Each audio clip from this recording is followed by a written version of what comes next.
What's up guys, this is Ronnie. Welcome back to our channel Total Technology Zone. So today I'll be going to start a new series, and the series is actually on LangChain.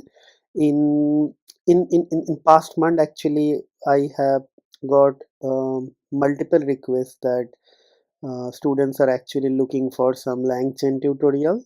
Hence I actually started this new series. Okay, so in this series basically we'll be going to do the entire deep dive with LangChain and various LLM models.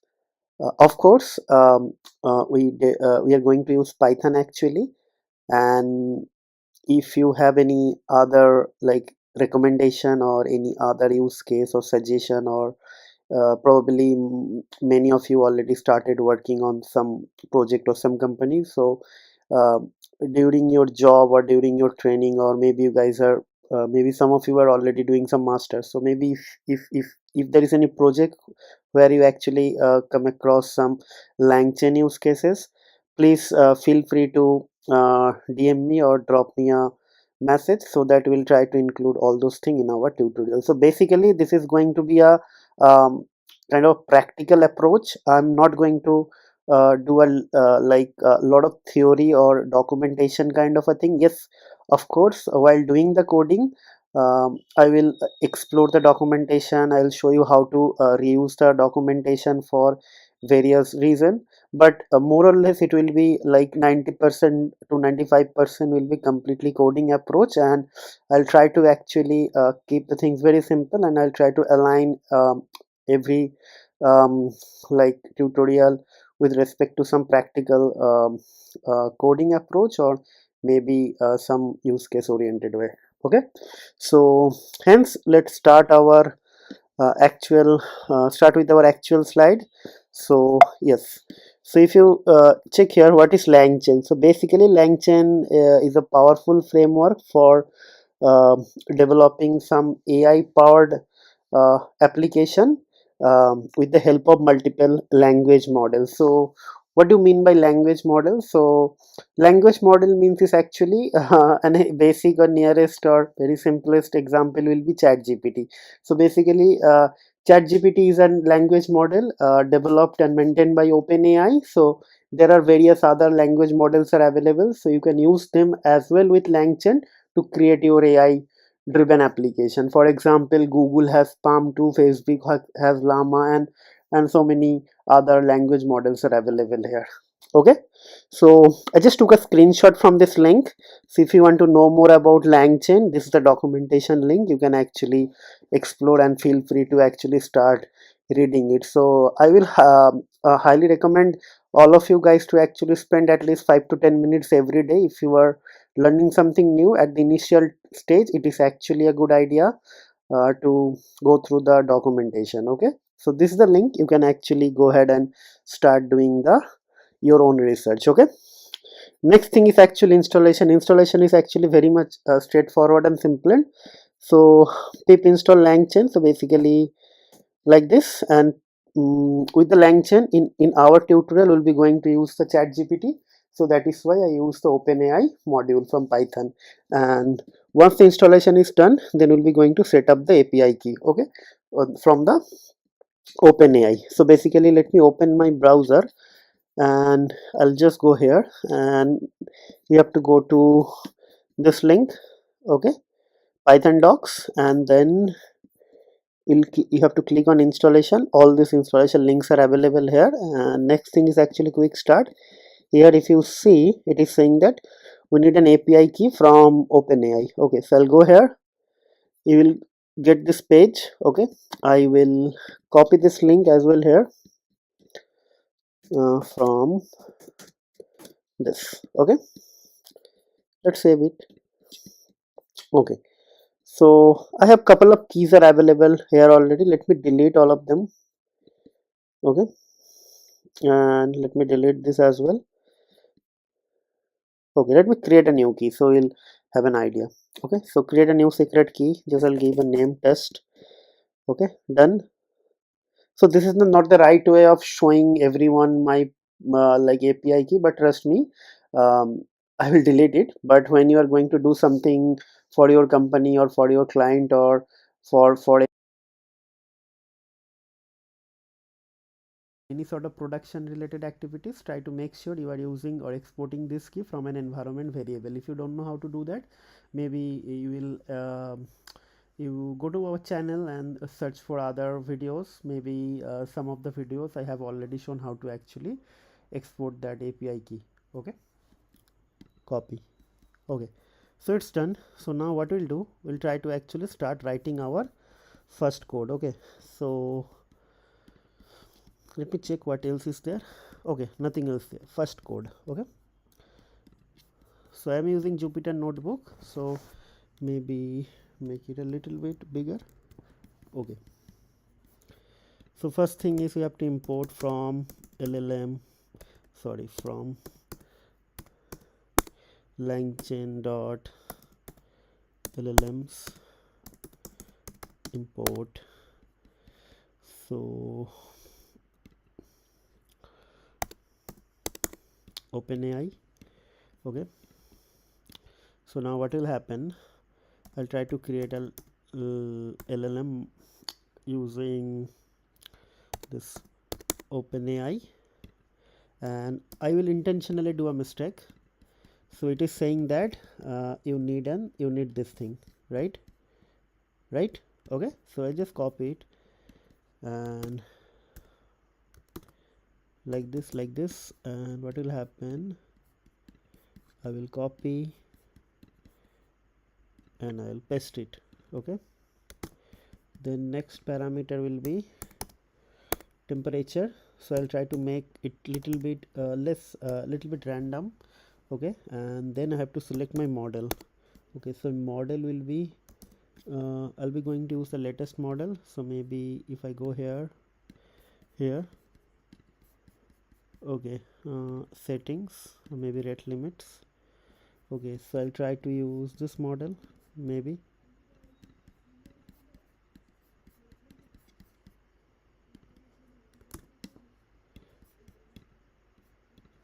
Okay, if you click on C.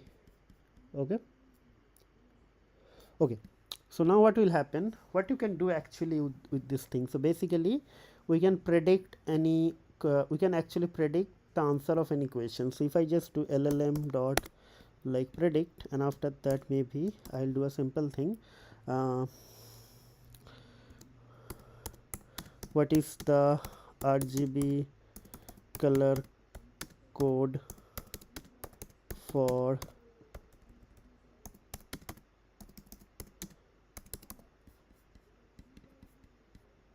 okay, so see, I got this thing. Okay, right? Okay, so now my question is actually to all of you, or maybe you guys can ask this question to me or maybe yourself. Yeah, definitely I'm not doing live, so maybe you can ask this question to yourself, that why the hell I'm using this LangChain, because I'm doing exactly the same thing whatever ChatGPT is doing, right? So till now we haven't actually done anything special or any problem or groundbreaking thing which actually ChatGPT is not capable of doing, right? So basically here I want to just give you a very important thing. Just try to remember, actually I don't want to dig deep inside the theoretical concept, but try to remember this thing. LangChain is actually combination of three things. The first thing is actually your language model, like this ChatGPT in our case. Second is a template or prompt template. Okay, and third is your output parser. So language model will help you to actually predict or generate the response. Prompt template is actually help you to structure your prompt or input, like, or how you are going to actually send the request to the application. Okay, and output parser is actually, in my case, see, I'm getting a couple of new line character or maybe some extra things are there, right?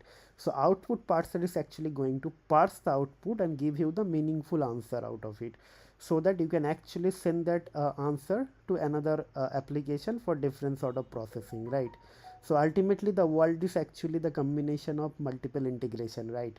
So that is why these three things are actually the basic building block of LangChain.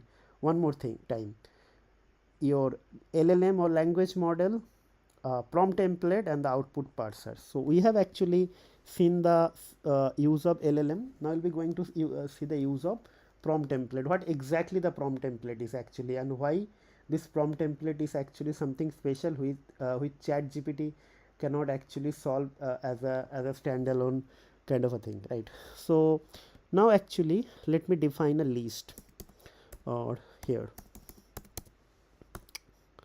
right, and I'll be going to write some color: red, blue, green, pink, white, or maybe what else, black, sky blue,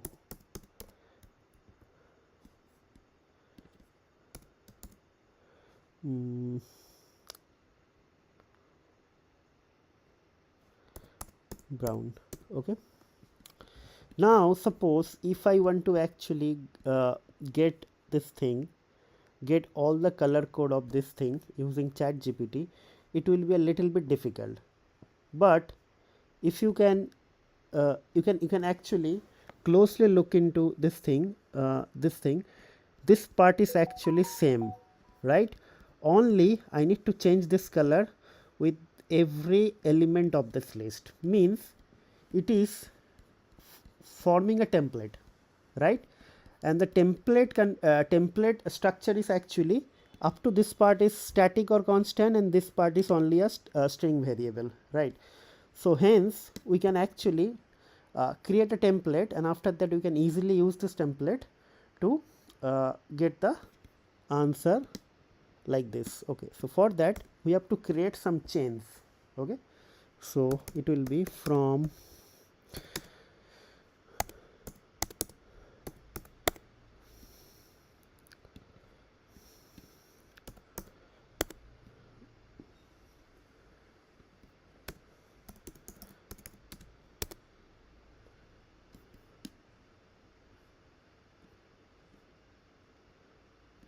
okay, and from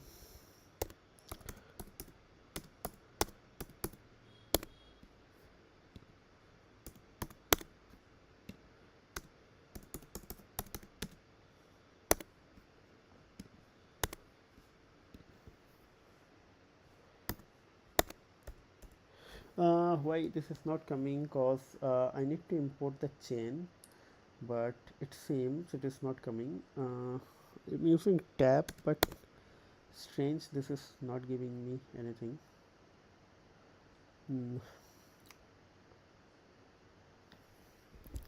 Maybe it will be capital. Yes, it came. Okay, okay, let me run this part as well. Okay, now basically this part is actually not required. Okay, so color is there. So basically first I will create a template. So prompt is going to be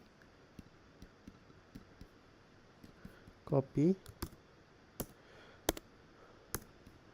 So from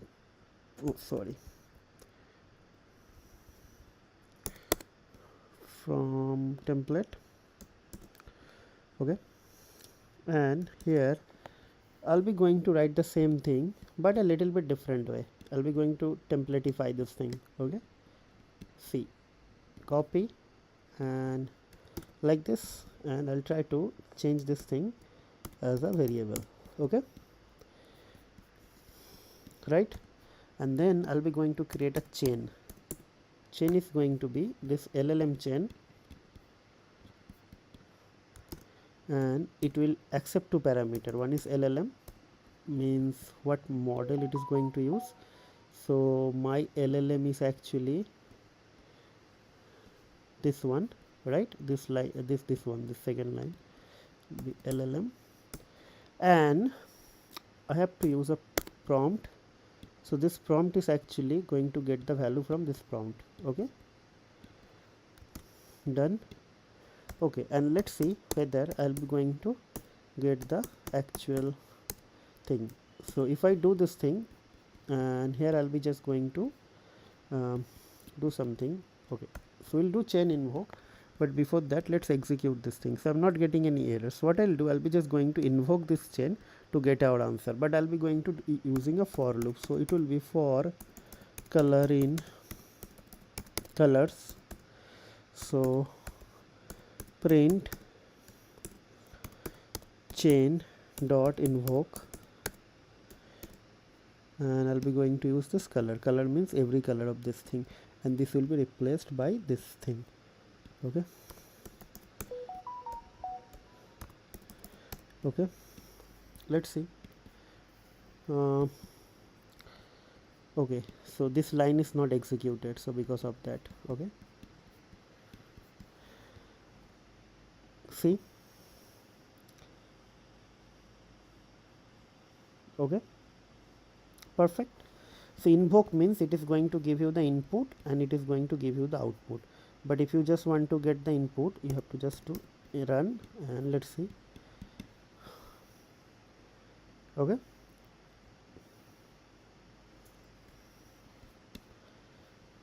okay, okay, that's it. I believe this is quite interesting and going to help all of you basically to develop some sort of foundation or intuition towards the future of LLM and futuristic AI application, right? So it's a very interesting domain right now. So try to actually gather some sort of like motivation, cause this series will be a little bit lengthy, cause I'll try to plan this series for I'm actually planning this series for long back, like maybe for last couple of months, but this is the right time, so that I will try to upload these videos very frequently, and my plan is to actually go a little bit longer with this series, cause lots of development, lots of new practical approach project like ideas are coming, so we'll try to actually incorporate all of this thing in this tutorial. So basically initial part of this series will be a little bit of like foundation building, and after that we'll target kind of application development. Okay, so without wasting further time, I'm just going to conclude this video here, but it's a humble request, guys, please try to subscribe to our channel, hit the bell icon so that you should not miss any notification, and also if possible try to share our videos with your family and friends, whoever you think can actually get some benefit out of our videos. And last but not least, try to put some feedback, good or bad doesn't matter, try to put some honest feedback so that we'll understand what exactly missing in the video or what could be done in a more better way in the future. And also if you find something really cool or interesting in our video, please try to also appreciate by some sort of comment so that it will help us to rank in the Google algorithm. We'd like to reach to the bigger audience. Okay, so that's it, guys, that's it for today. We'll see you in the next video. Till then, take care, goodbye, and have a nice day.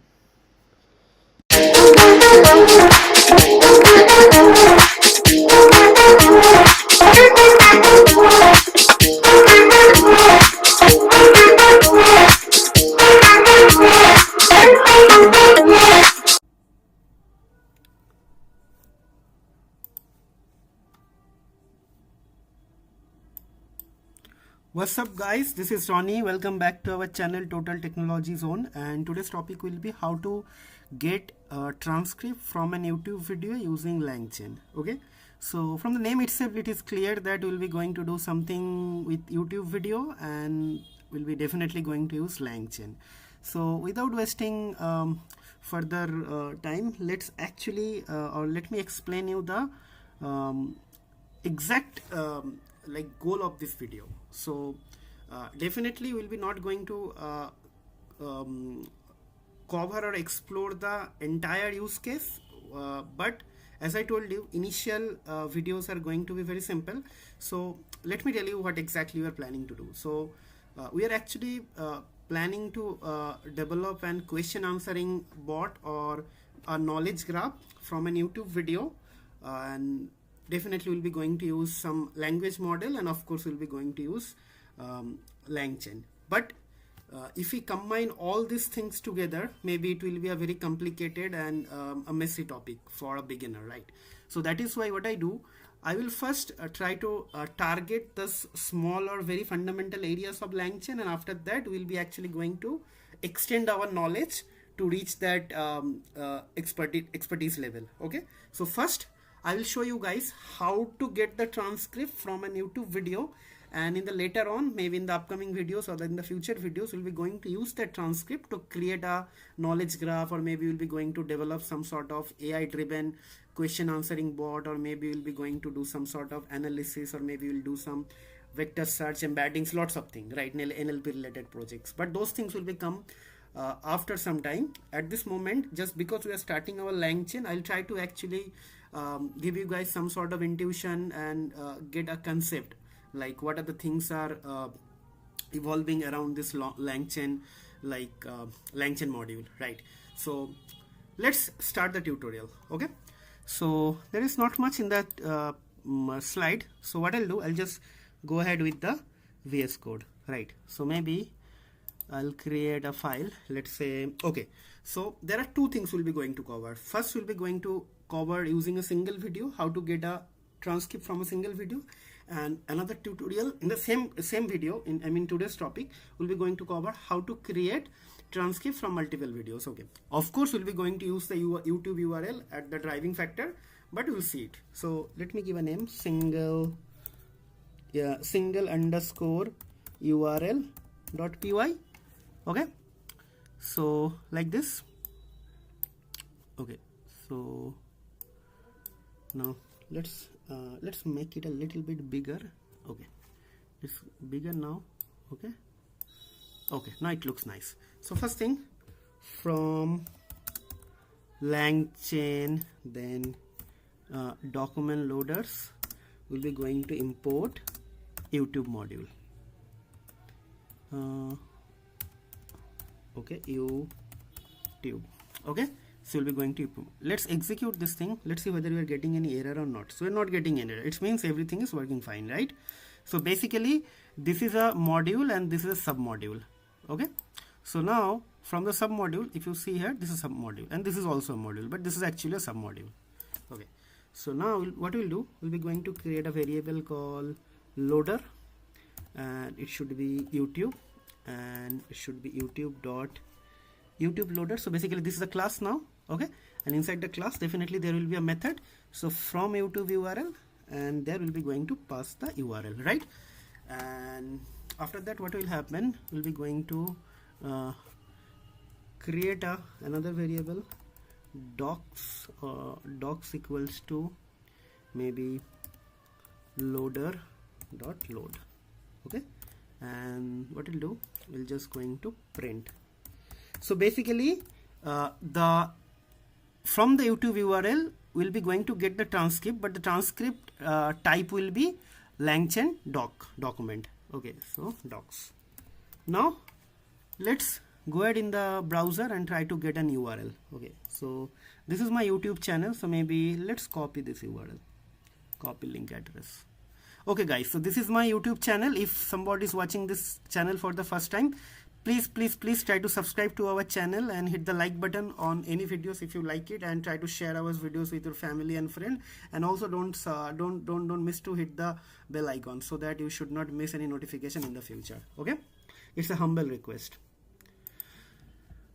Okay, so paste it and execute.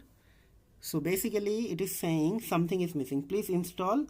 Okay, so it is saying some helper module is required. So let's copy this thing, pip install this thing. Okay,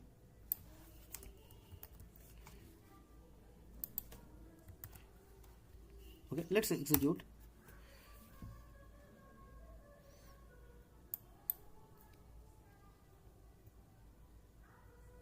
Okay, install it. Let's clear everything here. Okay, let's execute again. Yeah, boom. So if you see, I got a transcript of the video. In your language maybe it's a subtitle, okay, but it's not a subtitle, it's the voice to text conversion.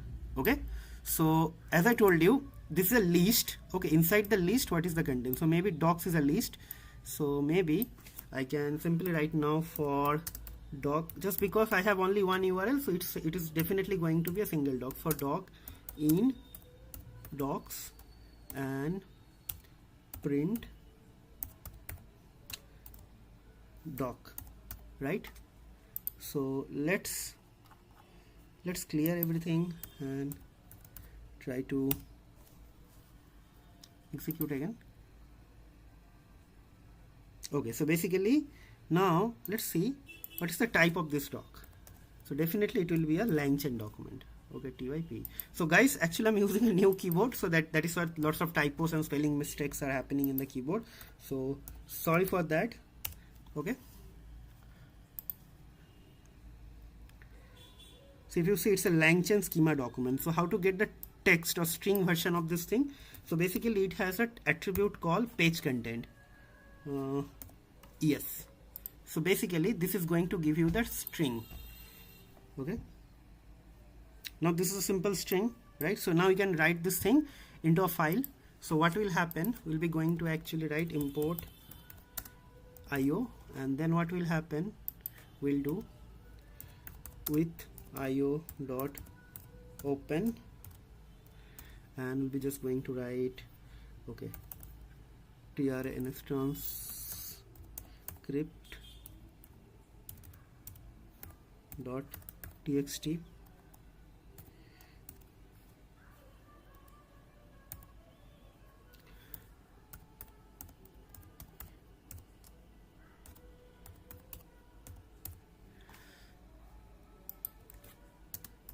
as f1. Okay, and then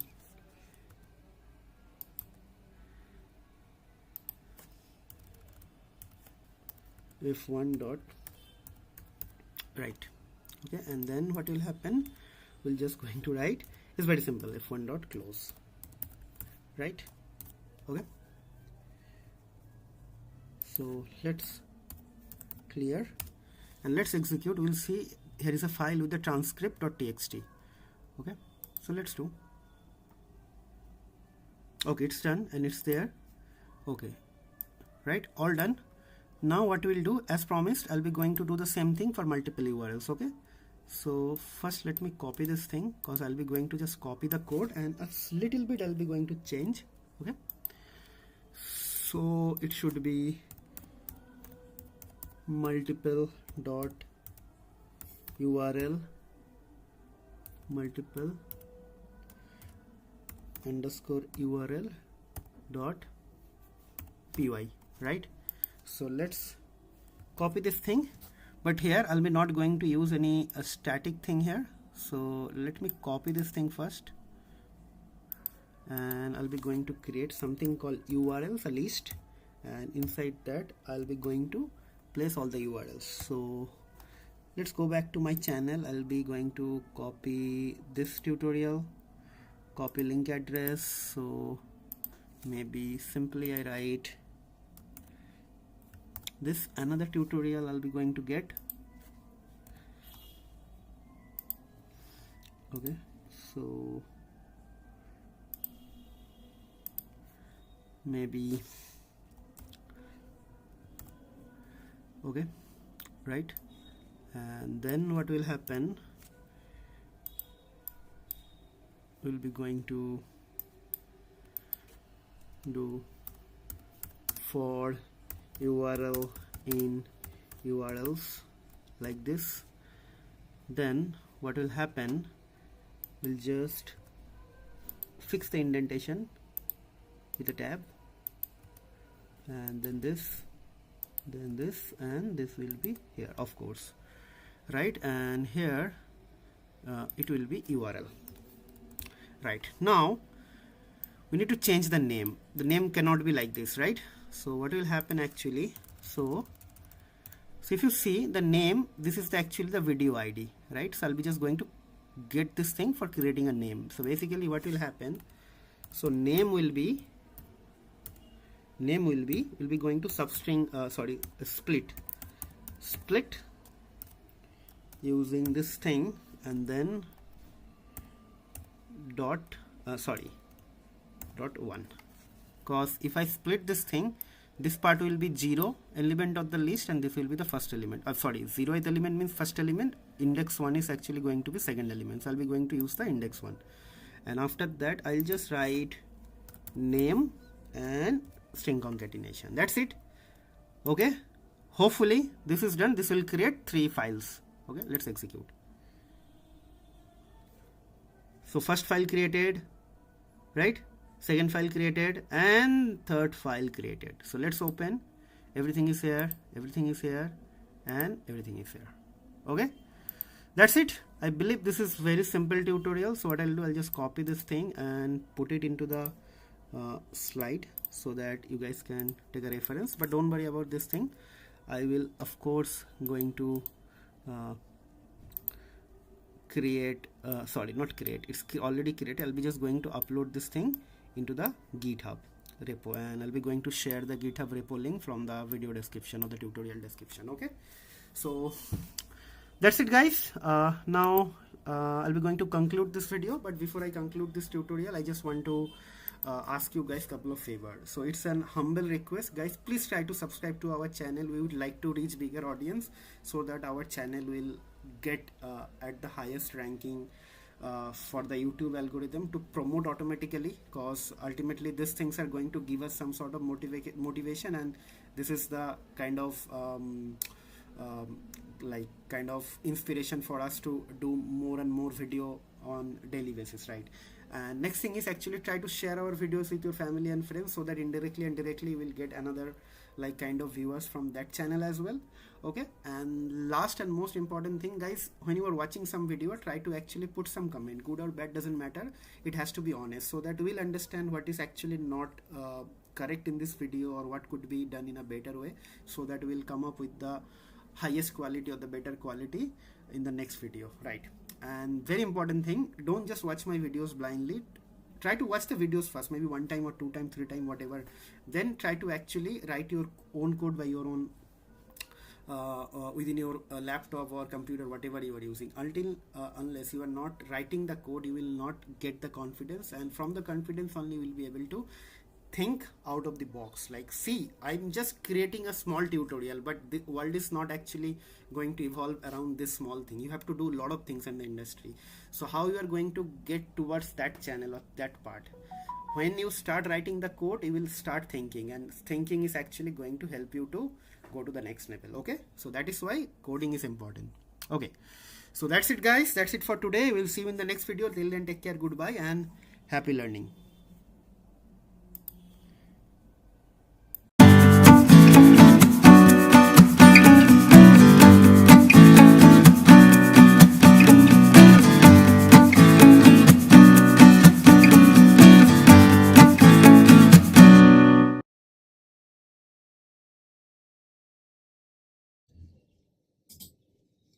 What's up, guys? This is Ronnie. Welcome back to our channel Total Technology Zone, and today's topic will be LangChain API adapters. So basically adapters are one of the very fundamental components of LangChain API, and basically with the help of this adapter we can actually solve some of the very basic problems, not a problem but some very basic task. Like, for example, if you want to actually if you're working on some AI application, or maybe some chatbot, AI driven chatbot, and that time you want to actually complete a sequence. Suppose you want to actually complete the message sequence. Means suppose you have multiple message sequence between user and maybe a system assistant, and you want to actually complete the sequence. Okay, so that time probably these adapters can be used. And also if you want to convert the dictionary to message or message to dictionary, that time also we can use adapter. So basically those things can be performed with the help of Python code, or maybe writing 4-5 lines of Python code. But suppose you are developing some application, some high-end application, and that time to reduce the line of codes, we can use this we can use this homegrown utility. I'm saying homegrown means these are the actually developed or part of like LangChain API. So basically, if you use this adapter component or adapter module, then probably these things can be done in one line. And I'll be going to explain the usage of adapter with the help of total 3 use cases, and in the future and in the upcoming videos we'll try to actually enhance this by creating some realistic applications. So let's start our coding. Enough of talking now. So let me open my VS Code. Okay, so I created chat completion and conversion. So probably first thing, it should be from LangChain dot adapters, and we'll be going to import OpenAI. So basically this is a module and this is also a module.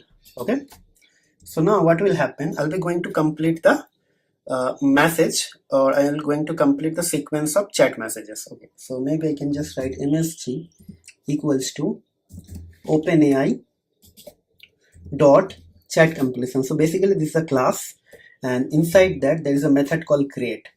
Okay, so this is going to complete the final message of a sequence of messages or chat messages. Okay, so it takes argument like messages, and it is going to be a list, and list is going to have the list will actually have the dictionary. So basically dictionary, each dictionary is going to actually represent a chat message. Okay, so like this. So first key will be role, and I'll be just going to write role is going to be like, let's say, system, and the content will be some, again, another content. So you are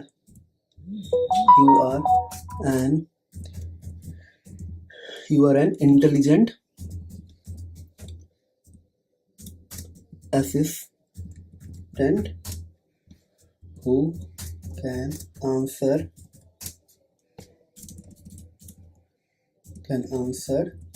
anything very smartly. Okay, right, and it's done, and then we'll be just going to print print, and we're going to write message. Right, let's try to print this thing, see what is going to happen. So see, yeah, thank you for the compliment. I'm an AI intelligence assistant designed to provide accurate, helpful information. I'll do my best to assist you. So basically this is the completion. Maybe now I'll be going to ask him a question. Okay, so maybe now let's create another dictionary, and let me write something like role is going to be, let's say, user is asking something, and maybe write something called content. Okay, maybe I can just write who won most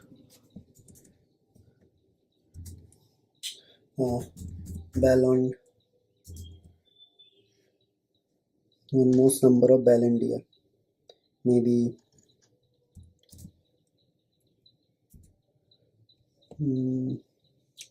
right, so maybe Ballon d'Or.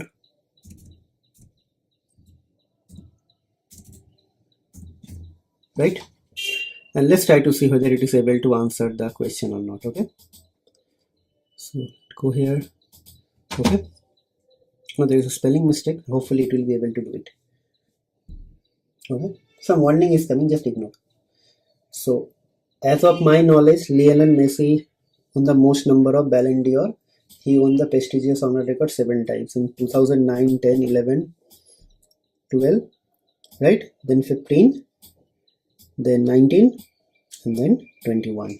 Okay, that's it. So now you understand what is the significance of doing this thing. So basically, if you want to actually complete the final message, or if you want to generate the message based on the previous sequence of message, then probably adapters, from the adapters you can use the OpenAI module, and OpenAI module has a class and it has a method called create, and it can help you. Okay, so that's it. So maybe what I'll do, I just try to make it a little bit minimize. So maybe let's wait and try to do it.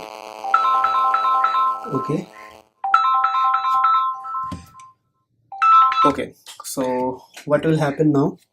So I'll try to actually copy the code, but I think let me actually make it a little bit different. So like this. Okay, now it is okay. Now I can actually make it a little bit bigger.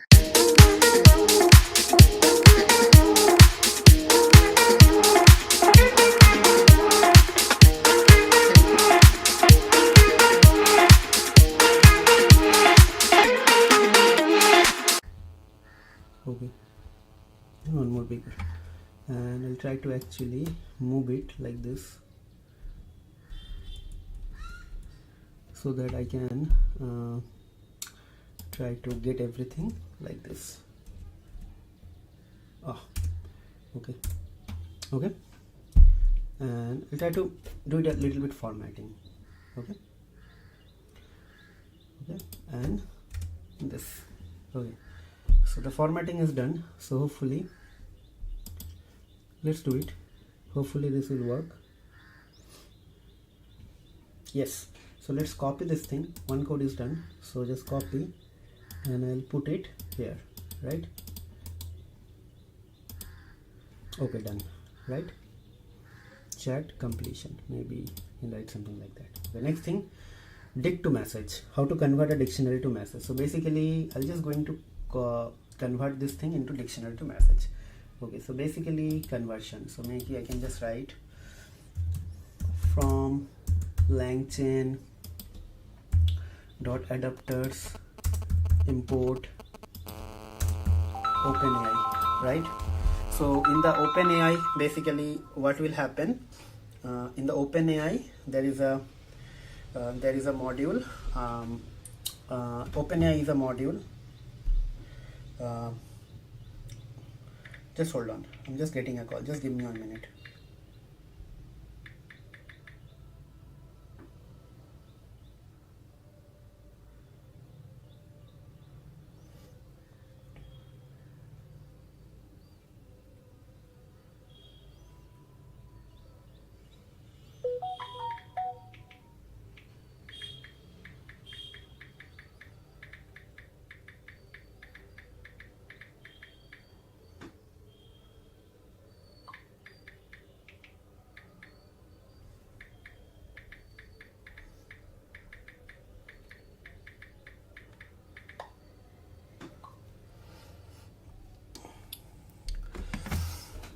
Okay, so basically sorry for the delay. Now, so basically what will happen, I'll be going to first do it like dict to message. Okay, then what will happen, so let's say doc message. Okay, here we'll be going to do it will be dictionary to message. Okay, so basically OpenAI dot convert dict to message, and after that we'll write something, and after that we'll be going to do what, we'll be going to pass a dictionary. So basically I already got a dictionary, so basically this is the dictionary, see. Okay, I'll be going to copy this thing. Okay, and this. Okay, so now from this thing I would like to get the message, so only the content part should come, right? So let's do a message, and let's do. Okay, see, you are an intelligent assistant who can answer things smartly, right? So this is done. So next is actually we'll copy this thing here, right, and simply write this dict to message, and next will be message to dictionary. Now you have a message, and from the message you can convert this thing to dictionary, right? So let's copy this thing and let's paste it here.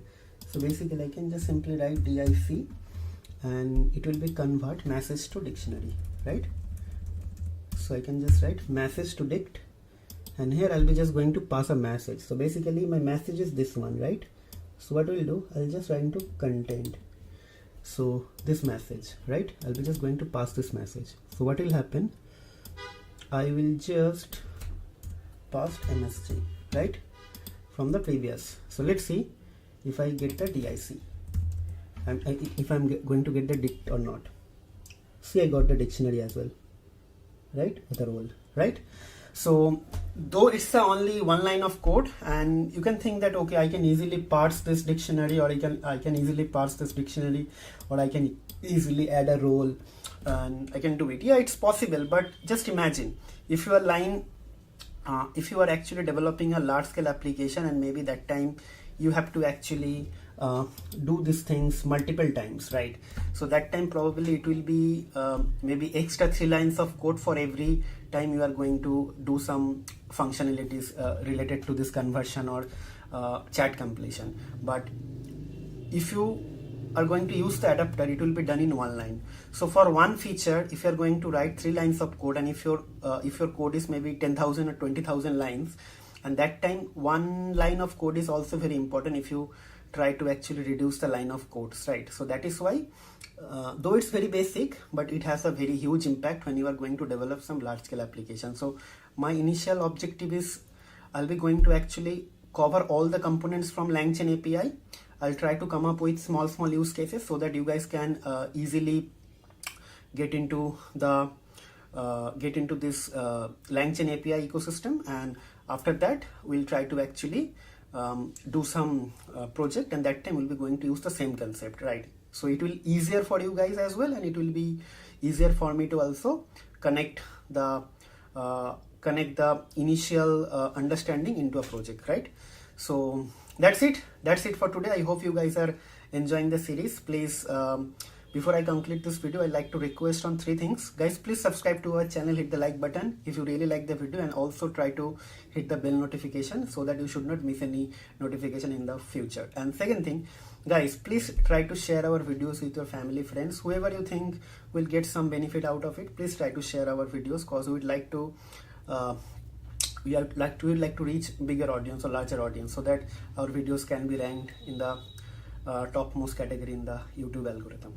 Because subscriber and likes are kind of indirectly or directly motivating us to creating some good contents regularly, right? And the last but not least, try to put some honest feedback, good or bad, doesn't matter. If you think something is missing in the video, something can be done in a better way, please try to inform us via the comment box. Or if you think if you enjoying the video, if you really like the video, please try to mention that, because that appreciation also going to boost our motivation, right?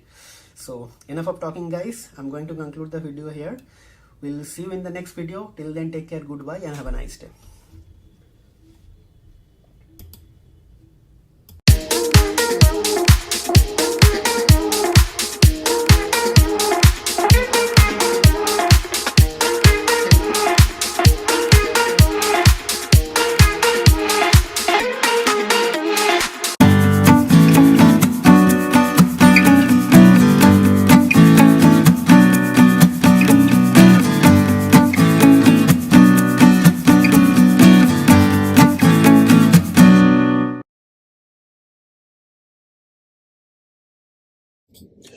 What's up, guys? This is Ronnie. Welcome back to our channel Total Technology Zone, and today's topic will be how to talk with CSV files using LangChain agents and OpenAI.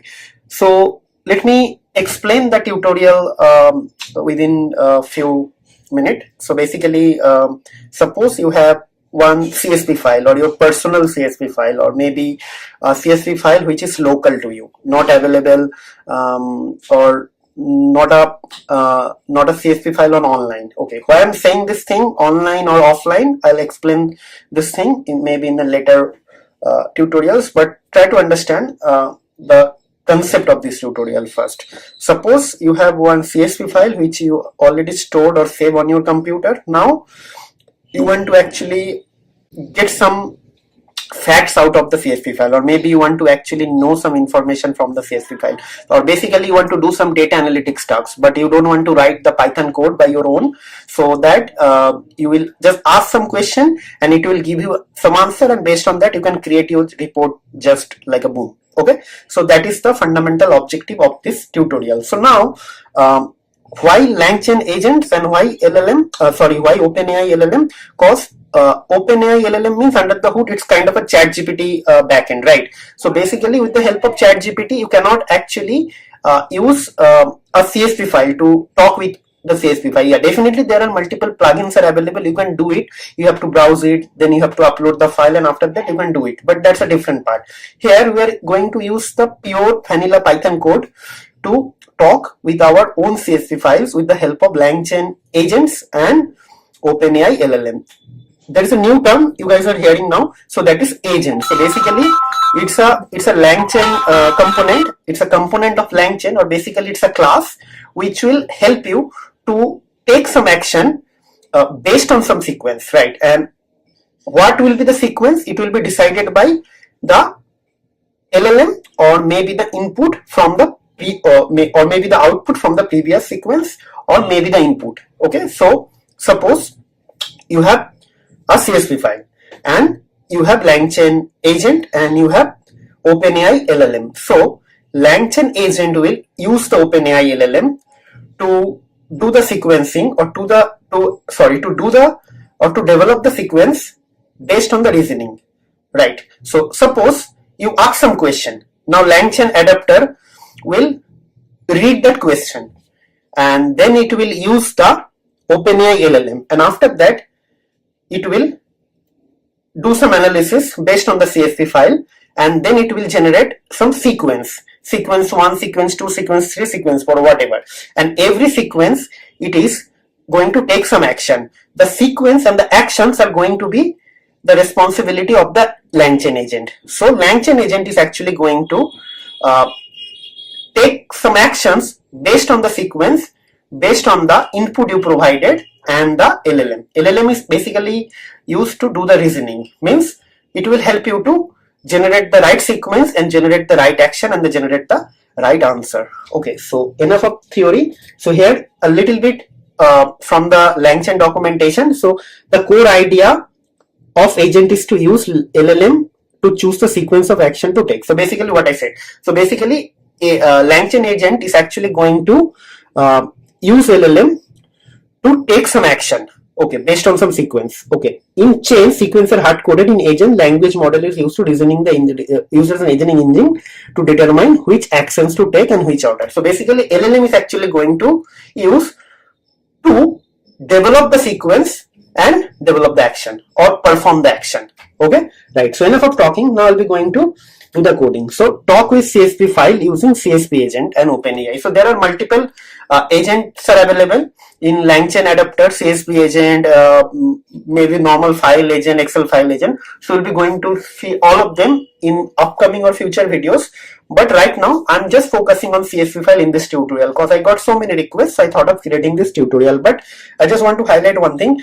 Maybe in next 4, 5 or 6 videos I'll be going to talk thoroughly on the LangChain agents only. So, or maybe I can reference this in a different way. Maybe I'll be going to use different components or different agent, actually, and different agent use case to do something with the LangChain. So maybe I'll use some agent to do something on the S3 bucket file, or maybe something from the Google, or maybe whatever, what else, I'll see. But everything will be hands-on and practical. Okay, so let's open my VS Code, and this is my CSV file. So basically, maybe let me see how many rows are there. So it has total 11,000 rows are there, and basically it's a book data. And if I go here, if you see here, so it's a book ID, title, author, average rating, ISBN, ISBN 13, language, code, okay, then number of pages, so many things are there, right? So ratings is there. Okay, so basically if I just go here, so what is there, just hold on. Yeah, so basically publication date, publisher, reviews count, reviews rating, everything is there. So I'll be going to use this CSV file to do the question answering. Okay, so let's start writing our code. So first thing, we need to actually import the LLM. So it will be from LangChain dot LLMs import, so open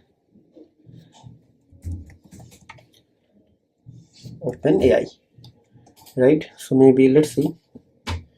Okay, it's working, so I don't need to install anything. Sometime I keep on changing my laptop, so it happens. I don't know what happened here. Open. Okay, I don't know. Yes.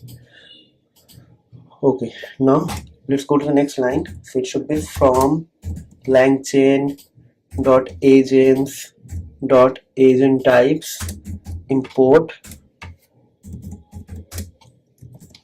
agent type, and last thing will be from LangChain dot agents import create CSV agent. Okay, so and just to show you my data frame from the, so basically this create CSV agent is going to create a pandas data frame, and based on that pandas data frame it will do some sort of reasoning based on the question. Okay, so I want to just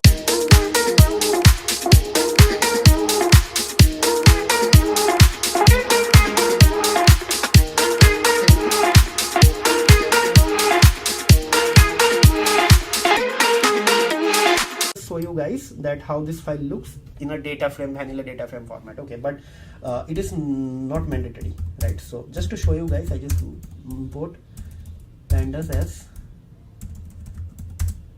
PD. Sorry. So basically this is going to be PD dot read CSV, and we'll be going to just write books.csv, right? And we'll be just going to write print, and it will be df dot head. Okay, so hopefully, so see, it looks like this: book ID, title, publication date, publisher, and so many things are there, right? So now I'm just going to create an agent. So agent is going to be create CSV agent. So first it will take LLM, the first keyword argument, and agent will be OpenAI, and maybe temperature is 0, and then path will be the CSV file path. So go here, I'll just right click, copy path, and I just paste it. Okay, and then I'll be just going to select my agent type. So maybe agent underscore type equals to agent type dot, so I will zero sort React description. Okay, and then I'll just print the agent. Let's see what is coming, what it is coming from here, what is actually giving me. So basically, yes, so basically this path is kind of this thing. So basically maybe I can just use this thing, so raw string. Okay, so see, my agent type is actually, agent is actually going to give me something here. See, something here. So this is LLM agent, prompt input, so many things are there, right? So it started from here, right? Okay, so I did a spelling mistake, so because of that it is actually giving me this error. So just copy this thing,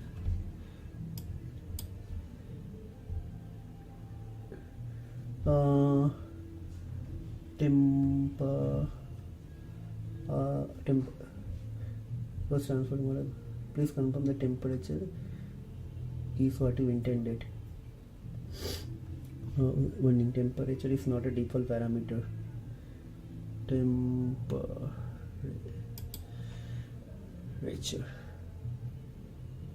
is what you intended. Please confirm. Please confirm. Okay, so basically temperature.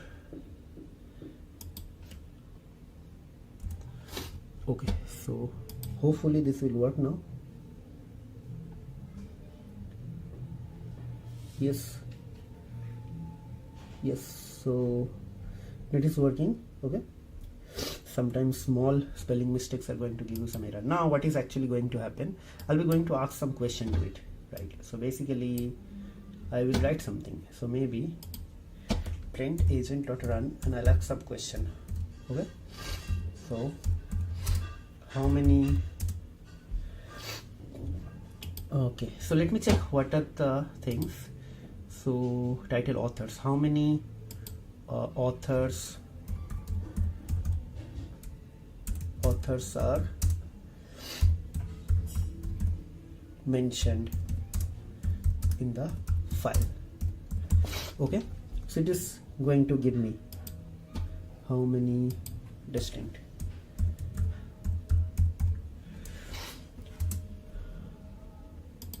Okay, so let's see. Some warnings are coming, just ignore. So total 6,639 distinct authors are mentioned in the file. Now you can ask me, you are talking about some sequence, right?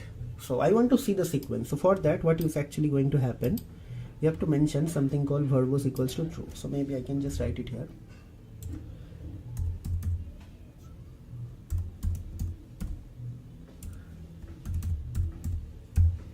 Okay, so now what will happen, it will generate the sequence as well. Okay, so let's see, you will get the sequence now. Yes, so let me make it a little bit. See, I need to find out how many unique authors are in the data frame. So df.authors, so this is actually writing this thing. Okay, so now let me actually do something else. How many distinct authors are mentioned in the file? Okay, maybe I can just write which author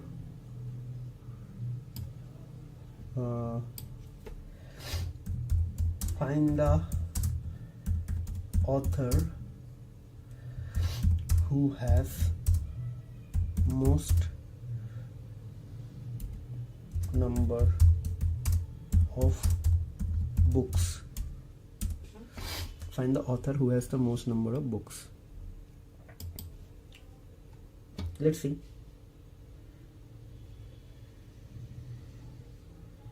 Okay, Stephen King has the most books in this, right?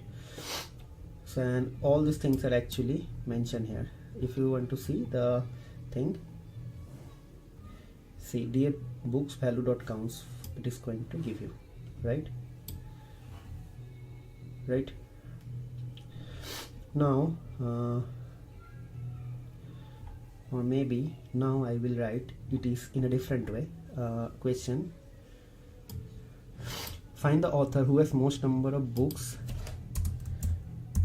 written in non-English language.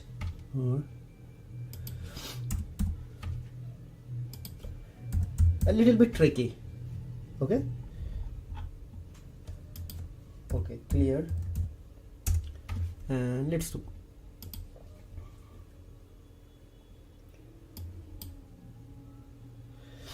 See, I know the final answer is actually this, but how actually it is, I need to find the author who has most books written in non-English language, right? So df language code is this, authors and value counts head 1, right? And I got this thing. Now what we'll do, find the author who has the most number of books written in English language. Okay,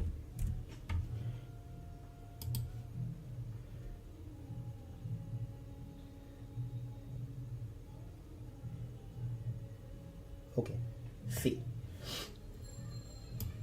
if it is a mixture, then different answer. If it is a English, different answer. I mean, it is a non-English and a different answer. Okay, so now find the author who has most number of books written in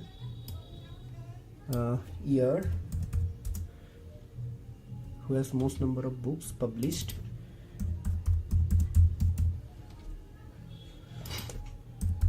in year 2015. Let's see whether I'm getting something or not.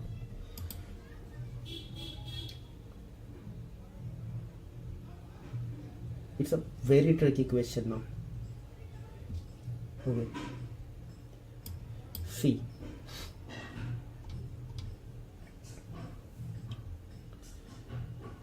Okay, I need to filter the data frame only includes a book publishing this thing. So first it is filtering this thing and it got a data frame, right? Then it is actually doing something else.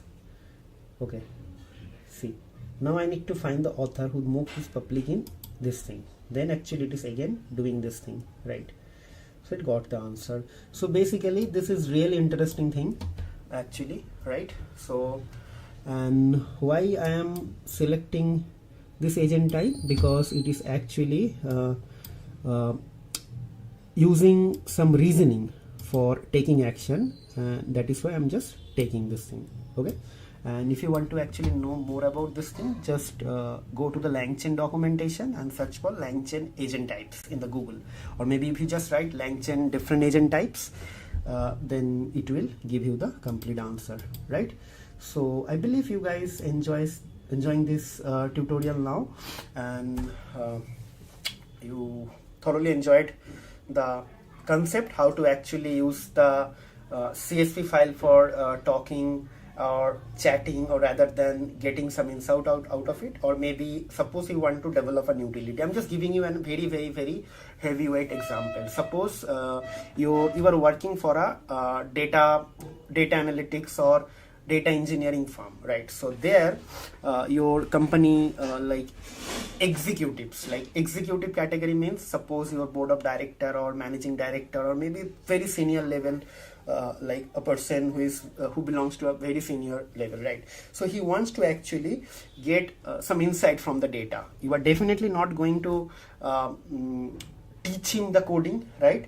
And at the same point of time, you are not going to do the coding for him or her on an on-demand basis. Suppose today they are going to give you a file X, tomorrow they are going to give you a file Y. So every time you have to do coding, right?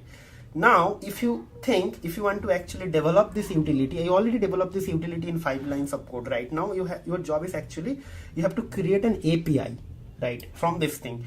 And you have to create a backend and you have to create a front end. So then what will happen? This path will be going to come from the front end, and it will hit this backend, right? And the executive will actually going to get the answer. Means there will be a front end where executive is actually going to upload the file, and the backend is written with this same code, and it will generate the answer. So the executive or whoever is your client is going to get the answer without knowing the code or without knowing the context behind the development, right? So this is the kind of utility right now every company is actually looking for. And people are thinking that it's a very like huge or very complex thing to develop, but now I give you a gist out of it. So now you guys can develop your like concept intuition through it and try to develop some use case. And what are the things just now I explained? My plan is to actually create an API first with the help of that, and after that we'll try to create a full-fledged application.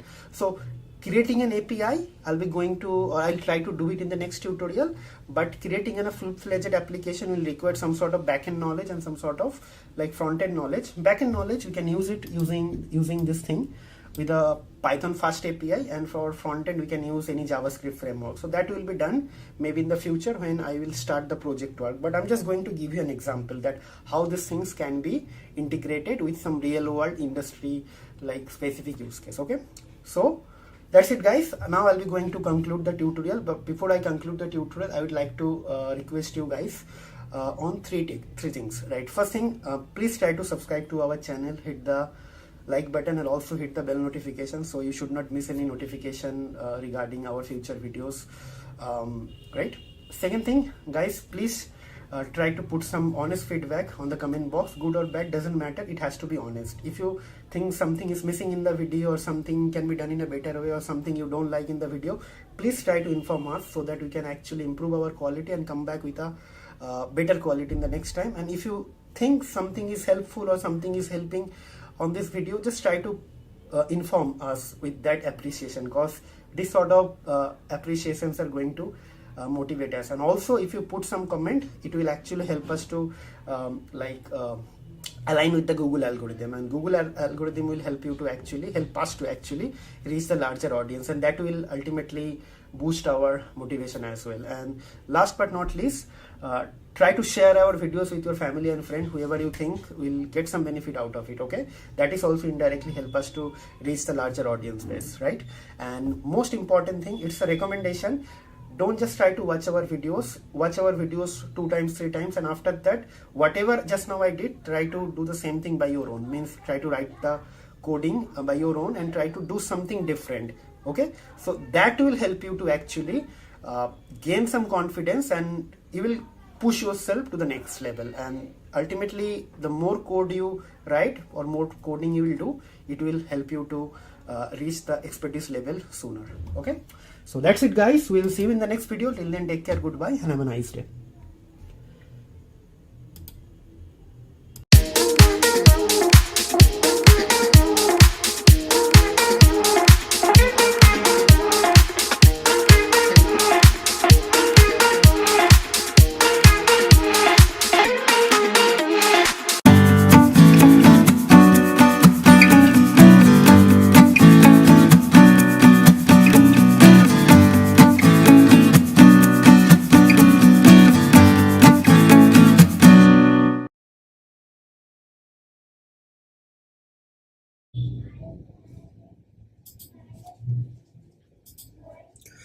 What's up guys, this is Ronnie. Welcome back to our channel Total Technology Zone, and today's topic will be how to create an AI application to talk with your personal CSV file using LangChain agent and Streamlit. So basically in the last tutorial we have spoken that we are going to build some AI driven application, right? And this is the tutorial where actually I'll be going to show you guys how to create an AI app, and that app is actually going to take an user input, and that input will be one CSV file, and based on the CSV file user can interact with the CSV file. Means first it will have one GUI interface. Maybe you can access this thing from the browser, and in that browser you will have a maybe a browse button, and from the browse button you can upload your CSV file, and there will be a button, and with the help of that submit button you can ask some question, and based on your question it will do some magic from the backend using LangChain agent and LLM, OpenAI LLM, and based on that it will generate some answer and will be able to see everything in the GUI, right? So here's something new that is called Streamlit, right? So what is Streamlit? So basically Streamlit turns data scripts into shareable web application in minute. Means whatever code I'll be going to write, the code will be converted into a GUI application. Okay, and you don't need to do any other special thing for doing deployment, and also you don't need any front end like any JavaScript or something like that. Okay, so this is going to be written purely in Python, and maybe we have to install this Streamlit module. Okay, so this is the highlight of the tutorial: AI app to talk with CSV file using CSV agent. So basically here I'll be going to use pandas data frame agent, okay, and OpenAI. Okay, so let's start doing the coding first. Okay, so just open this thing. So basically this is the same CSV file. So basically I have book ID, title, authors, average rating, ISBN, ISBN 3, language, code, number of pages, rating, text, reviews count, publication date, and publishers. Okay, so we'll be going to start writing the code from here. Okay, so maybe let me open a file, main.py, right? So first thing first, import Streamlit as st. So basically I have to install Streamlit. So basically what I'll do, I'll just try to make it a little bit bigger. Okay, fine. So I'll do what? I'll just go ahead and try to install Streamlit. Okay, so pip3 install and okay, right?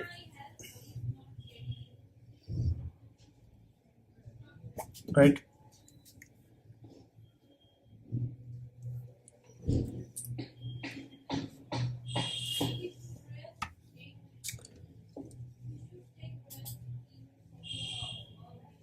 still installing. Let's wait.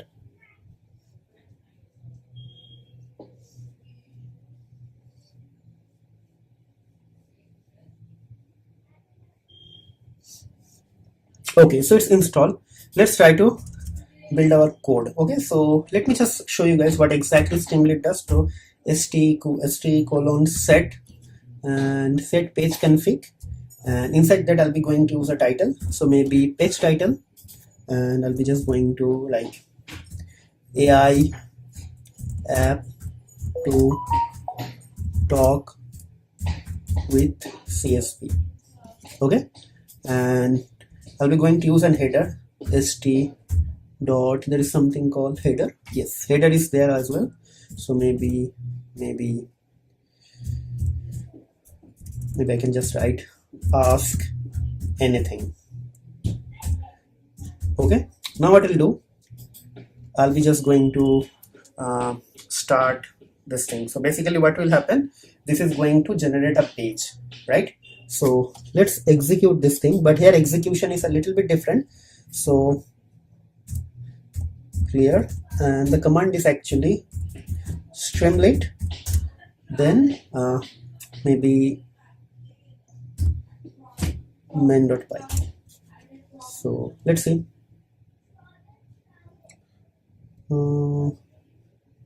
Okay, so basically Streamlit run script.py. So basically, so I have to actually write the Streamlit, then run, then main, like this. So let's see. So blank is email.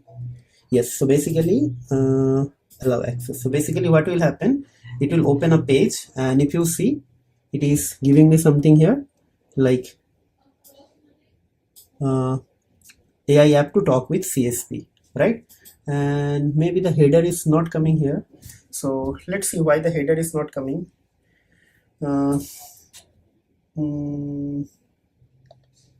Okay, so we'll fix it.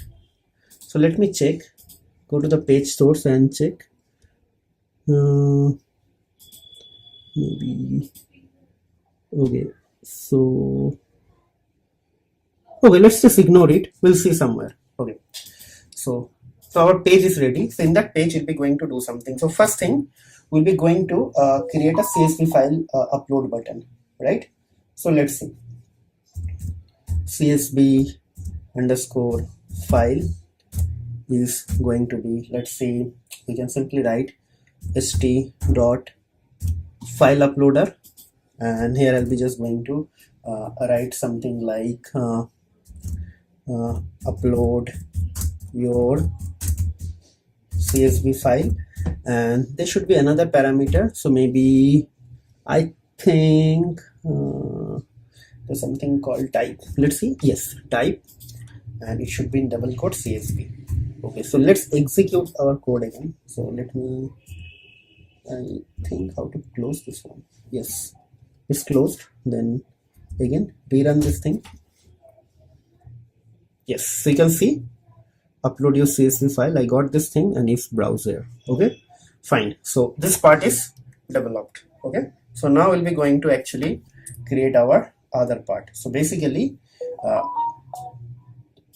we'll be going to import, so let's say from LangChain dot LLMs import open AI, right?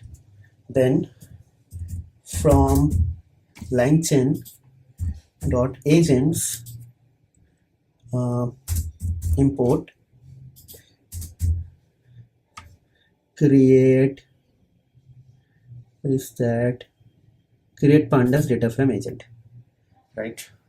And I think this is more than enough to actually start working with this thing. So if CSV file is actually uploaded, so basically if CSV file is not none, then basically what will happen, it is going to give you the next menu, right?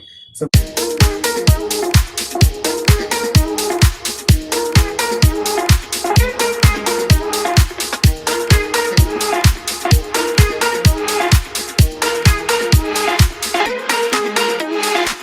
basically if CSV file is not none, it is going to give you some menu. So in that menu, what is going to happen, so maybe I can just simply write it is going to calculate the pandas data frame. So basically let's see, import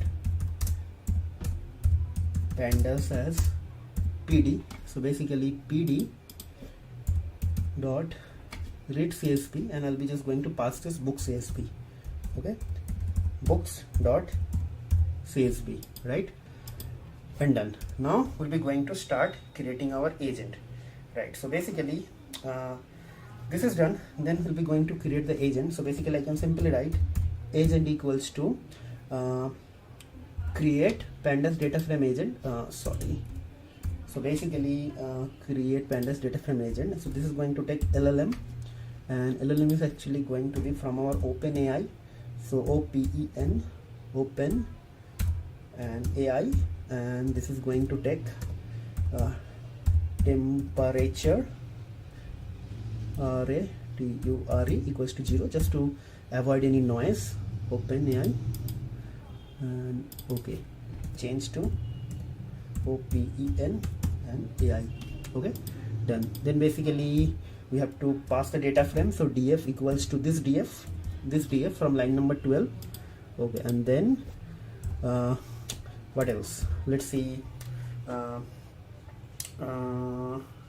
This is df, then probably I can simply write something called agent type and some other thing. So let's do one by one. So basically max execution time, I just want to increase the max execution time to 1600 because I want to run some large query, like large execution. And then max iterations, so maybe max iteration I can put it to 1000, but these things are actually useless because the model I'm using, it is GPT 3.5 and it is going to take only 4000 tokens. So if you are thinking that you are going to send like very big query, so these things are actually not going to help you, because ultimately token count is important. Token means first we'll be going to send some input string, then it will use the tokenizer to get the tokens from your string, and after that it will check whether it is within the limit or not. If it is the limit, it is outside of the limit, it will not work.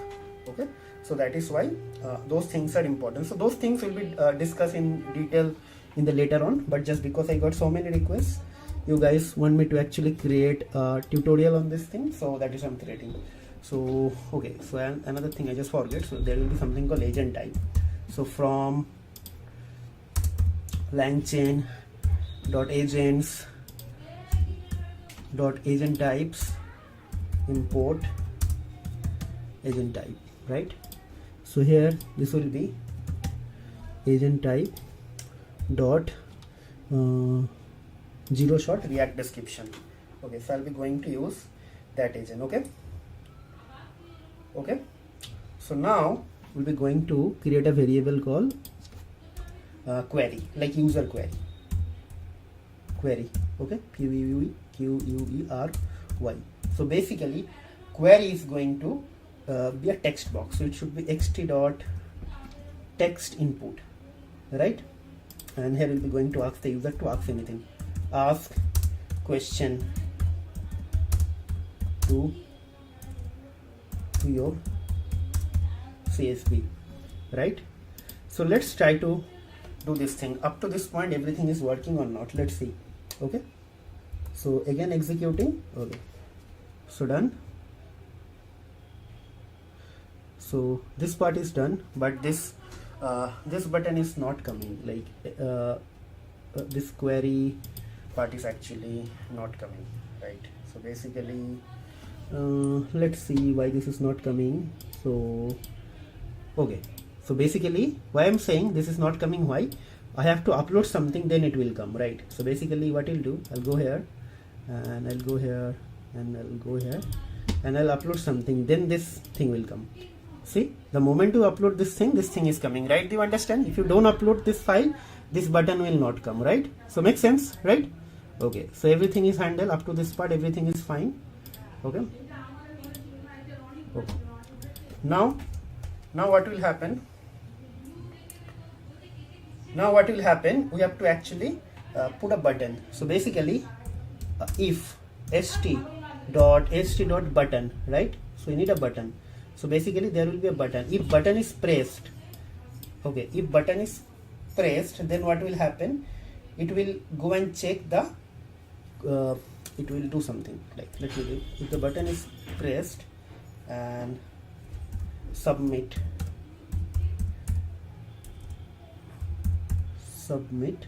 and the button type, so button type will be primary, okay, and yes, primary, okay, and we're going to write if button is actually pressed, then what will happen? It will check whether your input is having anything or not. So basically query is not none, means if button is pressed, first thing it will check whether your query is actually blank or not, okay. Then what will happen? It will generate a response, okay. Let me write this thing, response variable, and basically it will be agent dot run, and here you have to pass the query. That's it, done, everything is done, right? It's a simple code, means if the button is pressed, it will check for the query. If it is not none, then it is going to execute this thing, and in the response it is going to write the response. So basically st dot write, and it will write the response here, okay. Everything is done, super easy, super cool. Why it is not closing? What happened? Yes, it is closing.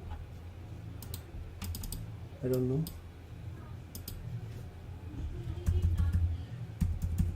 I'm trying to close it now, it is not stopping, okay. So what I'll do, split terminal, run task, configure, how to actually stop this terminal, run terminal, run clear terminal, run active file, don't know,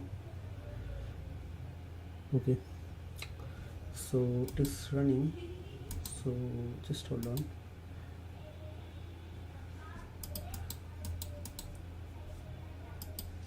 Okay, let me open a new terminal and let's run this thing again. Let's see what is going to happen. Yeah, it's opening a new thing, right? Yes, so now what I'll do, I'll be just going to upload the file, okay. So basically it will be, let's say, documents, GitHub, LLM tutorial, okay. Let's see, upload the book.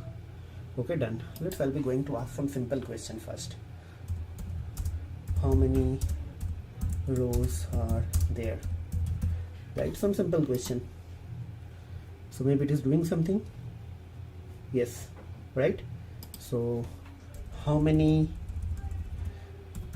unique authors are there? Right, the names. Let's see, is it able to do it or not? Let's see. Yes, there are 24 unique authors with the name such as this. Okay, so maybe just write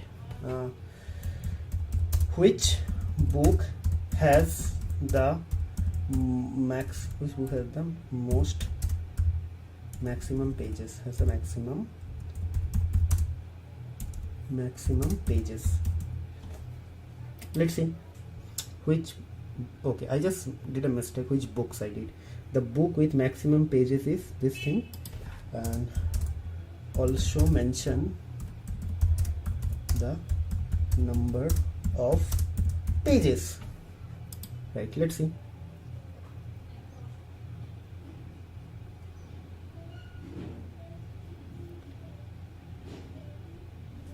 Okay, right, which book has the minimum? Okay,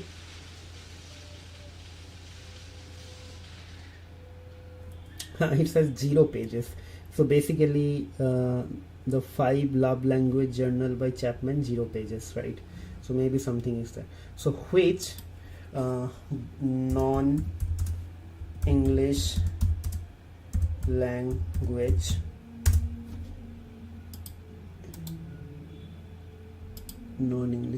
okay, I'm saying non-English language book has minimum number of pages. Let's see. Yes, see, right, tempo the matter. So maybe now I'll be going to ask a couple of more questions. Who has the most number of books published? Or let's see whether he understood this question or not. Stephen King with the 40. Who has the most number of non-English book? Non-English. I'll ask 2 more questions after that. Okay.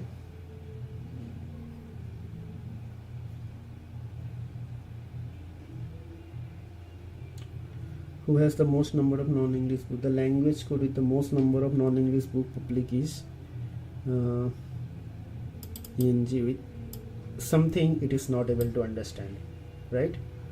So maybe I need to refresh this thing.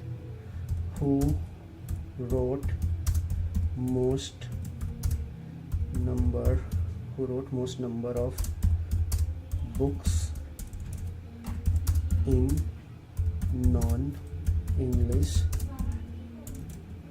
language? Let's see whether now this is able to understood or not. Okay, right, okay. And let's see one more thing.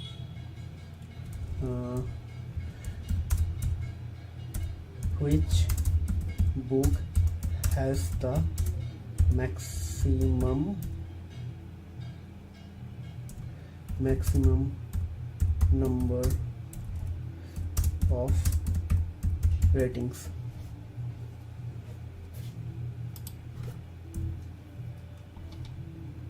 Okay.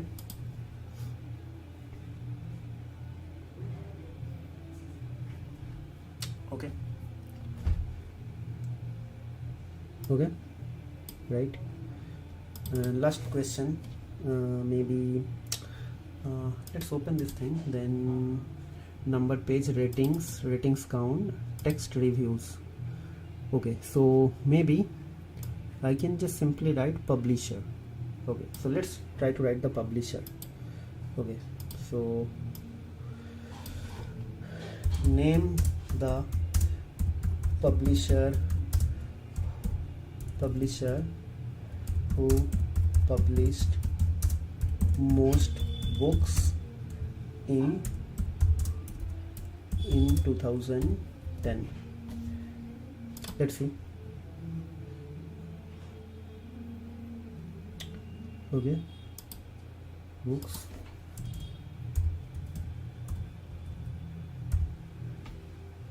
between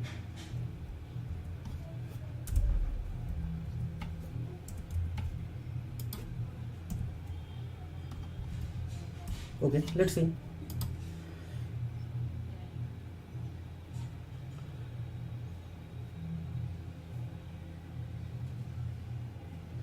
So it says no publisher published any book between 2010 to 16. So maybe let me open this thing. Let's see.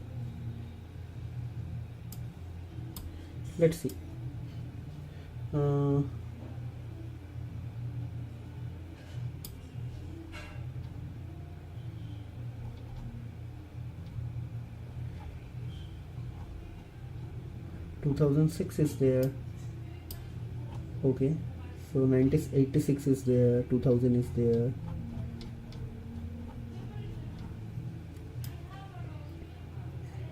2006 is there. So let's do something. Let's refresh this thing. Let's see 2000 to 2016. Let's see.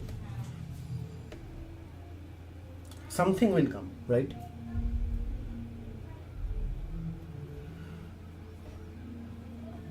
is doing some calculation. Maybe it's taking time, or maybe it will fail due to some token problem, right? So let's see what is happening. It is still trying to generate the report. Okay, if you want to see something here, you have to actually enable the verbose. Okay, but I just disable the verbose, so because of that it's not working. Yes, so it's still calculating something. See, I actually not using verbose equals to true. If you put verbose equals to true, it will show all the steps. But what will happen, it is actually going to get the response from here, and if you include the verbose, what will happen, this thing might be not giving you the full thing, right? Because we are using anyways the free LLM model, right? So it is still calculating. I don't know what is happening, but after some time it will fail. So basically it is not able to understand what exactly I ask. Name the publisher who published most books between 2000 to 2000 books between this year. So I don't know what is the problem, why it is not able to identify, but after some time it will fail. So that fail also I want to show you guys, that it will stop after some iteration. Okay, so let's wait. It will fail after, see, yes, right? So basically reduce the prompt. Okay, so maybe what I'll do, between 2002 2004, let's see whether I'm able to get a response or not.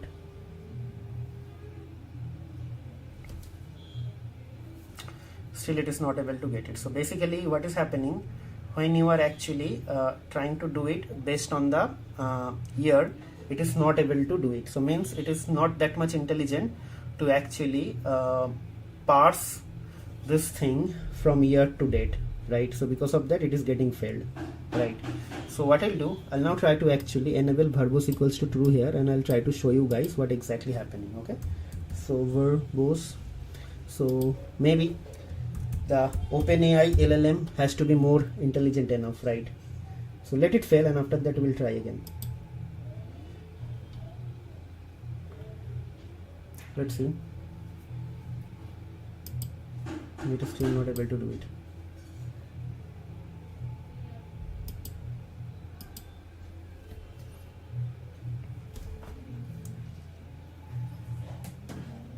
Okay.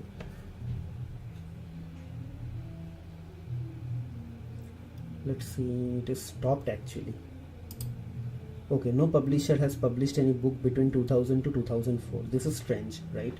So maybe what I'll do, I'll just try to execute the same thing again. Now it is going to give you the verbose. See, okay, so it is giving you, see, publication date this to this, right? Okay, so let me try to do this thing. If any book published on 2004, let's see.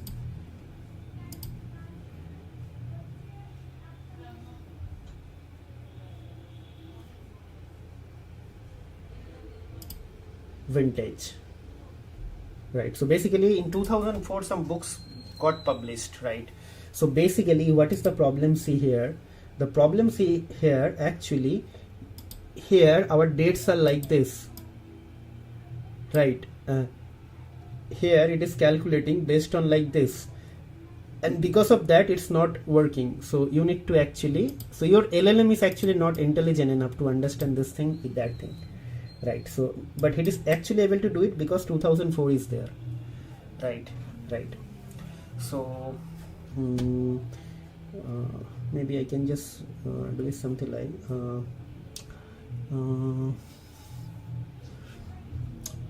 can just simply write with this thing. So copy something like this.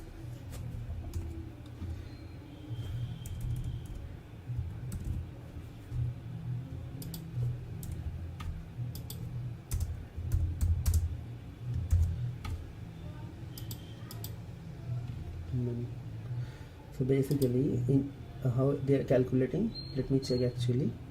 Okay, they are calculating like this. Okay, so I need to pass like this. Okay, understood. Okay, hopefully this will work. And the pass should be 2000 01 01. Okay, right, but it is coming like this. Okay, so just hold on. So let me copy this thing. Okay, so yes, so basically this is the ideal format. Okay, let's copy. I want to do it a little bit faster. And okay, so basically 1 2002. So basically this is going to be 12, this is going to be 31, and this is going to be 2004. Now hopefully this will work. Let's see.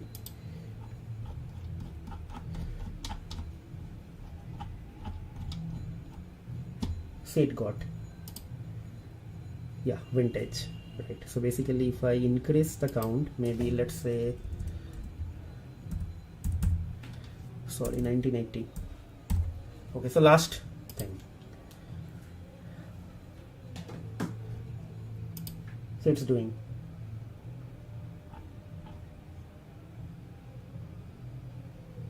Yes, so again the answer is vintage.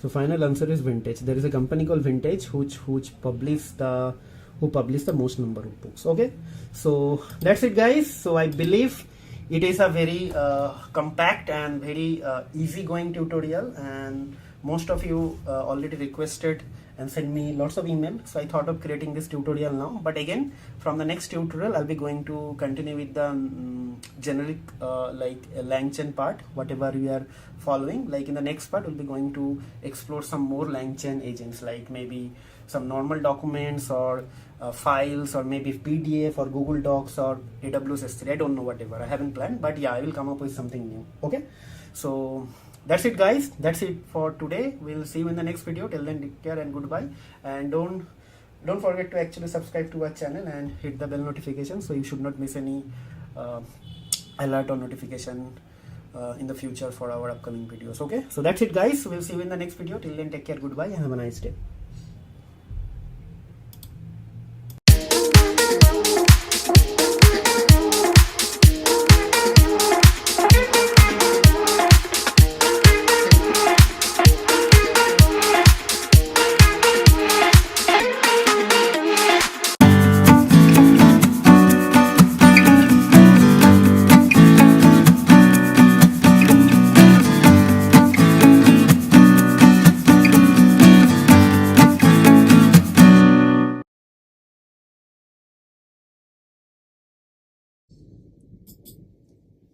What's up guys, this is Ronnie. Welcome back to our channel Total Technology Zone, and today's topic will be how to chat with your JSON files using LangChain agent and OpenAI LLM. Okay, so the tutorial is more or less similar to the last tutorial, which was tutorial number 5.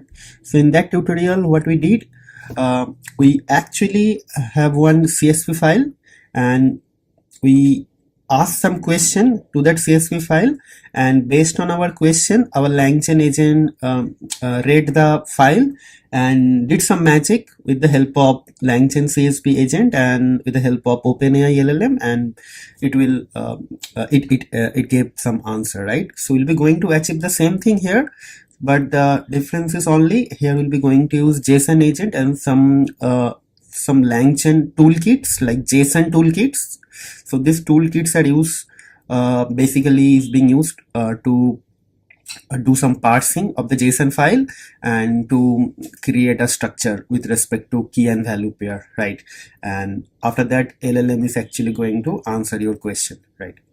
So let's start with our main slide, which is this prerequisite. So in the prerequisite, we require JSON toolkit, JSON spec, and create JSON agent. So JSON spec is actually going to create the JSON object. Means from the JSON file, it will create a JSON blob. Okay, and that JSON blob will be represented to the JSON toolkit, and this toolkit is actually basically doing the parsing and a little bit of understanding of the JSON structure. And this JSON agent is going to use this spec and toolkit together to create the agent with the help of LLM. And after that, whatever a question you ask, this agent will be going to give you the answer. Okay, right. So let's start with our code. So basically, we have a JSON file here. This output just JSON. So basically, it's a maybe it's a Swagger documentation exported in the form of JSON for an API. So basically, it's an OpenAI API export, like all the endpoints from OpenAPI and their required parameter, tags, description, everything is there. So basically, you don't want to actually read the file, but you still want to have some answer from that from this file. So due to some time constraint or other complexity, you don't want to actually go through the file and fetch your required answer. So that you want to have something, some utility which will give you the answer immediately. So that is why we are using this LangChain agent, LangChain CSV, sorry, LangChain JSON agent. Okay, so I'll ask you to actually now start paying attention from this point, because we'll be going to start writing our code. So for the first thing, it will be from LangChain dot chat models. Will be going to import chat OpenAI. Okay, now we'll be going to import from LangChain dot agents. Okay, so we'll be going to now import create JSON agent, right? Then we'll be going to import from LangChain dot agents dot,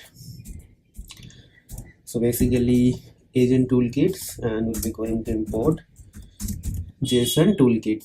So basically this is a class, okay, we'll be going to use. So next thing will be from LangChain dot tools dot JSON import. So basically we are looking for some JSON JSON spec. So maybe I just did tools JSON. Okay, after that there is another one more tool, this tool, and it should be import. Okay, and the last thing will be import JSON to read the file. Import JSON. Okay, file. So first thing, we'll start with reading the file. So maybe we'll be going to create a variable out, or we can just say, sorry, the file will be output.json, right? This is the file name. Now we'll be going to read the file. So basically we'll be going to write with open, and then file, and we'll be going to write file, and then we'll be going to open the file in read mode, and we're going to create an alias f1, right? And then the file content will be stored inside a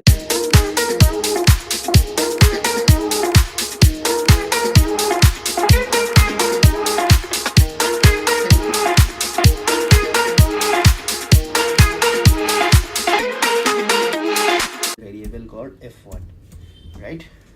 And it will be f1.read, right? But normal loading is not going to work. It will work if it is f1. If it is a string, then it will work. But here we have to do JSON dot load, because it's a file, and f1, right? It's done. Now what will happen? We'll be going to actually print data. Let's see whether we are able to get the thing. Okay, good. So now maybe I think I can close the file, f1.close. Okay, let's see. Yes, so file reading is done. Now we're going to create our agent, but before creating our agent we'll be going to set the JSON spec and JSON toolkit a variable. So maybe I can just write spec. Okay, so spec is going to be JSON spec, and it takes something, this dict.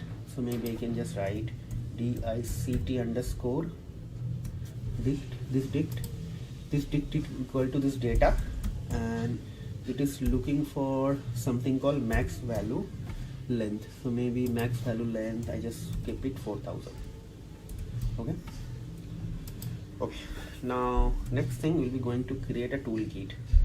So toolkit is going to be JSON toolkit, and inside that we'll be going to pass our spec, right?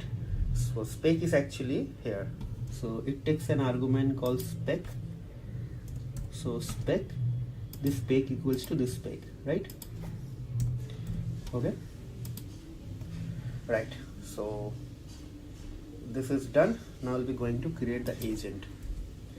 So agent is going to be chat OpenAI, then the temperature is going to be 0, then model is going to be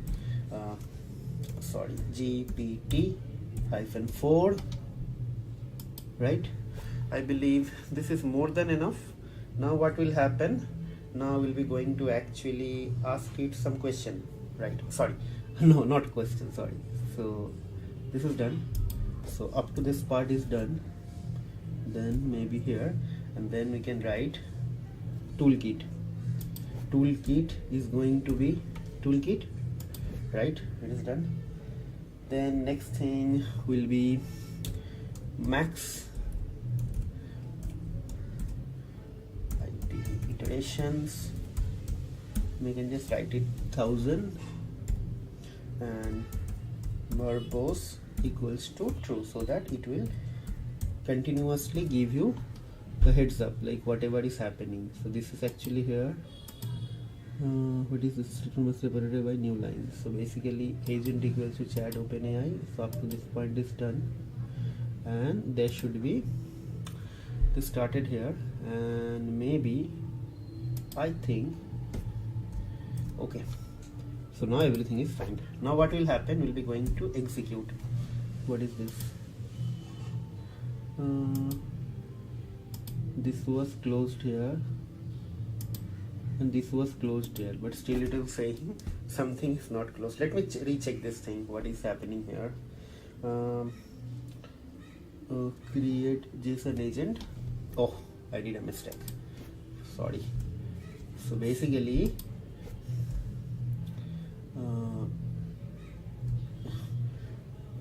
LLM equals to this, right?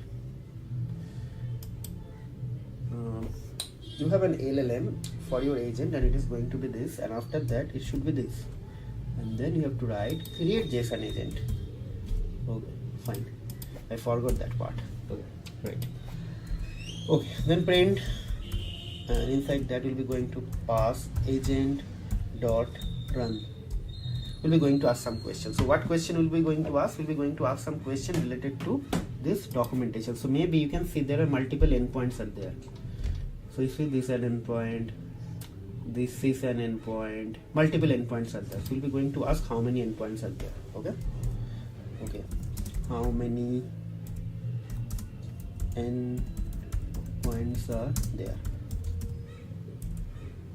Okay, so let's clear and let's ask this question to it. Okay, so it is going to give you the answer. So let's see. If everything is fine, it's going to give the answer. Okay, so agent executor started the chain. Okay, so yeah, it gave the answer already. See, 22nd endpoints. All the endpoints are coming here, right? So let's take an endpoint. We'll be going to ask some question. So maybe Okay, how many required parameters, are there in the request body, of the completion endpoint. I'm asking in the completion endpoint how many required parameters are there.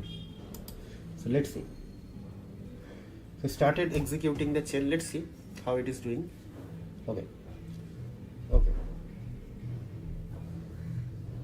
So it got all the endpoints. Now it is going to, so you see it is only checking this endpoint, right? Then it is going to check the request body, right? Yes, request body, it got request body, it got require and content, right? So required is true. Now it is going to check how many parameters are required. Sorry, name of the parameter. So it is getting this thing. I believe 2 more iteration it is going to do, right? So let's see, it got the schema. Inside the schema it is able to get the thing. So in the schema there is a variable reference, dollar reference. So from the dollar reference it is going to get the value. Okay, so yeah, I believe in the next step it is going to get the answer. Yes. Yeah, model and prompt, right? Yes. So let's ask some more question. Okay. What is the summary? What is the summary of the completion set endpoint? Okay. So let's see.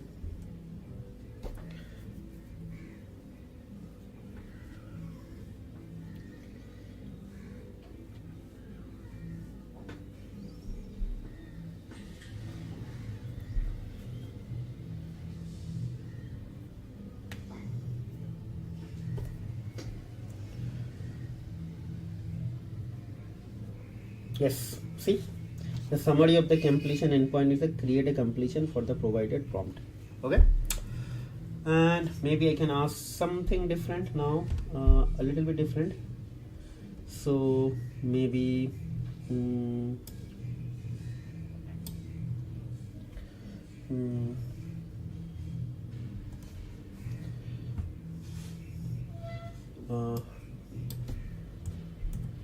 does completion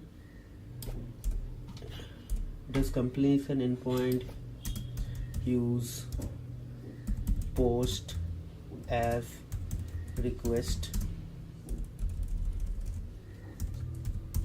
method? Let's see, let's ask this question. I'm asking that whether completion endpoint uses post as request method.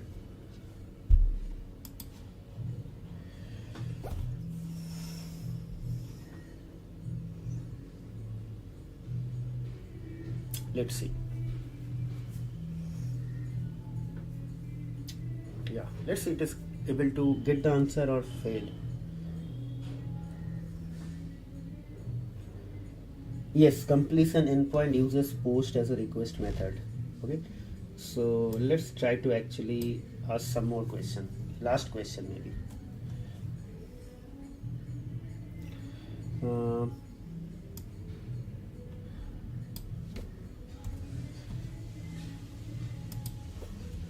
What are the request method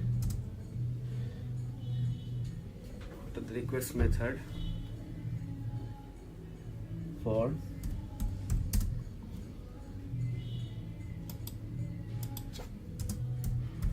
endpoint? Okay, let's ask this question, little bit tricky question. Let's see whether it is able to get the answer or not.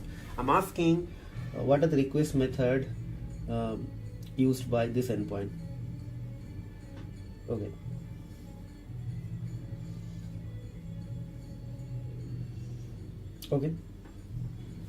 oh my god, it's able to get the answer. See, it is very intelligent, right?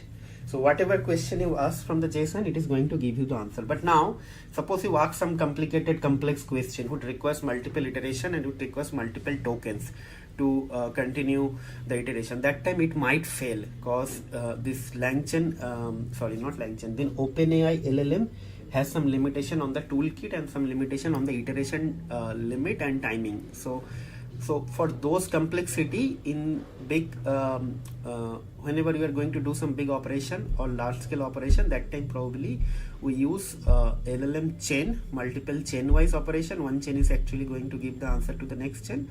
So based on that, we generally do it.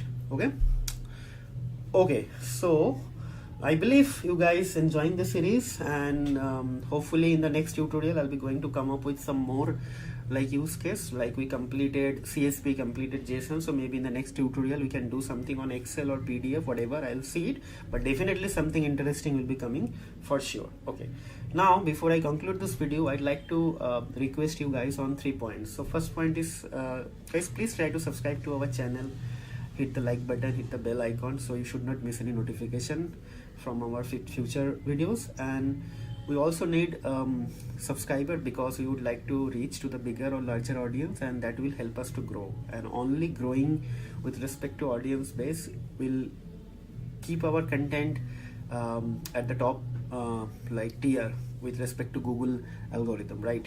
And that will also indirectly and directly motivating us for creating more and more content on daily basis, right? Second thing, if you feel our videos are going to helpful for someone, whoever it is, either your friend, family member, whoever, just try to share our videos with them. So indirectly from there also will be going to like get some audience and subscriber, right? Next thing will be, don't just watch our videos, try to put some comment, good or bad, doesn't matter. Just try to put some honest feedback so that we'll understand what is missing in our videos, what are the things could be done in a better way. What challenges you guys are facing while you are working on some project or anything, so that we can incorporate all those things in our upcoming videos. And if you feel something is really helping you, some videos are very useful, helping you to solve some problem, just try to mention as well in the comment box, so that it will also going to motivate us and also going to help some other viewers to find our videos from this ocean of YouTube videos, right?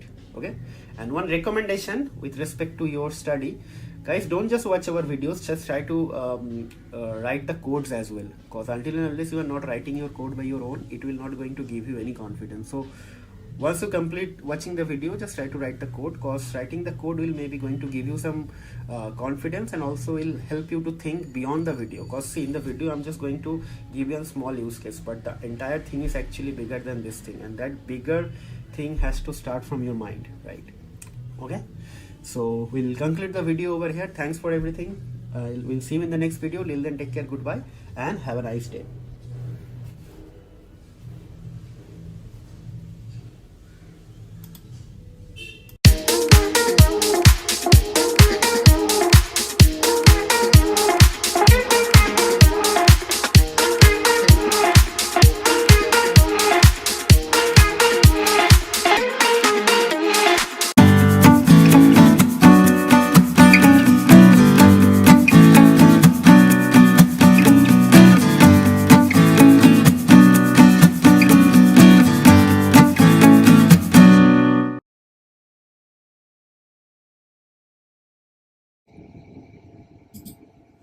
What's up guys, this is Ronnie. Welcome back to our channel Total Technology Zone, and today's topic will be how to chat with your SQL database using LangChain and OpenAI.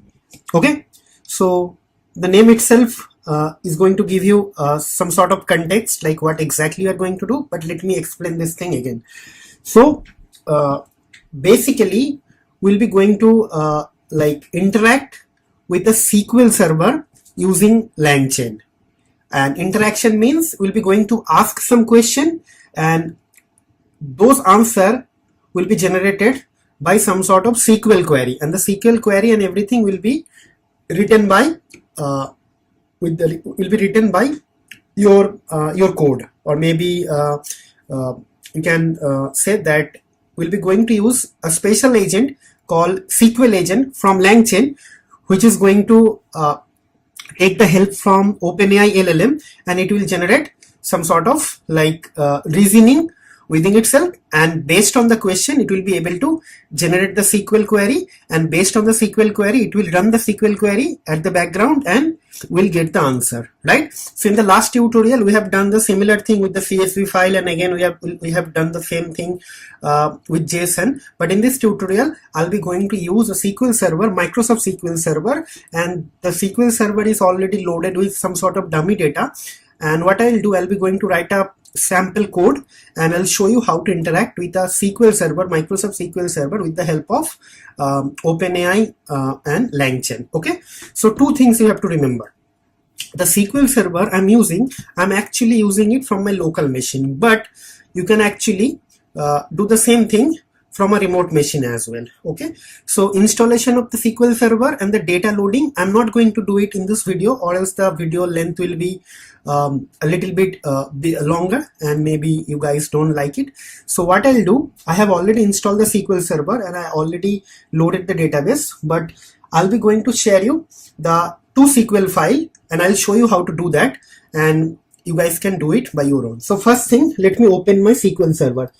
For opening your SQL server, you need a software called this one, right? So basically, let me first remove all these things.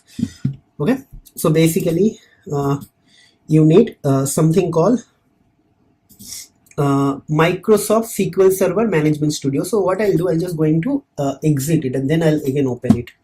Okay, so I have already installed. Once your installation is done, what will happen, we'll be able to get it from here. Okay, so you will write SQL Server Management Studio. I'll click on it, and then what will happen, it will ask you to connect. Okay, so I just going to choose the Windows authentication. So basically, when you are going to install the SQL server, that time you have to set everything. So if you just write in the chat GPT how to install SQL server, it will tell you. So basically, if I go to the database, I have created a test database, and inside the database I have multiple tables, right? So if you see, I have one table, customer, order item, product, and supply. So basically I'll be going to ask some question, and our LangChain agent and OpenAI LLM will be going to query against this 5 tables. Okay, right? So now let me open my VS Code. Okay, so basically I have a main.py, so I'll be going to start working on it, and I'll explain you the significance of this file, prompt.txt. I'm not going to do anything now, but after 5 minutes or 10 minutes, we'll be going to use it, right? So let's start our code. So basically, when you are going to work with SQL agent, so basically you'll be going to require something called SQL Server agent. So you all know, so it should be from LangChain dot agents, right? So basically, if you remember, like in the last class, what we did with something with JSON, and before that we did something with CSV. So similar thing is here. So we'll be going to use something called CSV agent, right? Sorry, SQL agent. So basically import and then create SQL agent. See, create SQL agent, right?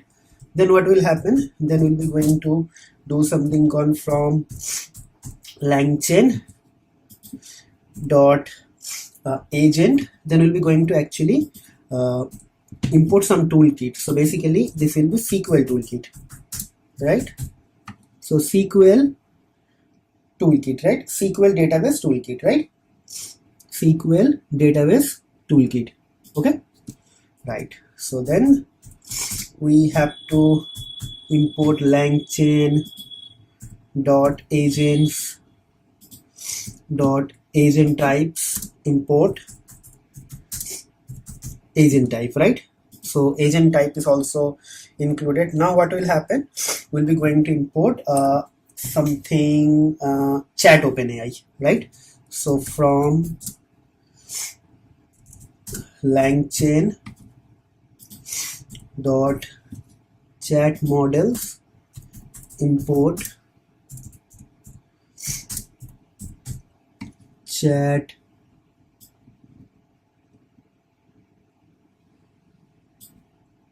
OpenAI, right? Then what will happen, Then we need to install import from LangChain dot SQL database. So basically import SQL database, because we'll be going to create a SQL like kind of SQL server database, like kind of an object of a SQL server database, right? So this is done. So last thing, maybe we need to actually import. This is done. SQL toolkit is done. So last thing, maybe some template from LangChain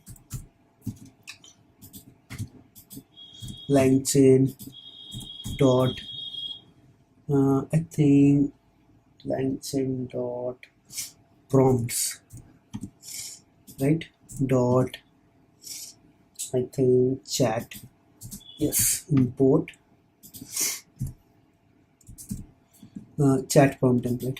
Okay, so all imports are done. Now what will happen, we'll be going to actually import SQL Alchemy for building the connection. So basically from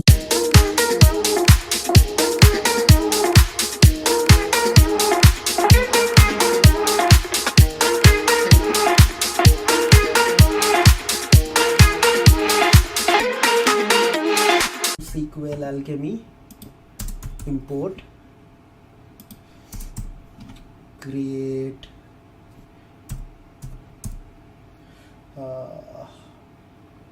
create engine, right? Create engine, right? Okay, done. So now what will happen, now we'll be going to actually establish the connection string first. So CS is connection string. So basically how it will happen, so basically it will be like this, then MS SQL, right? Then pi MS SQL means Microsoft SQL, okay? And then we'll be going to write the user ID. User ID is SA. So basically I'm using SQL authentication, and after that we have to give the password. So basically this is your username and password. So basically you should not use an username and password directly like this, because it is actually going to expose your system. But just because I'm teaching you guys here, so basically security is our not fundamental like goal, but try to actually do it from a environment variable whenever you are going to do it from your like production. Then SQL server is running on my local host, right? And then what will happen, we'll be going to give the database name test. So this is our connection string, right? Okay, now what will happen, now we'll be going to set up the database. So basically db underscore engine equals to create engine, and inside that I'll be going to write CF, right? Then db equals to, right, SQL database of DB engine, right? Up to this point everything is fine. Now what we'll do, I'll be going to actually check how many tables are coming. So db dot okay get table names like this. If everything is fine, I'll be able to get the table names from this line. Okay, so let's see, this line number 12 is not required, but just to check whether everything is working fine, I'm just doing it. If it is working fine, I'll be going to get the table names correctly. See, if you see my screen, customer name is the customer, order item, product, supplier, all table names are coming correctly. So basically if I go here, see all these tables, customer, order item, product, supplier, right? So basically our connectivity is actually working, right? Now what will happen, we'll be going to establish the SQL toolkit, right? So basically what will happen, so we'll be going to write SQL underscore toolkit, SQL database toolkit. Inside that I'll be going to write db equals to db, right? Okay, and this will be LLM, right? So before we do something with the LLM equals to chat OpenAI. Then we'll be going to write temperature is going to 0.0, and then model equals to GPT-4. I'm using premium edition, so basically it's fine. LLM equals to LLM, right? All done, everything is working fine. Then next line, what is going to happen, we'll be going to actually add one more line, that is SQL toolkit dot get tools. We have to just call this thing. Okay, now everything is done. Now let's execute this line so that there should not be any error, just to check, because this is going to be a little bit lengthy code. I don't want to mess up, so I'm just executing one of, like, this part is actually for connectivity, it's done, and now it is here, so this part is also working fine. Now what will happen, now we'll be going to actually create a chat prompt. Okay, means to actually query something we need a prompt, right? So basically to get the prompt we need to actually have something called prompt. Okay, so basically prompt is actually going to be created from chat template dot from format messages, right? Or from messages, I don't think it is format, it will be from messages, sorry, from messages, right? So it will be something like this, then it will be actually part of a list. Okay, done. Then like it will be something like that, see? Okay, so what will happen now, we'll be going to something like this. Okay, and here at the first line I will write system, right? And then comma and this, and I need to actually make it a little bit formatted so that it will understand that whether we are going to do something from this database, and this has this many table, and you have to actually understand. So for that I have written a template prompt. So see what I have written. You are a very intelligent AI assistant who is expert in identifying relevant question from user and converting into SQL queries to generate correct answer. Okay, so let me actually make it in the next line. Okay, please use the below context to write the Microsoft SQL queries. Don't use MS SQL queries, MySQL queries. Okay, MySQL and Microsoft SQL is different. So context, you must query against the connected database, means I'm connected to a database called test. Okay, you have to use the same thing. It has total 5 tables. These are customer, order, product, supplier, order item. I'm just giving him some knowledge. Okay, so customer table has this many columns. Okay, now your question is how I got this thing. So those are familiar with SQL, they already know it, how to do it. I'm just giving you the very easy example. So if you go to this table and if you just select top 1000 rows, it is going to give you, see, ID, first name, last name, city, country, phone, exactly the same thing I have written, ID, first name, last name, city, and it has the customer information. So similarly you have to do it for all the tables and do it. I could have done this thing in front of you now in the video, but for writing every line maybe it is going to take 2 to 3 minutes, and unnecessarily the length of the video will be increased, and maybe you guys will not like that because it's some mechanical work, right? So I just created this template like this, so that I'm just giving my AI agent, you can call it as an agent, a little bit knowledge that before it is going to do something, it has the necessary information, right? And at the end I have written, as an expert you must use the join whenever required. So I did the same thing for customer table, order table, product table, supplier table, order item. For all tables I have written the columns and a little bit knowledge. Okay, it gives the order specific information, it gives information about product, this table gives information on the supplier, and it gives the information of ordered product, everything. So whatever question is coming to this thing, it will be able to generate the answer very easily because it has the knowledge. Okay, so what will happen now, let me just copy this thing, and I'll be just going to upload this thing to my GitHub repository, so you guys will get this prompt ready made. Okay, so let's do this thing here. Okay, and maybe, okay, right, done. So next thing, what is happen after you complete this prompt, basically you have to ask a question, right?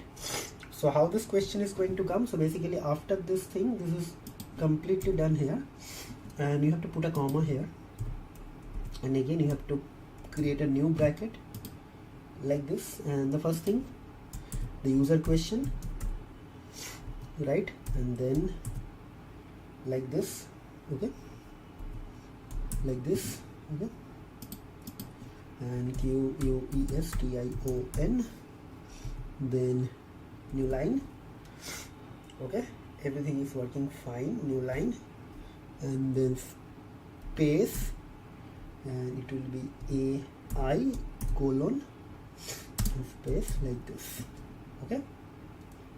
So basically this closed here, this closed here, then this closed here, and this closed here, everything is working fine, okay, no problem at all.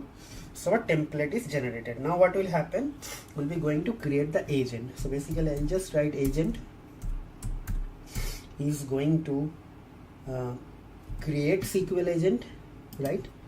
So basically it will require an LLM is going to LLM, right. Then next thing is actually toolkit is actually going to SQL toolkit, right. Then agent type is very important, right. Agent type is actually agent type dot zero sort React description, right, okay. Then next thing is actually verbose equals to true. We'll be going to actually do that. Verbose equals to, like, it should be true, right. Then max execution time. So what I'll do, I will keep both max execution time 100 and maybe max iteration, maybe I can keep it 1000, okay. Okay, all done up to this point. There is no error. So actually what is happening here, verbose equals to true, so basically it should be capital T because it's a boolean, right. So let's execute. I should not get any error up to this point, okay. Okay, no error. So now we'll be going to ask the question. Let's ask the question first. Agent dot run, right, and inside that I'll be going to pass the question, right. So basically it should be a bracket, and then I'll be going to write prompt dot format prompt, right, like this, and I'll be going to ask the question now. So question equals to this variable and this variable, and I'll be going to ask, let's say let's see what can be done. Okay, so let's ask the question, very basic question first. Ask write down the table names, okay. So let's ask this question, let's see. Okay, so everything is done. Yeah, see, it is started here. Yeah, yes, see, the table in the database are customer order. These are the same tables mentioned in the context, right. So it is able to tell, right. It is not, I believe it is not querying anything. It is getting this thing from the knowledge of the context, right. So now next question is actually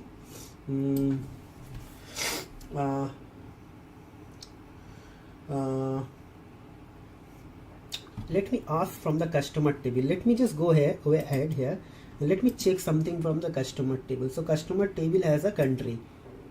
So let me ask a question, a tricky question here.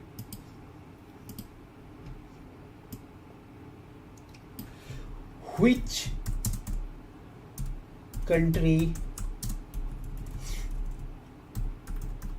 has most number of customers, right? let's ask this question. Let's see. Before that, let me clear it. Okay, so it's very interesting, right? You no need to actually learn the SQL query. If you have a data and if you're working for a data like data company, like where actually your job is to do some data analytics activity, so you have to just know a little bit of Python and this LangChain, how to use it, and after that you can do like multiple types of analytics job, right? See, which country has most number of customer? I know this question is not framed properly, but still it will be able to answer, right? So let's see. Okay, let's see. Okay, so now it is checking. Okay, so basically it is saying USA has the most number of customer. 13 customer is coming from USA. So maybe which country has least? Let's see. Same question in a different way. Okay, so 2 queries are already executed, right? So next question, let's see. Okay,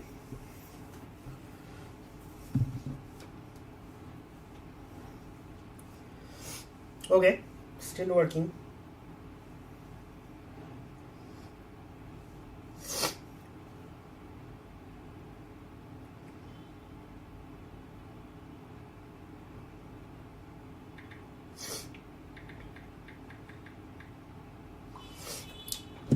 So it is saying Ireland has the least number of customers. Now let's going to ask it some tricky question, like, okay, so write down the customer name who made most number, who placed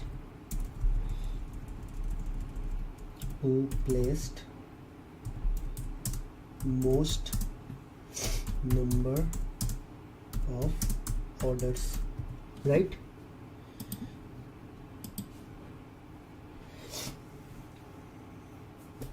Let's see.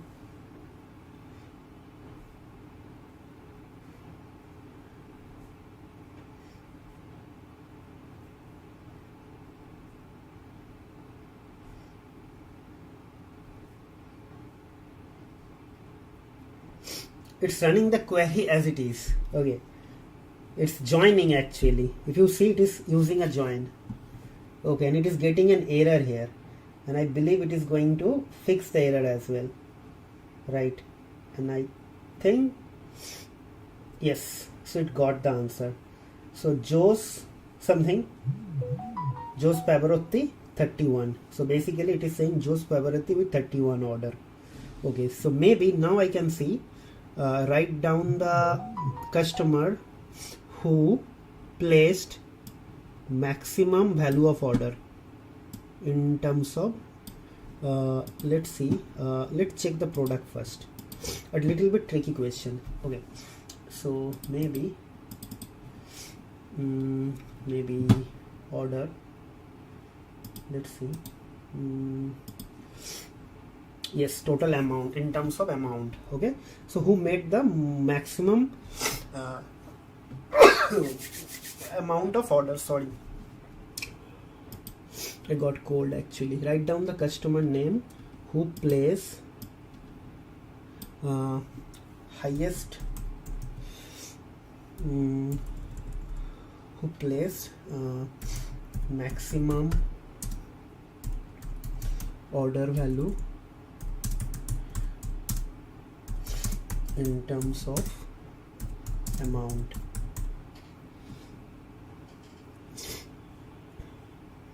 Who plays order, you must add all orders amounts together to get this. Giving some context, let's see whether it is able to do it or not. Right, let's see. hopefully it will be able to do it. Okay, it's doing actually. Yes, it is taking the order ID, order table immediately. Now that I have the schema, some sample data, I write a query to find the customer who placed the maximum order value in terms of amount. I'll need to join. It's doing everything, and it is doing some sum here. If you see, yes. Okay, it's getting an error, and after that I'm using is double quotes. Okay, so it got, see, the customer who placed maximum order value in terms of amount is host clause, a total order amount is this. Right, now we'll ask something, supplier. So maybe write something in terms of product.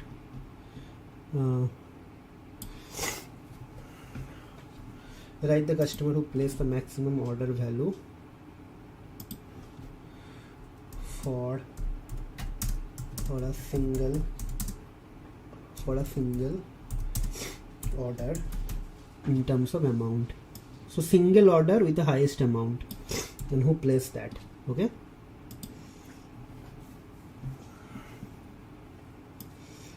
okay, so let's see. It will come from the order table, and after that it will join based on the customer ID. Okay,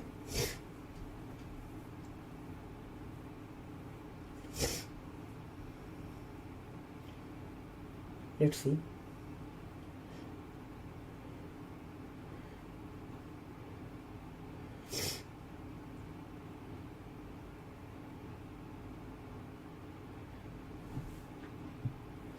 The single value is it's also getting this thing. Okay, so hopefully it will be done. Then something on the product, write down the, let me check in the product table whether it has a name or something. Let me, okay, let's go to the product table. Okay, product name is there, package. Okay, so product supplier ID is there, but for which product it is getting this thing, it has no information. So maybe if I go to, yeah, order item, maybe order ID, order ID, product ID 11, unit price, so product ID. So maybe you can ask this question. Let's see how it is going to react. Okay, write down the product which was ordered maximum number of times. Let's see. I did a mistake. Which was, it must be which was, but I made it who was. So let's see. So product name, it is immediately got the product table. See, now I don't know whether it will be able to do the right join or not. Yes, it is able to do something. Yeah, product with the order item table. Yes, it is doing exactly the same thing. Okay, yes, this product was ordered most number of time. Write down the supplier who, write down the supplier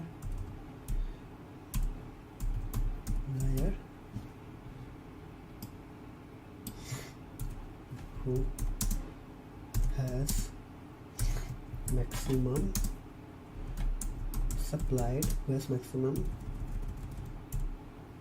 product. Write down the supplier name. Supplier table has a supplier name or ID. Okay, so let me go to the supplier table. Yes, so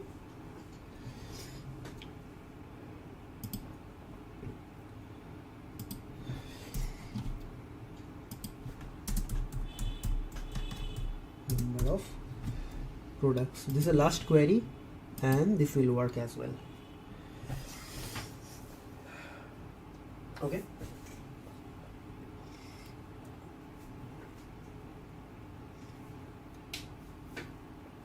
Okay.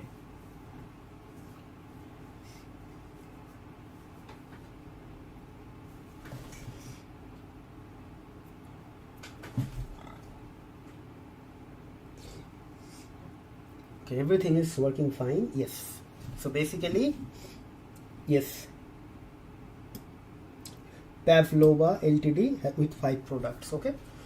So that's it from the tutorial point of view and the coding point of view. So don't worry guys, I'll be going to give you this code and this prompt, and as well as the SQL script. Okay. So how to use the SQL script, let me tell you here. So I'll be going to give you this SQL script. So basically, just hold on. Yes. So basically, I'll be going to give you two script. First, you have to execute this file, and then you have to execute this file. How to do it? Let me show you here. So you'll open your this thing. Then you'll be going to open a new query. First, you have to drag and drop this model SQL, and after that, you will just execute this thing. Once you execute, it will be done.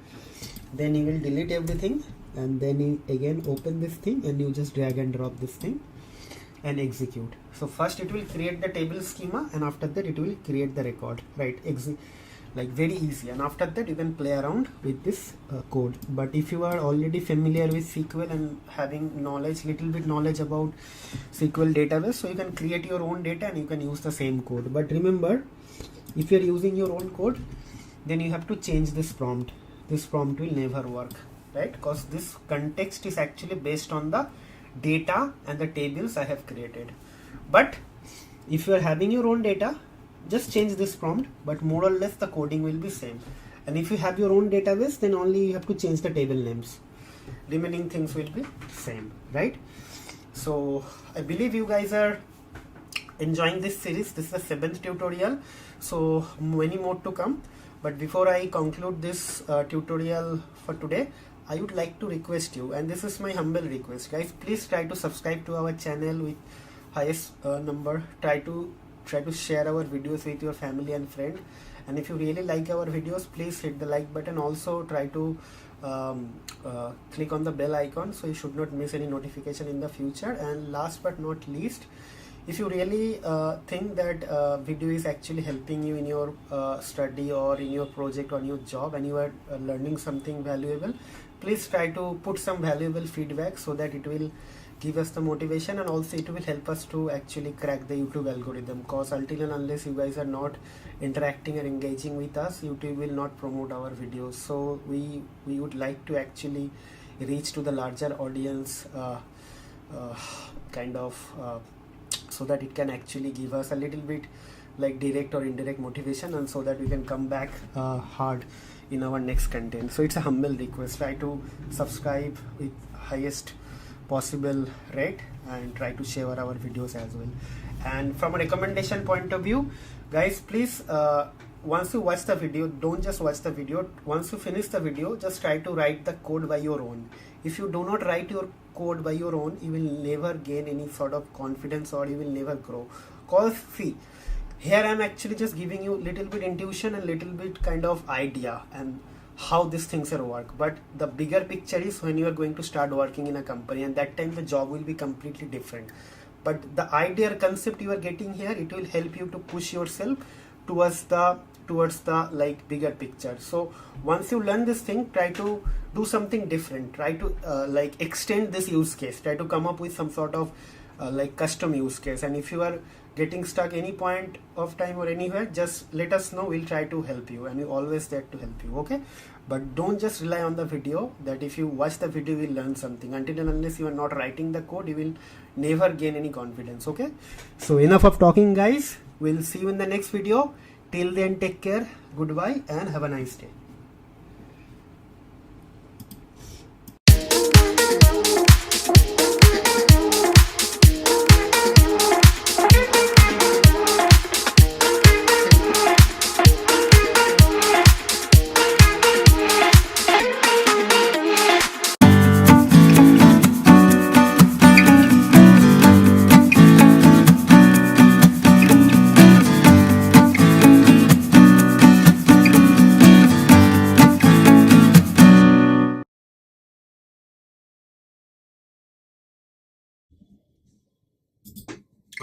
What's up guys, this is Ronnie. Welcome back to our channel Total Technology Zone, and today's topic will be how to create an intelligent email assistant using LangChain and OpenAI LLM. Okay, so when I say intelligent email assistant, so it means we'll be going to create something. I don't know what is that. You can call it an AI agent or assistant, anything. So we are going to build something which will help you to automate your email related activities, like if you want to check some emails, or if you want to check some emails arrived or not, or if you want to actually write a draft, or if you want to send something, or if you want to do something like uh, like checking some emails are there or not, or how many emails came, what was the subject line of an email.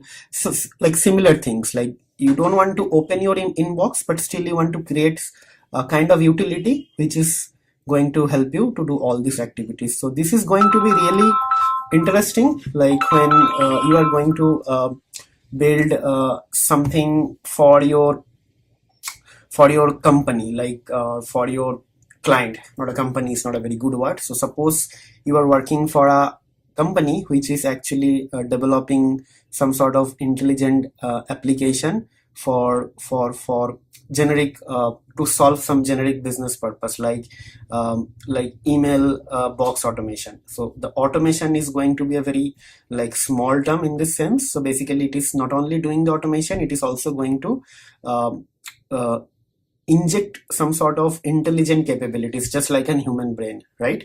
So basically it can read an email, it can draft an email, it will be able to send an email. So all those things will be included. So basically I think if I talk, you guys maybe will start feeling bored. So let's start the tutorial actually. So before I start the tutorial, we'll be going to use our Gmail actually for this use case. So basically what will happen, first we need to go to this link and we have to set up the Google API. So I'll copy this link and I'll go to here and I paste it here.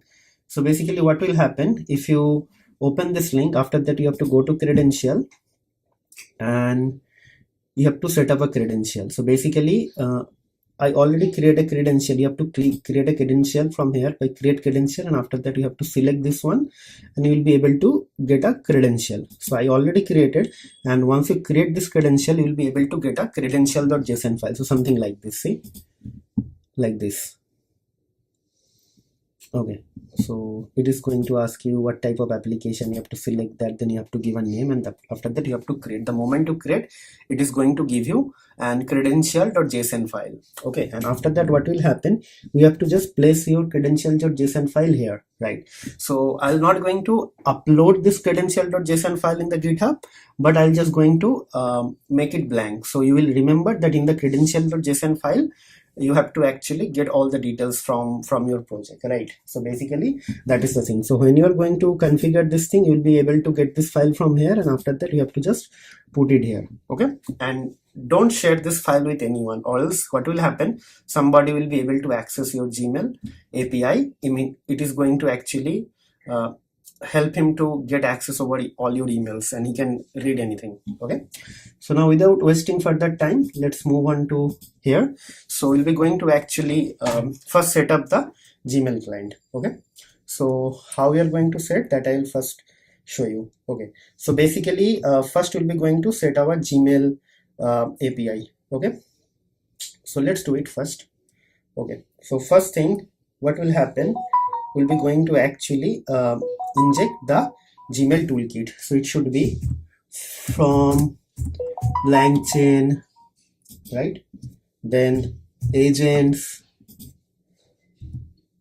then agent toolkits, then import, it should be Gmail toolkit, right? And after that what will happen, we'll be going to actually check whether our toolkit is being initialized or not. So how to initialize your toolkit, I just create a variable, and after that it is basically, if you see here, this is basically a class. So basically we'll be going to create an object.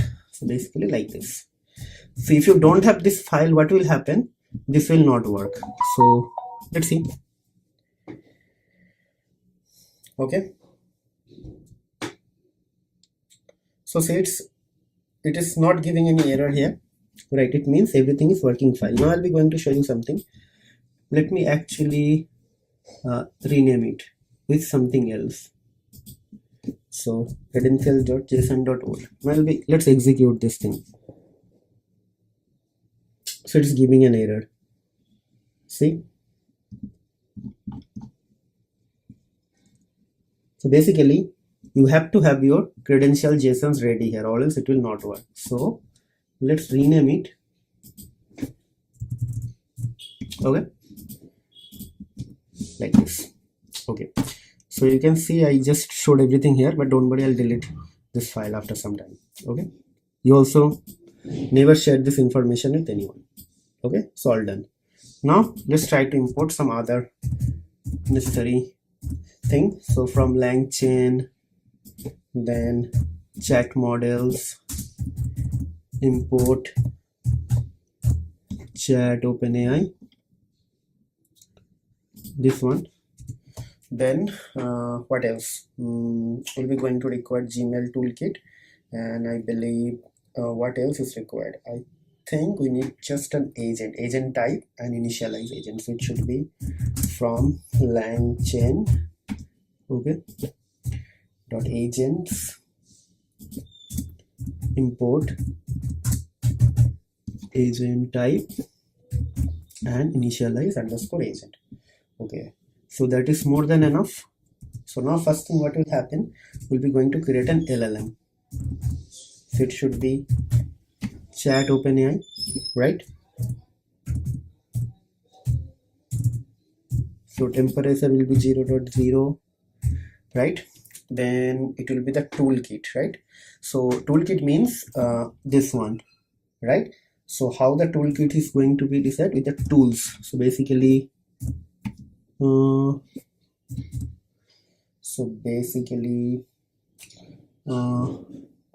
tools equals to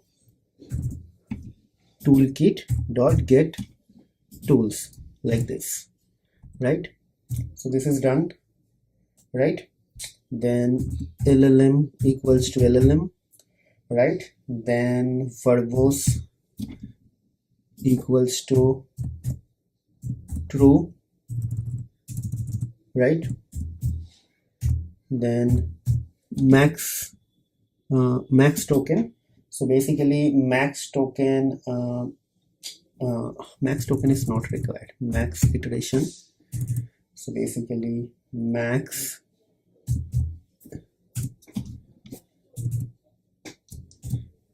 to this. Why it is not showing?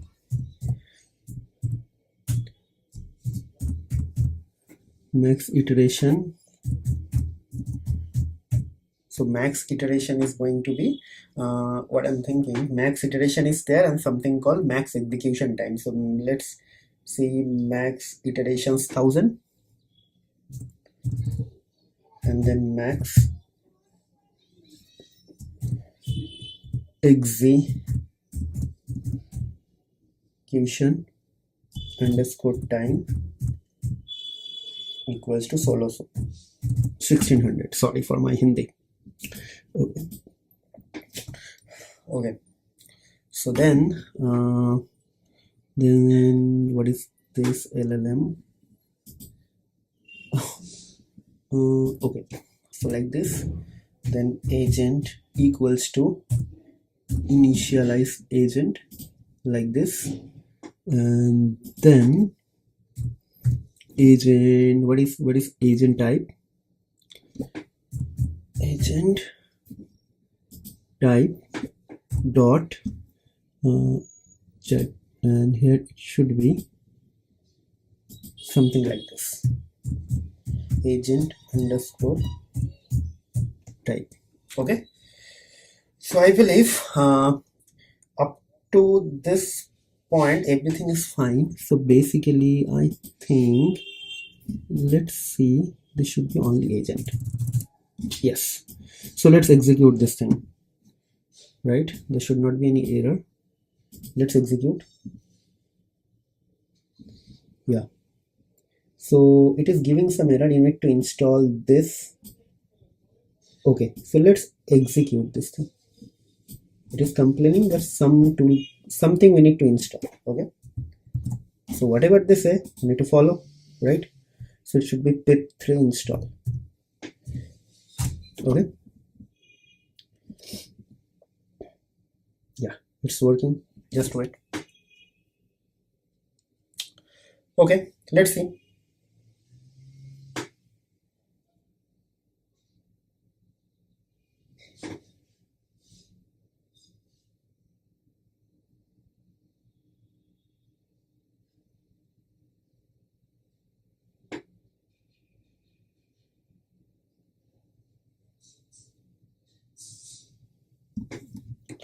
Okay, let's execute. Okay, okay, so now it is asking for another library. So basically this is Google auth leave. So basically just install it. So OAUTH auth lib leave. Let's try to install this thing. Okay, done. Let's execute. Maybe something else is also required, so it is going to ask. Okay, so now it is asking me to just connect one time with my Gmail. So I just connecting with my Gmail and continue, and I have to just give the access. So this test one, right? So if I go here, so if I just go back here, so if you see, I previously created a desktop client 1. So basically that is what it is saying. Okay, so let's continue. So it's done, and I need to just close it. Okay, and I need to close it here. That's it. And then what will happen? I need to again execute this thing. So this time it is not going to ask me to log in again. Okay, so now it is asking to install this one, right? So maybe this is the last one.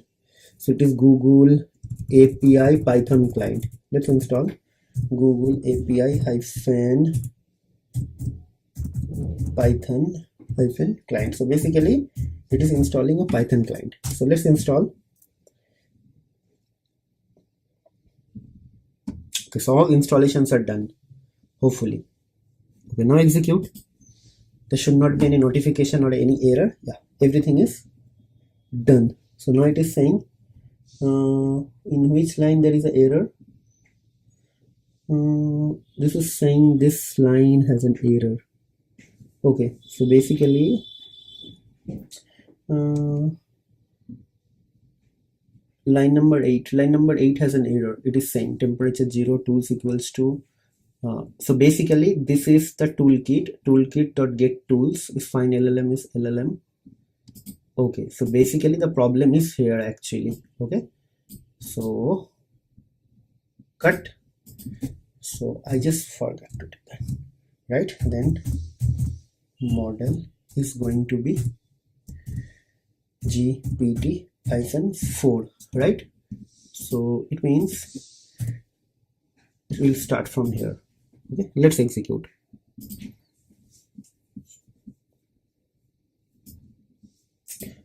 Chat agent does not support multi-input tool for Gmail draft. So basically okay, so basically here, so I need to change this thing here. So it is saying that it has nothing for Gmail actually. So basically what is going to happen, so it is going to be let me check what will be there. It is structured chat. Okay, so let's do this, then structured chat, this one. Now this will work. Okay, all these things are learning. Okay, now everything is fine. Now clear. Now what will happen, I'll be going to ask it some question. Okay, so let's ask some question here, right? So print, so agent dot run. Okay, what was the subject line of the last email came from simply learn. Okay, let's see. I'm saying the simply learn email which came last or latest, what was the subject line? Let's see whether it is able to do it or not. Yes, so let's see. First it got the entire thing. Now it is going to give the subject line. So the subject line of the last email is become a certified data analyst. Okay, so let's search with that. So I'll go at my inbox and search with simply learn. Yes, become a certified data scientist, data analyst, part 2 success IELTS. See the same thing actually. It is here, right? Now what will happen? I'll just delete this thing. Okay.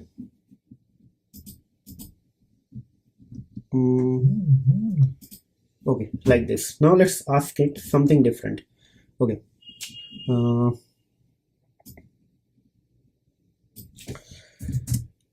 Is there any email in my draft? Let's ask it.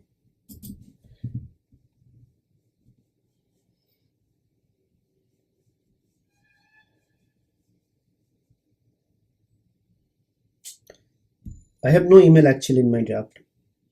There are no draft email. Let's check. No email in my draft. Okay, so let's go get back and ask him to write something for me.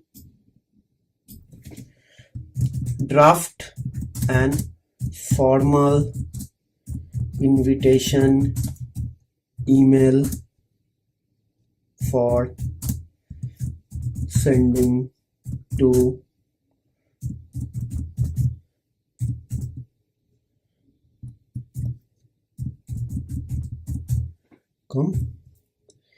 invitation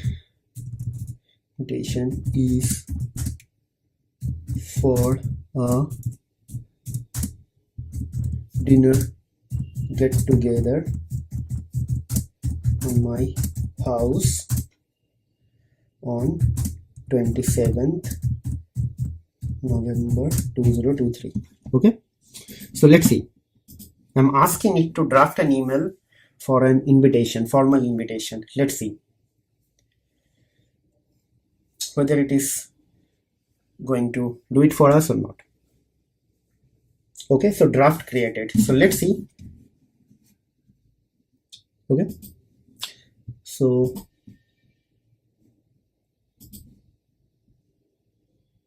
yes, see. Okay, so it came. Now I'll ask him to delete the draft. Okay,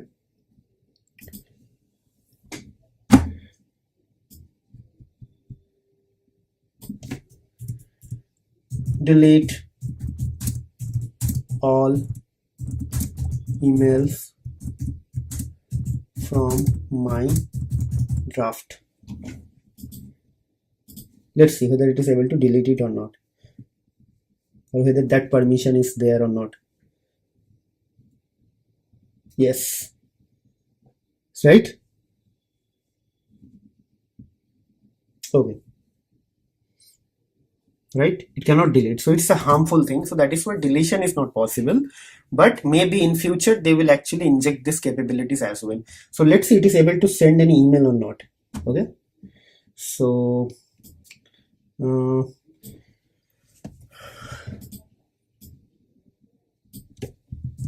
send the saved email from the draft.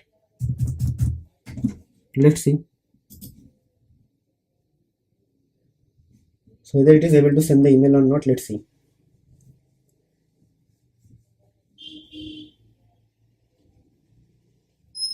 Yes, it is saying provide the ID of the drafted email. So without message ID, it won't be send the saved email from the draft.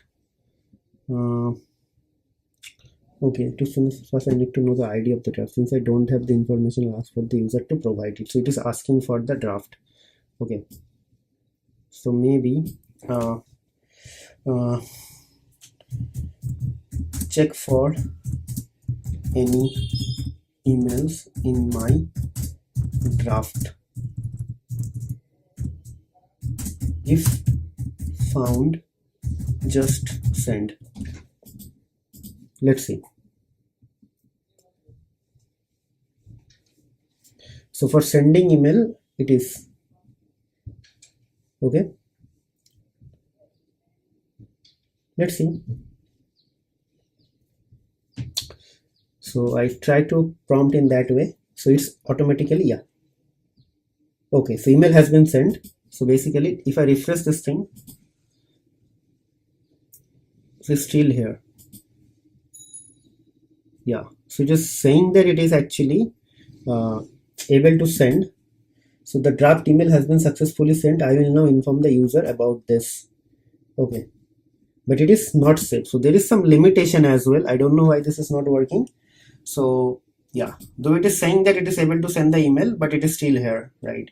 So maybe I don't know. If I go here, yes, yeah, it came. See, yeah, see. Oh, okay. So it kept the copy of a drafted email and also it is sending the email. See?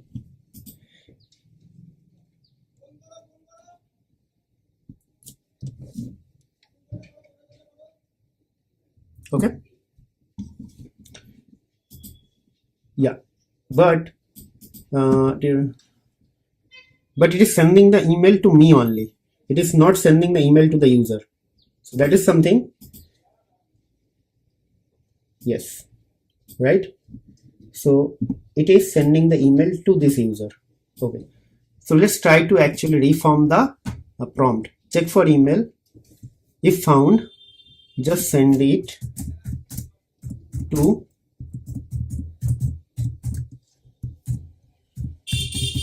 let's see.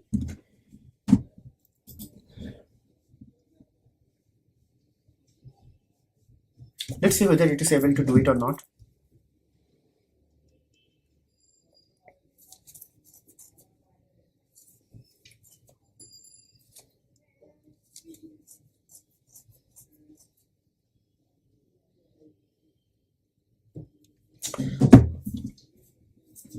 Okay, let's see. So let's go to the sent item. Let's see.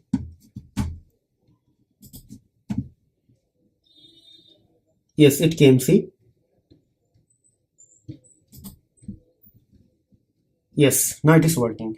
So everything is actually game of prompt. If you are able to write your prompt properly, it will be able to do it. So basically, it is capable of actually searching some emails. It is capable of actually drafting the emails, and it is also capable of sending the emails, right? So basically, deletion is not possible, but it can search. Like you can actually easily get some information readily available in some tool. Suppose you are developing some application, and in that application you want to actually keep a track of all the emails. Okay, so maybe let's some analytics driven application. How many emails received on average for last 10 days? Some critical application, some critical calculation. Okay, so 10 days average.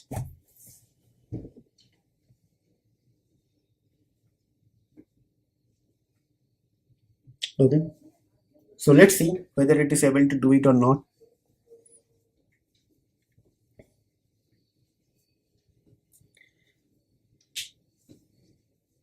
In last 10 days, how many emails received, and after that I'm looking for the average. So let's see. I'm given a very complex task to it, to the bot. It's not a bot, to the AI. Okay, so the underlying LLM agent. So this LangChain agent, basically this one. So let's see whether it is able to do it or not.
Okay, so tokens per minute is 1000. So basically it is exceed this thing. So basically maybe this is not able to handle for this thing. Okay, so that is what I'm trying to say. So like GPT-4 model is not enough for this thing. So maybe in future we can actually try to do this thing. Basically if you just do, let's say there is another model called GPT-4 Turbo, right? So let's see whether it is able to handle this thing or not. So I believe it is going to give an error. There is no such model. Yes, right. So basically these things are not in place. So basically how many emails received daily basis on average daily basis, daily basis check for last 10 days. Let's see, and let's see whether it is able to do it or not. I just refactored the prompt, but again it is not able to do it. So basically always getting a positive answer is actually not going to help this AI things to grow. So whenever users like us, like researchers like us, or maybe the YouTubers or maybe the educator like us going to do something, they will face some error, and after that they will post it in the community and they will work on it, and after that the things will grow. So basically it's a humble request. So whenever you guys are getting this sort of error, just try to explain your problem to the community, and definitely they will come up with something some solution. See, we are not able to get this thing here, so hopefully we'll be able to get this thing. So now it's a game of prompt. See, I just like refresh the prompt. Now it is able to do it. We have received on average 20 emails per 10 days, right? So maybe I just check the number, right? So let's 4 days. Let's see how it is going to react now.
Okay, so everything is fine. But still it is saying for, I don't know. Let's do it for another time.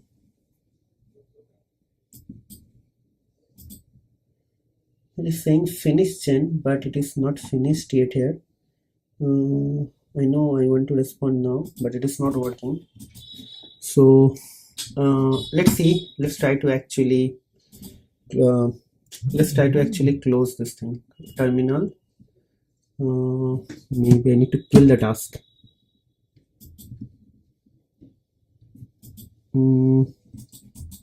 Share, maybe. Yes. Okay. So it is now going to give me the last 4 days data. Okay. So let's see.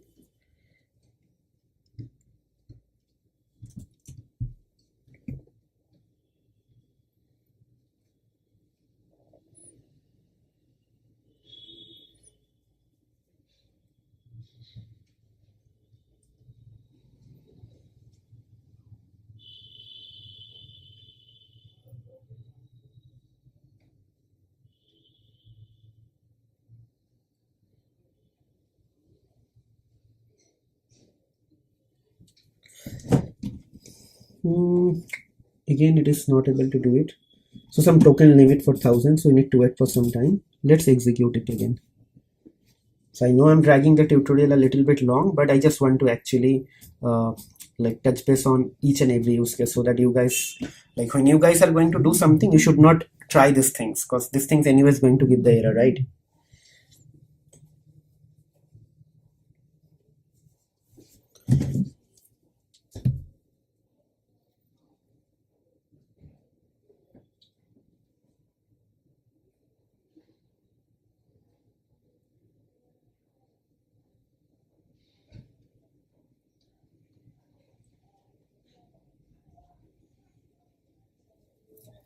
Okay, so basically let's not try. So basically there are few limitations. If you see here, GPT-4 tokens per minute is 1000. Requested for this thing, the input and output tokens must be reduced in order to run successfully.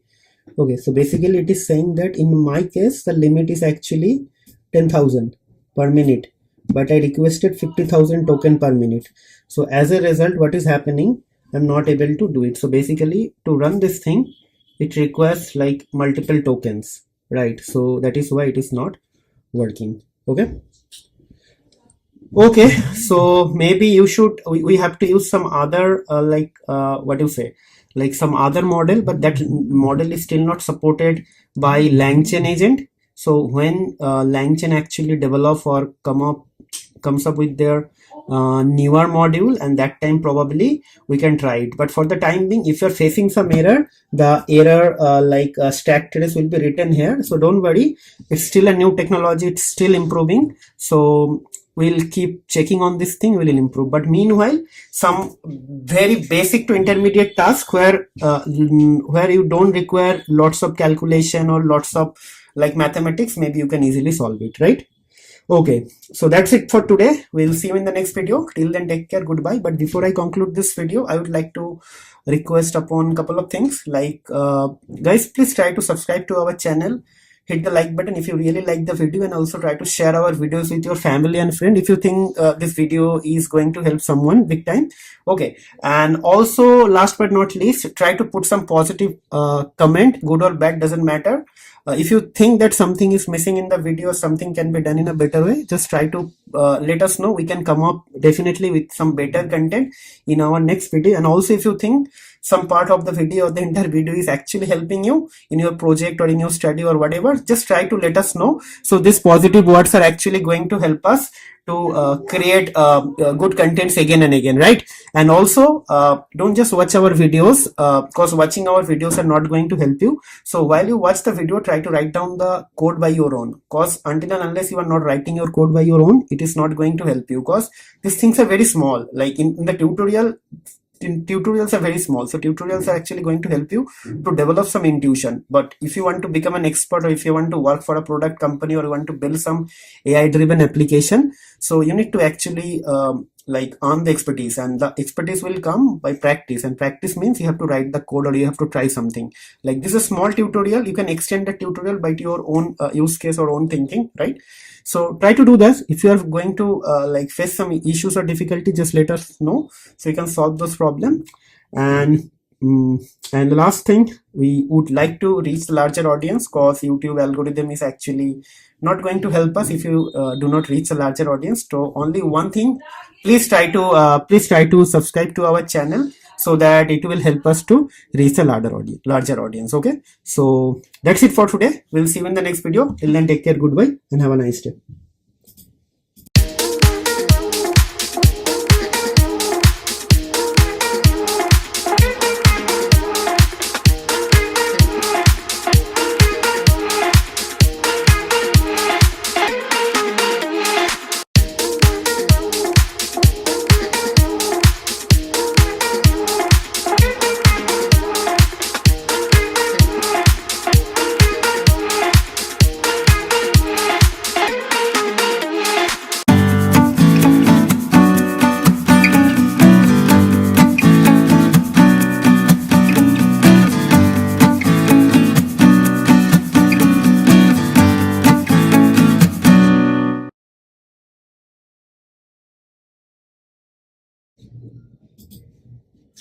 What's up guys, this is Ronnie. Welcome back to our channel Total Technology Zone, and today's topic will be how to integrate Google search with LangChain agent and OpenAI. So here we'll be going to actually do something from Google search. Means we will ask our our LangChain agent to perform something or some action. So what it will do, it will go to web, it will do a Google search, it will take the help from underlying LLM, that is OpenAI, to do some filtration like based on our question, and from that it will generate the final answer. Means first I will ask a question, okay. uh, first I will ask one question, and then what will happen, then the question will be actually kind of forwarded to Google search, and Google will generate some sort of result, maybe chunk of results, and those results will be parsed, and all the filtration and other things will be done by LLM like OpenAI, and based on that we'll get the answer. So maybe if you want to actually understand the concept, maybe the theory is actually not going to help you. So what I'll do, I'll try to start the coding immediately, but before that you have to understand. So when I'm saying it will send something to the Google search, or it will do some Google search, it means we'll be going to use Google search API. So the API called is actually SERP API. Okay, so how to get access to this API? So first I will copy this link, okay, and I open it here and I paste it here. Okay, so basically, right, then what will happen, then it will ask me to log in. So I will click on this thing and I log in. Okay, so once the login is done, I'll be going to get this API key. So you can see this API key here, and I will definitely regenerate the API key once this is done. So basically this link is very important. So what I'll do, I will upload this link and this slide to the GitHub. So now I'll start working on the code, okay, directly. So let's open it here. So basically it was the tutorial 8, so I have to actually close the folder, and then I will open another folder, and it will be GitHub, then LLM, and then probably tutorial 9. Okay, so let's select the folder, and then I will write main.py. okay, and we'll start writing the code now. Okay, so basically I'll be going to first import the LLMs, import the libraries or modules, and after that I'll be going to actually configure the SERP API or SERP API. Okay, sorry, SERP API. Okay, so let's see. So from LangChain, okay, dot agents, right, then import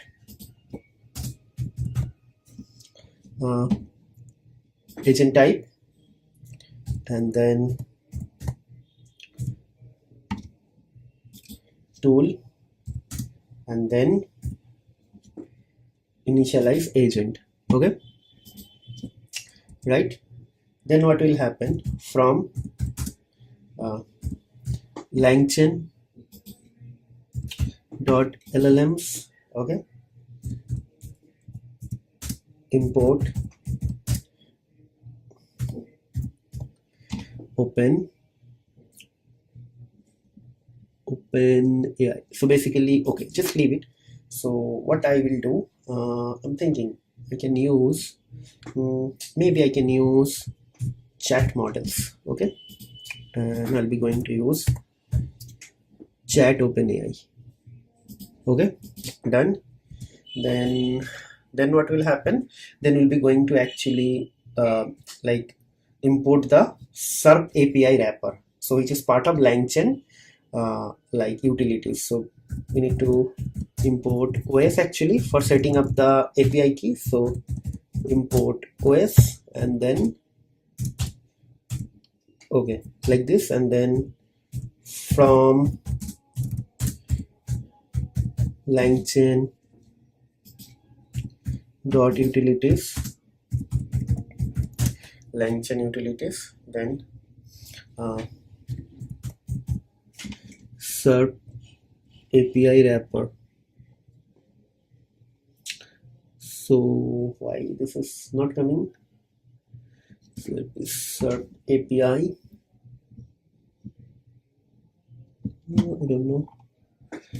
Let's say here SERP API. No, I don't know why it is not coming. Maybe we need to import the LangChain with the upgraded version, but let's see whether it is working or not. SERP API, API, then W. Alright, so API, the API and I will be capital. So API, then WRA, APER, right? So let's import and see if I am getting any error or not. Yes, so no error.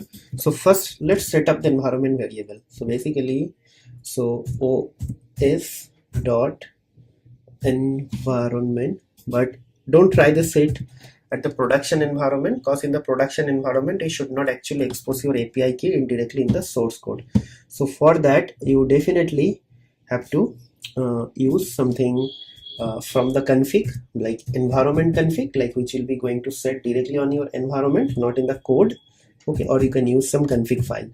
Okay, API underscore key, right? So it will be SERP API underscore key, and like this. And then what will happen? We're going to copy this thing. Okay, done. So let's see whether it is working. Up to this part is working or not. Okay, I think it's working, no error. Now let's do the other part. So now let's going to configure the LLM. So so in small LLM is actually it will be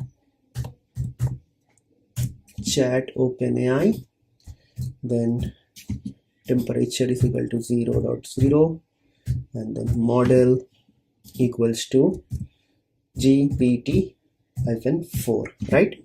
Now we'll be going to generate the tool set now. So basically in the tool, before we are going to create our tool set, we'll be going to create an object of this thing, right? Okay, so let's see.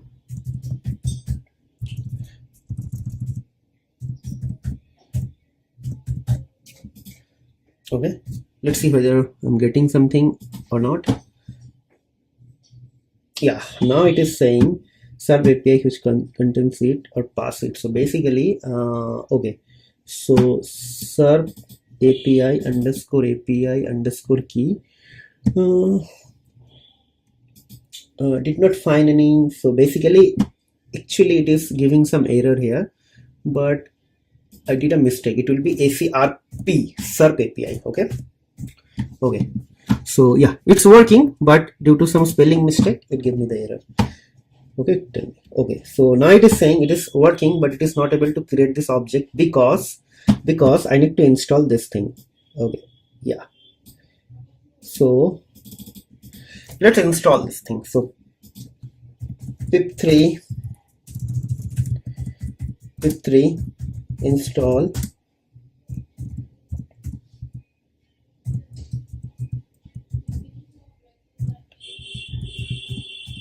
okay.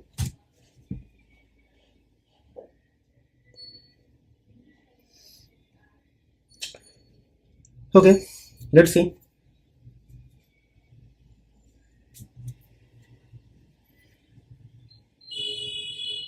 Okay, it's done. Let me do the thing clear. Okay, so now what will happen? Now our like this object has been created. So this thing. So basically now if you see, this is actually like an object. Okay, so now what will happen? Now we'll be going to actually create a variable called tools. Okay, and it will be combination of multiple tools. Okay, so we're going to write tool, something like this. Okay, tool, and it will be like this, and here we'll be going to pass all this thing. So basically first name, So you can give any name. So we'll be going to just give intermediate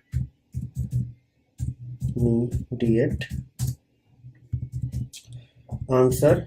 Okay, then what will be the function? So if you can see, func will be search dot run.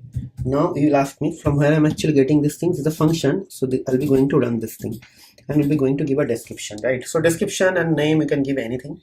So basically I just write description. You can perform any search. Okay, right? So now we'll be going to actually create the agent, right? So basically I just write search underscore agent. Okay, it's going to be initialize agent, and here I'll be just going to do first, I'll be going to import this tools. Okay, like this tools. Okay, then LLM equals to LLM, right? So import tools, then LLM, then maybe agent, right? Equals to agent type, sorry, agent type dot self ask with search, then verbose equals to true. Okay, everything is fine. Now I'll be going to do the searching. Okay, so basically just do the spelling mistake, correction of the spelling mistake. Okay, now let's do something. Print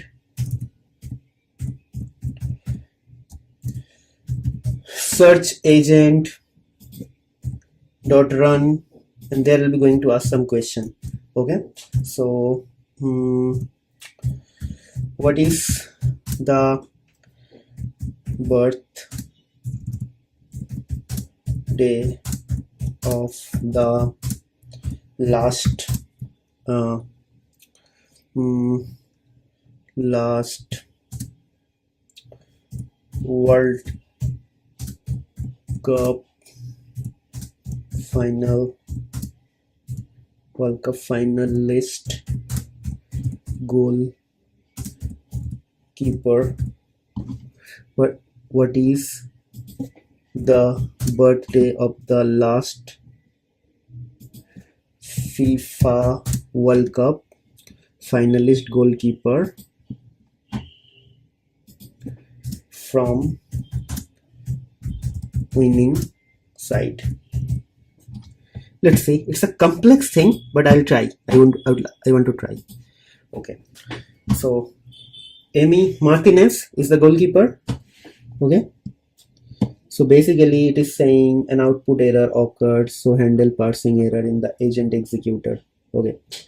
So basically so maybe I can just write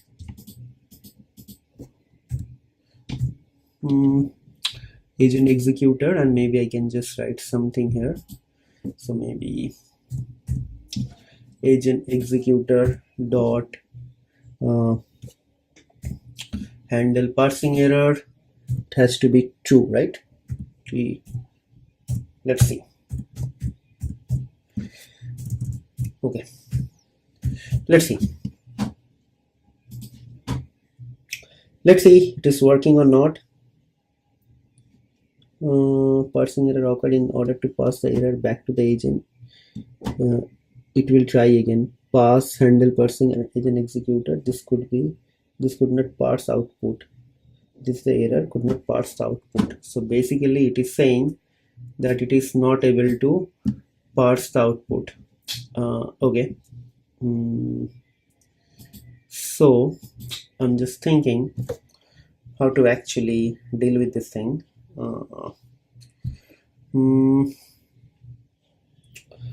Agent executor, initialize agent. Okay. Main problem is actually here. And I think this agent executor is here, but I haven't passed that agent executor at the top. Okay, so maybe I don't know why this is giving the error, so maybe LLMs. Okay, and let me actually try this thing here. Open, because I don't know why this error is coming here. We need to fix this thing. Okay, and then let's see, and probably I need to remove this GPT-4 now. Let's see. Yes, so basically there should not be any model. Okay, by default it will take it, so let's see whether it is okay. Hopefully it will do the trick now. Yes, see, Emiliano Martinez. So Emiliano Martinez, it got the result, right? Okay, so now FIFA World Cup finalist goalkeeper, from the losing side. Okay. Okay. So let's see. So it's a France goalkeeper, the captain of France. Okay. Yes. Search. Okay. Okay.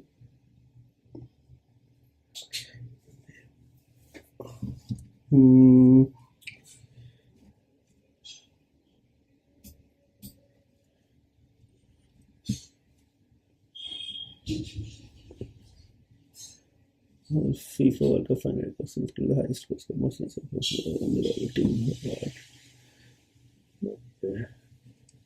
World Cup. So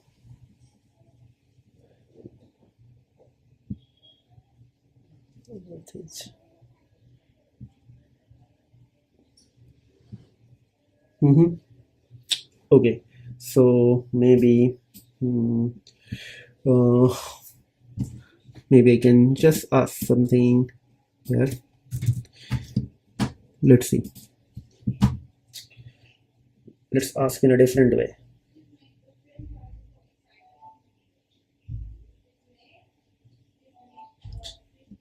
Okay, so it is not giving me the correct answer because the FIFA World Cup finalist goalkeeper from losing side was someone different. I don't remember the exact name, but it is not that. So maybe who is the, maybe I can just search who was the goalkeeper for France in last FIFA World Cup.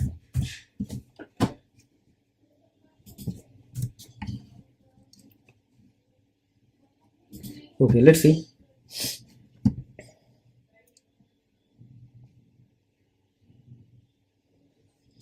So it is asking the intermediate question. Okay. Okay, it is saying the last FIFA World Cup was in 2018, which is completely wrong. Okay.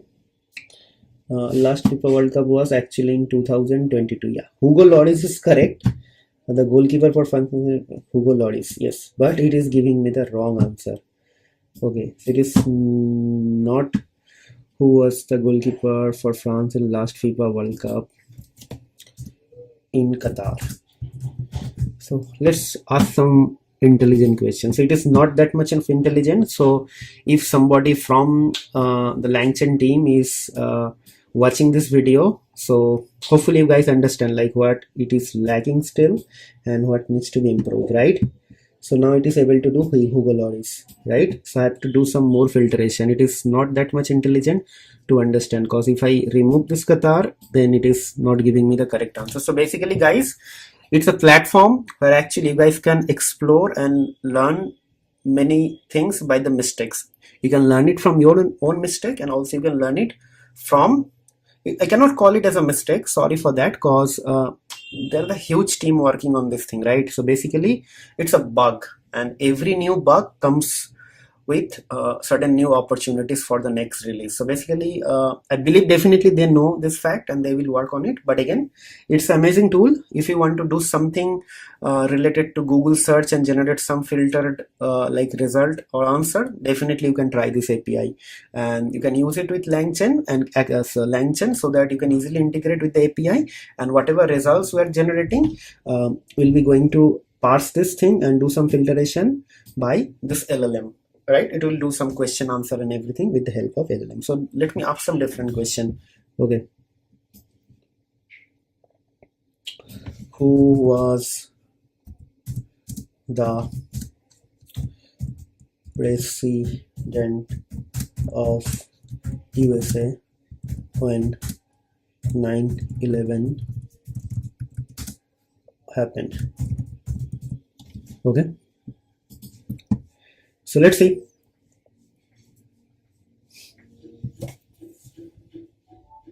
Yeah, it's now able to get the correct result. Yeah. Okay. Who was the president of, let's say, India? Okay, let's see.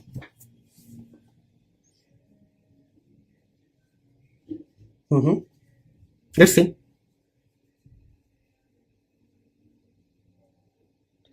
Yes, I believe it is giving the correct answer. Not correct answer. It is not giving the correct answer. So if you see, okay.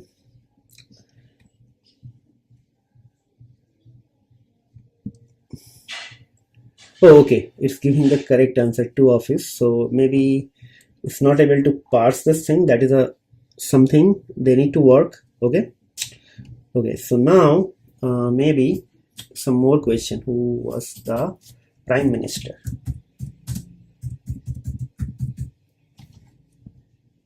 Okay.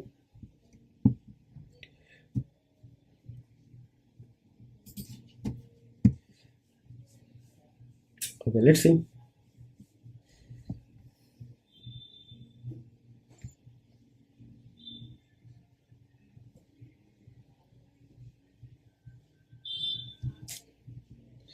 Okay, so it is saying that in 2001 India's prime minister was Jawaharlal Nehru. Okay, so of course it is not giving the correct answer, so I don't know like from where actually it is generating the result. So basically yeah, for learning purpose I actually am kind of worried, because this is not generating the correct answer. So I don't know like where is the actually problem. Is it the problem from the Google search API, the Serper API, I mean in the LangChain agent part, like here in the utilities, or problem is actually with this open AI LLM, that it is not able to get the correct answer. So maybe now we'll be going to ask the interesting question. Who was the Prime Minister of India in 2001, right? In 2001. So definitely now it should give me the correct answer. Let's see. Yes. Okay. Who was the Prime Minister of India in 2081? So maybe the thing is that maybe I think the OpenAI LLM is actually not able to parse the written like results from this thing, this search API. Okay, so yeah, I don't think like I should spend much time on this thing, because I believe you guys already got the understanding a little bit of concept like which is evolving around the search API and LangChain. Okay, so hopefully just stay tuned with the documentation of this LangChain, like this LangChain playlist, cause in the future definitely they will improve and we will get better, like promising answer. Yeah, answers are like still we are getting correct, but your prompt has to be like accurate, right? If you are going to do something where you expect that it will be intelligent enough to give you the correct answer, it is not able to do it. Because see, I'm asking it that please tell me the name of the Prime Minister of India around like 9/11 event. So it is saying that Jawaharlal Nehru. Okay, but it is not the correct answer. But when I give the exact year, it is able to do it. Okay, so guys, just because I promised you guys that I'll be going to touch base on each and every component of the LangChain, so that is why I should not miss this part, which is a very important thing, Google Search API. But again, don't spend a lot of time on this tutorial, because you can see the results are not promising. So just try to understand the concept. Maybe you can actually write something with your own code, and after that just move ahead or go ahead with the next tutorial. Okay, so I'm just going to conclude the tutorial here, but before I conclude, I would like to again request all of you, it's a humble request guys, please subscribe to our channel, hit the like button, share our videos with your family and friend, and also please hit the bell notification icon so that you should not miss any video for the future. Second thing, if you think something could be done in a better way, or if you have any other use case for our like a tutorial, please feel free to write that in the comment box. We'll come up with all those tutorials. And if you are getting some sort of help from our video, just let us know by putting some positive feedback, so that it will indirectly and directly motivating us, and also it will help us to reach or like crack the Google algorithm, because until and unless we are not getting larger audience, like our viewership will not increase. So we would like to actually reach larger audience, so please help us guys. We are actually very much grateful to all of you, but still we need more help. Okay, and last recommendation is actually don't just watch our videos, try to watch our videos 1 or 2 times, and after that just try to write the code by your own with some other use case, because see, these things are very small part, the actual picture will be very big when you start working in the company. So if you want to actually become expert, or you want to expertise or gain expertise, then you have to write the code. Until and unless what you are not writing the code, you will not get the confidence, not gain the confidence. Okay, so enough of talking guys, we'll see you in the next video very soon. Till then, take care, goodbye, and have a nice day and happy learning.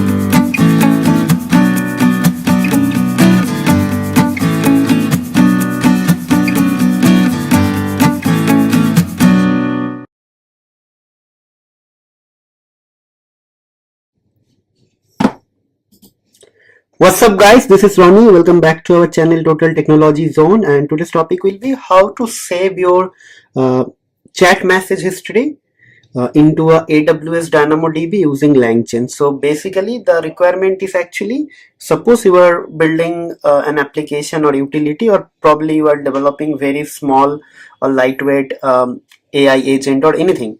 So basically you want to keep a track of all the message history, like interaction between the end user and the system, or maybe the AI assistant, and you want to save it to a external like storage. Like external storage means it could be any database. So the most popular database we are actually targeting here, AWS DynamoDB. So basically whatever the interaction is happening between the OpenAI LLM and the user, the entire history you want to keep a track inside a AWS DynamoDB table. Okay, so we'll be going to achieve the use case here, right? Okay, so basically if you see here, so the requirement is actually, we need to, before we need to actually start working with the coding part, we need to configure our AWS CLI. So basically to configure AWS CLI, what I'll do, I will first log into AWS. This is the AWS. So if you are not familiar with AWS, so basically then this tutorial might not be helpful for you. But if someone is already aware of AWS and little bit have knowledge on AWS services, then this is going to be a really game changer for you. Okay. So first of all, we'll log into AWS, and after that we'll go to IAM. Okay. And what will happen? I will actually going to create a user here. Okay. So let's create a user. Okay, so maybe I can just give a LLM user. Okay, and then what I'll do next, and attach policies directly. So I'll give administrator access, complete access, and then next. Actually, administrator access is not required. You can just give DynamoDB complete access. That is also more than enough. Okay. So create user is done. Now what will happen?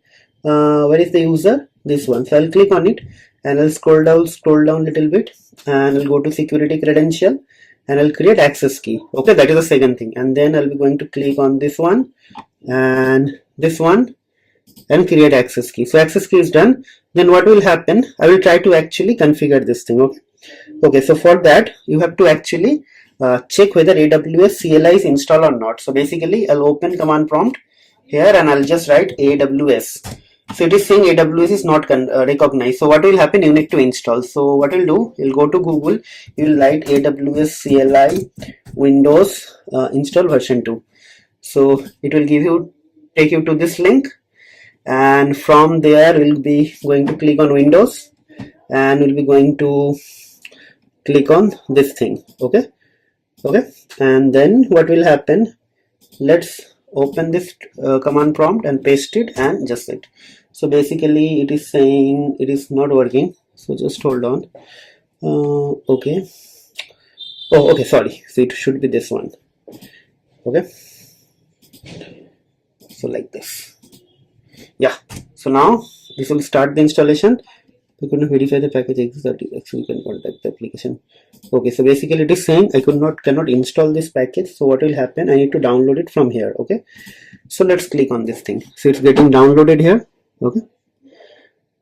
Okay, so download is completed. Then I'll click on it and I'll think, let's go to download and right click and open. Let's see. Yeah, so this complete installation is done. Okay, yes. Okay, so everything is fine, the installation and everything is actually working here. So what we'll do now, we'll accept next and install. So okay, another installation, you must complete the installation. So I'll say just cancel. Okay, so done. So I think installation is completed. Okay, okay, installation is complete, is finished.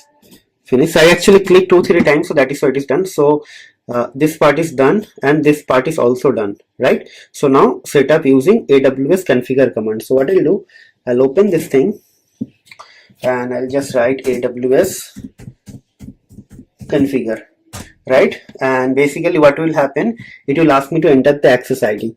So basically access ID means this one. Sorry, access key means this one. So I'll go here and I paste it. Then it will ask the secret key. So you should not share these things to anyone else. Don't worry. After this class, I'll just going to delete my keys. Okay, done. Then default region. Let me check which region is actually. Let me go to EC2 actually. EC2, which region it is showing. You can select any region. So for me, the default region is US East 1. If you see US East 1, so it's US-East-1. Okay, so it should be US-East-1. Okay, and then output will be JSON. Okay, right, done. Okay, so everything is fine. Now what will happen? Now we'll be going to actually create an I will write the code actually. Okay, so for that thing, first go to DynamoDB. If you click on the DynamoDB, we'll see how many tables are there. Okay, so basically if I click on the tables, I have one table is there. So let me delete this table first. Delete, delete.cloudwatch, everything is there. So just write confirm. Okay, delete everything. Okay, so done. Now what will happen, I will be going to create a table from LangChain, and with that in that table I'll be going to store the chat message history between the user and the AI assistant. Okay, so for that, let me open this thing, and I'll be just going to create a Python file main.py, and we'll start writing our code from here. Okay, so first thing, we need to actually import couple of module, right? Okay, so what will happen, we'll see here. So first thing, we need to import Boto3 because we need to install the DynamoDB table. Okay, so let's see whether Boto3 module is available or not. Okay, so it is saying Boto3 is not available, so we have to install pip3 install. So this is not part of LangChain, but if you want to create the table, you need to use the Boto3 module. Okay, so what it is saying, so basically pip3 install Boto3. Let me do it. Okay, so Boto3 installation is actually going on.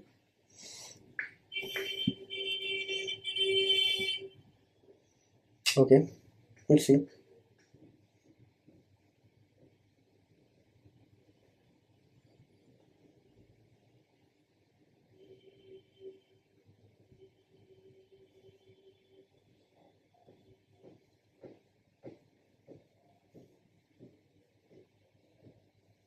Okay, all done. So let's see. So now I'm not getting any error. So first thing, we'll be going to create the table. Okay, so how to create the table? So basically there could be two ways you can do it. Okay, so maybe I can just write db underscore table. Okay, so basically no, first we'll be going to create a DynamoDB resource. So dbrs. Okay, so basically it should be boto3 dot resource, and let's say I'll be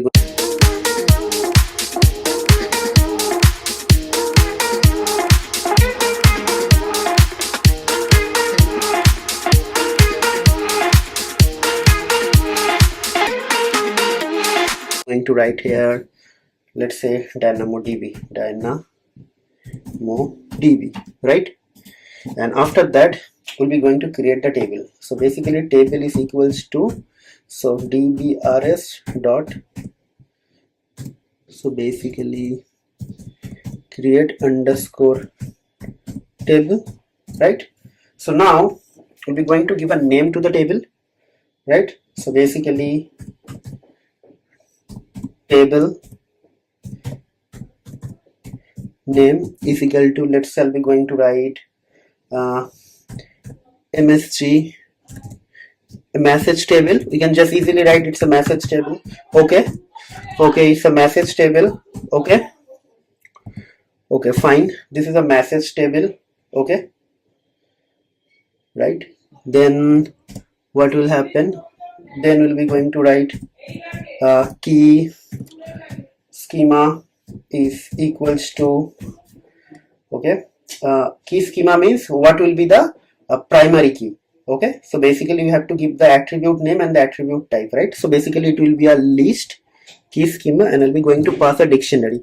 So first of all, we have to give an attribute name. Okay, so attribute name will be here, and after that we'll be going to just write this, and after that we can just simply write session I and D, right?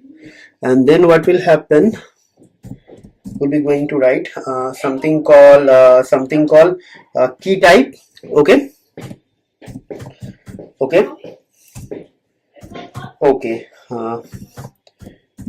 key type will be hash. Okay, type is going to be, okay, hash. So it should be sh hash. Okay, let me check. This is hash. So attribute name is session ID, key type is actually hash. This is done. Then next thing will be what? Next thing, table name is done, key name is done. then probably attribute definition. Okay, so all these things are actually part of Boto3 library. So basically attribute definition.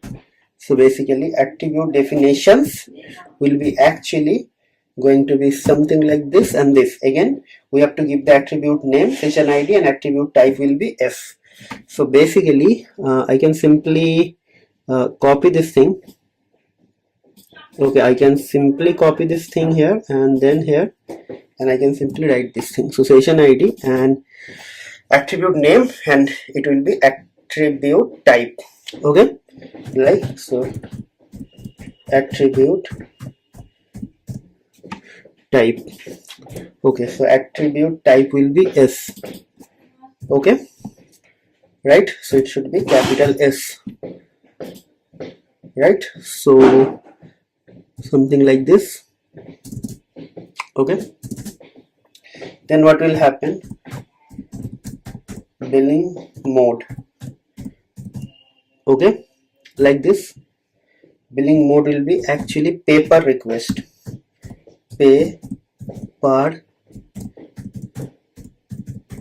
request. Okay, and should be comma. And once this is done, we have just I think it is done. I think we can simply write this thing. So basically this is actually, I should not finish it here. Okay, and I think everything is fine. So basically it's simply like this. So basically billing mode means pay per request, in everything is fine. So let's now, what will happen, we'll be going to simply create the table, and once the table is created, we'll just go and check. Okay, so that's it. Okay, so let's click on this thing and see. Okay, there is no error, it means the table is created. Okay, so if I refresh this thing, see, the message table is created, session ID is created actually. So the type is actually is a session ID is actually this, and basically the key type is actually a hash, and attribute type is actually string. Okay, so let's try to start working on this thing, right? So basically let's click on this thing and explore table items. So right now I have no item is here. Now what will happen, we'll be going to actually use this table to set our actually set some messages. Okay, so let's work on this thing. Okay, so before I do this thing, you guys can actually do one thing. There is no need to actually use this Boto3 library to create this table. We can actually use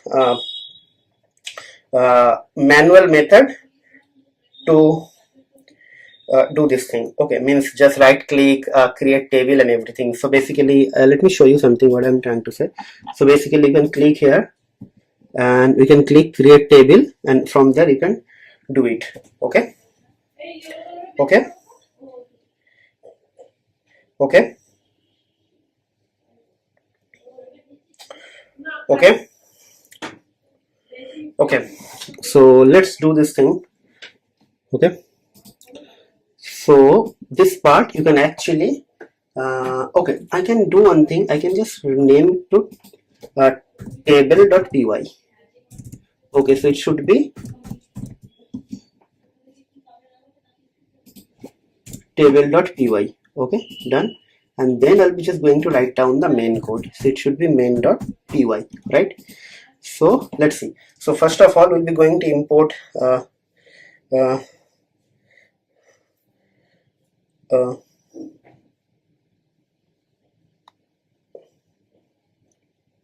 just hold on.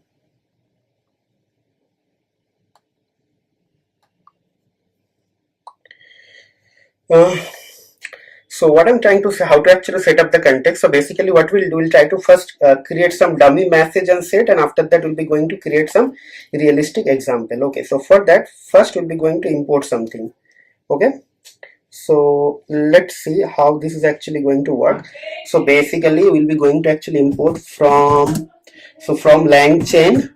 Okay, so from LangChain we'll be going to write from LangChain dot memory dot chat message histories import import DynamoDB message history, right? And then what will happen, we'll be going to create a variable history.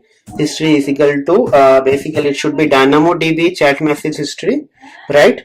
And inside that we'll be going to write all these things. So first of all, we'll be going to mention the table name. So basically table name. So table name is actually session ID. Sorry, session. No, our table name is actually table name is, I don't know. Sorry, so it should be session. Session ID is our table name, right? And what else is actually there? We need to set a session. So basically, we'll be going to write, and it should be session ID is going to be 0, right? And then we'll be going to set something. So basically, session ID is actually set. Now we'll be going to set something. So basically history, and we'll be going to write history doc add, let's say add user message. So basically in the user message I can just write hi, right? And then I just said history dot add AI message, and I'm just write I am doing well, right? So now it is done. Now what will happen, you can just simply write print history history dot messages and something like this. Okay, so let's do this thing. So basically if I come here and if I click on this message table, and basically our table name is actually message table, not this one, season ID. Season ID is actually our this thing, so MSG table. Okay, so basically it should be MSG table. Okay, so this is our table, sorry, right? So let's do. Okay, so right now I have nothing here. So explore table item. So if you see I have nothing. So let's execute this thing.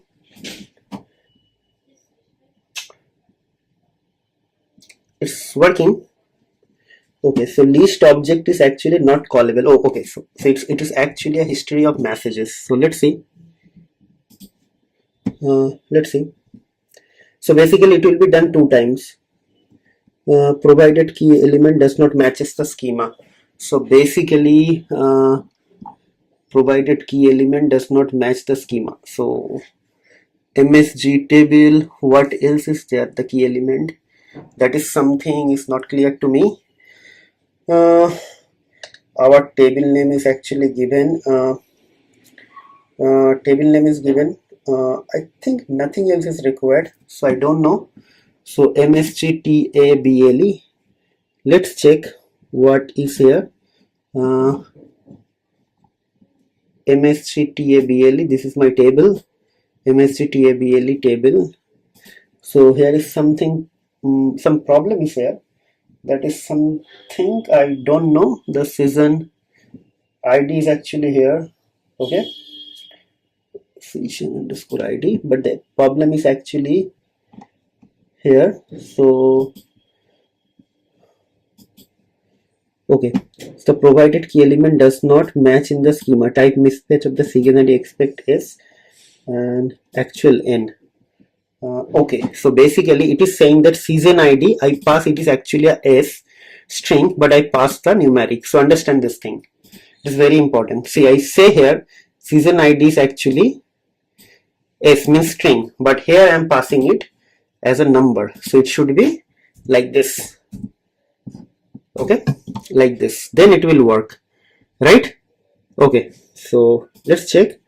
If you see here, nothing is created actually. Okay, so now what will happen, execute. Okay, so let's execute.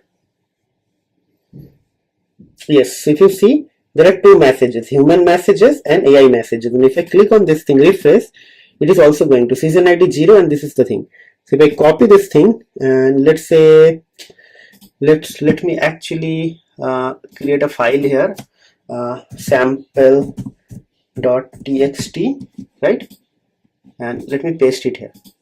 So see, you will get everything here, right? So basically human message and user message. Now if you want to actually change this thing to 1, and if you again want to do this thing, you'll be able to see the thing again. Okay, okay, done. So if I refresh this thing, you see there will be another season ID 01. So like this way all messages are actually keep on coming, right? Now this is very simple thing, right? Because here I'm actually injecting the message manually. Now suppose you want to actually do something automatically, right? So for that purpose, let me actually use the LangChain adapters, and we'll be going to use the OpenAI chat completion method. Okay, so let's do that part actually. So basically up to this part there is no problem, right? So now what will happen, let me actually copy this thing, copy these two things. Okay, okay, and I'll be going to actually example.py. okay, so let me paste this thing. Okay, season ID, maybe I will use another season ID, but that will be going to come from some loop. Okay, so basically let's say for I in range, let's say 5. Okay, like this and like this, and this season ID will be str of maybe I, but I will be going to start from, let's say 2 to 10. Okay, right? This, now what will happen, how this is actually going to get something. So whatever I'll be going to ask, user is actually going to give me the response. So basically from LangChain, okay, dot adapters dot adapters, maybe I can just write import OpenAI, right? So now what will happen, we'll be going to use the OpenAI chat completion message. Okay, so basically what we'll do, we'll be going to write something here. So same message I'll be going to pass, but I'll be going to actually use it in a different way. Okay, so let's do this thing. So basically what will happen here now, so basically MSG is equal to, okay, so OpenAI dot chat completion dot create, like this. We'll be going to use it like this. Okay, and then messages is like this. Okay, okay, so basically it will be a list. Okay, okay, so now it is actually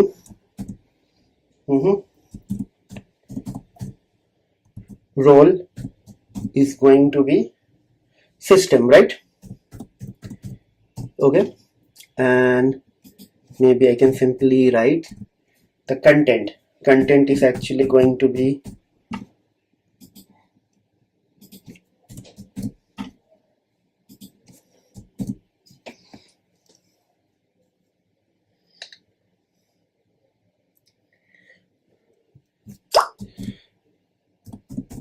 you are an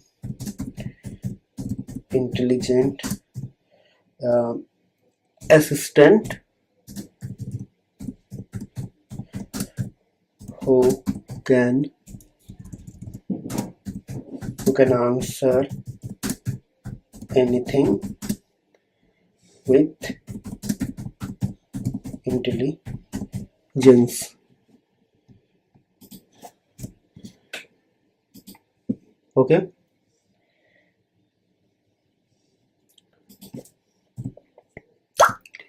okay, now like this, role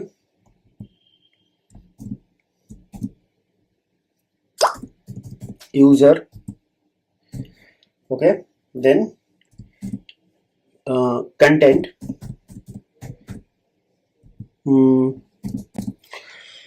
maybe I can just write something very interesting. So let's say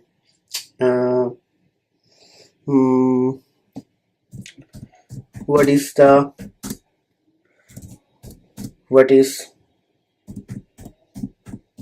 cryptocurrency.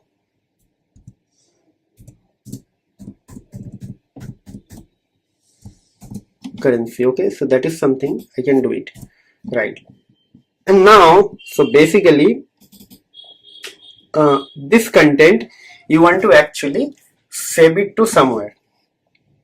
Okay, so basically what will happen, I can simply write maybe what we'll do, okay, so let's write some question. Okay, so maybe messages equals to like this. So this is the first message. Okay, if programming required to learn blockchain,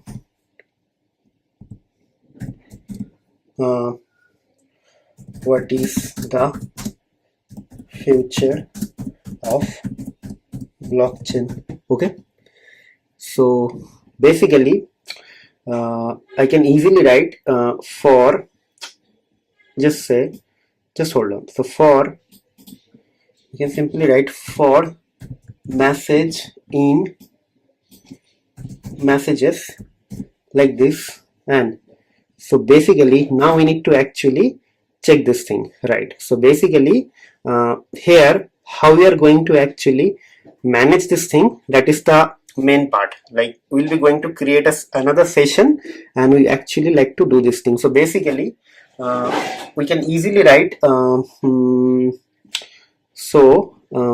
it will be going to start from, let's say I equals to 2. We can easily start it from here. So basically it will finish here, and after that I can write I equals to I plus 1. Simple thing. Okay, so every time it will fetch a new message and it will pass here, right, content, right? So it is done now. So basically it is done. So now what will happen here, now we can easily write, so I got the response from here, right? So basically what will happen now, you can simply say what message you are getting, print message, maybe I can just write final message or maybe AI message. Okay, AI message, print AI message. And how we are going to get this AI message, we need to pass this message. Okay, so basically it should be AI message, and let's say we'll be what we are actually going to do, we'll see. Okay, so I'm not going to paste it anywhere, I'm just going to write it somewhere and we'll see whether I'm getting the correct answer or not. Okay, so let's see. I'm not writing it anywhere, I'm just generating one by one. So it is going to print all the messages, 3 messages, so that I can see all the codes and everything is working fine. Okay, so it's working fine. So basically first thing came, see here, second thing, everything is scanned. So basically, so I'll be going to write, I'll be going to inside this dictionary choice, and inside the dictionary this is the list.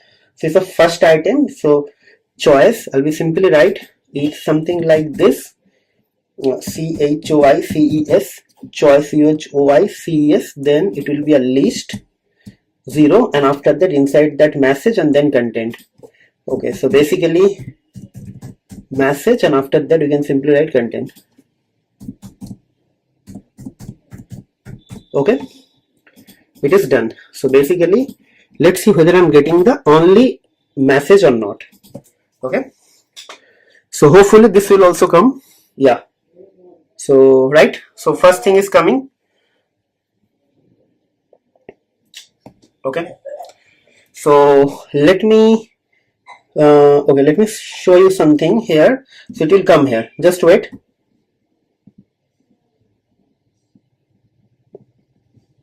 It's doing something, but it is taking some time. Okay, right, so let's wait.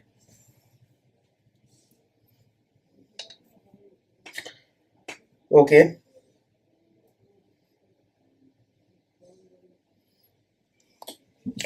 I don't know why this is taking some time, whether ChatGPT or OpenAI is down or not, I don't know. So let's see.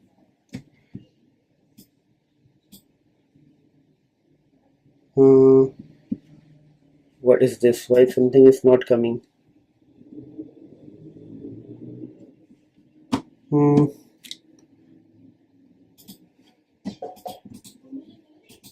don't know, maybe something is not working. It's funny. Let me do something. Let's kill this terminal. Why this is not working?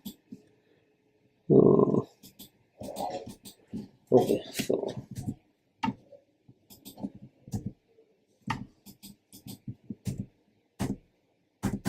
thing is not working.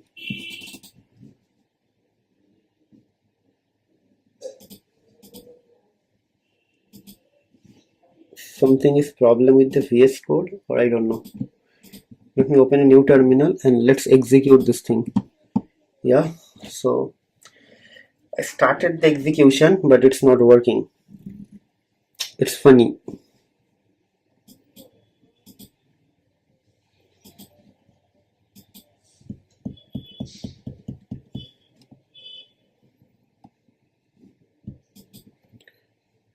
Okay, I don't know why this is taking time, but this is something funny. I don't know whether ChatGPT is working or not. Let me open this thing and let's check whether my internet is actually running or not. Yes, internet is working. Okay, so let's see. ChatGPT is also working. Maybe, I don't know. Oh, there is something. Yeah, so basically what is happening, this is actually not working here. Something is fishy. It's not working in the OpenAI side. Okay, I think maybe OpenAI is down or something like that. I really don't know. Yeah, very funny. Okay,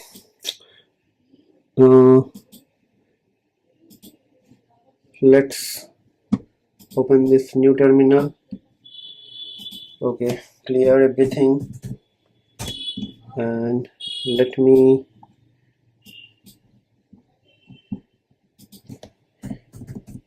Python 3. Let's run this thing now. Python was not found without argument to disable the setting manager. So basically it is saying that there is no Python. Okay, so Python 3.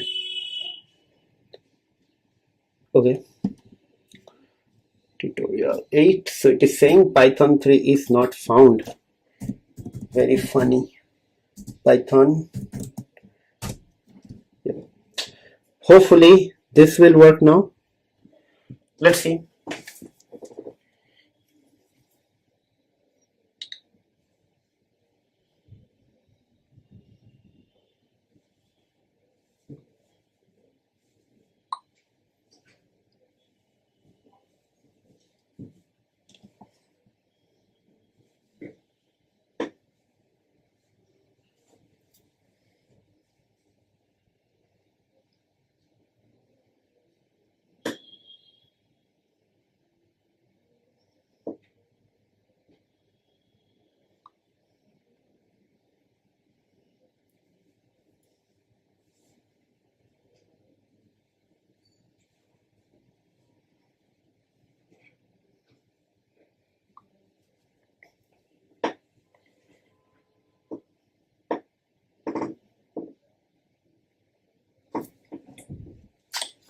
Okay, if you see here, everything is coming, all messages and everything came here. So yeah, so now basically what we'll do, I'm just going to write this message to here. Okay, so it should be history, this history dot add AI message, and inside that I'll be just simply write like this. Okay, and history dot add user message, and inside it will be MSG. So what will happen, first it will come here, it will create a history with the new session, which is actually 2. It will get the answer After that it will add the question, add the answer, then 2 will become 3, and like that way. If I just go here and here, so what will happen, so right now 0 and 1, it will be 2 3 4, like that way it will be coming. Okay, so hopefully everything will be fine. So what I'll do, I'll just going to execute. So let's see. Okay, so let's wait. Hopefully this will be added in within a minute, but I'm not sure whether ChatGPT is really functional right now, because maybe some problem is actually within OpenAI network, okay, or platform, whatever. Okay, so let's refresh. Yes, so 2 is coming, 0 1 was there, this is 2. Okay, so if I just copy this thing and paste this thing, so to check what exactly it came, so basically yes, it's coming properly, it is coming. So let's refresh. So 3 is also there, 2 3, so 4 is actually pending. Okay, so let's wait for a couple of seconds more. Hopefully it will be done shortly. Okay, but it's very slow. Yeah, it's completed. And if I just go here, yes, if you see here, everything is coming here, right?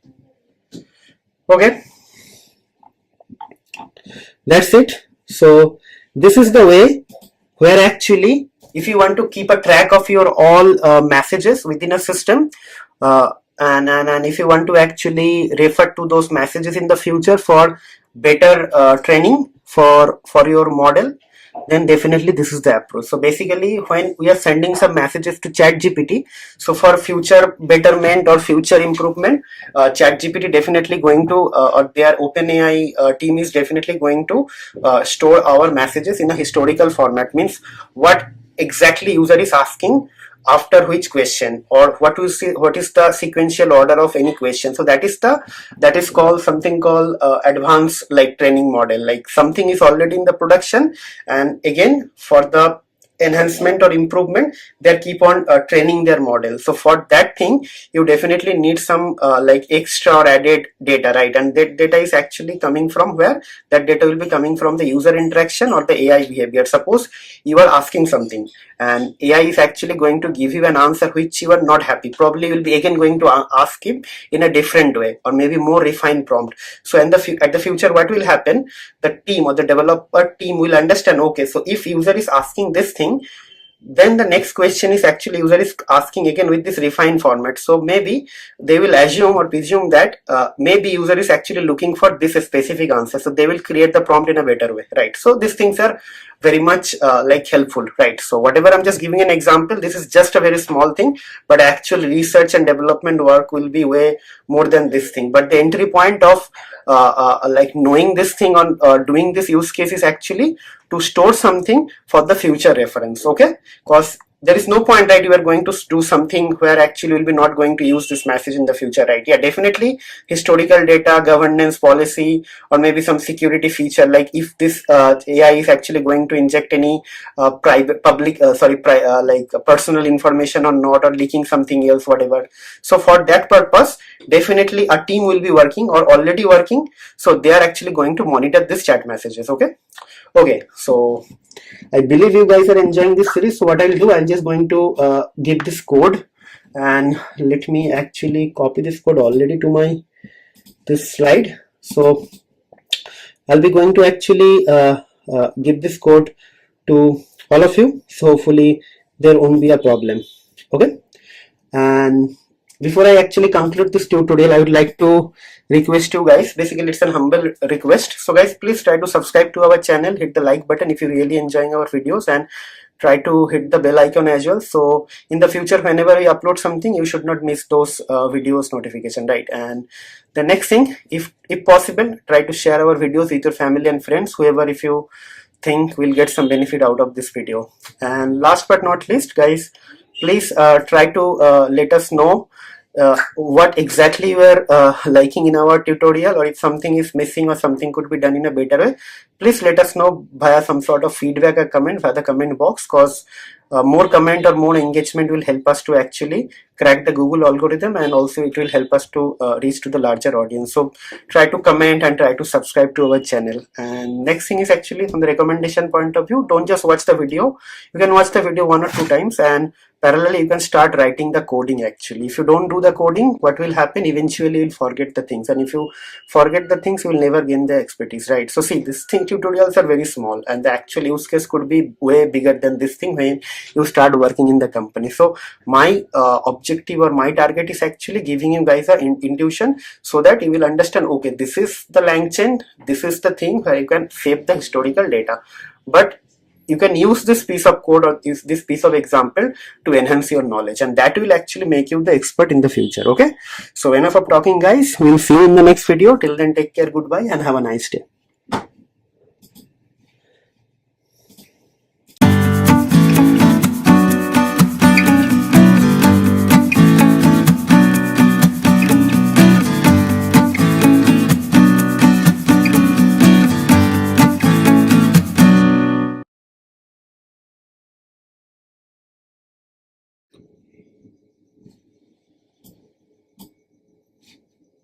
What's up, guys? This is Ronnie. Welcome back to our channel Total Technology Zone, and today's topic will be how to solve LeetCode problems using LangChain and OpenAI. Okay, so basically when I say LeetCode, so I'm actually trying to say, if you're planning for any competitive exam and you are actually trying to do some sort of practice, so basically you can target this tutorial for solving problem for any platform. But again, don't try to abuse this technique, because this is just for learning purpose and to give you understanding of the power of LangChain and OpenAI. Okay, what are the things you can actually achieve using LangChain? So basically here I'll be going to use a LangChain agent called Python agent and underlying tool Python REPL tool to answer any question, and while doing the reasoning or analysis, it will actually generate the source code to answer that question, right? So basically now you can imagine, if you have a LeetCode or HackerRank problem, you can actually get the answer at the same way, like right? So basically it will not only going to give you the answer, it will definitely give you the answer, it will also going to give you the source code. Okay, so now if you have a problem from HackerRank or LeetCode, you just copy paste the problem, it will do the analysis, it will write down the code for you, and it will be able to generate the answer. So accuracy and other things I'll be going to talk about in the later part of this video. Just stay tuned. First I'll try with very basic and some intermediate examples, and slowly we'll be going to move forward. Okay, so let's start writing our code. Okay, so right, so basically I was checking whether this was working or not, so the code was already written. So I just I don't know what is happening, so let me just clear everything here. Okay, done. So now what will happen, I'll be going to start writing the code now. Okay, so first thing, we need to actually import the LangChain agent. Okay, type, so from LangChain .agent types import agent type, right? Then probably from LangChain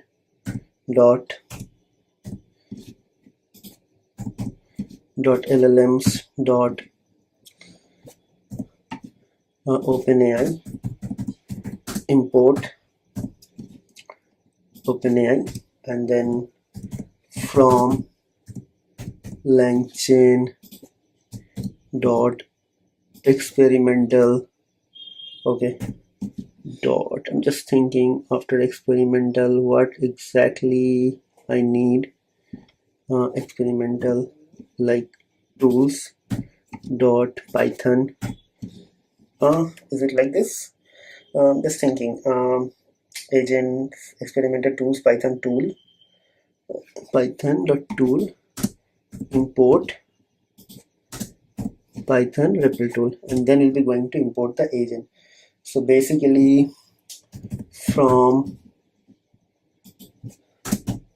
LangChain experimental agents agent toolkits Python base. Okay, import create Python agent. So I think these are enough, right? Now start creating our LLM. LLM is actually going to be OpenAI, and it should be temperature is be 0.0, and then max tokens is going to be 1000, right? Then tool is going to be Python. Where is Python REPL tool? Okay, so this is Python REPL tool. I think not this thing. Python REPL tool like this. Now we'll be going to write an agent. Agent is going to be create Python agent. So basically LLM equals to LLM. Then tool is going to be tool. Then verbose is definitely going to be true, because I want to actually get the source code and what reasoning it is doing. That is what my ultimate target. And then we'll be going to do something called agent type. Is going to be agent type dot 0 short react description. Okay, done. Now I can ask it anything, it will be able to answer, and same point of time it is going to give me the code. So agent dot run. So maybe I can just write find the factorial of 5. Okay, so 1 2 3 4 5, right? If you do multiplication, so right, so see, it is giving me this thing, right? Okay, and I think it is using for loop. I can just ask him to do it using while loop. Okay, so basically you can solve any Python problem using this technique. Okay, so this is very, very powerful. So now it is using while loop. Now I can see recursion.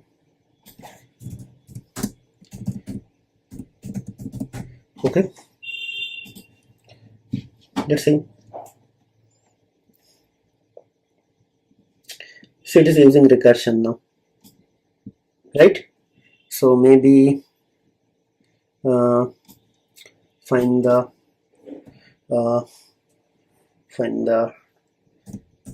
first 10 Fibonacci numbers using recursion. Let's see.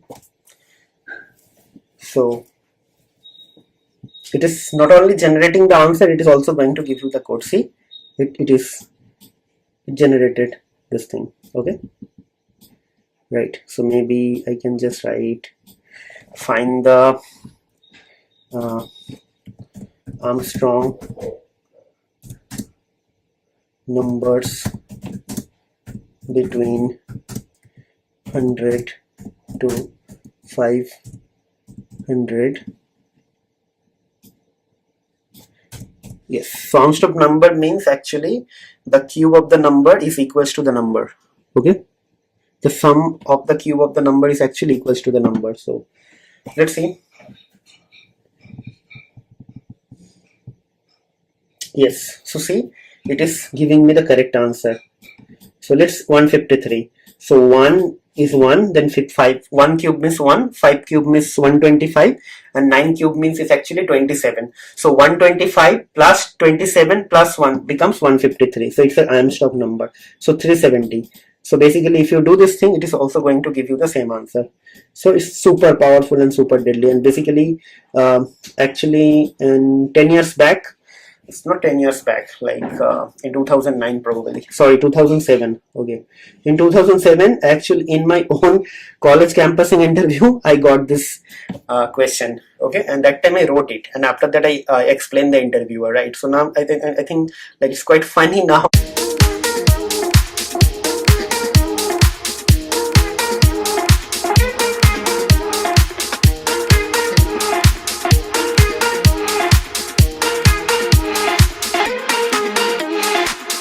that you ask something, the problem, and it is actually generating the answer at the same point of time it is generating the code. So if you are actually a new like beginner, you are targeting any competitive platform, or probably you are already working on some company, but even you want to actually switch your job, and if you want to actually practice this technique, so basically these things are super helpful, because see, those hacker ranks and LeetCode problems are not always possible to solve. So if you ask them, if you actually face the question from there, and if you directly put this thing into this prompt, it is actually going to give you the answer and the solution. So from the solution, don't try to abuse the solution by showing off your friends or family that you are doing very good in this platform, but it will actually help you to answer the next question, maybe, because the way they are actually targeting this thing, the way the loops is actually designed, the way they are using for loop and other things are going to help you. Okay, so now let's target something from the internet. Okay, so okay, so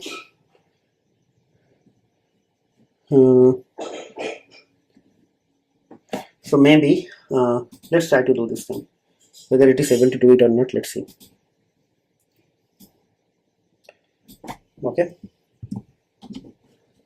so now basically I need to like this, and okay, let's see. Hopefully it will be able to do it. Yeah.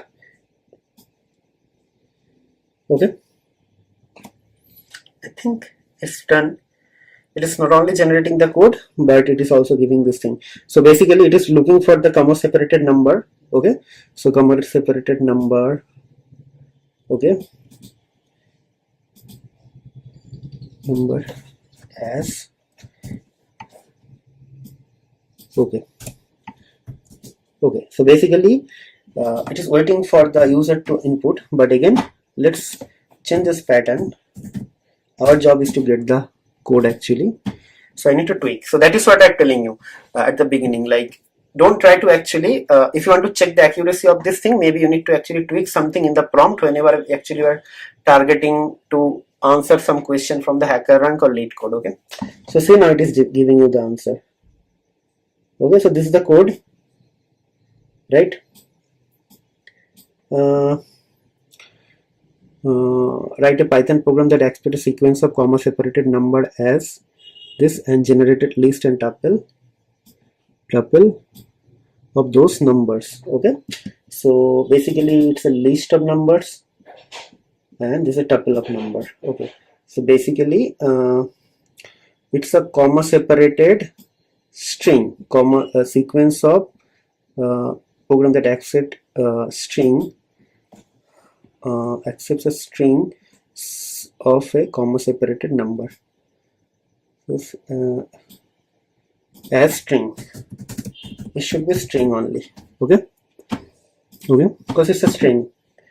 Input is not list. Okay, yes. So now it is giving me the correct answer. See, so this is the program. Okay, and if I go and check this thing, you will see the answer is actually same here. See, first it is actually splitting this thing and tuple is this one. Okay, right, now let's try to target something from LeetCode. So I just got here in the LeetCode and I have a problem. So let's try to actually this thing. So you are given to non-empty linked list that representing to non-negative linked list representing to non-negative integers. Okay, you are given to non-empty linked list representing to non-negative integer, and the digits are stored in the reverse order. Each of the nodes contain a single digit, and add two numbers and return the sum of the linked list. Okay, so basically this is a number, this is number. So basically this is stored in the reverse order, 243 and 564. So basically it is actually going to be 7. It's stored in the reverse order, they said. So basically if you have to sum this thing, it should be 342 465, right? So it should be like this. Okay, so means 243 into 564, but when you are going to do it, you have to do 342 465 because it's a reverse order. Okay, so let's do this thing and let's try to actually generate the code for this thing. Okay, so this, okay, so like this. Okay, now I can just write use below for reference. Okay, so now what shall I write at the below?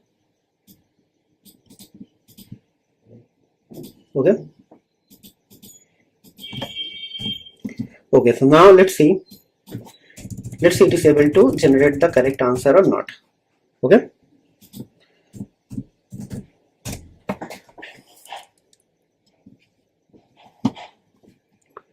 Okay, let's execute this code.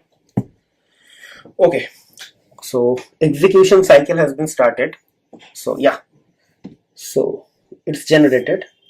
So basically 7 10 7 sorry 7 10 7 observation is like this. So basically 243 will become this thing. Okay, I need to reverse the list, then actually this thing. So 7 10 7. So basically no, so basically it is not reversing the item. See this thing. So basically L1 is this, L2 is this, but basically not. You are given two non-empty linked lists representing two non-empty. The digits are stored in the reverse order and each of their nodes contains a single digit. Add the two numbers and return the sum as a linked list. You assume. Now let's try to actually do this thing, because the 243 will become actually, this 243 actually become 342.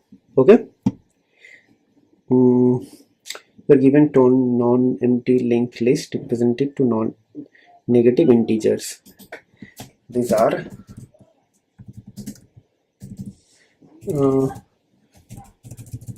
okay, so let's see.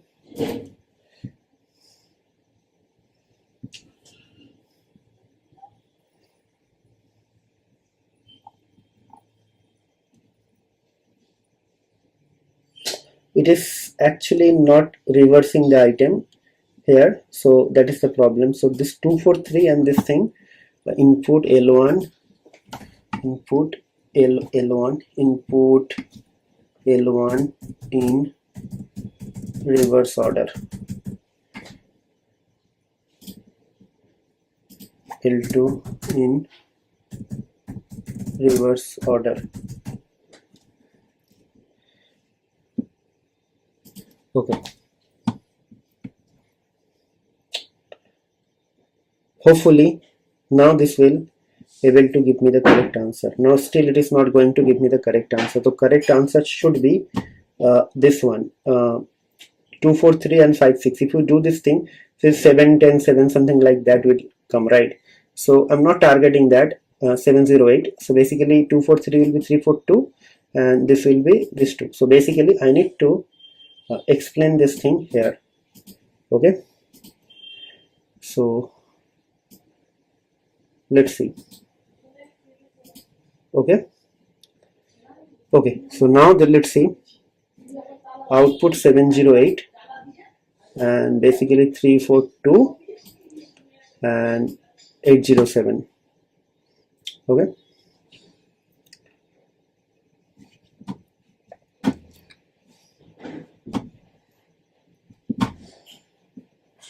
Okay, let's see.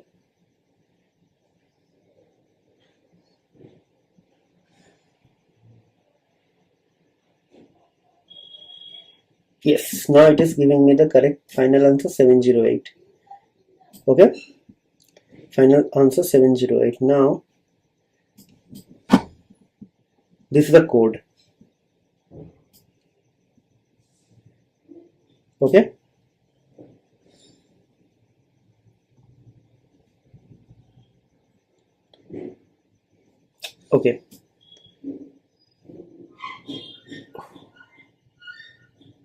so let's try to actually target some other program as well.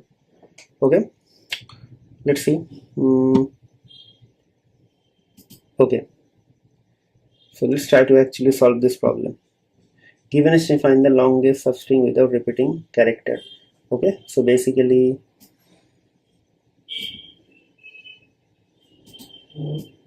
okay, let's try to do this thing from here.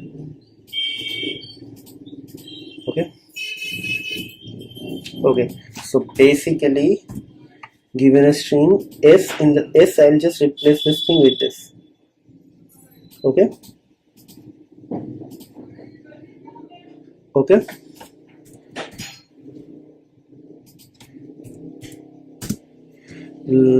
given a string this, maybe this is a string this, find the length of the longest substring without repeating character. Let's try to do this thing. ABC, or maybe ABCB, ABC, BCB. So basically why longest substring without repeating character is 6. So maybe ABC, it is not able to do this thing. So basically the character it is saying, the longest substring without repeating character is, this should be 3, right? The answer is ABC. This is also ABC, or maybe BCB. Here also B is there, or CAB is also there. Okay. Find the length of the longest substring without repeating character. Okay. So I don't know why this is not taking this thing. Okay. Maybe I need to find the length of the longest substring without repeating the characters from the main string. Okay, maybe I need to just remove this thing. Okay, let's see.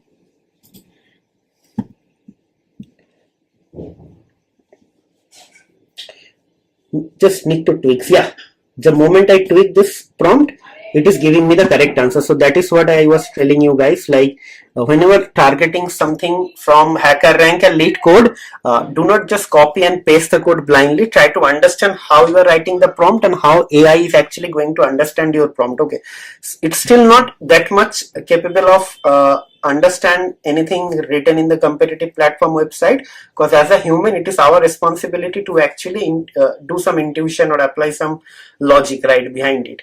So it's still developing. So now I just entered this problem. Now what will happen in the OpenAI registry, it will get registered. Okay, and they will actually train their model to actually solve this sort of problem, right? So in that way we are actually helping the community to build. Okay, so I believe this sort of like tutorials are actually very much excites you. So I'll come up with something similar more in the future, and hopefully you guys will be able to like this tutorial as well. And if you have something similar, if somebody is already working, or if you are doing some project or something, if you have something on your mind with respect to any use case, please let us know. We'll feel free to actually include those things in our upcoming tutorial. Okay, so enough of guys, I'll need to conclude this video here, but before I conclude for the day, so I just request you on a couple of things. Guys, please subscribe to our channel, hit the like button if you're really enjoying the video, and also hit the bell notification so you should not miss any notification from the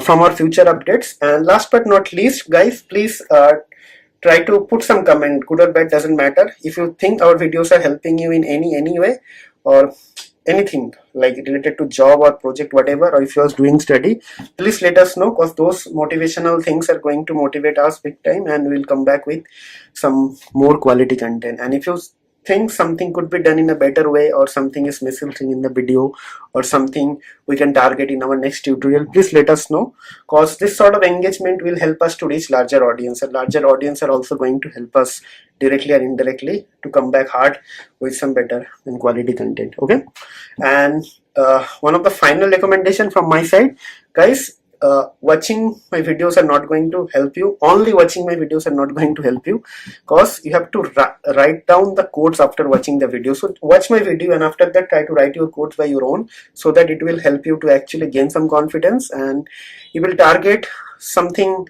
You can target something different or bigger in the future, because these things are very small in the 20-30 minute videos. I'm helping you to actually develop some intuition, but if you want to like grow one level up or one level extra, so you have to develop some expertise, and that expertise will come from my coding. So maybe if you enhance this tutorial and do some customization, and you can actually gain some confidence. And trust me, the moment you start writing the code, you will actually gain another level or another degree of confidence. Okay, so just watching the videos are not going to help you. Once you complete the watching, please start writing the code. Okay, so that's it.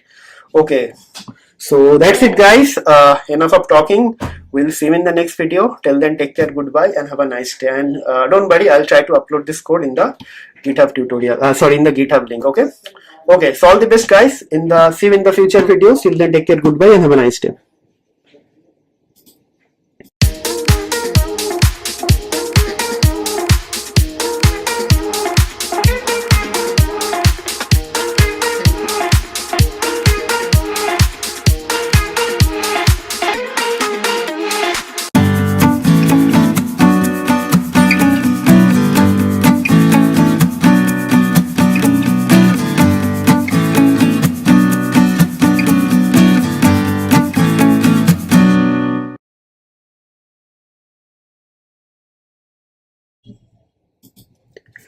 What's up guys, this is Ronnie. Welcome back to our channel Total Technology Zone, and today's topic will be how to create an file management agent using LangChain and OpenAI. Okay, so let me explain a little bit the use case.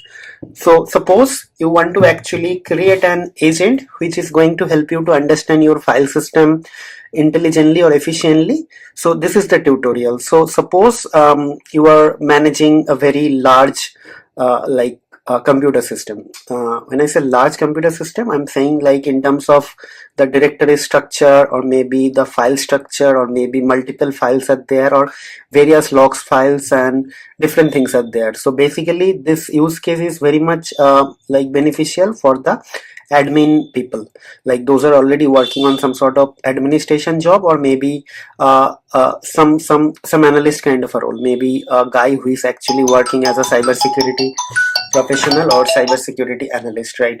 So basically if you want to actually search something or search some file, or if you want to check a file is already available or not, or if you want to do something very intelligently, then probably this is the agent. Means you send some query, it will use the underlying LLM to do the reasoning, and it is going to also use the LangChain toolkit, which is called file management toolkit, to do the operation. Okay, so I think I give you guys enough of a theory. So hopefully if I just start writing the code, then probably it will be better. So just stay tuned with this tutorial. Don't miss any part, because it is going to be very interactive and also very interesting. Okay, so first thing, you need to actually import couple of necessary modules. Okay, so let's start writing the code first. Okay, so first thing, you always going to import from LangChain agents, right? LangChain agents, import agent type, then something called initialize agent, and last thing will be load tools. We'll be going to actually import these things. Okay, so next thing will be going to import the OpenAI chat model from LangChain .chat models, import chat OpenAI. Okay, so let me do actually. Okay, right, then we'll do EOS. We'll be going to import OS, and I believe this is more than enough. Oh, okay, one more thing is the most important thing is actually pending. So from LangChain, okay, so agent toolkits, import file management toolkit. Okay, that's it. Okay, so now let's say this is our working directory. This tutorial 12 is our working directory. I would like to do something here. Okay, so maybe I say working directory wd is going to be os dot get current working directory. Okay, so this is going to give me this thing. Now we'll be going to create the LLM. So LLM is going to be chat OpenAI, right? So maybe the temperature will be 0.0, right? This is done. This is fine. What else? I think now we'll be going to create the toolkit. Okay, so toolkit equals to load tools, right? It will be no toolkit is actually not going to load tool. We'll be going to use this thing, this class. Okay, so it should be file management toolkit, right? And inside that we'll be going to pass everything. So basically like this. Then maybe we have something called root directory, right?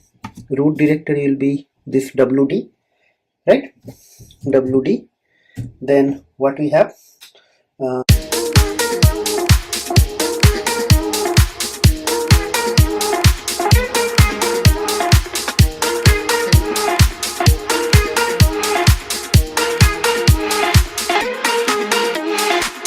I think this is fine.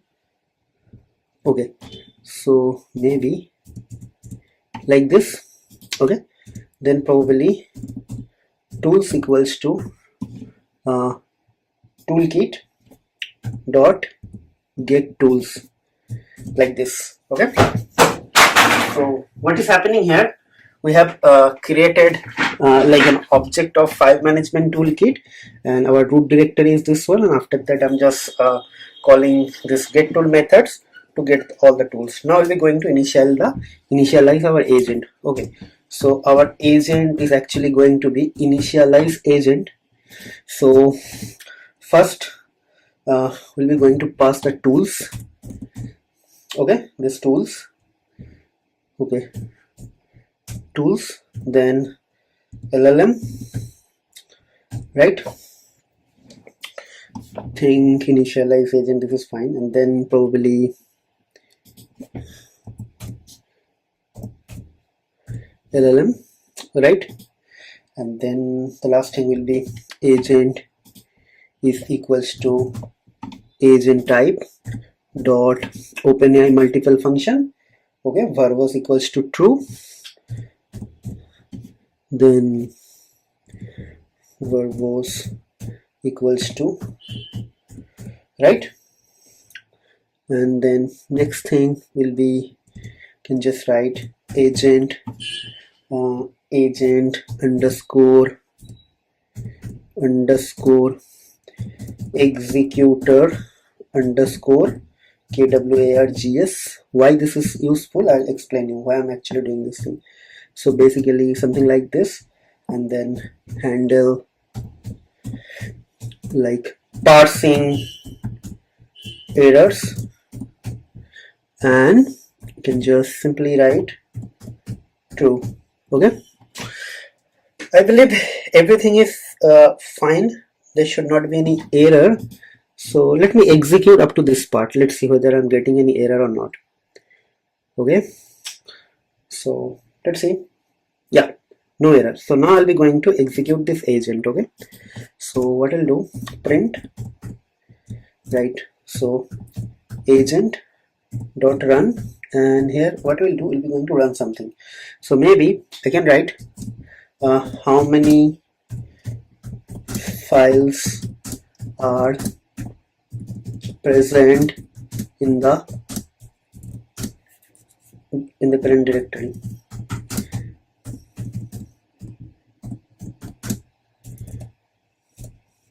Okay, So I would like to know how many files are there. So basically there is one file and two files. So let's see whether it is able to generate the result for us or not. Let's see. So yeah, it started here, right? Yes, see, it's able to do it. So it is saying there are total 4 files, right? So basically, yeah. So just because I have actually having some git file, so this file and this is also an temporary file, so it is giving me total 4 file. Okay, so 1 2 3 is here, and there is another git file which is not visible, it's an hidden file, so that is why it is giving me. So maybe now maybe I can ask it a different way. How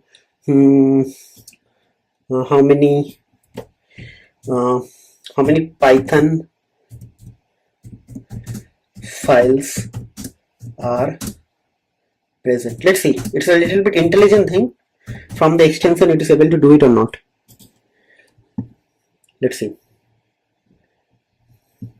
Okay. Yeah. So it's not able to do it. See? It's giving some error because this is not that much of intelligent. So how many files are, how many .py files are present? Let's see. Okay, I refine it, so the LangChain team should work on it. Okay, so this is also not able to do it. How many files are present with .py extension? Let's see, it is able to do it or not. So now I refine the prompt. Okay, yep. Okay, so it is saying there are total 2 file present with .py. So basically I don't know .py. So basically there are total 2 files with .py extension present. Okay, but there should be only one file, main.py. How many files? And write the name and write their names. Okay, so let's do it. So guys, I'm just like exploring the agent as well. So this is also going to help you to understand which agent you should use, and you can see these things are evolving around you. Okay, so basically it is not able to do it. So let's see what are the other things this agent can do. So searching is not quite efficient, right? So if someone from LangChain team is actually watching this video, guys, please work on it. So this agent is actually, sorry, this toolkit is actually not up to the mark because it is not working properly. Okay, so let's see. Let me create a file. Create a file with name as test.txt and write hello world inside the file and save it.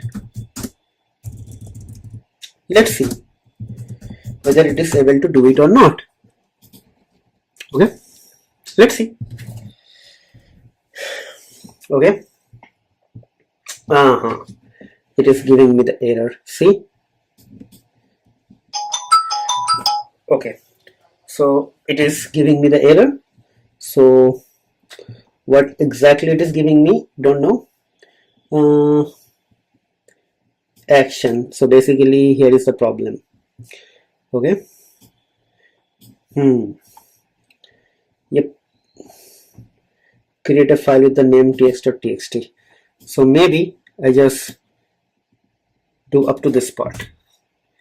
Okay, let's see.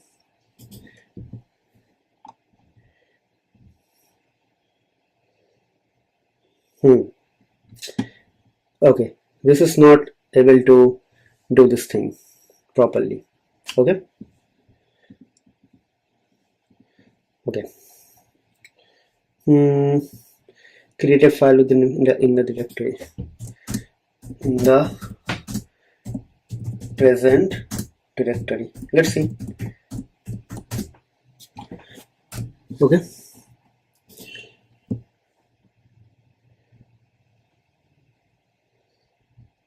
Yep. So basically this thing's not working. Okay, so yep, I think it is useful because from the documentation I understood that they are claiming that this thing is quite interesting if you are actually working with some like file management thing from a directory, but it seems it's not working because it is always giving me the error. Okay, so I don't know what error actually it is giving me. So maybe I can change this thing. Let's see. uh,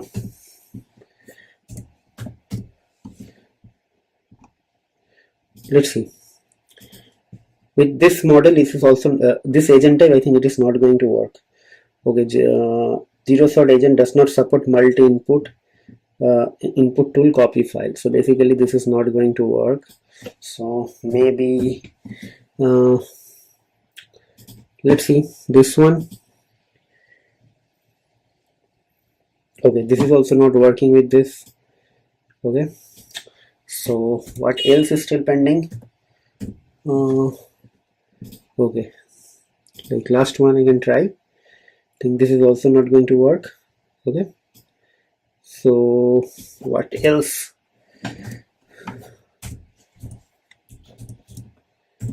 So basically this is not work, this is not work. OpenAI multifunction is only here.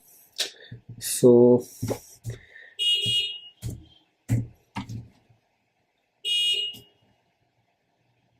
I think, yeah, I think this one.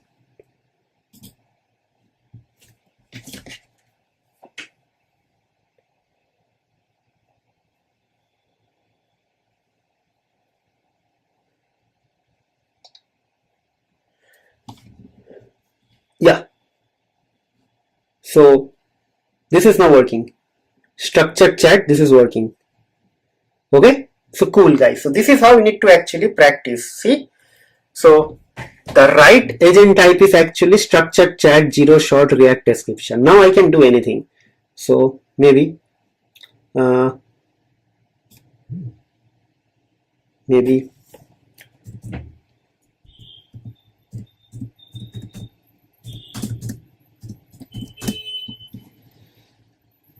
okay, I'm asking it to delete the file. Let's see.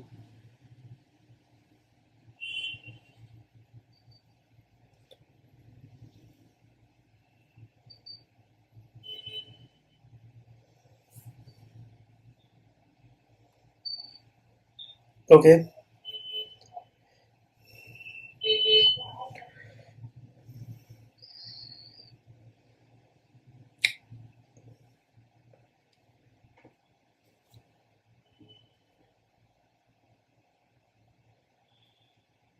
okay, so it is deleted the file. So maybe now I'll be going to actually ask it to do the same thing again. So maybe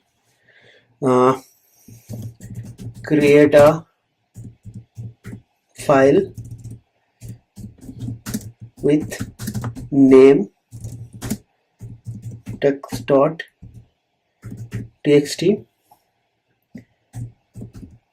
then write hello world inside the file and save it. So very cool. So let's do it. Okay, let's see. Let's see. I give it a very complex task. Okay, so it is saying that it is doing it. So let's open it. Oh my god, it's able to do it. So sorry LangChain team, I'm actually taking my words back. I am really very sorry. You guys did a tremendous job. So this tool is actually working just like a charm. And yeah, okay, so let's try to do something else. Okay, create some cool task. Create 100 CSV files and name them sequentially. Okay, let's see. I'm asking it to create 100 CSV file and name them sequentially. Let's see. Let's see. It is able to do it or not, and how fast it is able to do it. It's not able to do it.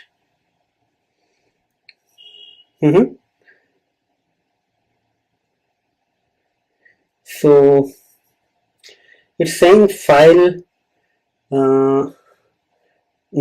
It's actually creating the same file again and again. See? Okay. Okay. I think I need to stop it, and after that I will check it.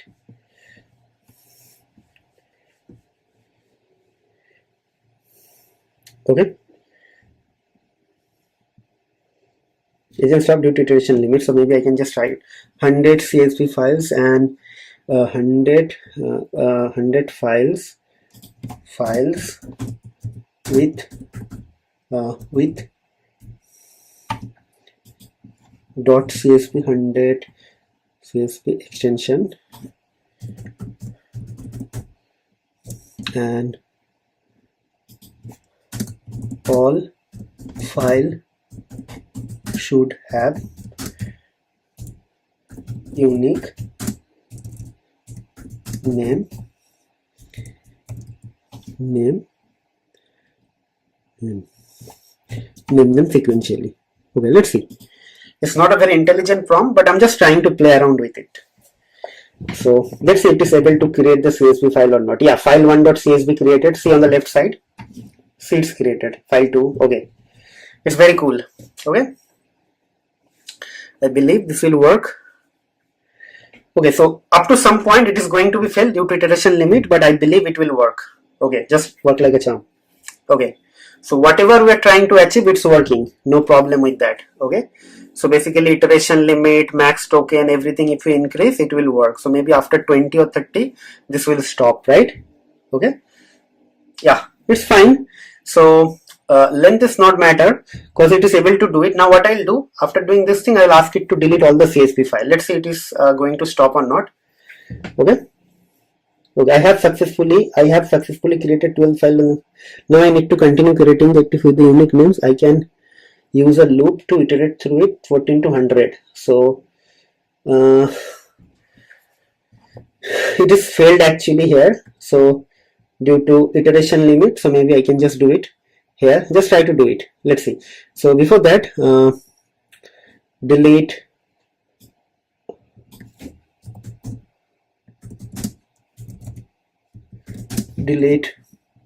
all files with .csv extension. Okay, let's see.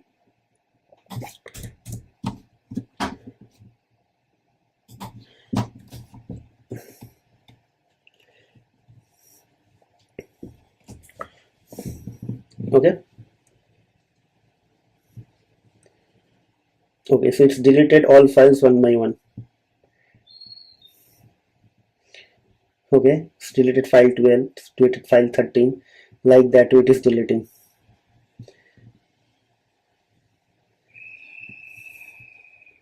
Okay. Okay.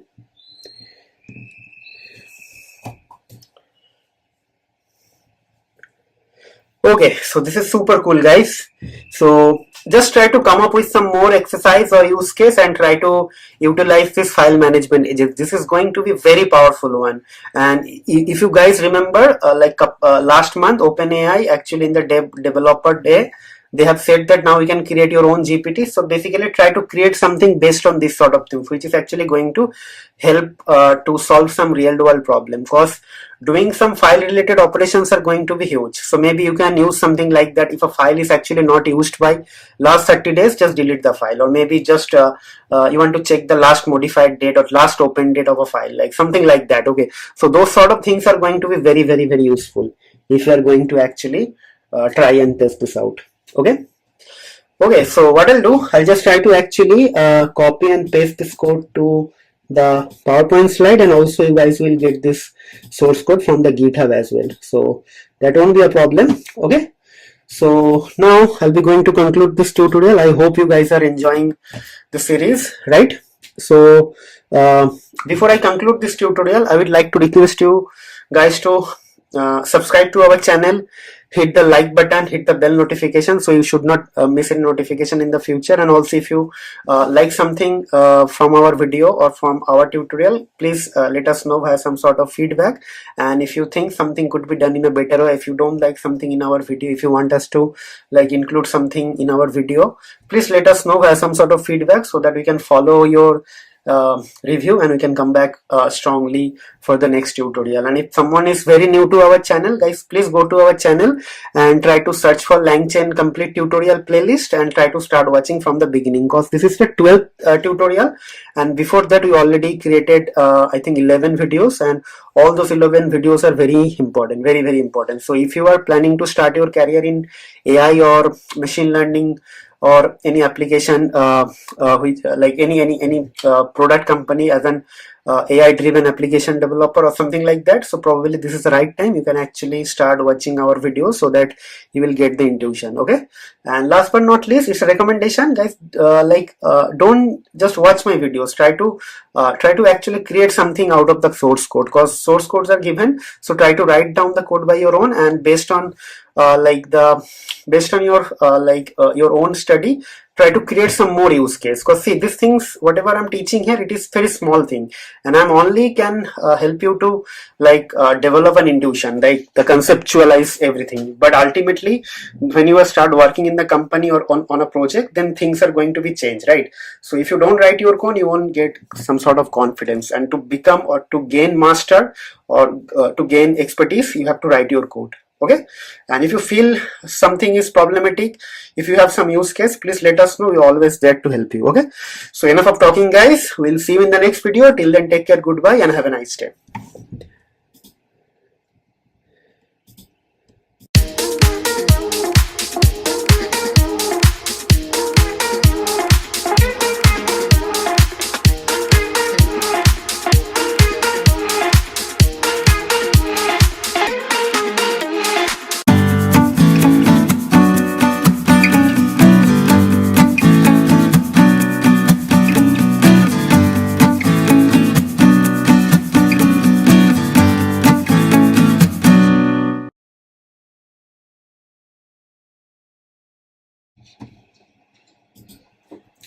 What's up, guys? This is Ronnie. Welcome back to our channel Total Technology Zone, and today's topic will be how to track token usage for a LangChain agent using some techniques. Okay, so basically let me explain what exactly we're trying to achieve here. So I hope you guys are using OpenAI API for some time now. So basically, whenever you are trying to do something, it will actually internally it is going to execute everything via API call. Okay, and for every API call, it is going to use some sort of tokens, like token count, and based on that, your cost is getting generated. Means if you are using any paid model, or if you are using any premium like GPT, premium chat GPT or OpenAI premium subscription, then definitely this sort of things are going to be very useful. Because suppose you are developing an application, and if you are developing a prompt, so to reach a kind of highest level of efficiency, you have to actually take care of everything, in terms of memory, in terms of time, in terms of money, and in terms of token count. So basically, in this tutorial, I will help you to understand how you can track your token usage and how you can actually monitor your cost for API call. Okay, so this is going to be very interesting and one of the most important part of building any sort of AI or artificial intelligence driven application. Okay, because ultimately everything is going to be developed for money, and everything is actually going to be audited based on the money, right? So if you know how to do this sort of tracking and auditing, then basically it is going to help you to understand your customer better. Or maybe if you are doing some sort of freelance activities or freelance project, then also it is going to help you. Okay, so let's open my VS Code. Okay, so what we'll do, we'll try to actually run some very simple things. This is not going to be very complicated things, but this will definitely help you to understand how to track. Okay, so for that we have to actually import something new which I never did before. So basically it is going to be LangChain dot callback. So basically if you see, this is a module, so we'll be going to import a class, and that class is actually going to be get open API callback. Okay, so basically it is okay, so this is like this. So basically this is a function, so I'll be going to use this function. Okay, so now next thing is a normal thing. So from LangChain dot chat models, so we'll be going to import chat openAI, right? And we'll be going to import couple of agents. Okay, so from LangChain dot agents import agent type, then probably we'll be going to do something called initialize agent and maybe load tools. Okay, then we'll import OS. Okay, I don't think we will require OS because it is already like set in our environment, so let's keep that part. So first let's say we'll be going to actually set up the LLM. So LLM is going to be chat open AI, and it is going to be temperature is going to be 0, right? Temperature is going to be 0. Then we're going to use model. I can use GPT-4, GPT-4, right? Okay, so now what will happen, we'll be going to use some tools, right? So tools, in the tools I'll be going to use Google search API and some mathematical operation, right? So basically we're going to load tools. So basically I would like to use ACRP API. Okay, and there is another tool for mathematical operation that is called LLM hyphen math, right? So I'll be going to use that tool. Okay, and so basically sorry, so it is like that, and here probably actually got a cold. So LLM is going to be this LLM. Okay, right? So let's try to actually run this thing, and hopefully if there is any error I'll try to fix this.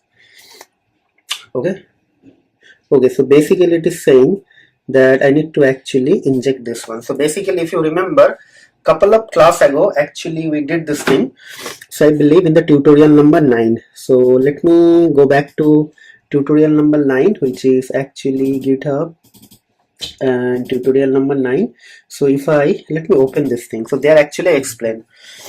So this is tutorial 9, and if you see how to set up Google search API, so you have to actually use this thing. Okay, so and basically you have to do something like this, you have to add this code. So let me copy this thing and let me add this thing here. Okay, but the problem is I don't have this.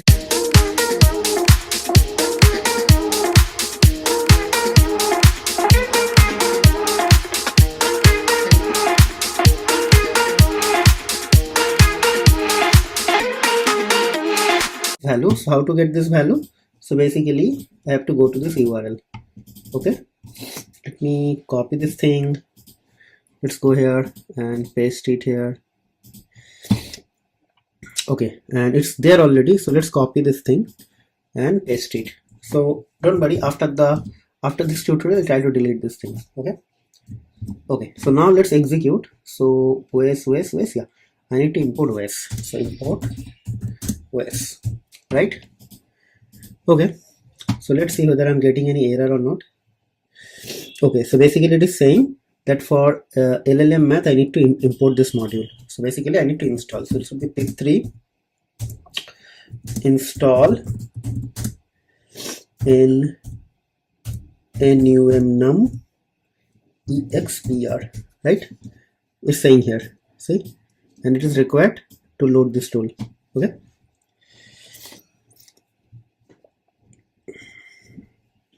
Okay, so everything is fine.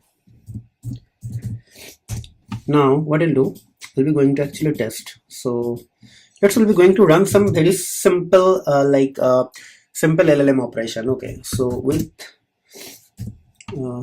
get API callback SCB, or maybe at cost. Okay, something like this. Then we'll be going to run result is going to be result is actually going to be this LLM dot invoke. I'm going to run some very simple operation. So maybe what is blockchain?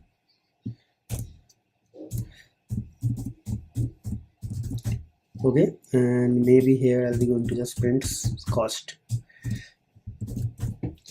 Okay, so basically what will happen, it is going to give me the cost of running this thing. Okay, so let's see just running this simple thing. Okay, okay.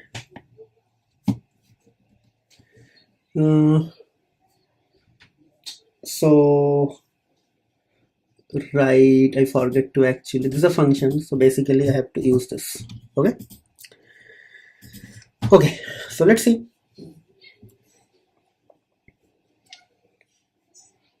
Yep, so basically if you see total 2095 token use, so prompt token is 10, means here, and completion token is 85, successful request 1, and total cost is actually 0.0054 US dollar, right? So this is for very basic like thing. So now suppose I want to actually use or invoke some agent. Okay, and that time how to actually do this thing. So what I'll do, I'll try to actually create another file. So maybe I can just rename it like simple.py, and maybe I can just write some agent run.py. So here I'll be going to use some sort of agent. So basically what I'll do, let's try to copy the entire thing. Okay, and I will paste it here. Right, so now what we'll do, I'll try to do some complex operation. Right, so I will try to create first an agent. So basically agent is actually initialize agent. So basically, so in the agent what will be there, in the agent probably we'll have we will have LLM, right, we'll have tools, and we'll have other things as well, right? So basically in the tools, basically we have this tools, right, and then we will have LLM, right, and then we have agent equals to agent type dot maybe this one. Okay, and maybe I can just do a verbose true. Okay, okay, so okay, so now I'll ask it to do some little bit complex operation. Okay, so maybe with as cost. Okay, and then result equals to agent, means this agent whatever I just developed, dot run, and here we'll be going to do something. Okay, who is the present Prime Minister of India? Okay, so this is going to do this operation first. Like there are a lot of things, maybe I'll try to actually give it some sequential thing. Okay, let's say what is his current okay, so what is his current age raised to the power of 0.5. Okay, let's see. if I get something from it or not. Okay, and then we need to print it, print cost dot completion token. So we need completion token, then we need total token, and we need prompt token. Okay, so completion token, maybe let's do some sort of like let's do some sort of f string. Okay, so I believe this is going to be more useful. So let's say f like this. So maybe I can just write total tokens like this and like this, and maybe something like this.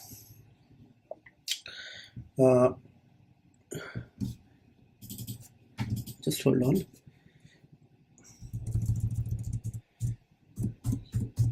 And maybe I don't need this. I have to just do something like this. Okay, and this is f string, so it is going to be end here. Okay, so there are total 3 types of token: total token, completion token, prompt token. So this is total token, then another one, sorry why this is not copying. Okay, paste and maybe another paste. Okay, so basically total token, prompt token, and completion token. So basically this is going to be prompt, and this is going to be completion tokens. Okay, and the last one will be cost. Print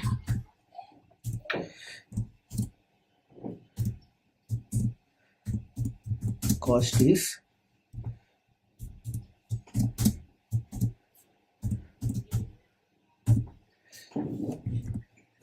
total cost, right? Yes, so let's see if I am getting the correct answer or not. Okay, so let's run it. Okay, let's see what is going to happen. I need to know the answer first. So current Prime Minister of India is Narendra Modi. That is fine. His age is 73 or something like that. So let's see. Yeah, 73. Now it is going to be power of 73, square root of 73, because it's an 0.5. 0.5 means 1 by 2, right? And 1 by 2 means square root. Like everything is fine. So total token use this many. Out of that, this was prompt token and this was the completion token, and the cost is actually a little bit expensive, right?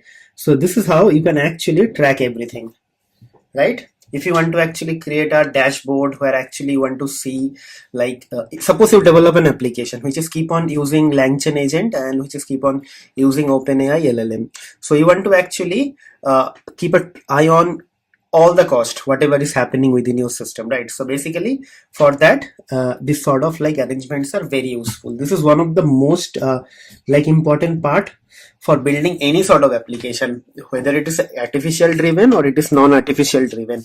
Like cost is very important, because whenever some sort of money is involved, somebody is actually going to watch it, and when somebody is actually going to watch it, definitely they will question it if it is not efficient. So to become or to prepare for the future with the highest level of accuracy and efficiency, I think this sort of things you should start practice whenever you get a chance to develop something, right? And this sort of knowledge are also going to help you to explore more. Okay, so I hope you guys are enjoying this part. I would like to conclude this tutorial here, and before I conclude, guys, please try to subscribe to our channel, hit the like button, and also try to share our videos with your family and friend, and don't forget to hit the bell icon. And why I'm actually kind of requesting you guys to subscribe to our channel, because we need subscriber, because the more subscriber I get, I will get some direct or indirect motivation to actually create more contents, and this will also help us to crack the Google algorithm, so Google can promote our videos to larger audience, because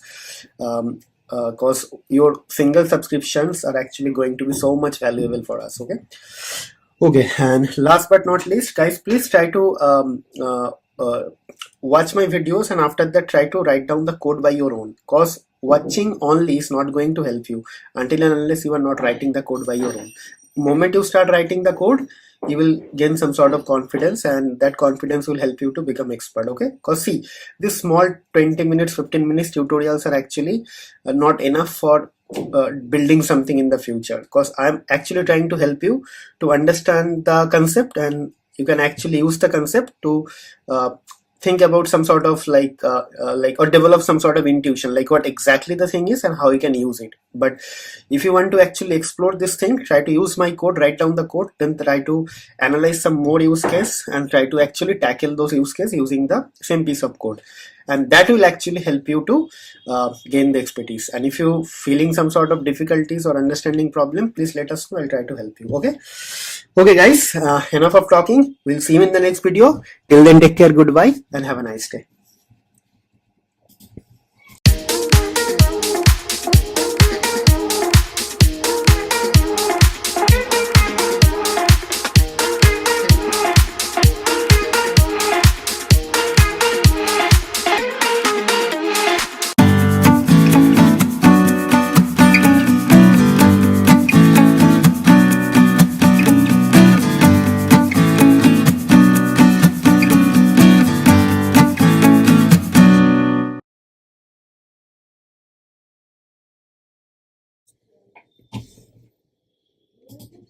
What's up guys, this is Ranu. Welcome back to our channel Total Technology Zone, and today's topic will be how to log, trace and monitor any LangChain agent execution using port key. So basically here we are talking about a new component, that is port key. So basically port key is kind of a third-party tool which will help you to trace, log and monitor any agent execution. So how to do that, we'll be going to actually learn in this like tutorial, and I'll be going to walk through using a very simple code. Okay, it is not going to be a very lengthy tutorial, but the importance of this tutorial is huge. For example, suppose you are building something, so you always want to actually keep a track of your usage, right? In the last tutorial we did, and also you want to keep a track of the intermediate steps, that is also we did in the last tutorial. And in this tutorial we'll be actually going to use some sort of like third-party tool. The tool name is actually port key, to actually log, trace and monitor the agent execution. Okay,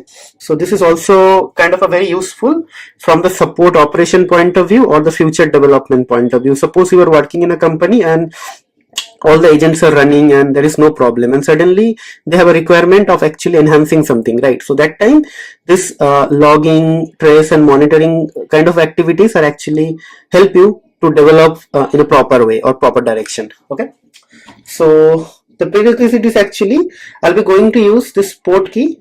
Okay, and first I'll set up that, and after that I'll be going to set up this thing. This is actually kind of a Google search API, so this is nothing related to this log trace. So basically I will do a Google search, so that is why I'm just going to use this thing. Okay, so first of all let me open my VS Code. Okay, so it's going to be very simple thing. We'll be going to search something, and based on that we'll be going to get some like a response. Okay, and after we receive the response, we'll be going to check in the port key dashboard. As I told you, port key is a third-party tool, so in the port key dashboard to check the log. Okay, so first thing we'll be going to import OS for setting up our environment. Okay, and then we'll be going to do from LangChain agents. Okay, so we'll be going to import agent type, then initialize agent and load tools. Okay, these are the things we'll be going to import.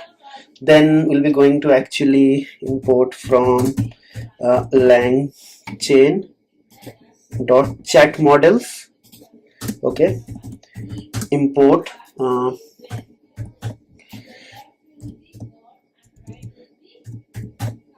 chat OpenAI.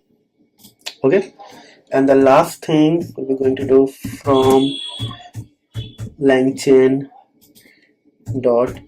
utilities, right? And here we'll be going to actually do import actually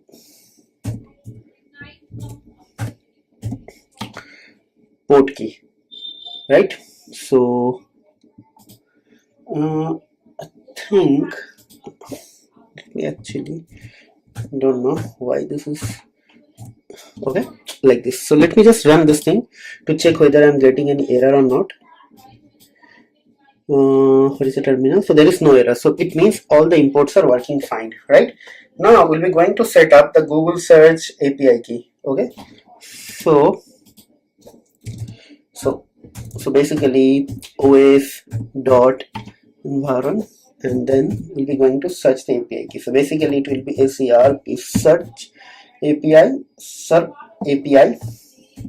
underscore API. Okay, search API underscore key, right? And we'll be going to set it from here, and then maybe we'll be going to use something for port key actually. So basically maybe I can just write port key is going to be another string. So how to actually get the strings? So for SERP API, so if you go to the slide, you see there is something like this. So I'll copy this thing and I'll paste this thing in the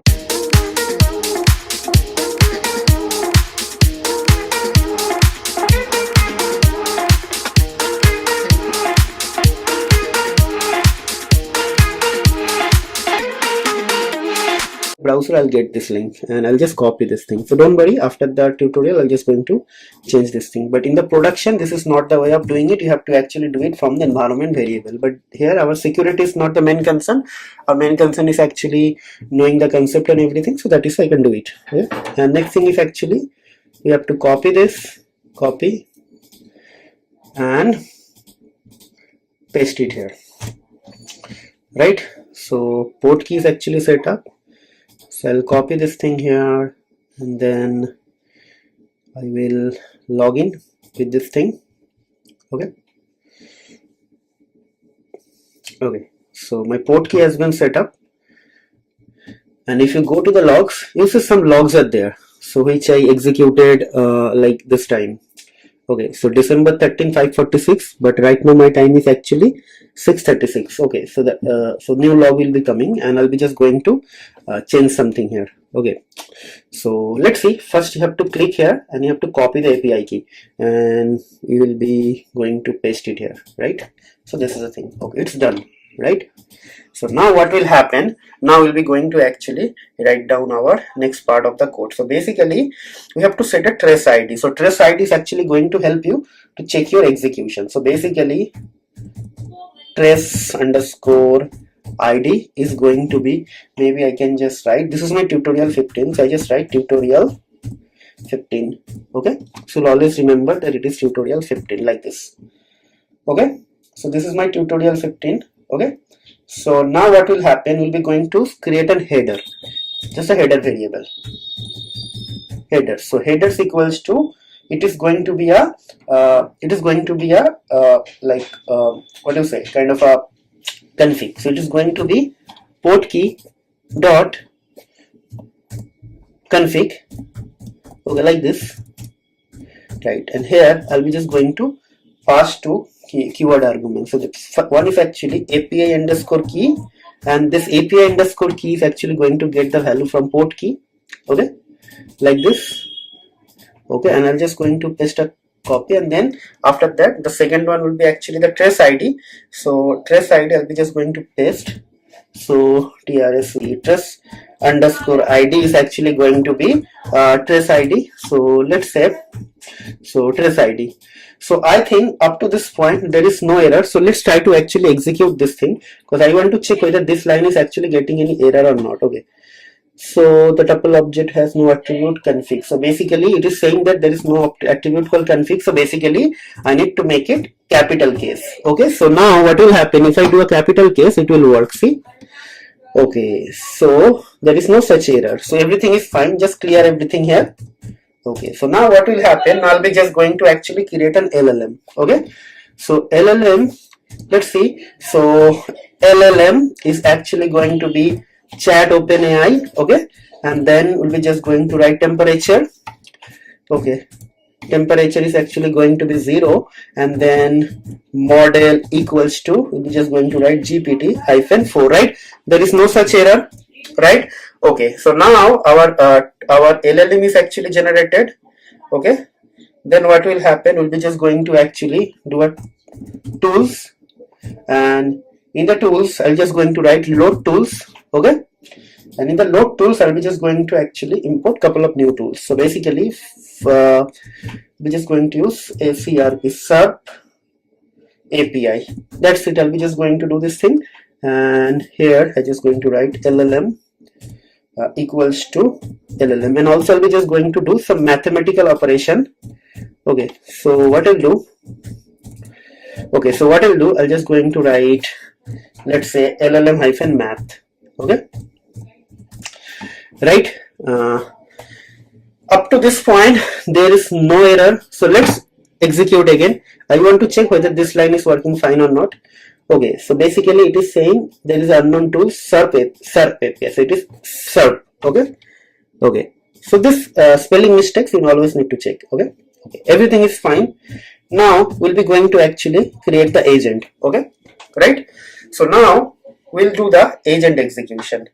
Okay, so tool is done, agent is LLM is done. Okay, so now in the initialize agent we'll be going to actually execute. So agent is actually initialize agent. So our first thing will be tools. Okay, so tools. Okay, tools, then LLM, right? Then agent equals to agent type, right? Then it will be 0 short React description, and then verbose equals to true, right? So verbose this true, right? Okay, no problem up to this point, right? And then we're just going to do an agent run. So basically I just write print agent dot run. Okay, so I just don't need this print. Let me check whether this is going to give me. I think it is not required because verbose equals to anyways true. I just mentioned it. Okay, so like this, and after that what is, maybe I can just write what was the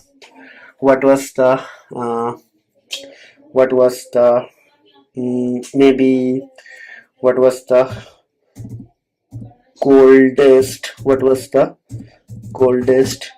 day what was the coldest day in 2022 in New Delhi. Okay, mention the temperature in Fahrenheit, and I'll just like to do maybe what is the number Fahrenheit raised to the power of, what is the temperature, mention the temperature in Fahrenheit raised to the power of 0.05. Maybe I can just do it in Celsius. Okay, Celsius. Okay, let's see. Let's do it and see whether it is able to do it or not. Okay, so I wanted to know what was the temperature in 2000 coolest day in New Delhi. Okay, so let's see it whether it is able to do it or not. Okay, so it's already giving me some error. Let's see what was the error it is giving me. Handling above exception. So I don't know what error actually it is getting. Handle error response. Put key API key not found. So it is saying that API key not found. So okay. So what is this error? Port key error. API key error code HTTP response. So stated failure message. So basically it is saying that this thing is not working. This API key is actually not working here. Okay. Okay, so just hold on. So basically I have to mention this part here. Let me hold on, cause okay, so I think I need to mention something here, headers equals to this headers. Okay, so I forgot to mention this header. I created this header but I didn't mention, so that is why it is the error. Okay, let's do it. Okay, so let's execute. Yeah, let's see. Yeah, so now it is actually working. Okay, let's see. Okay, coolest in daily temperature. Okay, so let's see. Okay, so it's doing something. Okay, yeah, according to the forecast between December 17. So basically coolest in Delhi seems to be when the temperature Celsius. Now I need to do this thing. Okay, so what was the coldest in Delhi? Mention the date and temperature. Date and temperature in Celsius raised to the power of 0.5. So first it is able to do it like this. Okay, and now let's check the log. See, this many things are there. Now just now it came. See, 645, 645, 644, like this. Okay, so let's check what is happening here. So basically it is saying answer is the following question. You can access the following. Like this is the log. So it means it is saying that it is doing something in the Google search. And again here what is happening? The search is useful. This is also doing something in the Google, and then this is doing some mathematical operation. See, okay. So let's do something else. So right now, maybe I can just execute this thing just to know the date. Okay, let's see. Okay, okay, let's see what is going to happen. So it is, it is able to do something. Let's see. I think it has generated something. So basically the coldest in New Delhi was when the temperature was dropped to 3 degrees Celsius. So now it is not actually giving the same answer, but the date is actually I think it is saying January 5th. Okay, so basically it is saying January 5th was the day, 27, something like it is showing. But whatever I'm expecting, it is not giving me. That is not our ultimate outcome. Our ultimate outcome is actually check the log. Okay, so see, some more logs are coming in 646, right? Okay, so I believe that is something really cool, nice, like for a logging and monitoring point of view for an agent execution. And I believe whenever you guys start working in some company, if you're going to actually express yourself through this sort of technicality, so definitely your client will be impressed, your boss will be impressed, and your colleagues will be also going to get some extra benefit out of it, right? Because see, whenever you are going to join some company, definitely you have to showcase your skill. And skill means it is not like some random skills whichever is going to help your customer to enhance their business, right? And this sort of tools are definitely going to enhance them into their business, because definitely they will be able to understand how their agents are working, how to log their agents. So many different things are there, so many different technicalities are there, right? So enough of talking. I believe you guys are enjoying this tutorial. Actually, not only this tutorial, this entire series, because this is the 15th tutorial, and before that I already published 14 videos. So if someone is very new to the channel, it's a humble request, guys, please go back to our channel, search for this playlist LangChain complete tutorial, and start watching the videos from the beginning, because this is definitely going to change your life, right? If you are going to do something in the future in AI or LLM or artificial intelligence or related domain, right?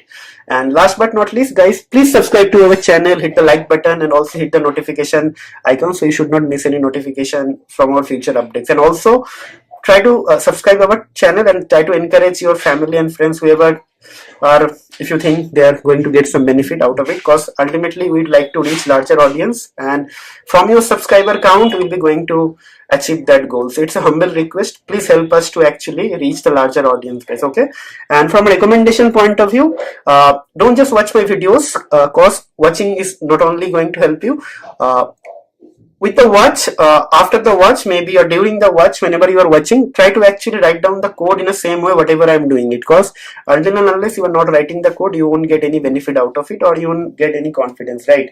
So the moment you start writing the code, you will develop the confidence, and that confidence will help you to actually solve another use case or something, whatever, some customization, and then it will actually help you to become an expert. Okay, so that is why coding is very important. Okay, Okay, so I'd like to conclude the video here. That's it for today. We'll see you in the next video. Till then, take care, goodbye, and have a nice day.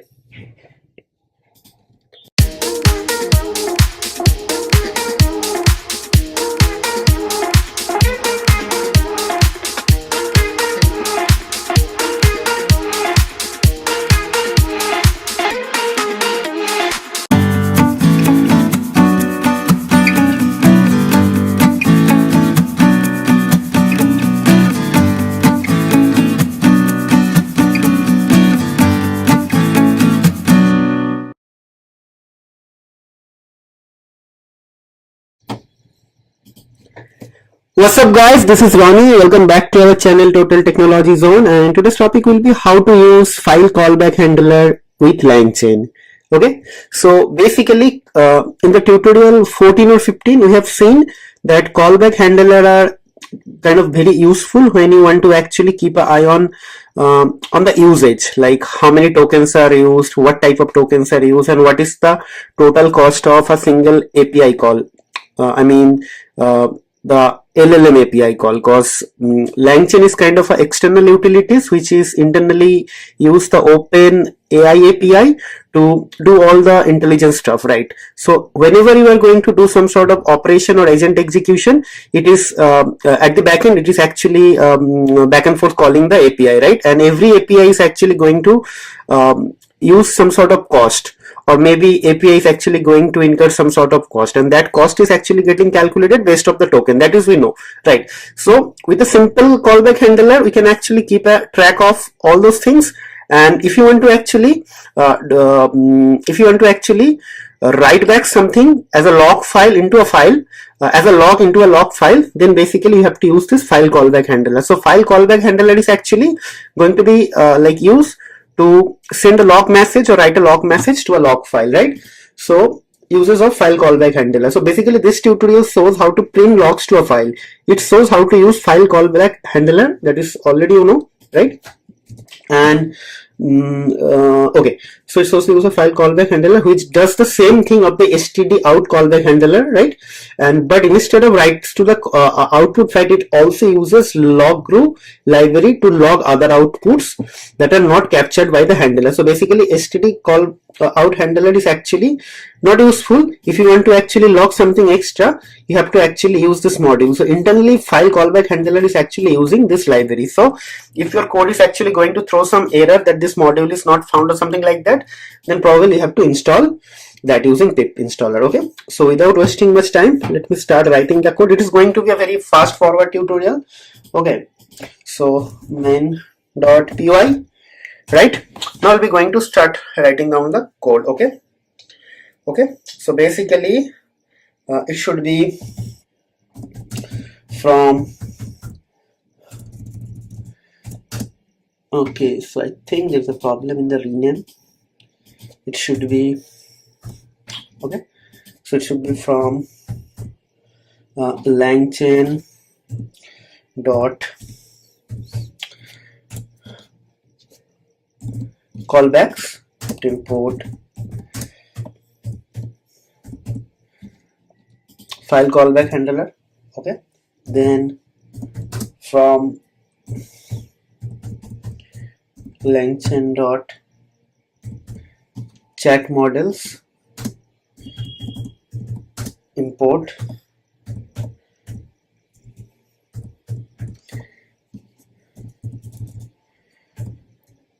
chat open AI, right? So like this, and then what else? Then we'll be going to actually do from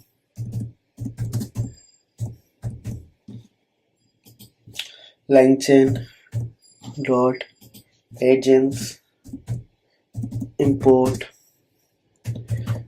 agent type initialize agent and then load tools. Okay, now let's say we'll be going to actually use a Google search API. So import OS, we need that, and also we'll be going to use from log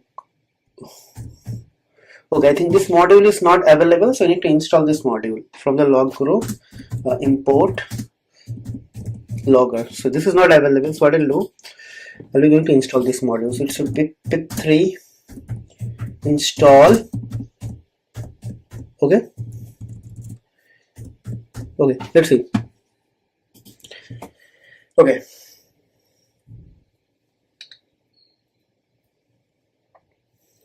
Okay, it's done. So hopefully this will work.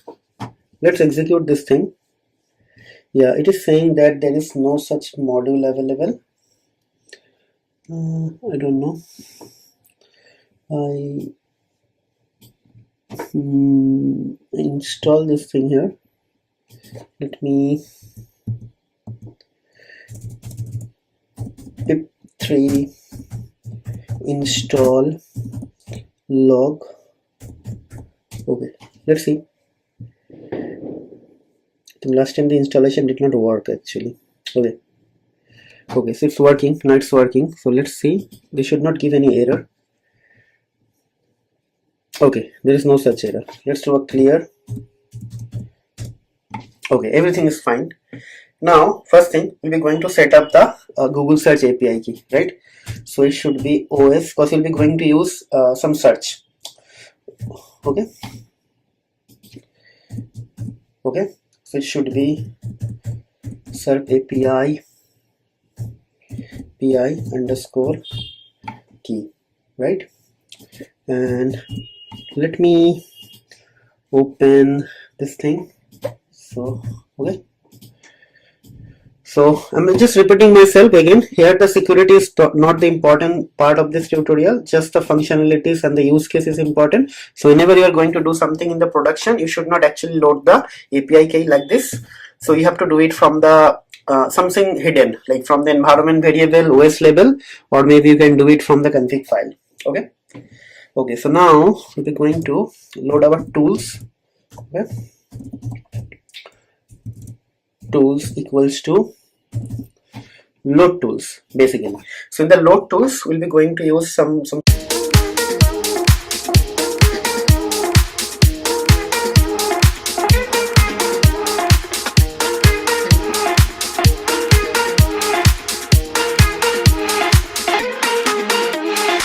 of tools, like, so basically I'll be going to do some Google search. Okay, so maybe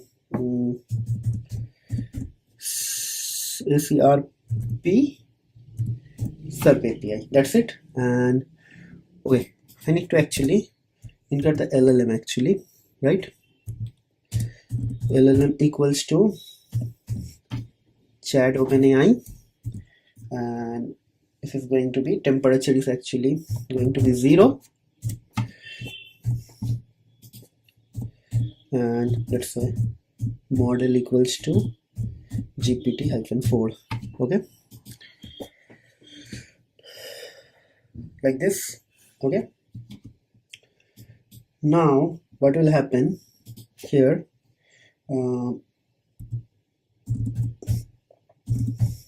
okay, like this. Okay, now we'll be going to do the actual operation. Okay, so maybe I can just write log file equals to output.txt. I just create a variable. Okay, like this. Now first thing, I'll be going to establish a handler with a variable, and it is going to be file callback handler, and inside that I'll be just going to put the log file. Okay, like this. Okay, so next thing, I have to add this file in the logger, this logger. Okay, so this logger dot add, and we're going to add this thing in the log file. So first thing, I have to just mention the file name. So maybe log file, then it is colorized or not. So definitely it will be colorized. So maybe I can just write true. And the last thing, we have to mention this one, and this is going to be also true. Okay, Okay, so handler created, log file is set up. Like in the log file, it is going to add the log, and the next thing is actually in the agent, we'll be going to embed this handler. Agent is actually going to be initialize agent. Initialize agent. So first thing will be tools, right? So tools, then LLM, right? Then agent equals to agent type, and after that we'll be going to use a zero short React description. Okay, so this one, then let's say handler equals to handler, because we'll be going to handle this thing. Okay, so it will be inside a list and handler. Okay, then verbose is going to be true. Okay, all done. Then what will happen, we'll be going to actually logger dot info, and in the info I'll be just going to put this agent. Okay, and the spelling is actually wrong, like this.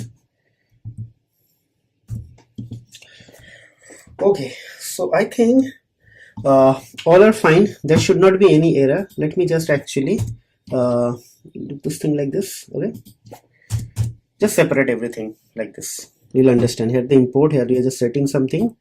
Okay, so maybe this is also part of the setting. Okay, like something, and the actual code is actually happening here. Okay, let's execute. So one file will be created with the name of output.txt, and inside that some information will be written, right? And next thing is actually we'll be going to run the agent. So basically just hold on, I have to actually result, just did a mistake. So agent dot run, and I can just write who is the current prime minister of India, right? It is going to do some Google search. Okay, and here it will be not agent, it will be result. I just did a mistake. Okay, so let's execute. Okay, so it's getting executed, and it will tell what actually it is doing. SERP API which contains it. Please add in SERP API. So I just did a mistake. Yeah, the P actually missing here. Because of that, all these things are coming. I always do this mistake. Sorry for that. Let's clear and let's execute again. Okay, let's see.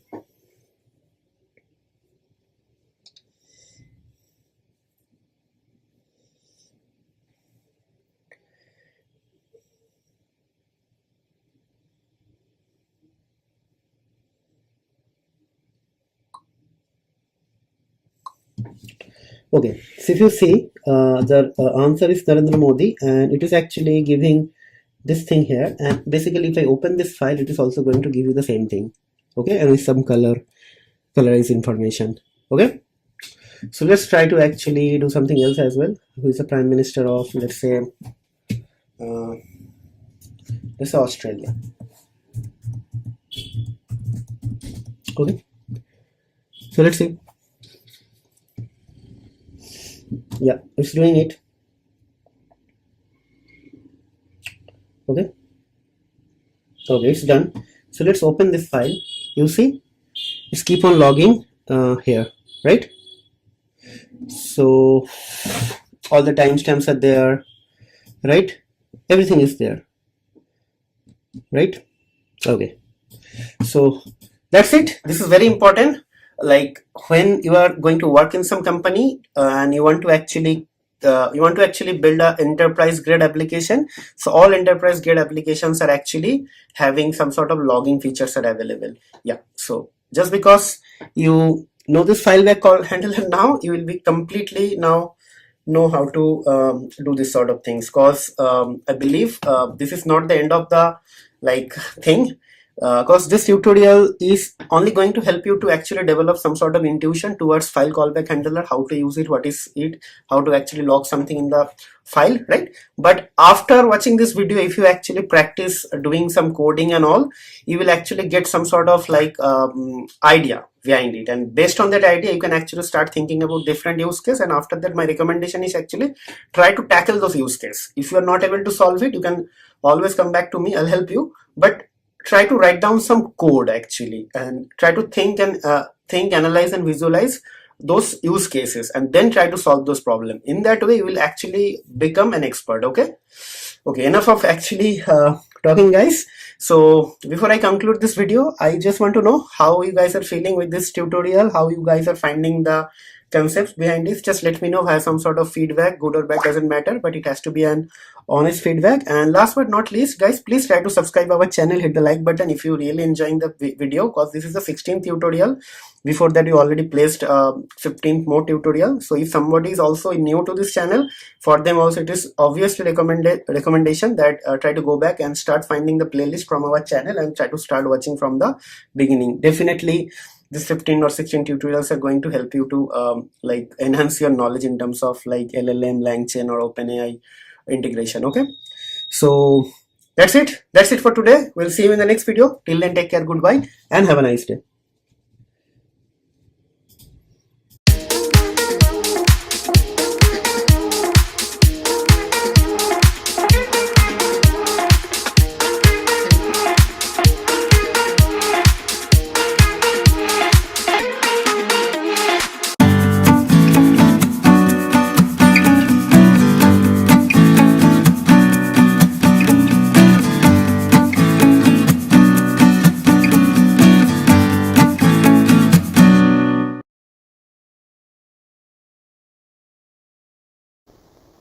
What's up, guys? This is Ronnie. Welcome back to our channel Total Technology Zone, and today's topic will be how to use shell script or shell command with the LangChain agent. So this is the tutorial number 17, and in this tutorial we'll discuss on how to use shell command or shell script with the help of LangChain agent. Means we'll try to actually develop an LangChain agent, and which will internally use shell script or shell command, whatever you can call it. So basically it will be the basic element is actually we are trying to achieve that there will be one LangChain agent, and with the help of that LangChain agent we will try to actually run some sort of shell command. So if you are going to execute multiple shell commands together, you can call it as a shell script. Okay, so we'll be going to do that.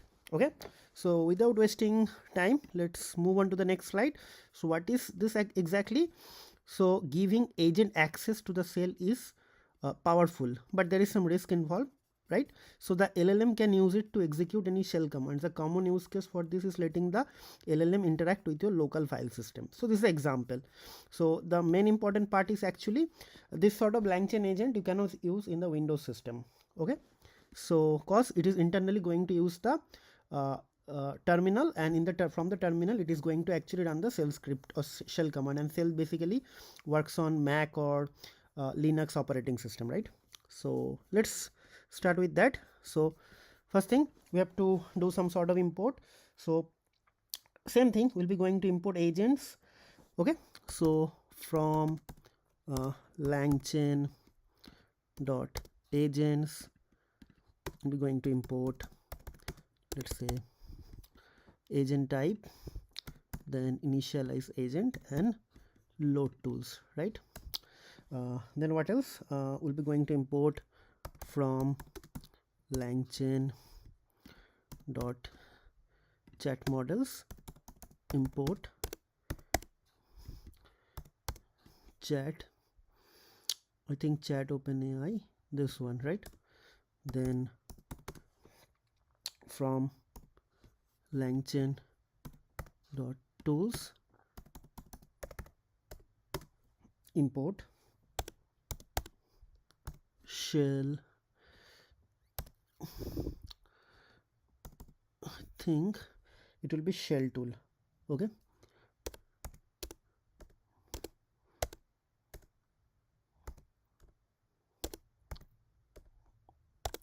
it's not coming, I don't know. Okay, so let's execute and see whether I'm getting any error or not. Okay, so it is getting executed, so there is no errors. It means everything is working fine. So now we'll be going to set up the LLM. So LLM, and it is going to be chat OpenAI. Then we'll put a temperature, right? So temperature equals to 0, and then model equals to GPT-4, right? Now what we'll do, we'll be going to set up the shell tool within this. So basically shell underscore tool equals to what is this? I don't know.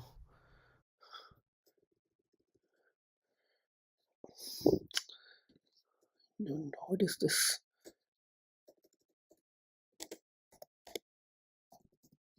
Okay, it is going to be capital S, right? So basically shell tool like this. Let's see whether I'm getting any error or not. Think there should not be any error. Okay, everything is fine. Now what will happen, we'll be going to create the agent. Okay, so agent equals to, guys, this is going to be a very small tutorial because we're not going to do something very fancy. So initialize agent. So first thing we'll be going to put the tool and shell tool, then LLM, right? Then agent equals to agent type, right? Then chat zero shot react description, then verbose, this true, right? Okay, and then okay, try to do this thing. If this is not going to work, we'll do something extra. Okay, now what will happen, agent dot run, and now we'll be going to ask some question to this bot. Okay, so uh, determine the hardware information of this computer. Okay, let's see whether it is able to do it or not. Then internally it is going to execute some sort of like shell script or shell command. Okay, so just try to focus on the terminal. Okay, so it's executed something, see. Okay, and see it is getting some information, and if you see here uh, it is using the terminal. Okay, and this is the information, see, it's giving everything here, right? Okay, so now determine the operating OS information of this computer. Okay, so let's ask more question. Let's see, yeah. So see, it is giving the answer. So it's a Mac OS version, this everything. Okay, determine the memory information. Okay, let's see what it is actually going to understand. Memory means the physical memory or the storage, or the primary or secondary. So let's see it is able to do it or not. Yes, so see, everything is here. Okay, it's talking about the physical memory. So maybe storage. Okay, so I'm asking it everything. Okay, yeah, see, it's talking about the main storage as well as the file system, and whatever command it is running, everything it is talking about. Okay, maybe something critical, determine the uh, time zone. Okay, let's see.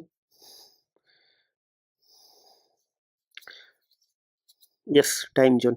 Now we'll be going to ask something related to file related thing. Okay, uh, this directory on this on this present directory. Okay, the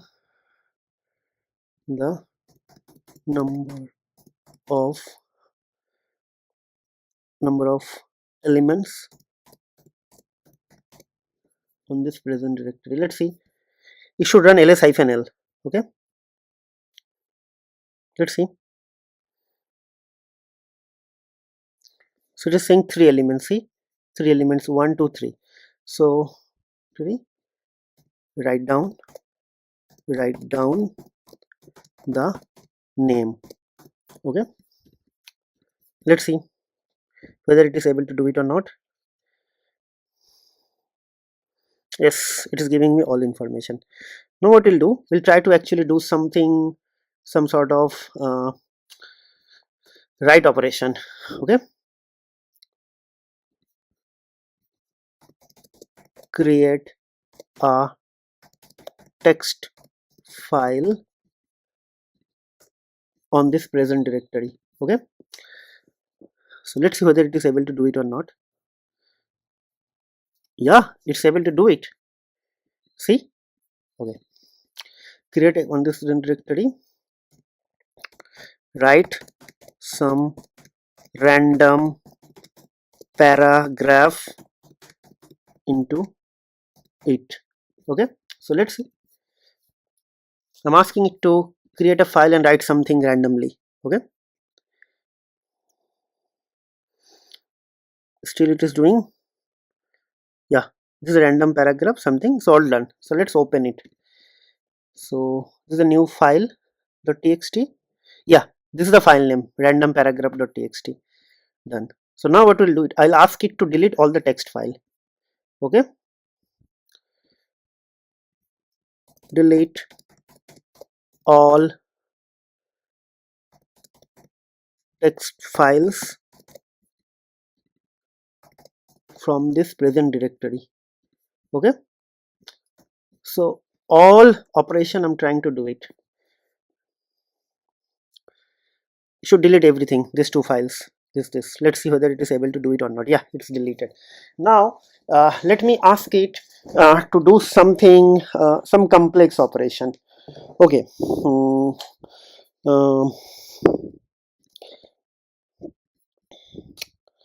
uh,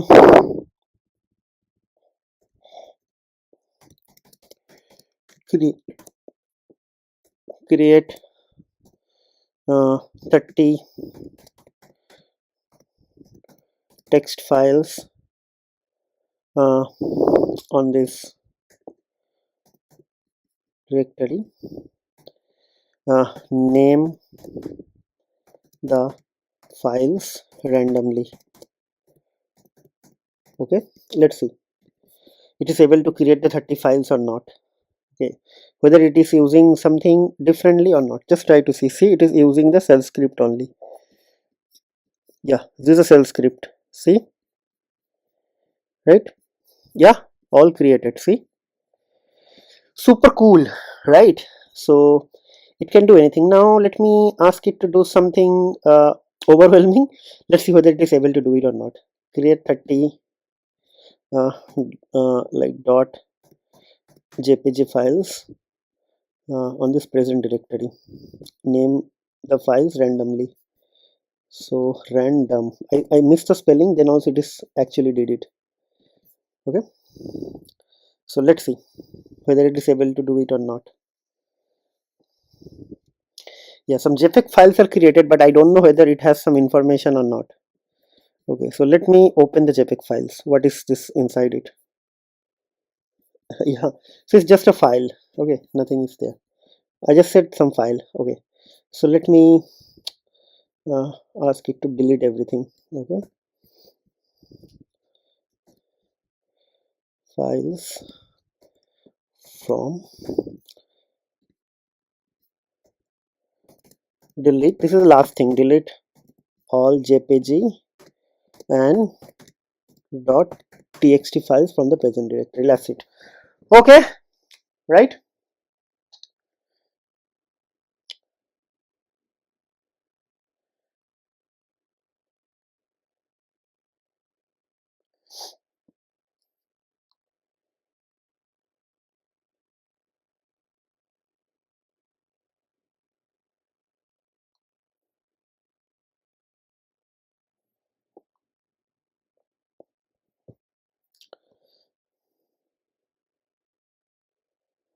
Okay. Uh, Okay, so it's just a text file but nothing inside that because it has no extension. Maybe I can just write delete all text files from the present directory. Okay, so maybe now it is actually able to delete everything. Let's see whether it is going to do it or not.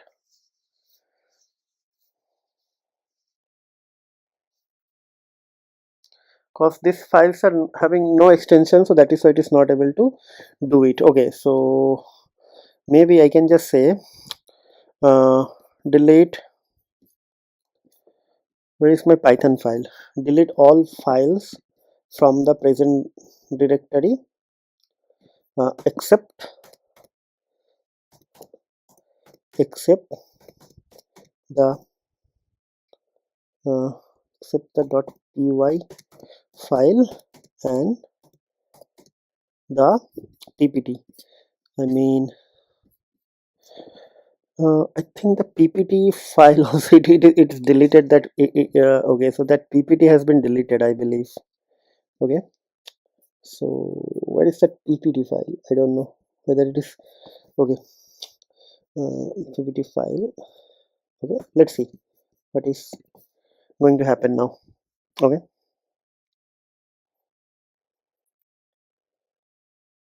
yeah, all files are there, only this file is present. Okay, so don't worry about that, I'll actually try to restore the ppt file. Okay, so I believe you guys understood the concept behind this thing and how powerful these things are, because if you instruct this thing to do it anything related to file related operation or maybe your local system or whatever, you will be able to achieve this thing. So basically these things are actually going to helpful if you are going to develop some sort of AI assistant to actually make some automation or make something like very fast with respect to your daily to daily admin activity, or maybe if you want to actually do some sort of like monitoring on something like that for local system logging or whatever. So these things are going to be very useful, right?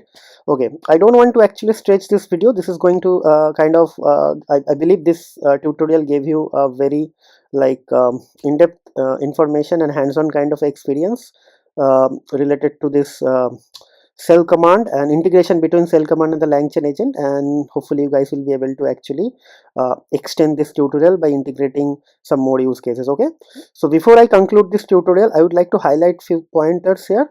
So guys, once you watch my video, just try to actually write down the same code by your own, or try to do something similar, because until and unless you are not writing the code, it will not going to give you any confidence actually, and with the help of confidence you'll try to actually enhance your expertise, right? Okay, and it's a humble request from my side, guys, please try to subscribe to our channel. Whoever is actually watching this video for the first time, if you are actually new to the channel, then also please subscribe to our channel. And if you have some aspiration to develop your skill set in the domain of AI, then please try to watch our series from the beginning, because this is a 17th tutorial. Before that we already posted 16 more tutorials, so just look for the entire playlist and try to start from the beginning. And whenever you feel that these videos are going to help someone else, just try to share the videos with your family, friends, whoever you think will get some sort of benefit, because your one like sharing or one subscription is actually going to help us to motivate ourselves actually, right? And also it will help us to reach the larger audience base. Until and unless we are not reaching the larger audience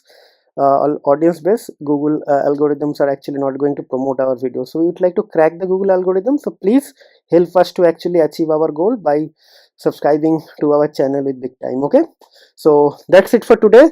We'll see you in the next video. Till then, take care, goodbye, and have a nice day.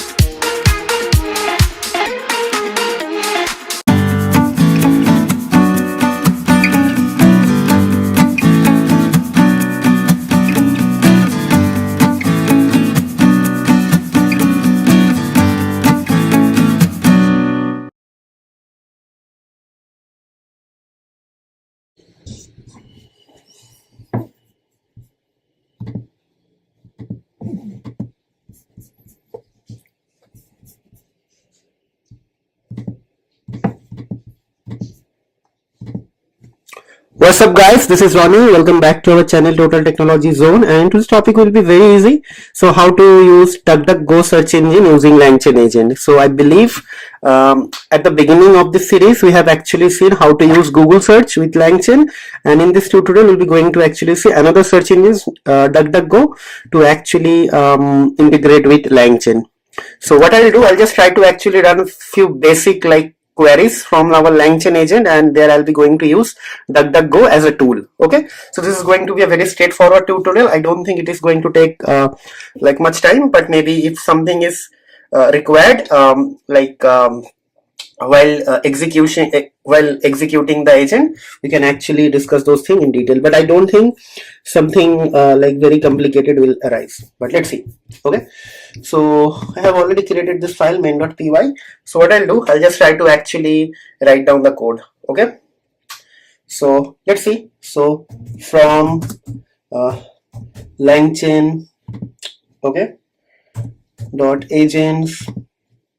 Okay, so I'm not using any external mic, and my this laptop external mouse, but this is also not working. So basically the first there will be going to be a couple of imports. So first agent type, then we'll be going to actually use initialize agent, and I believe we have to install load tools. Okay, so always this is going to be the same. Then next thing, we'll be going to import from LangChain, okay, dot chat models, right, and then import chat, I think chat model. So I don't think it is going to be chat OpenAI. Okay, so chat OpenAI. Okay, so it is done. Now what we'll do, we're just going to create our LLM, and we'll be going to set up our load tools. Okay, so LLM is actually going to be chat OpenAI, then temperature is going to be, let's say, 0, and then model is going to be like GPT-4, right? This is very straightforward. Then what we'll do, we're just going to write tools equals to load tools, and there we'll be going to use something like, let's say, so the tool name is actually DDG, okay, DuckDuckGo search. Okay, right, I think this is more than enough. Okay, and there I'll be just going to place LLM equals to LLM. Okay, that's it. Then what will happen, then we'll be going to initialize our agent. Agent is actually going to be initialize agent. So first thing will be tools, then LLM, right, and then we'll be going to actually mention this thing like agent type. So let's use this keyword argument agent, and then agent type dot what is happening here, then 0 short React description, right, and I think this is more than enough, and then we'll be going to execute. So agent dot run, and we'll be going to ask it some latest news. So maybe what is the top 10 latest trending news in the world at this moment. Okay, so let's see it is able to actually give this information or not. Okay, let's see. Just hold on. Think this is going to detect some problem. Okay, fine. This is the execution is started. Okay, so let's see.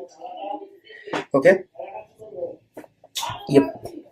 So it is saying that I need to install this module. If you see here, cancel it. Yeah, if you see here actually it is saying something, right? So what I'll do, I'm just going to install it. So pip3 install, okay, DuckDuckGo search. So DuckDuckGo hyphen search. Okay, so let's see.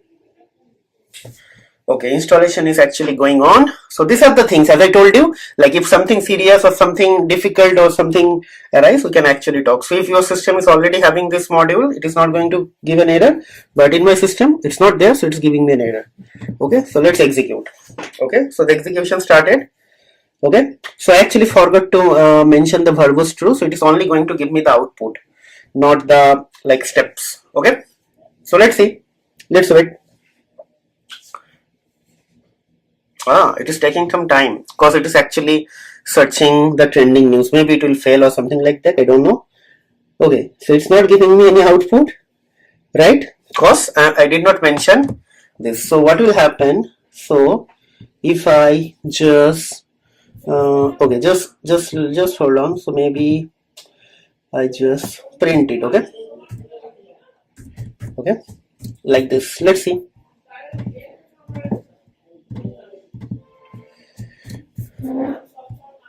Okay, so just hold on. Okay, so let's the execution has been started. So let's wait and let's see how it is going to react.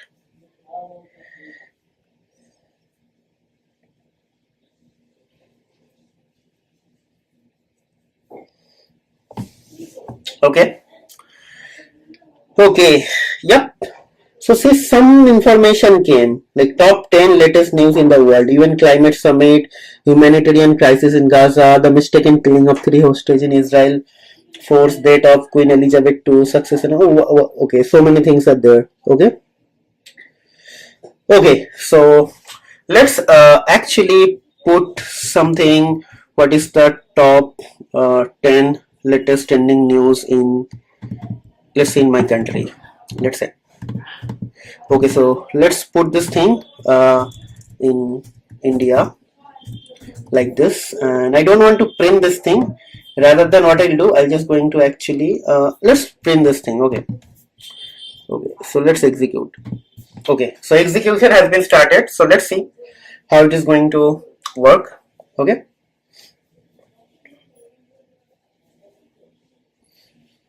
Okay.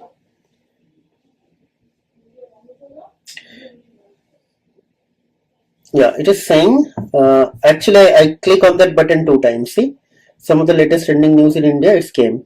Okay. Okay. Okay. No problem at all. So now maybe I'll be going to ask something different. Okay. So maybe what is the, just hold on.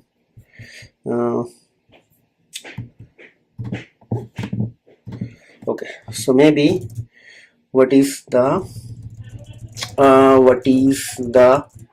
latest news in Indian cricket? Okay, let's see whether it is able to give the right answer or not, because right now India is actually playing a match between India and playing a match between with South Africa. Let's see whether it is able to do it or not. Okay, so let's see how how it is actually going to get the radar. It seems it is taking the recent updates, but I don't think it is actually taking the most recent updates from the news. Actually, it is kind of like useful. So if you see here, it is saying that the latest news: Indian cricket is taking South Africa in the first ODI Johannesburg. K. Lowry is the team leader. Hardik Pandey has been appointed the Mumbai Indians keeper, ending Rohit Sharma 10-year reign. And there is also mention of a T20 series and Test series. And Uday Saran is set to captain India. Okay, so in upcoming match. Okay, I don't know what is. Captain, I don't know who is Uday Saran, so it's a funny thing. Okay, so right now India is actually playing a ODI match with South Africa. So let's see whether it is actually going to give me the correct answer or not. Okay, let's see. So maybe what is the latest news on the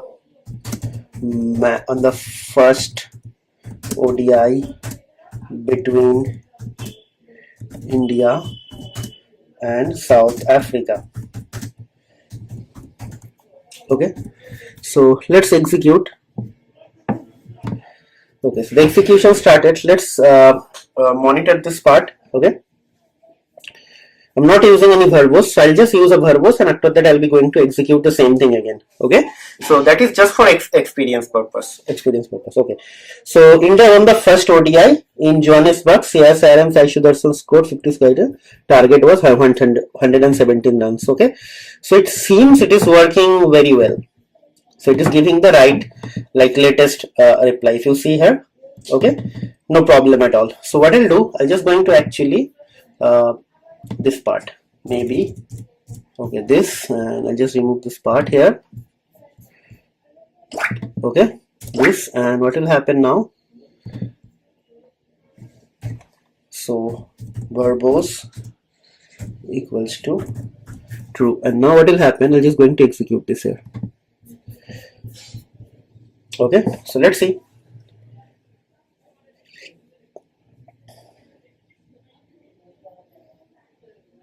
Okay, so verbose is actually coming, and it is actually taking each complete information. See, this blue is the verbose, so it is actually get this thing, who did what, everything. Okay, so it is kind of very impressive stuff. So it is not using any API.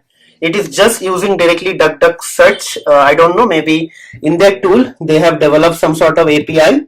Okay, and it is using it, and it's maybe it's useful in terms of API uses, like, cause it is using the internal API which is actually deployed on the LangChain side, and you are not going to use your own personal API, just like Google search. If you want to do something with the Google search, you have to use the SERP API, right? And that SERP API internally use your own personal API key, right? So, but here actually no extra burden on our side. Everything is actually managed by the LangChain. So these are the technicalities or small things. Maybe you'll be going to ask in the interview if you are going to do any interview, right? Because what is the difference between DuckDuck Go search tool, and what is the difference between if you are using SERP API tool, right? So these are the kind of very fundamental difference. And if you work more on this thing, maybe we'll identify some other things. So that's it. I don't want to actually stretch this video for longer duration, because it's a very simple thing. If you have any requirement where actually you want to integrate some sort of search, then probably you can use the DuckDuckGo search, and now your tutorial is also ready. You have the kind of a model blueprinted code over here, so you can use this code to actually do something extra, right? Okay, so I'll be going to conclude this video here, but before I conclude this video, I would like to highlight few points. So it's kind of a request and recommendation, combination of request and recommendation. So request is, guys, please subscribe to our channel. I'm requesting again and again. We would like to reach larger audience base, and your own one subscription from your side is actually going to help us a big time, right? And also from the recommendation point of view, try to watch the video, and once you watch the video, try to write down the code by your own, because until and unless you are not writing the code, it is not going to help you to actually gain the confidence. And if someone is watching our channel for the first time, it's also a request, guys, please go back and start watching this playlist from the beginning, because this is the tutorial 18th. So before this tutorial, we have already placed or upload more than 17 tutorials. And if your aspiration is actually to become an AI developer, or want to do something in the field of LangChain, LLM, OpenAI, all this 8 artificial intelligence driven things, then this tutorial is only for you. Please try to watch the videos from the beginning. And also, if you find our videos or tutorials are useful, please let us know via some sort of like feedback, or if you think something could be done in a better way, or something could be added in our next tutorial, please let us know all those use cases. We'll try to include all those things in our upcoming videos. Okay, so I believe that's it. We'll conclude the tutorial here. We'll see you in the next video. Till then, take care, goodbye, and have a nice day.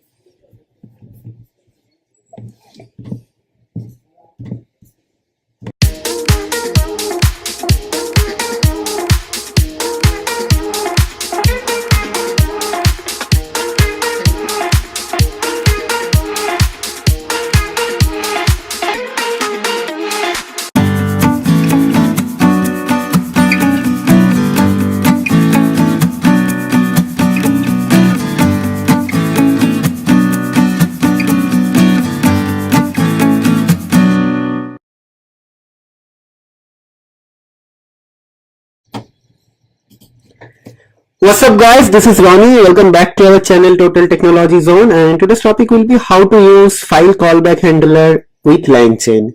Okay, so basically in the tutorial 14 or 15 we have seen that callback handler are kind of very useful when you want to actually keep an eye on the usage, like how many tokens are used, what type of tokens are used, and what is the total cost of a single API call.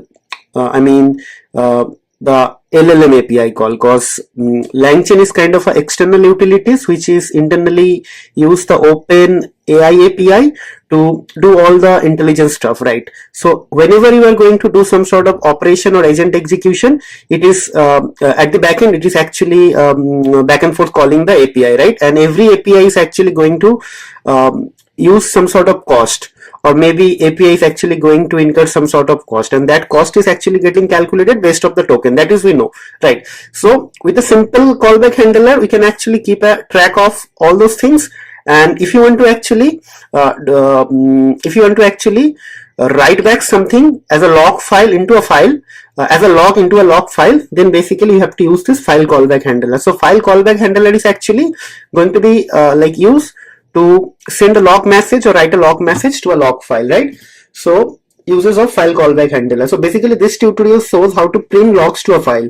It shows how to use file callback handler, that is already you know, right? And okay, so it shows the use of file callback handler, which does the same thing of the std out callback handler, right? And but instead of writes to the output file, it also uses log group library to log other outputs that are not captured by the handler. So basically std call out handler is actually not useful. If you want to actually log something extra, you have to actually use this module. So internally file callback handler is actually using this library. So if your code is actually going to throw some error that this module is not found or something like that, then probably you have to install that using pip installer. Okay, so without wasting much time, let me start writing the code. It is going to be a very fast forward tutorial. Okay, so main.py, right? Now I'll be going to start writing down the code. Okay, so basically it should be from, okay, so I think there's a problem in the rename. It should be, okay, so it should be from LangChain dot callbacks import file callback handler. Okay, then from LangChain dot chat models import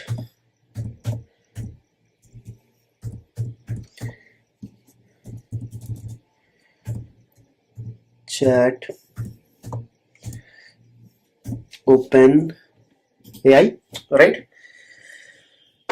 So like this, and then what else? Then we'll be going to actually do from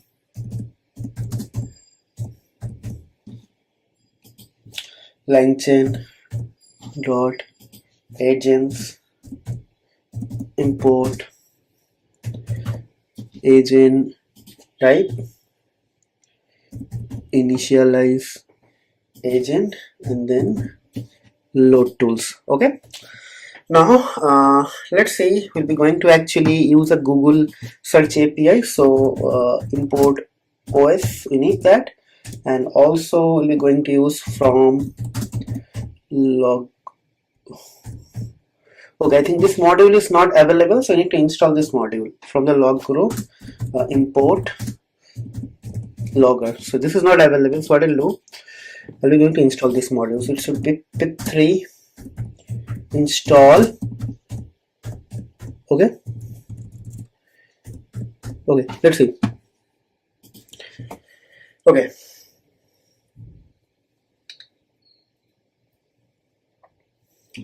Okay, it's done. So hopefully this will work. Let's execute this thing. Yeah, it is saying that there is no such module available. I don't know. I install this thing here. Let me pip3 install log Okay, let's see. Last time the installation did not work actually. Okay, so it's working now. It's working. So let's see. They should not give any error. Okay, there is no such error. Let's do a clear. Okay, everything is fine. Now first thing, we'll be going to set up the Google search API key, right? So it should be OS, because we'll be going to use some search. Okay, so it should be SERP API PI underscore key, right? And let me open this thing. So okay, so I'm just repeating myself again. Here the security is not the important part of this tutorial, just the functionalities and the use case is important. So whenever you are going to do something in the production, you should not actually load the API key like this. So you have to do it from the something hidden, like from the environment variable OS label, or maybe you can do it from the config file. Okay, so now we'll be going to load our tools. Okay, tools equals to load tools basically. So in the load tools, we'll be going to use some sort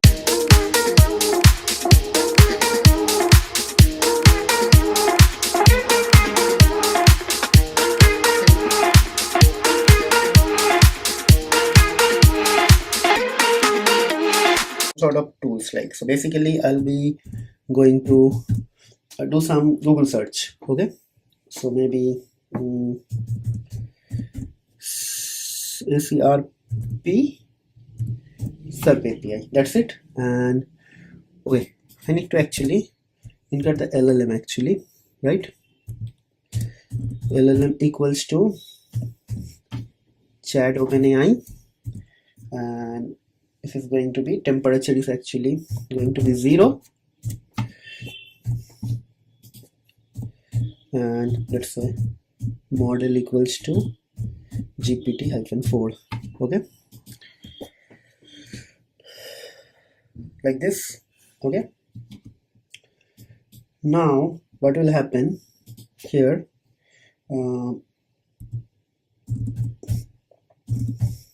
okay, like this. Okay, now we'll be going to do the actual operation. Okay, so maybe I can just write log file equals to output.txt. I just create a variable. Okay, like this. Now first thing, I'll be going to establish a handler with a variable, and it is going to be file callback handler, and inside that I'll be just going to put the log file. Okay, like this. Okay, so next thing, I have to add this file in the logger, this logger. Okay, so this logger dot add, and we're going to add this thing in the log file. So first thing, I have to just mention the file name. So maybe log file, then it is colorized or not. So definitely it will be colorized. So maybe I can just write true. And the last thing, we have to mention this one, and this is going to be also true. Okay. Okay, so handler created, log file is set up. Like in the log file, it is going to add the log, and the next thing is actually in the agent, we'll be going to embed this handler. Agent is actually going to be initialize agent. So first thing will be tools, right? So tools, then LLM, right? Then agent equals to agent type, and after that we'll be going to use a zero short React description. Okay, so this one, then let's say handler equals to handler, because we'll be going to handle this thing. Okay, so it will be inside a list and handler. Okay, then verbose is going to be true. Okay, all done. Then what will happen, we'll be going to actually logger dot info, and in the info I'll be just going to put this agent. Okay, and the spelling is actually wrong, like this. Okay, so I think all are fine. There should not be any error. Let me just actually do this thing like this. Okay, just separate everything like this. You'll understand. Here the import, here you're just setting something. Okay, so maybe this is also part of the setting. Okay, like something, and the actual code is actually happening here. Okay. Okay, let's execute. So one file will be created with the name of output.txt, and inside that some information will be written, right? And next thing is actually we'll be going to run the agent. So basically just hold on, I have to actually result, just did a mistake. So agent dot run, and I can just write who is the current prime minister of India, right? It is going to do some Google search. Okay, and here it will be not agent, it will be result. I just did a mistake. Okay, so let's execute. Okay, so it's getting executed, and it will tell what actually it is doing. SERP API which contains it. Please add in SERP API. So I just did a mistake. Yeah, the P actually missing here. Because of that, all these things are coming. I always do this mistake. Sorry for that. Let's clear and let's execute again. Okay. Let's see.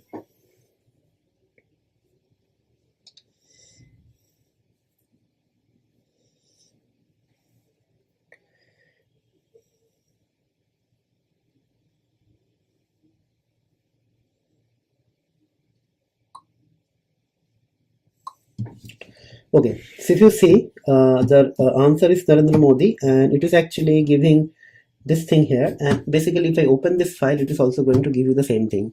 Okay, and with some colorized information. Okay, so let's try to actually do something else as well. Who is the Prime Minister of, let's say Australia? Okay, so let's see. Yeah, it's doing it.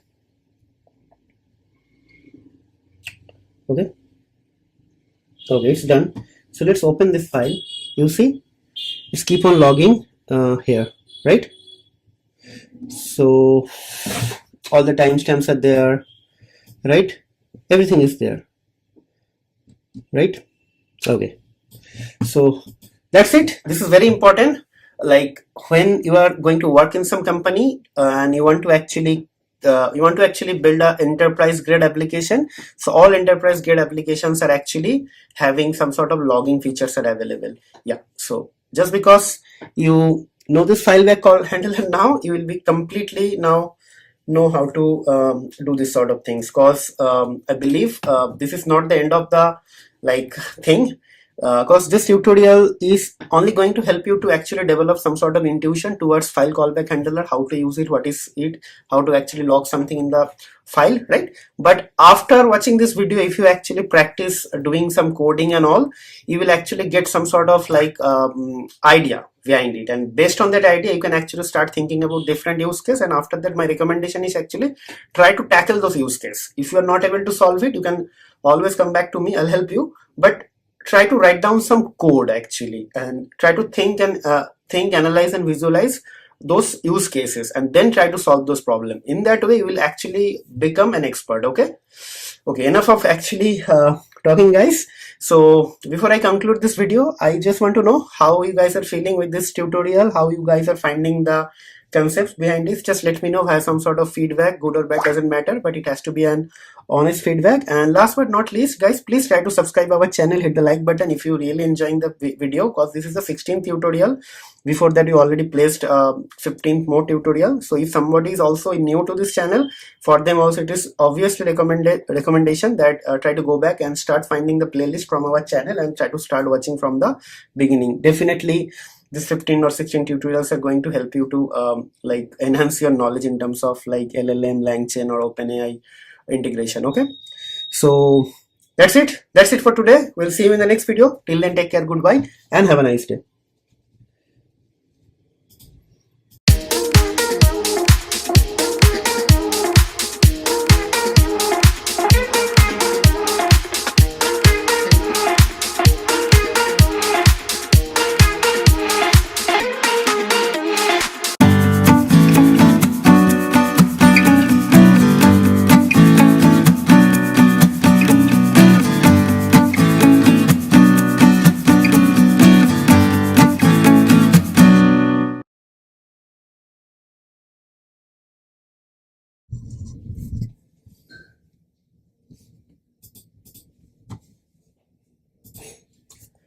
What's up guys, this is Ronnie. Welcome back to our channel Total Technology Zone, and today's topic will be how to debug LangChain agent execution using some internal settings. Okay, so the settings are going to be very easy, so probably this is going to be just only one setting, and the tutorial also going to be very short and very precise tutorial. It is not going to take maybe more than 5 minutes or 10 minutes. Okay, so what is the requirement of doing the debugging? So setting the global flag will cause all LangChain components with callback support, chains, model, agents, tools, and retrievers to print the inputs they receive and the outputs they generate. Means suppose you are working on an agent, and you are sending it some prompt, input prompt, and you are getting some output.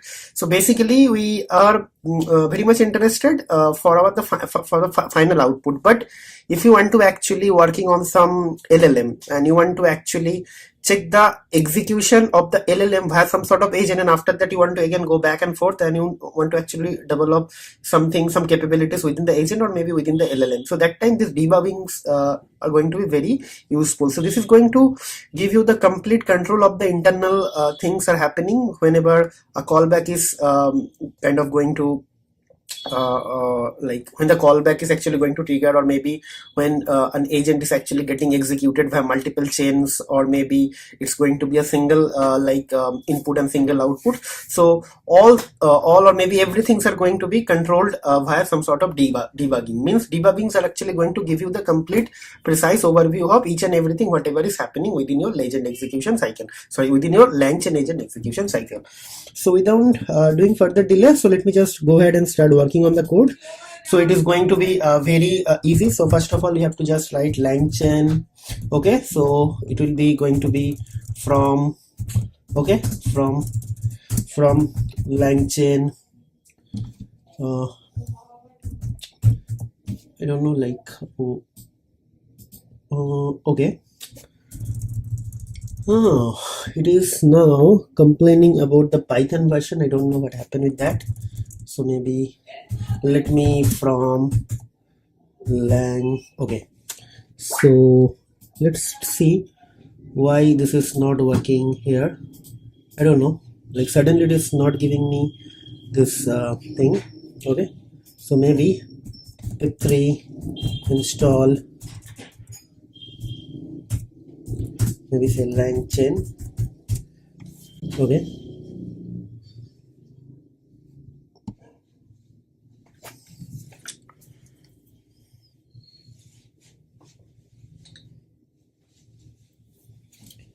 yeah, maybe some problem within my system actually. It's saying that requirement is already satisfied. So I don't know what problem is actually here. So maybe I can just write from LangChain. Yes, now it is coming. So LangChain.agents, import, initialize. Okay, so these things are not working. Okay, it's actually a little bit slow. Okay, so agent type, and then it's going to be load. tools. Okay. Then what else? Then we'll be going to import the uh, chat models. Okay, so from LangChain, okay, dot LangChain dot chat models import. It's going to be chat OpenAI. So I don't know, like there's some definitely some problem within my system because it is like working very slowly. Okay, I don't know what is the problem. Okay, and another module I have to import. So basically that is the uh, mm, set debug. Okay, so how to import that, and that is actually going to help us to do this thing. So from LangChain, okay, dot globals. Okay, so we're going to write import set debug, right? That's it. So now what will happen, we'll be going to set our LLM. So LLM is actually going to be chat OpenAI. Okay, then the temperature, okay, 0, then model is actually going to GPT-4, right? Now tools actually going to be load tools, right? And here I'll be just going to write something like this. So I think for search engine purpose, I think DuckDuckGo is actually very much like easy. Okay, DuckDuckGo is here search. Okay, and then simply write LLM equals to LLM. Okay, like this. Okay, and then agent is actually going to be initialize agent, and then tools, okay, then LLM, and then I just write agent equals to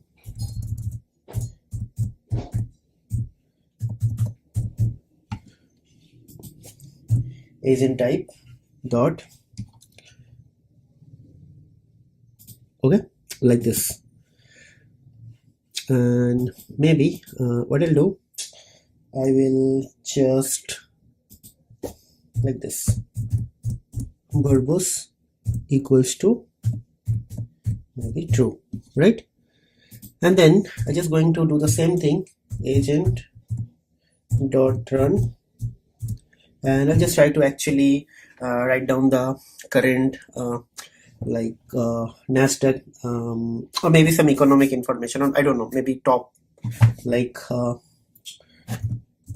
top 10 news on technology,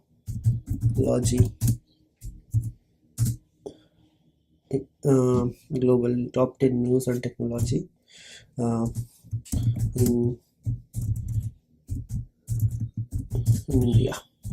Okay, so let's see how it is going to work. Okay, so you all know it is going to just do something, and based on that it is going to reply. Okay, so let's see.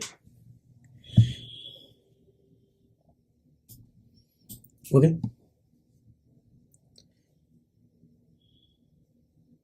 yeah, as I told you, it's going to be very slow. Yeah, it's slowing, it's working very slowly. Okay,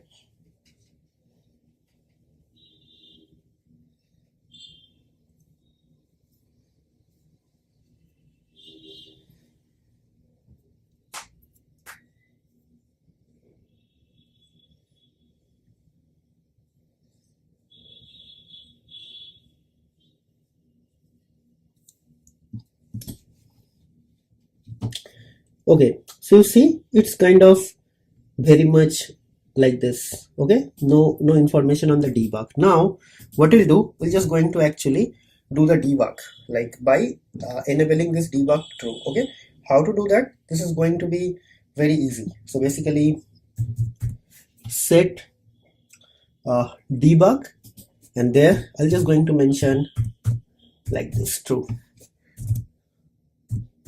Now what will happen, it is going to change the entire output now, and you will have more control on the internal executions and operation. Okay, so let's see.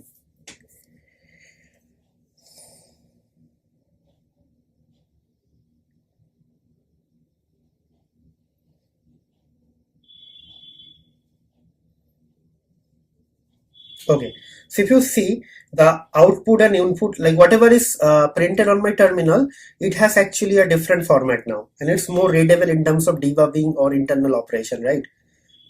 Okay, so I believe this sort of things are very useful whenever you are actually going to develop something for LLM or maybe for the agent, right? So still doing something. Okay.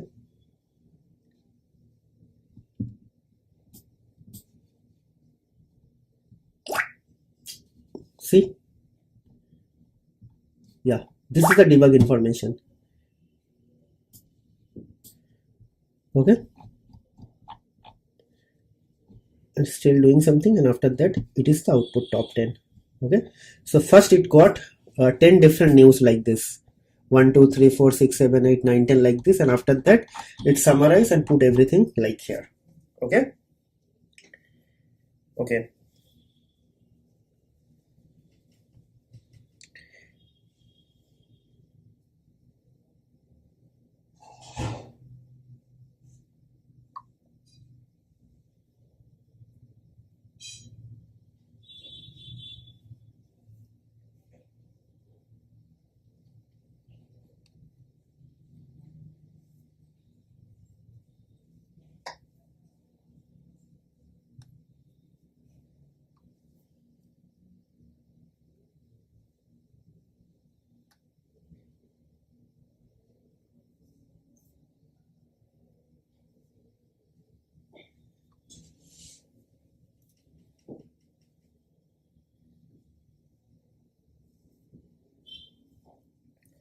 okay, so I'm just thinking like here everything is fine, so hopefully you guys are now have like some idea on how to actually enable the debug on your LangChain agent execution. So basically this is the enablement option. Like you have to import this line and you have to just set this flag to true. It's a kind of a flag. Okay, so that's it. So I don't think further execution is required, or maybe I can just do one more round of execution.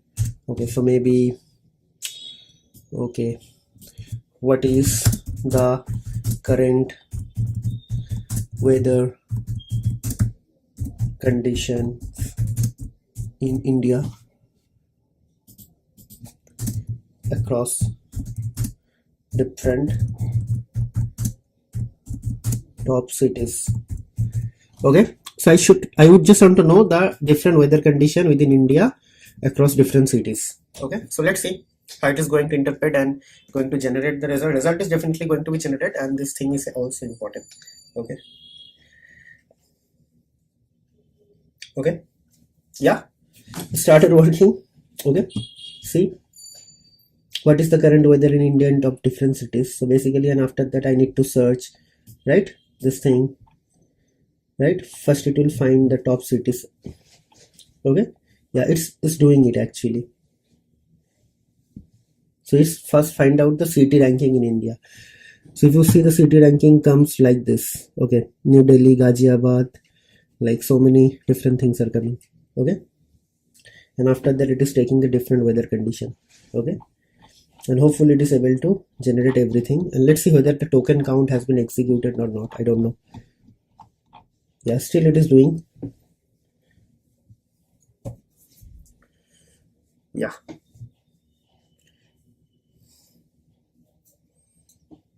yep. So the final output is actually here. See, Delhi, like so many different things are here. Okay,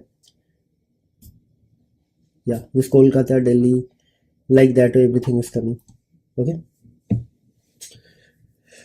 okay, so I believe these things are very much useful whenever you are going to actually develop something based on the output of an agent, or maybe you want to develop something on the LLM side. See, suppose I'm using this LLM, and this LLM is actually going to react in this way. Maybe from this thing you will be able to understand how your LLMs actually work. Okay, and now you want to actually enhance the LLM. So for that time you have to do some testing, and for the testing you definitely need to control the operation side of an execution, and operation side of the execution means this debug log. Okay, right? I believe if you are coming from the application development background, you know, like how you develop some code and we deploy and we test, and after that we check something from the debug log, right? So same thing is here. Okay, nothing difference. Okay, so I believe there is not much required to tell here, and everything is kind of very much clear and straightforward, and also you guys can actually get some idea from this code, and after that you guys can develop something based on this use case. It's going to be very straightforward. Okay, so I would like to conclude the video here, but before I conclude the video I just like to request on a couple of very important point. The first point is actually, as always guys, please try to subscribe to our channel, share our videos with your family friend, and if you think the videos are going to helping you in your project, or maybe you're studying or something anywhere, just try to actually put some comment, good or bad doesn't matter, just try to capture the right feedback or the honest feedback, so that it can also help us to motivate ourselves, or also it can help us to actually come back with more better content. And if you think something is not done properly, something could be done in a better way, or something is missing, or something you want us to include in our upcoming videos, please let us know by some sort of feedback or comment as well. Okay, and last but not least guys, watching only is not going to help you. With watching you have to parallelly write down the code by your own. You see these codes are actually 5-7 lines of code, right? If you spend very seriously half an hour every day and one use case, you will be able to actually master the entire LangChain or LLM or this sort of application integration within maybe a couple of months, right? Okay, so just try to write down our code by your own, and then only you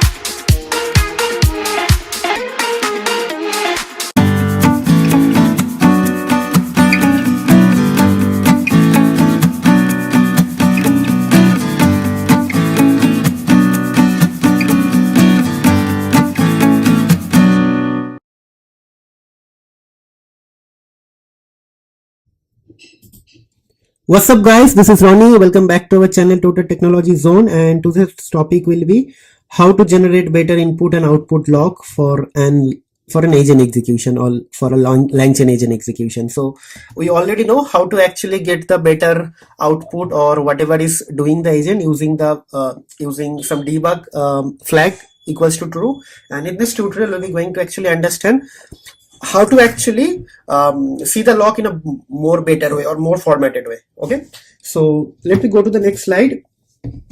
So how to generate input and outputs in a slightly more readable format, setting the verbose flag. Okay, so setting the verbose flag equals to true is actually going to print the inputs and outputs in a slightly more readable format, and this will skip logging certain raw outputs. Okay, like token usage, stats for LLM, because this is actually going to be the part of the debug log, right? So verbose equals to true is actually going to format the input and output more readable format, but it will skip the token usage part, which is actually part of the debug flag. Okay, so you have to remember this thing. Okay, so now let's go ahead and start writing the code. It is also going to be very small and precise tutorial. I don't expect that it is going to take more than 10 minutes. Okay, so first thing is going to be from LangChain.agents. Okay, so LangChain agents, then import, then initialize agent, then we have to just write agent type, right? And then it's going to be load tools, right? Then from LangChain.chat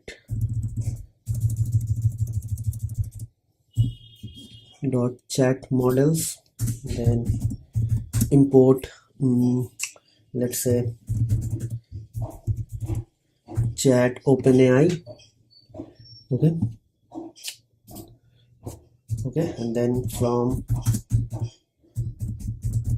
LangChain dot, let's say from LangChain dot let's say global.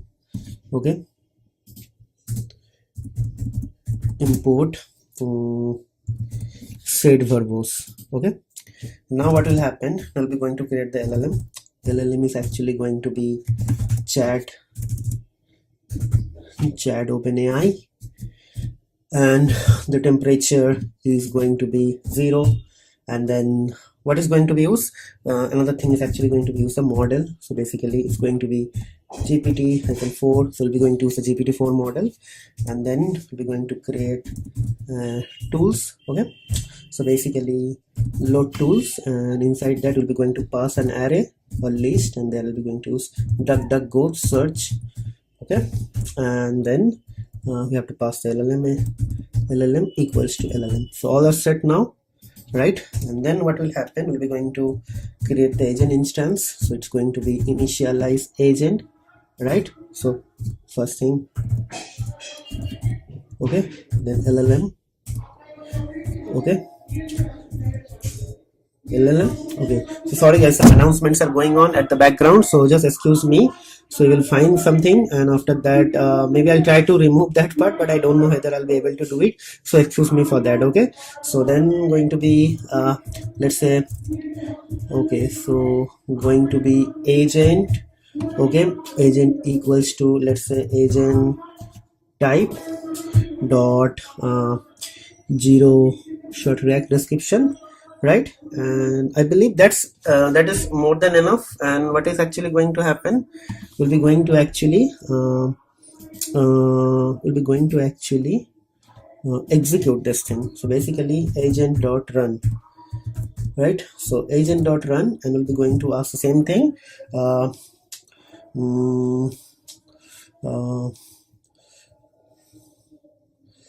what is the most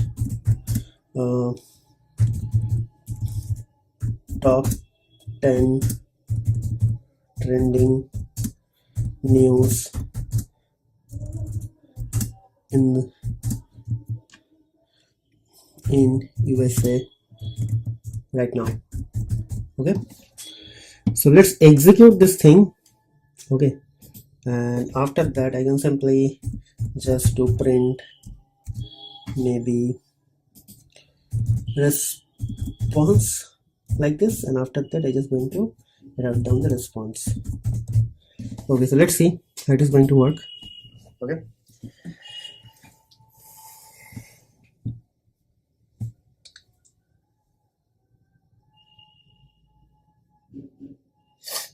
okay,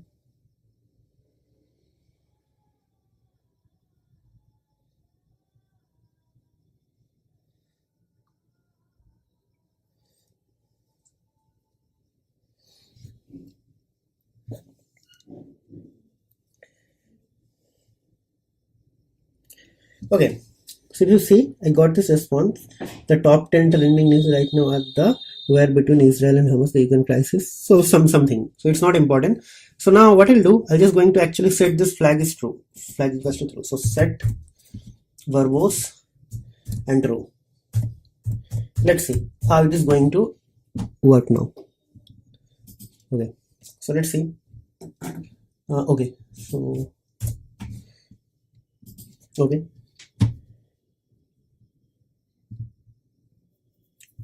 So let's see, it's working, but it's not printing anything. So I know why it is not printing, because I've assigned something here. So basically it's going to be print here. Okay, so printing is started here. So see,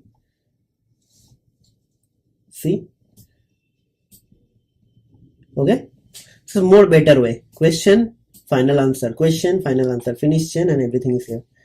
Okay, so let's ask it something more realistic. Okay,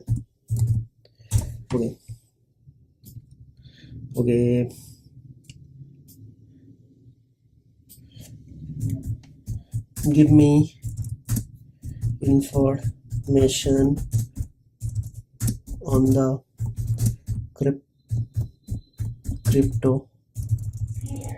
crypto market. Okay, so let's see whether it is going to give me any information about the crypto market or not. Okay, let's see. Hopefully it is not going to give me the price of all the cryptocurrencies, but I'm not sure how the DuckDuckGo is actually going to work, because maybe internally it should call some APIs. So let's see. Okay, the crypto market, yeah, I think something is actually going to be, yes, coming. So let's see. Something is coming for sure. Okay, and that information is not important. How this is going to generate this information, that is important, because that is going to be useful when you are working as an application developer, because with the help of this thing you can actually develop your prompt or output in a better way. Right, I'm not saying that it is not going to help the developer of the agent or developer of the LLM guys to think in a different way, definitely, but more or less it is going to be more beneficial when you are actually an application developer. Okay, so yeah, so let's see. So still it is working, so it's taking time. Okay,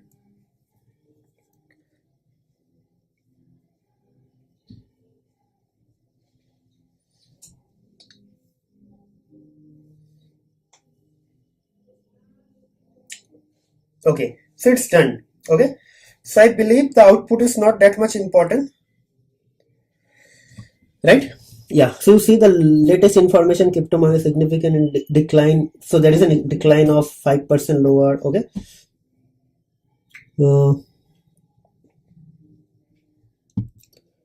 okay, so don't worry, so everything is working fine. Okay, so basically now you understand, but here actually one thing is actually it's not giving me any information of the token usage or cost, which was actually part of the debug log when I set the set debug equals to true, right? So you have to understand the difference between set debug and set verbose. So this is maybe the interview question, or maybe if you are working as the most technical guys in the team, maybe you should have those information handy with you, right? Because these things are going to be useful when you are going to deal with the interview, or maybe when you are going to deal with your clients or maybe the business person directly, right? So that is why this sort of things are very easy and small, but it has like very like detailed impact on the system which you are going to develop in the future. Okay, okay, so I think it's done more or less. So I think if something is still pending or not. Okay, I think everything is ready now. There is not much difference. Okay, so I would like to conclude the video here, but before I conclude, I again going to repeat myself. Guys, please try to subscribe to our channel, share our videos with your family and friend, and also encourage them to subscribe to our channel, because we need subscriber very badly, because subscribers are actually going to motivate us, and also it will help us to reach to the larger audience base, and larger audience base is actually going to help us to crack the Google algorithm. So Google will start promoting our videos and we'll get some benefit out of it, right? So yeah, that is the thing. Okay, and if you think our videos are actually helping you in your job or work or study, please try to put some positive feedback on our comment box, so that it will motivate other like people also to watch and view and share our channels. And if you think something is missing in the video, something could be done in a better way, or something can be added in our video as a use case, please let us know. We'll try to include all those things in our future videos, right? And from a recommendation point of view, whatever coding I'm actually showing is this video, this is basically very small part. Okay, so I'll highly recommend you guys to, once you watch the video, once you finish the video, try to write down the code by your own. From that like coding is actually, you will develop some sort of like motivation or kind of courage to actually do something more research by your own, and after that maybe you will create some more use case. Okay, so that is why coding is very important. Okay, so I believe that's it. We'll see you in the next video. Till then, take care, goodbye, and have a nice day.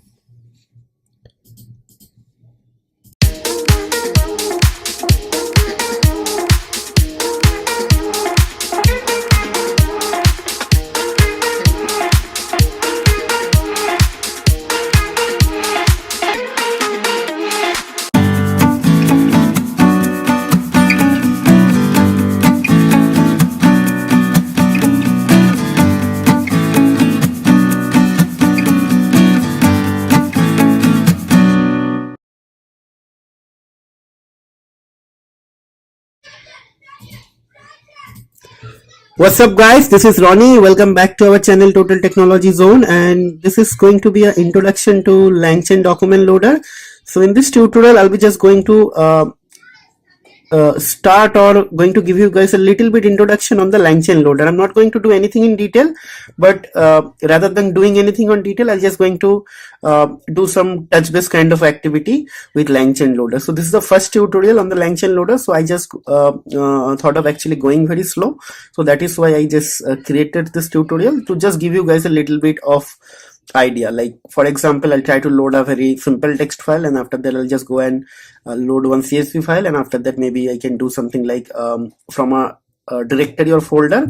We'll try to, if you want to actually load all the files, how to do that. So this is going to be the 3 different use case which I am targeting in this tutorial, and as expected, so in the upcoming videos which I am planning to upload in near future, like maybe it could be tomorrow or day after tomorrow, or maybe within a week. So in those tutorials I'll be going to actually do some proper use case. Okay, so without wasting much time, let me just go ahead and start with my VS Code.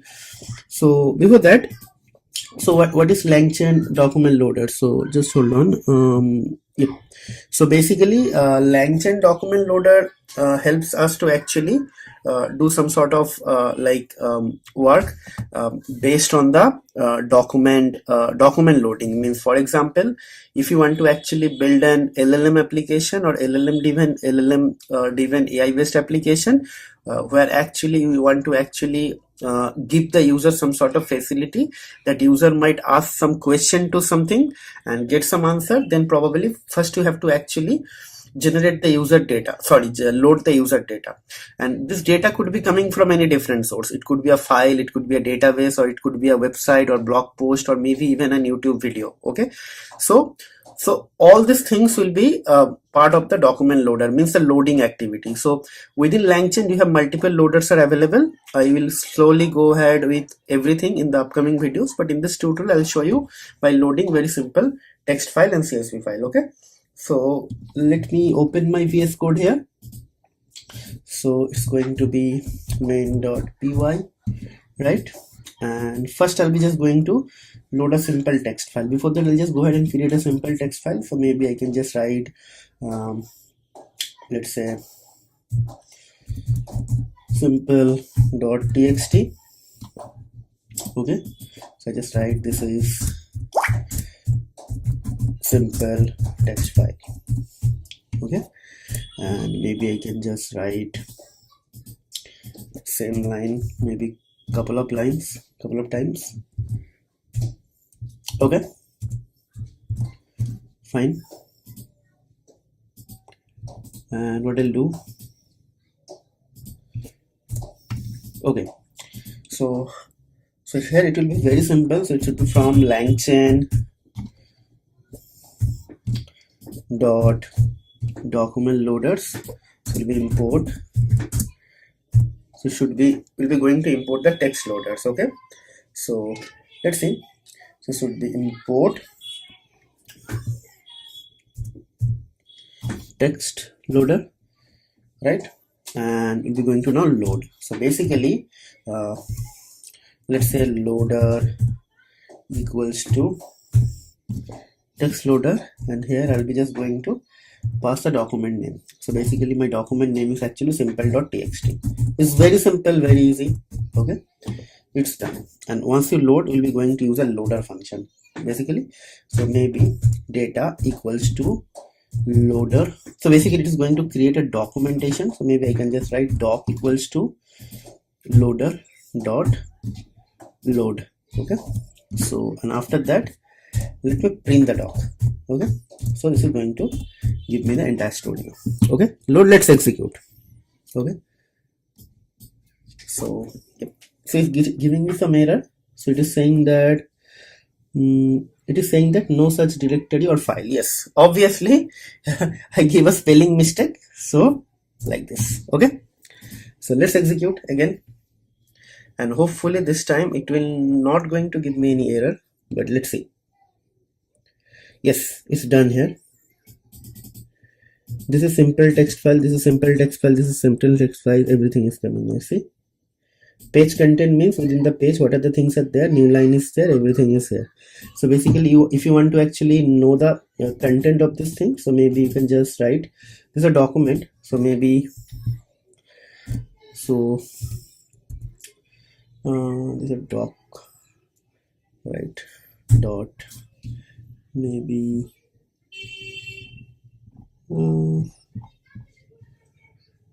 just let me think. This is a document, right?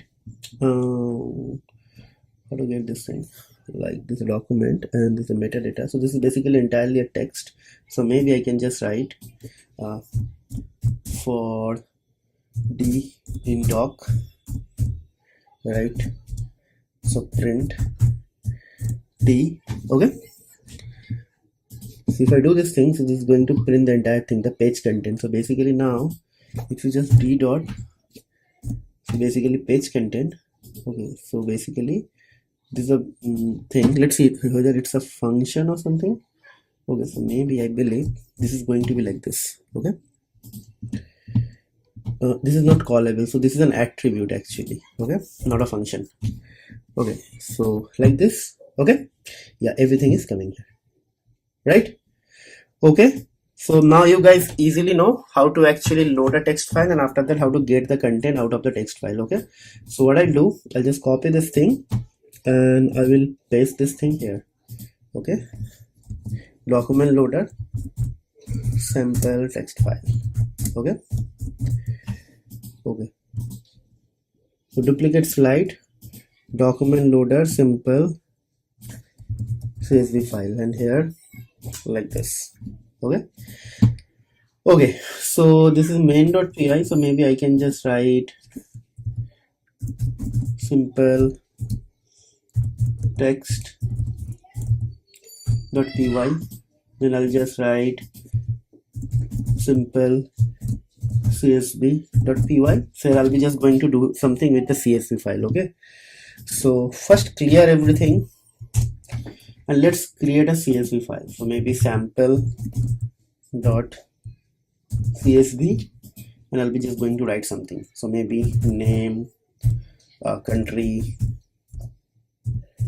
maybe company, and maybe I just write something, my name, let's say India, and let's say Google, something. Okay, and I just go ahead and replicate this thing. So maybe like this, like this. So maybe John, Bob, maybe Japan, maybe Australia. Okay, maybe he's working for, let's say, Facebook. Maybe this guy works for Tesla. Okay, all done, everything is done. So let's do it. Okay, so same thing for loading a CSV file, we have to actually do similar things, but maybe the import type of things are going to be a little bit import will be going to import something different. But a comma separated file and CSV file is basically a delimiter which uses the comma separate values. So each line of the value is going to be a data record. Okay, and each record will be going to consist of fields separated by comma. Just remember this thing. It's a kind of a definition of a CSV file. Okay, so I believe everybody knows, but just for sake of simplicity I'm just doing it. So it should be from LangChain dot document loaders, right? And it should be what we have to import, right? Import CSV loader, right?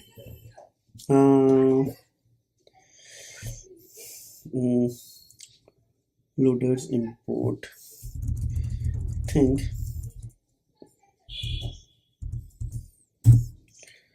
dot CSV loader. So it should be import, it should be CSV loader like this. Okay, so CSV loaders is imported.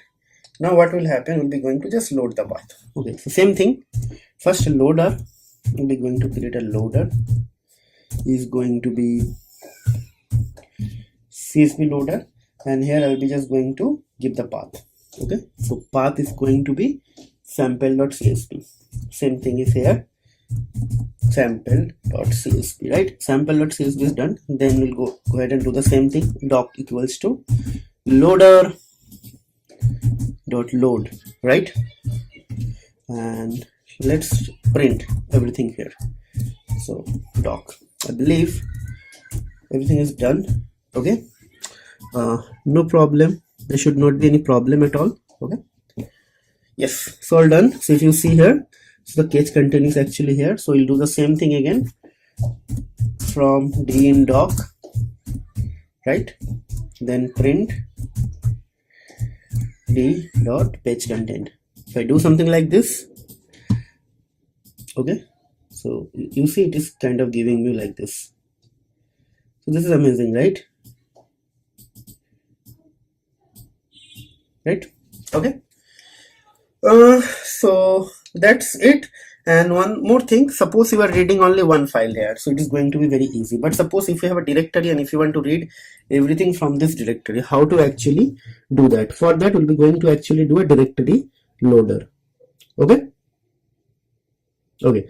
So basically, it means like in the current directory, whatever is there, you would like to load that file. Okay. So let me actually do that part. Okay. So maybe all.py. Okay, so before doing that, maybe sample CSV. So I just copy this thing. These things are very easy, so I can easily paste it here.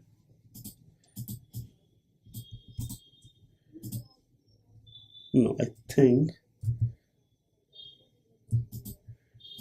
yeah, it's fine, no problem. And then another duplicate slide, document loaders, all file from present directory. Okay, right, all these things are done.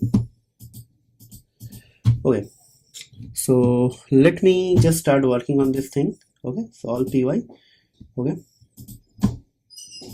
okay, right. Okay, so basically how to actually do that? So we'll be going to actually do a very simple thing. So let's see first. Simple thing, we have to just import the directory loader, nothing else. Okay, only one extra thing. So it should be from LangChain dot document loaders. Okay, and it should be import directory loader. That's it. Okay, then it should be loader equals to directory loader. Okay, directory loader, and this takes something you'll understand here now. So basically this takes couple of arguments. So first argument is actually the path, right? So path will be, I can just write path equals to, you can just simply write something like this. Okay, and then you have to give the glob, means which format of the file you want. Okay, glob. So basically I can simply write anything and everything. Okay, any file. So basically it should be let's say star means starter means whatever extension you are looking for. Okay, so it means everything from the beginning, and after that it should be .md. Okay, so basically dot, let's say .txt. Okay, and I believe this is done. So let's see whether it is giving me any error or not. It's not giving me any error, right? So basically, so docs equals to loader dot load. Okay, so let's do now.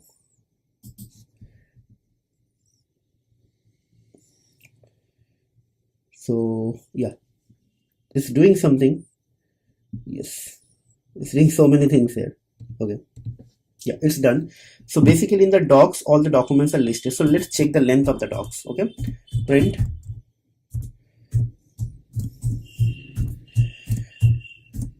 okay, so let's see. So basically 1 2 3 4 5 6 should be there, and this is a cache. This is also going to take a file.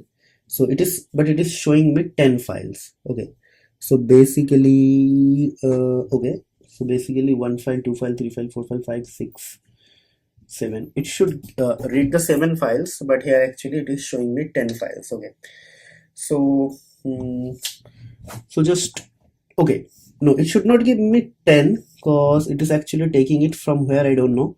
Okay, so I think let me give the current path. Okay, so just hold on, it's more than enough because it is maybe going to take it from the root folder. Okay, so just do one thing, let me just print this docs. Let's see what from where actually it is taking.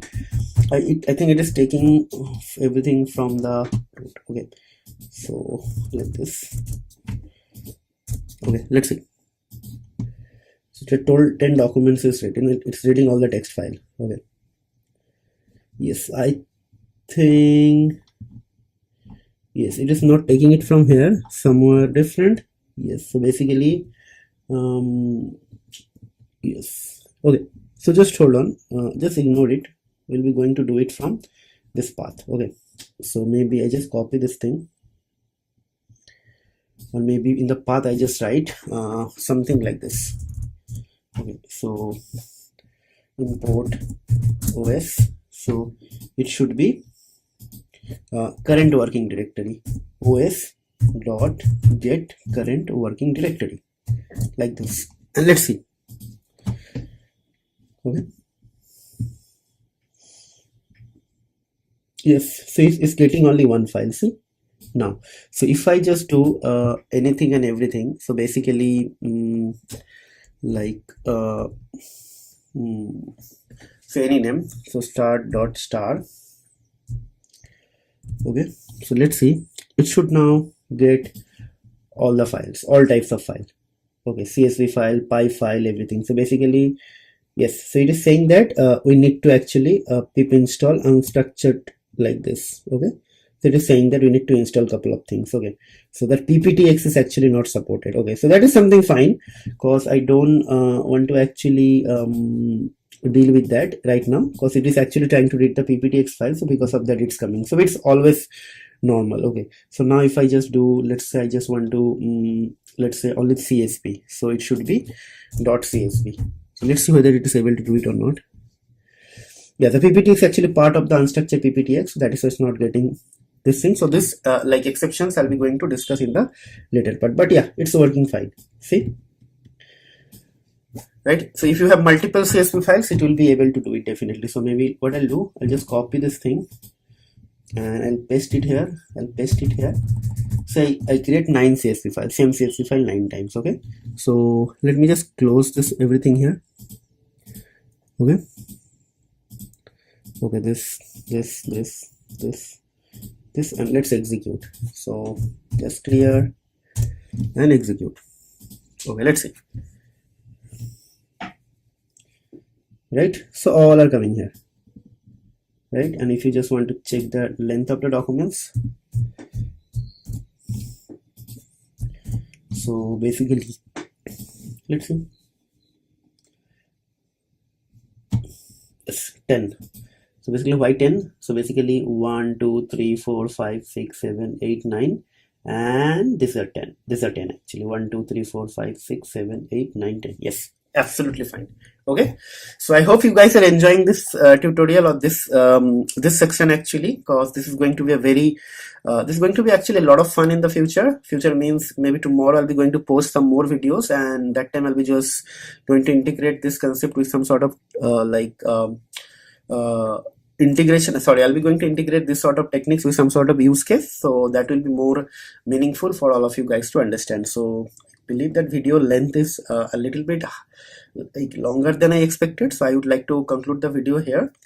But before I stretch this video for longer time, I just want to request you on some very valid points. Something is actually like most of you are complaining that something is not working or something like that. So guys, LangChain and OpenAI, if they keep on doing their, they keep on updating their code base. So some of the modules which I use maybe 2-3 months back, those code bases are not working, but if you keep on following the LangChain documentation, you might be able to get some suggestions. So my ultimate suggestion is, once you watch the video, try to actually write down the code by your own. Okay, and while doing that code writing, it will give you some sort of confidence, and you will understand that how the things are working and how different pieces are actually integrating with each other, right? So if you just watch my video, it will just give you an intention, but it will never give you the courage to write down or building something by your own. Okay, so that is why writing the code is very important.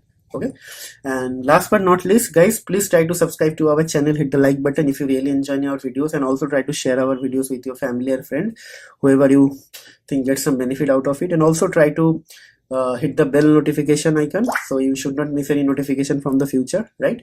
And last but not least, if you think these videos are really working for you, and if these videos are helping you in your project or assignment, just try to let us know, have some sort of positive feedback. And if you think something is also not good, or something could be done in a better way or different way, just put some comment in the comment box, so that we'll try to improve our quality in the future. And also if you have some other use cases which you want me to cover in this tutorial, just let us know. Okay, so I believe that's it for today. We'll see you in the next video. Till then, take care, goodbye, and have a nice day.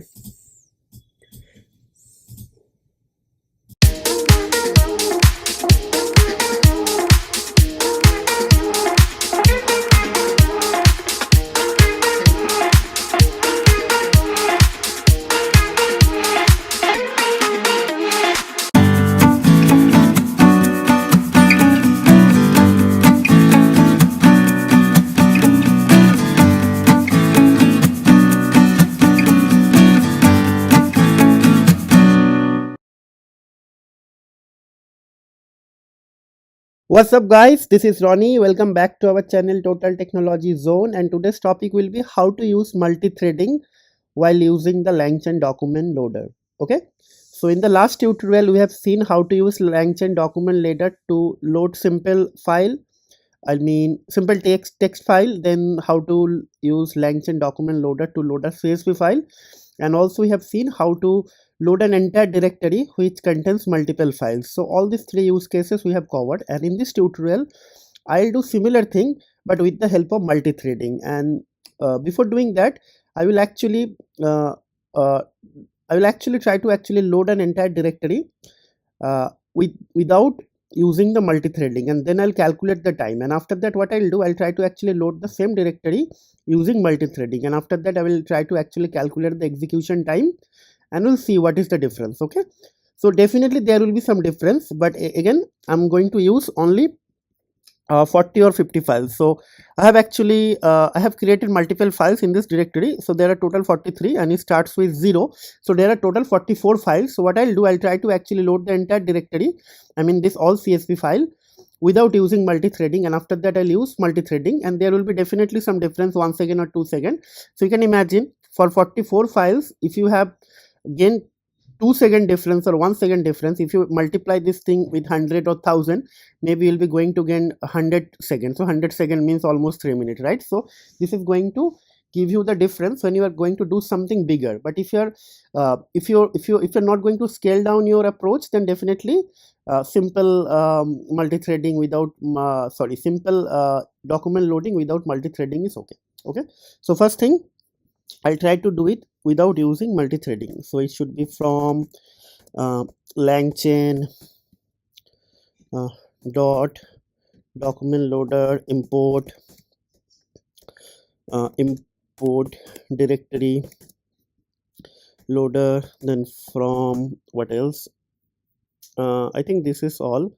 We'll be going to use import OS and time, right? So let's first calculate the working directory.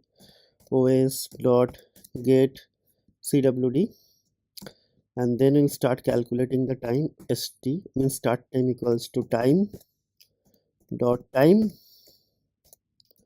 right? Then we'll create a loader equals to directory loader, then path is going to be pwd, then glob is going to be something like this.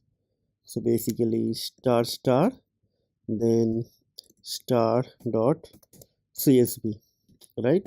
And then docs equals to loader dot load, right? and then I'll stop calculating the time. So end t is going to be time dot time, and then we'll be going to find out the elapsed time. Et is actually end time minus st, and we'll print that. Okay, print et. Okay, let's see what is going to happen here. Okay, terminal. Okay, so it should be Python 3, and okay, so execution has been started here.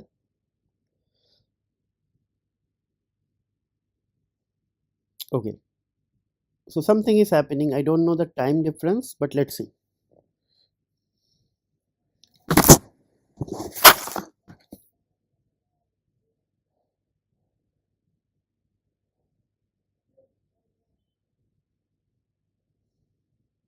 Okay, yeah, something is happening. So it's completed in 27 second 820. So just to validate whether it is doing correctly, so I'll just going to actually check the length of these docs. Okay, let's see.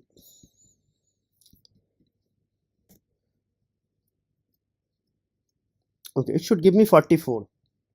Okay, so it is going to take 27.8 seconds.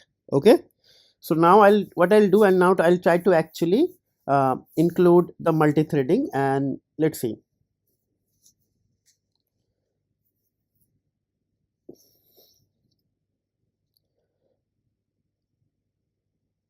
So this time this is going to take actually 1 second less. Okay, so 44. It's everything is fine.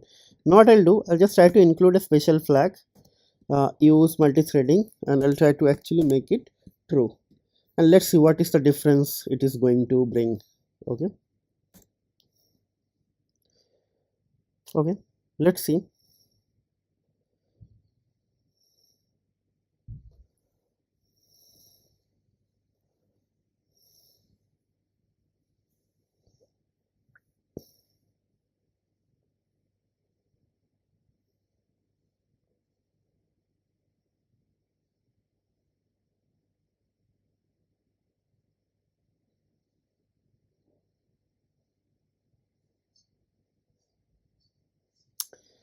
Yes, so this is not making any difference. If you see here, it is still taking 26.49, and here it is actually, so basically it's taking more time here. Okay, so what I'll do, I'll try to actually do it again.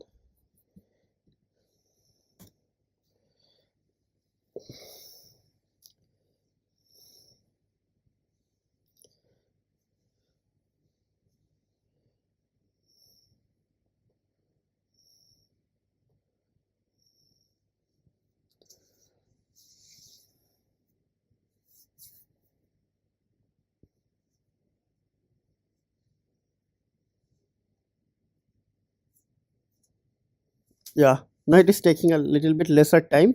So basically maybe some caches or something is working. Okay, so I don't know, like with this number of file, it is actually going to make any difference here, but if your file count is more, maybe it is then going to make some difference. Okay, right, but always try to use this approach.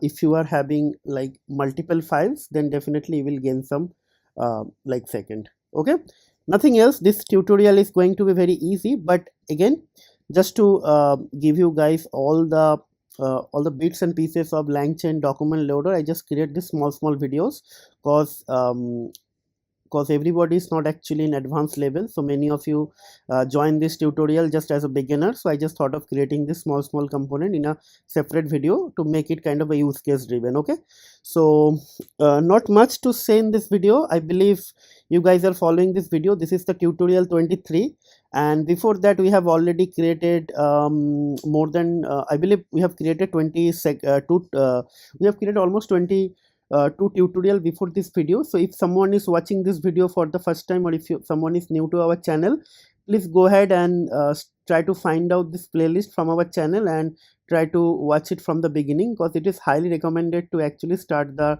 tutorial from the beginning if you want to actually master the LangChain. Okay, and not only LangChain, if you are planning to actually do something in the field of AI or artificial intelligence or LLM or AI driven application development, then this is the right path you are in.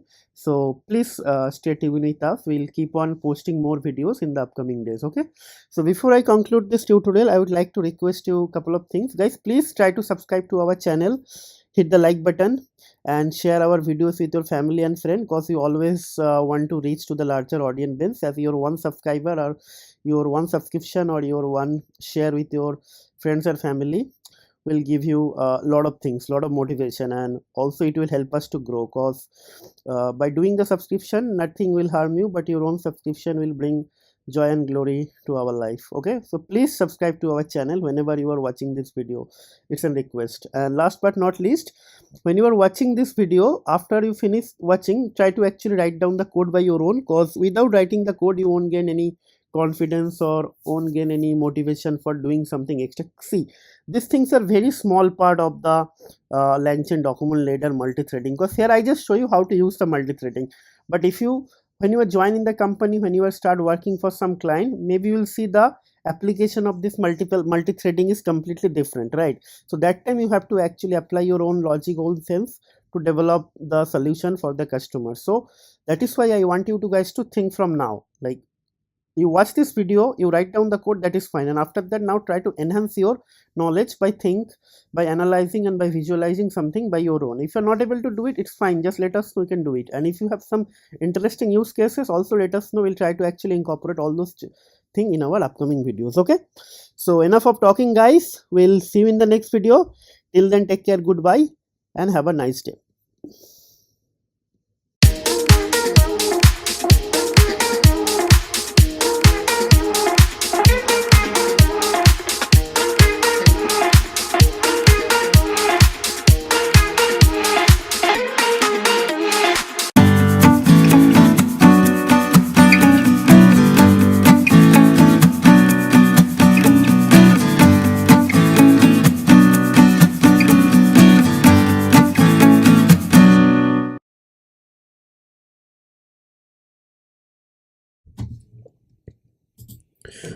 What's up guys, this is Ronnie. Welcome back to our channel Total Technology Zone, and today's topic will be how to get document insights using LangChain document loader. Okay, so first what we will do, we will load one document using LangChain document loader, and after that we will try to get some insight from the document, okay, for the same document. Okay, so let's see how to do that. Okay, so this is also going to be a very interactive and very small tutorial, because I'll be going to just write the code and I'll try to actually load different types of document. Maybe I'll be going to do using one MD file, or maybe I'll do something new like Python file or Python source code file. Okay, so let me open my VS Code. So basically, see, I have created a sample Python file. Basically, it's from one of my tutorial, and I have actually MD file. Okay, so and here I'll be going to just write down the code. Okay, so let's see how it goes.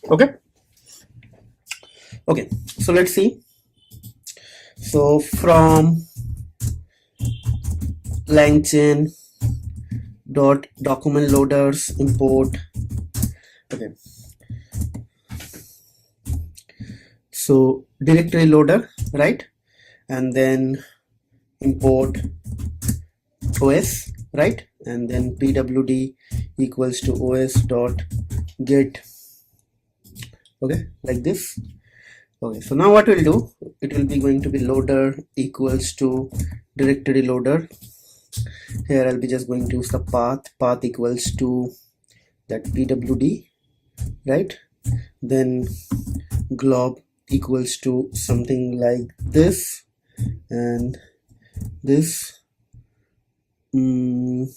dot, this means I need everything and anything. Okay, and yeah, that's it. Let's try to do this. Okay, so I think this will fail for this pptx. Okay, yeah, but it is showing it is able to do it. Okay, so then docs equals to loader dot to. I think here this will give me some error, because it is this is because I'm using an unstructured loader, and probably the unstructured loader won't be able to actually do this pptx. See, So basically I need to install this one, it is saying, see. So that is how you will learn from your mistakes. Okay, so Control V. Okay, sorry. So maybe I think, yeah, I did some mistake here. So let me fix the mistake first. Yes, so this and this, and here I'll be just going to use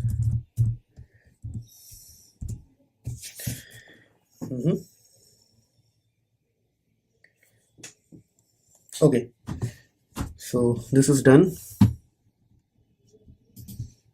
Okay,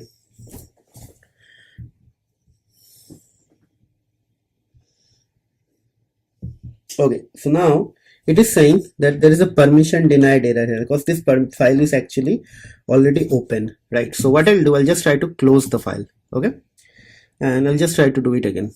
Okay, so these are the things you have to remember. If you open a file, LangChain is actually not going to open that file again. Okay, so it is not able to do it. Now I just want to actually know the file names. What are the file actually it read? Okay, so for doc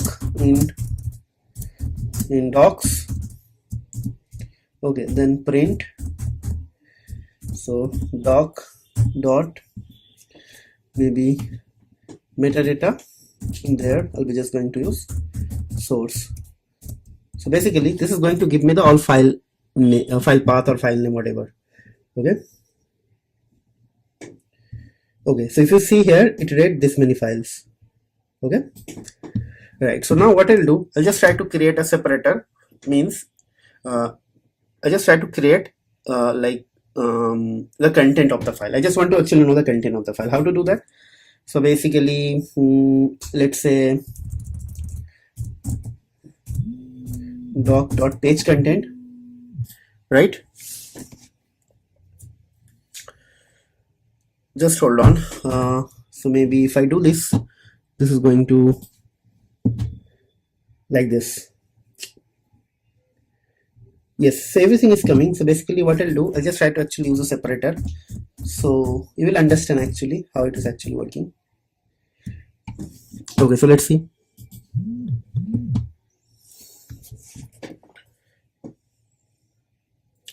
Yes, so everything is done. So see, this is actually like this. Okay, so this is also something, and this is also an MD file. So everything is coming. So basically how to get the source? So for that you can actually use something like this. Maybe I can just write print doc dot metadata of source. Okay, something like that. And if you want to do it, you can just do it using this. Okay, okay, so that's it for the tutorial, guys. And I believe I can actually I can conclude the tutorial here, because our main objective was to actually how to get the insight of the document. Means whatever document you actually read, to get the URL, or sorry, not the URL, the path of the document, and also how to get the content of the document, right? So those two things are very important, and just now I showed you guys how to do that. Okay, so the insight means to get some information from the document, right? So I believe these document informations are very useful, and I can easily conclude the tutorial here. But before I conclude or end this tutorial, I would like to actually highlight a couple of points. So this is kind of my personal request, and another one is actually a recommendation. Okay, so on my personal request, guys, please try to subscribe to our channel.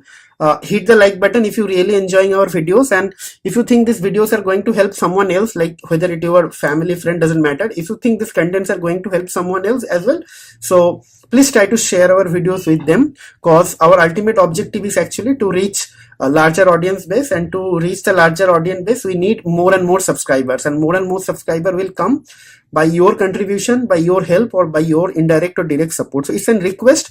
Whenever you whenever you are going to watch this video, if you are new to the channel, please try to subscribe to our channel, and also hit the bell notification, so you should not miss any notification from our future updates. Okay, and from the recommendation point of view, like whenever you watch some tutorial, just try to actually complete the tutorial by watching the video, and after that just try to write down the code by your own, because writing the codes only going to help you to gain some confidence, and this is actually going to help you to become expert in this area. Because if you're planning to become an AI developer, or if you're planning to actually be a someone in the field of artificial intelligence or LLM, then basically you have to start writing the code, right? Because watching the videos are not only going to help you, you have to do something or develop something, and the motivation for doing or developing something will come from this sort of coding. Okay, so please don't stop doing coding, because you have to do the code, or else it is not never going to help you.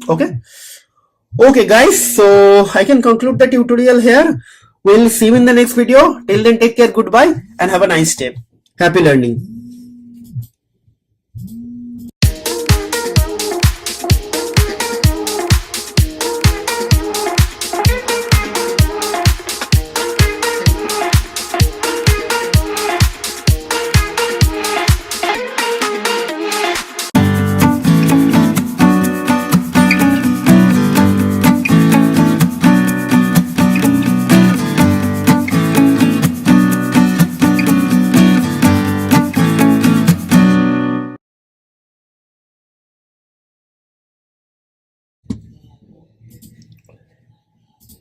What's up guys, this is Ronnie. Welcome back to our channel Total Technology Zone, and today's topic will be how to load HTML files using LangChain document loader. So the title itself very straightforward, so I hope you guys already understood what exactly I'm trying to do. So basically I'll try to actually load HTML file using LangChain document loader, and while doing so I'll be going to show you guys two approach. One is actually using unstructured HTML loader, and one is actually beautiful soup loader. If someone is already having a little bit experience on Python and know how to scrape HTML or website or any URL, then definitely you guys know there is a Python module called Beautiful Soup. So in LangChain, it has a small implementation or API kind of a thing of Beautiful Soup. So using that also you can very fast load any HTML files. Okay, so this sort of things are going to help you to develop some sort of utility. So see, I know how to, so you can ask yourself that you know now how to actually load markdown file, text file, HTML file, Excel file, Python file, lots of files are there, right? So whenever you are going to build some sort of utility, this small piece you have to actually add together and or sum up together, and after that you can create a large scale application, right? So these things are actually going to help you to understand what exactly LangChain can do, what are the capabilities of LangChain, and how you can actually utilize those capabilities. Okay, so without wasting much time on the theory or just talking, let's move ahead with the coding. So I have a file, HTML file, sample HTML file here, and actually I'll try to load the sample HTML file using our code. Okay, so for that, so just write down the code. So LangChain, okay, dot document loaders import, maybe I can just do it unstructured HTML loader, and I'll be just going to do BS Beautiful Soup HTML loader. Okay, so loader equals to unstructured HTML loader, and then file path. In the file path, I'm just going to write down the name sample. It's very simple, sample.html, right? And after that, what I'll do, I'll just create the docs equals to loader.load like this, and after that I can just write print docs. Okay,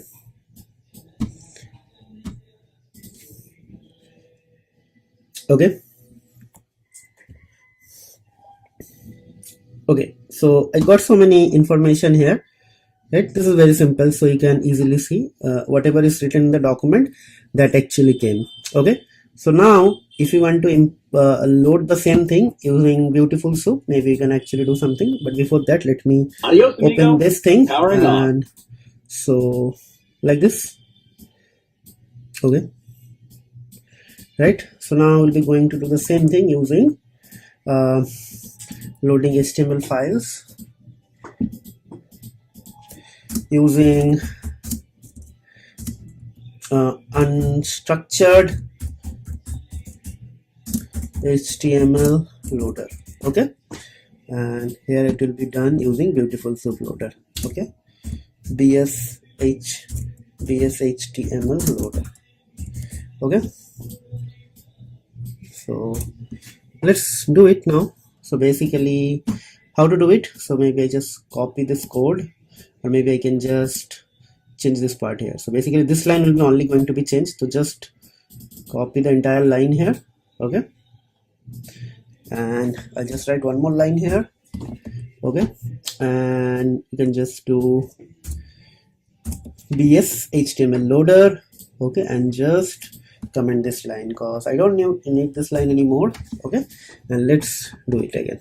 Okay, so these tutorials are very straightforward. Okay, okay, okay.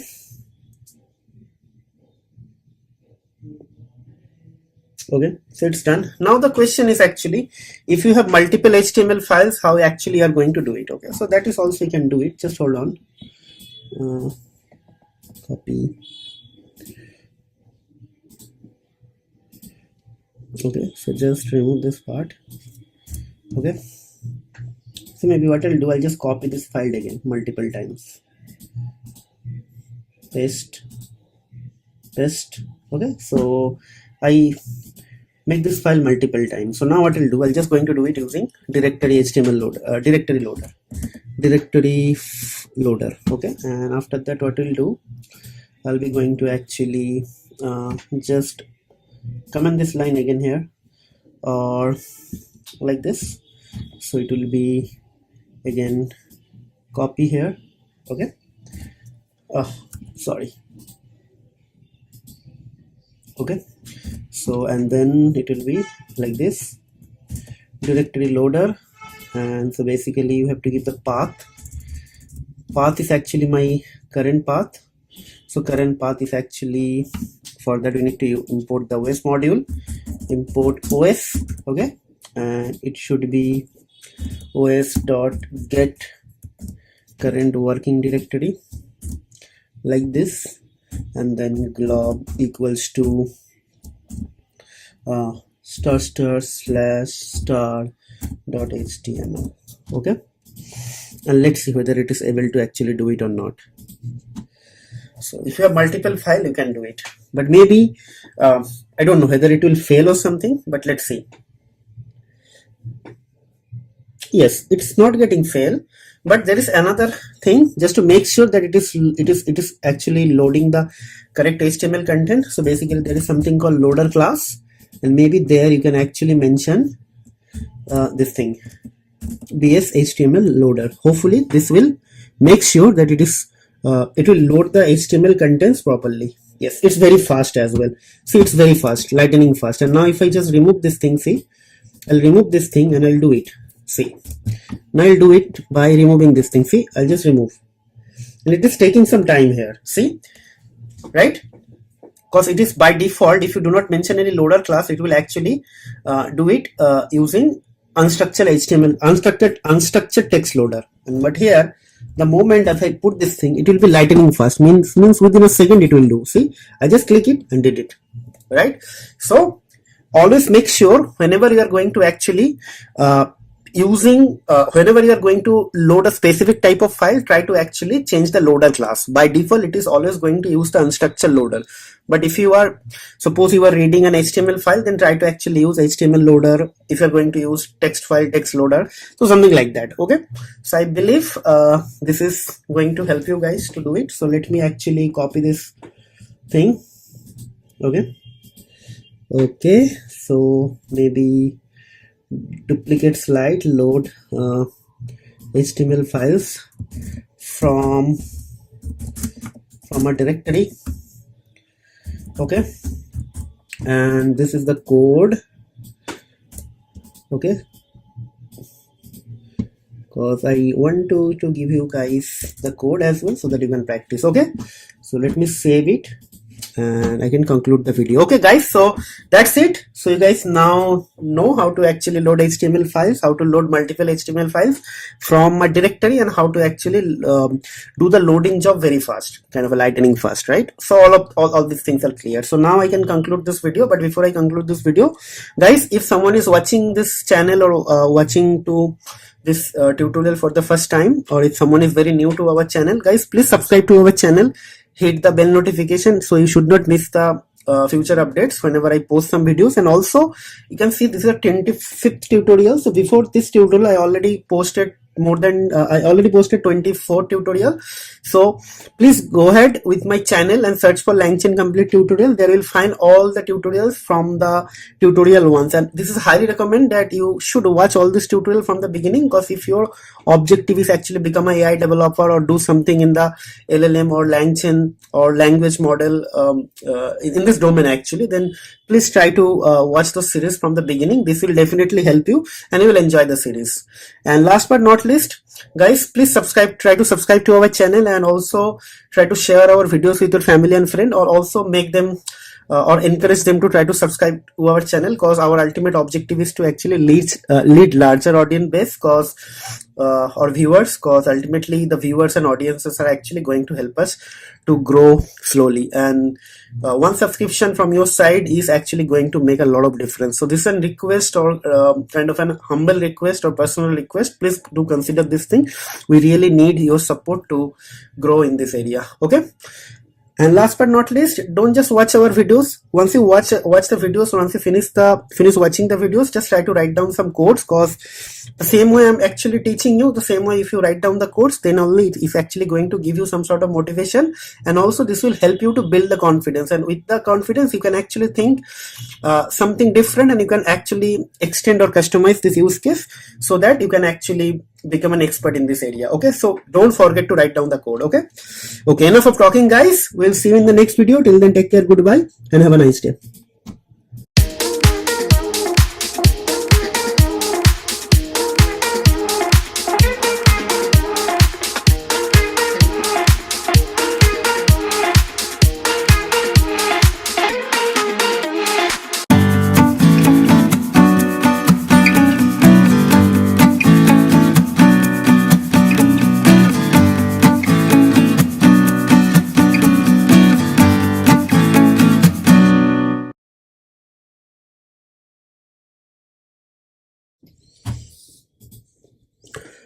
What's up, guys? This is Ronnie. Welcome back to our channel Total Technology Zone, and today's topic will be very easy, and here I'll be going to show you guys how to load PDF file using LangChain. Okay, so let's working on this thing. So basically, if you see here, so load PDF using PyPDF. So basically we'll be going to use Python PyPDF module, and that will help internally to actually load the file. So basically we'll be going to use a module called PyPDF loader from which is actually available within the LangChain document loader class, and we'll be going to use that PyPDF loader to load the document, and where each document contains the page content and the metadata of the page number. Means first we'll load the file, and after that every document within that entire set is actually going to contain one page from the PDF and some metadata. Okay, so to explain this thing in detail, let me actually try to load a PDF file. So basically, if you see here, I have a PDF called India, and it has, let's say, some page numbers are there. There are total 469 pages, and some informations are there. I'll be going to load this page. Okay, so let's see.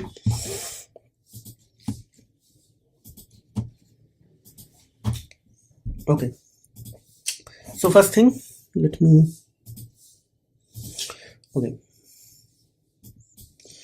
do it like from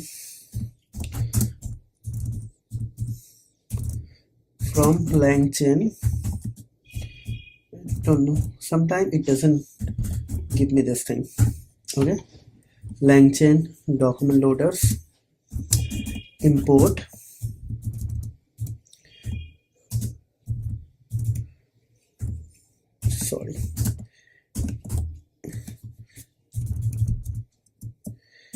import PyPDF loader, this one, and then we'll be going to use loader equals to PyPDF loader. Okay, and no need to remember, it will tell you what argument. It's only one argument called file path. in the file part I'll be just going to write the file name india.pdf. okay, so it should be india.pdf. so let's first load this file and see if I'm getting any error or not. As I told you, this pypdf loader internally use python pypdf module.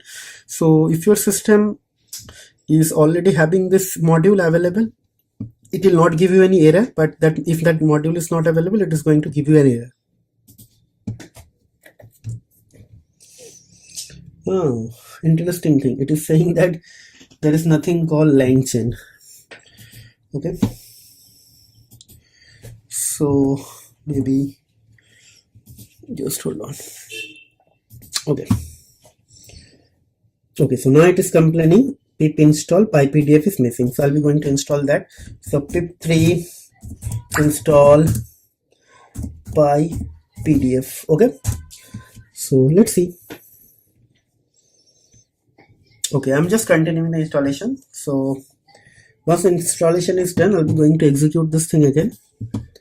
Okay, so this time no error, so it means it is loading everything perfectly well. Okay, okay, fine. Now what we'll do, we'll just try to actually create a docs, like combination of documents. So docs equals to loader.load, right? And after that, what will happen, we're just going to write for doc in docs, and we can simply write print doc, and what we'll do, we'll just write print just separator one, so something like this, so that will be easily able to separate everything, every document or every page number. Okay, as I told you, every page number is actually, every document is actually going to be the page number from the PDF. Okay, just because it has 468 lines, so it will take some time. Okay, so it's executing. So this is the last page, 468. If you see here, so many informations are there. So just to check whether it is giving me the right information or not, see, there are so many informations are available. So hopefully these things are basically some index. Okay, okay, right, some informations are available. See, 432. Okay, okay, so yes, everything is fine properly, no problem is there. Okay, so now there is another way of doing actually this thing, loading this thing actually. So what I'll do, I'll just try to sorry, I don't know how to actually do this thing. So how to do this thing here, just hold on. So I just want to comment this line. Okay, so maybe what's my, these things are not working. I'm trying to actually do it from the keyboard, but the shortcut keys are not working. Okay, so just hold on, I'm just checking how to actually do a control. Let me actually, oh shit, no, still it is not working. Okay, so let me try this thing again. It's control shift, maybe this one. No, nothing is working. Okay, so maybe I just keep it like this thing, and after that I'll just put comment. Maybe I can just put a comment here like this. Okay, like this, like this. Okay,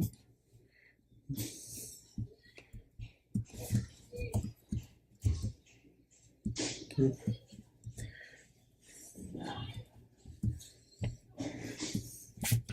And what we'll do here, we'll just do loader dot load and split basically. So this is going to load the document and split into chunks. Chunks are written as a document. Okay, so we'll do that way.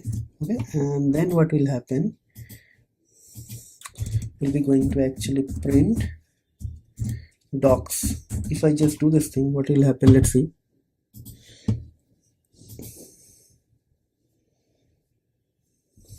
This is also going to take some time. Okay. Yeah, this is also loading everything, but this entire thing is actually a list, so you can easily get the first thing like this, 0. So this is going to give you the first page. Okay.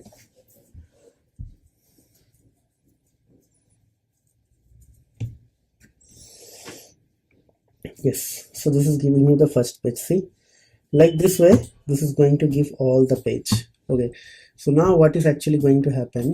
So maybe if I just write for I in range, and it will be length of this docs. Okay, like this, and I can simply write print docs of I dot page content. So this is going to give all the page content one by one. Okay, and after that we can simply just add couple of new line here, /n/n. Okay, so this is going to be 2 new line character. Okay, so let's see.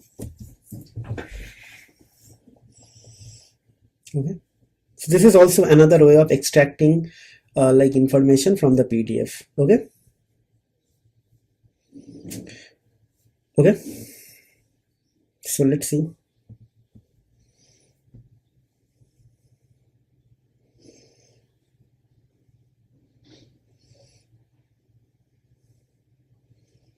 Yes, so it's extracting everything. Okay, so now what I'll do, I'll just try to actually work with some sort of images. Okay, so this is one way of doing it. So what I'll do, I'll just copy and paste this thing here.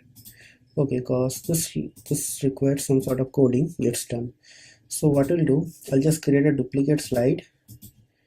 I will delete this part, load PDF files with images, with image extraction. Okay, I would like to extract images with image extraction. Okay. Okay, so how to actually extract the images? So we'll do something. Let me check in which page I have these images. Okay, so maybe I'll go here. Okay, slowly go here and just try to actually open this document. So basically some pages maybe I will have some images, right? So let me just go and check. I believe I will have image in 428 pages. So yeah, I have an image here. So what is the page number? Maybe it is the page number 28. Okay, so what I'll do, I'll just create a second file, and maybe image underscore extraction .py, right? So what I'll do, I will just copy up to this part. Okay. Okay,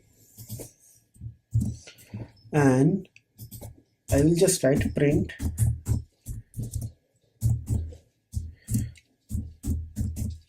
page 28 is actually going to start from 27 maybe. Let's see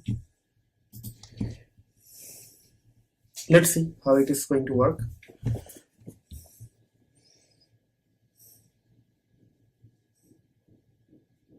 Yeah, definitely it's taking time. So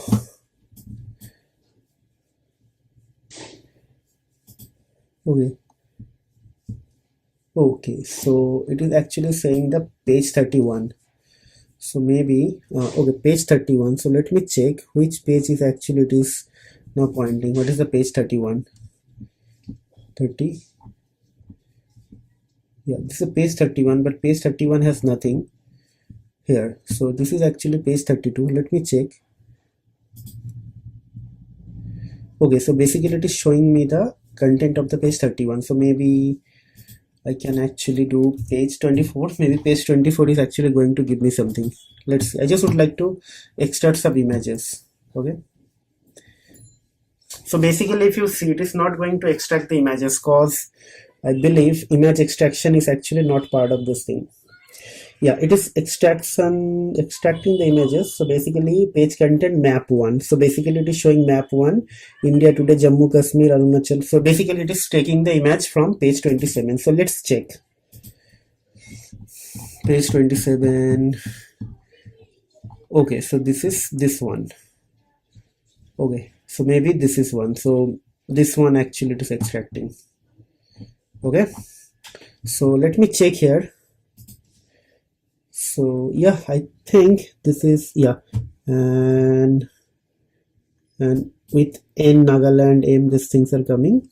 Okay, right, so this is fine. So from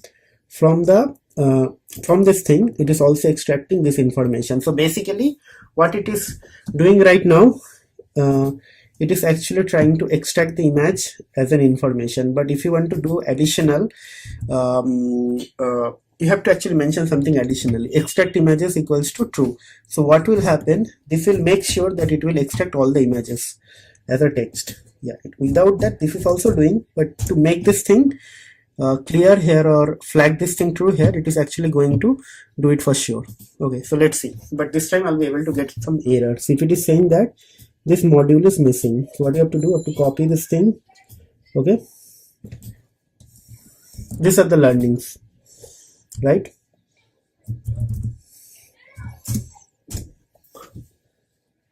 Yes, if you don't try it by yourself, you won't be able to actually get to this point. So that is why practice is important, and doing the coding by your hand is also important. So practice, practice and mistakes will help you to become expert, and expertise will always give you additional confidence, right? Okay, so it's done. Let me actually do it in this way. So now see, it is definitely going to give me the same information, but this will be more useful whenever you are actually going to deal with some sensitive data or some information which require additional like consideration, like extract images flag equals to true. Okay, so it is saying, so now actually if you see here, page 25 is blank, right? So because of that it's not coming. So let's see page 25, that is 27, 26. Yes, so basically it is saying part I. So this is blank, so that is why it is not coming. Okay, so I'll be going to do this and this. So basically after 2 page, so maybe I can simply write 26. This time this is going to give me some information. So you see here, without extract images flag, it will skip some pages. Okay, if it is not able to read, it will skip. Okay, so let's see. Now this will extract the images and it will try to actually load everything. So this is now page number 28 and it's doing the right thing. Okay, so page 28 means it will be actually from page 27. Okay, so think this one, sorry, this is the page, maybe page 28. Okay, so let's see.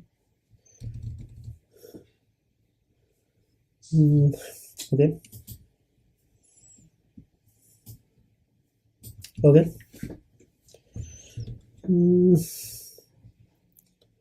think this is not the one I'm looking for. This is actually showing a different thing.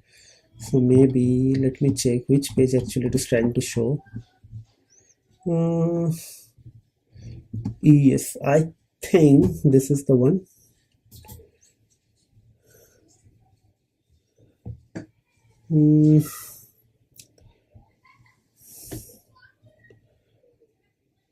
Yes, Mount Everest. I think, yes, I think this is actually showing this part, Indus Ravi base. So let's check. Okay, Brahmaputra is here. Yes. Okay, I think this is the one. Yes, right. So this is actually showing this image. Okay, from page. Okay, page 29 actually. Okay. Yes, so yeah, this 500 miles, 500 kilometer, and so many things are there. Yes, so basically this is the extraction of the text from that image. So it is not useful at this moment, but still you can actually get all the context out of your information, out of your images, if you actually enable this flag equals to true. So as I told you, at this part we are not actually building any application, we are just learning what are the different components are available within the LangChain document loader class, and how to actually use the different loader different types of loaders like CSV, PDF, Excel, unstructured, MD, Python, lots of different things are there. So in this tutorial, we learn how to actually how to load PDF file, how to extract information from the PDF file, and how to extract text-based information from the images within your PDF. So all these things are clear right now, right? So I believe you guys can actually try out this thing by your own and try to actually develop something interesting in the future. And please let me know, have some sort of feedback, whether you guys are actually able to do something from this context, or you think that this is completely out of context, like whatever you are trying to do.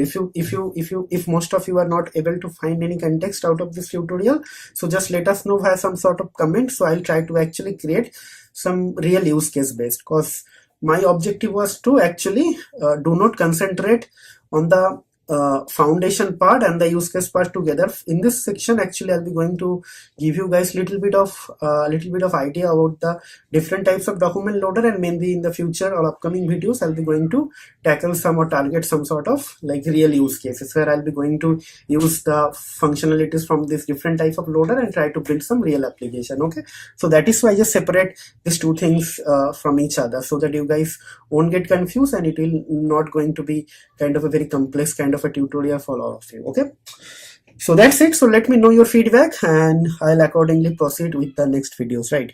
So before I conclude, guys, please try to subscribe to our channel, hit the like button if you're really enjoying our videos, and also try to hit the bell notification if you want to get future updates from our side, and also try to share our videos with your family or friend, whoever you think will get some sort of benefit out of this video. And if you're also watching our channel or came to our playlist for the first time, just try to actually subscribe to our channel and try to watch this playlist from the beginning, because it is 27th tutorial, and before that we already posted 26 tutorials. So if your plan is actually to do something really fantastic in the area of artificial intelligence, AI or machine learning, then you should actually watch this tutorial from the beginning. We have started this tutorial by considering that all of you are actually a beginner, and we started this tutorial from LangChain completely from the ground zero level, and this is actually a little bit intermediate tutorial. But if you start watching this playlist from the beginning, then you won't get any problem in the future. Okay, so that's it. We'll see you in the next video. Till then, take care, goodbye, and have a nice day.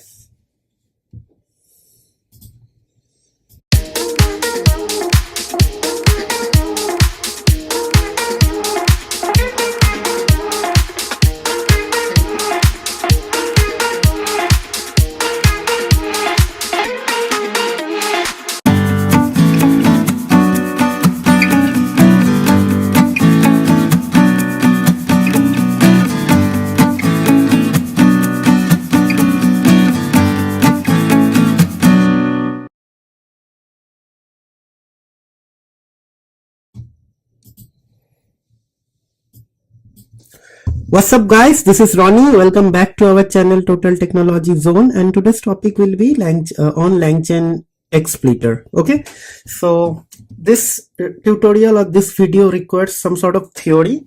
So let me actually start the tutorial from the first slide. Okay, so basically what is text splitter in LangChain context? Okay, so once you load your document, you will require to transform them into some sort of like or maybe you want to transfer them to better suite as per your application, right?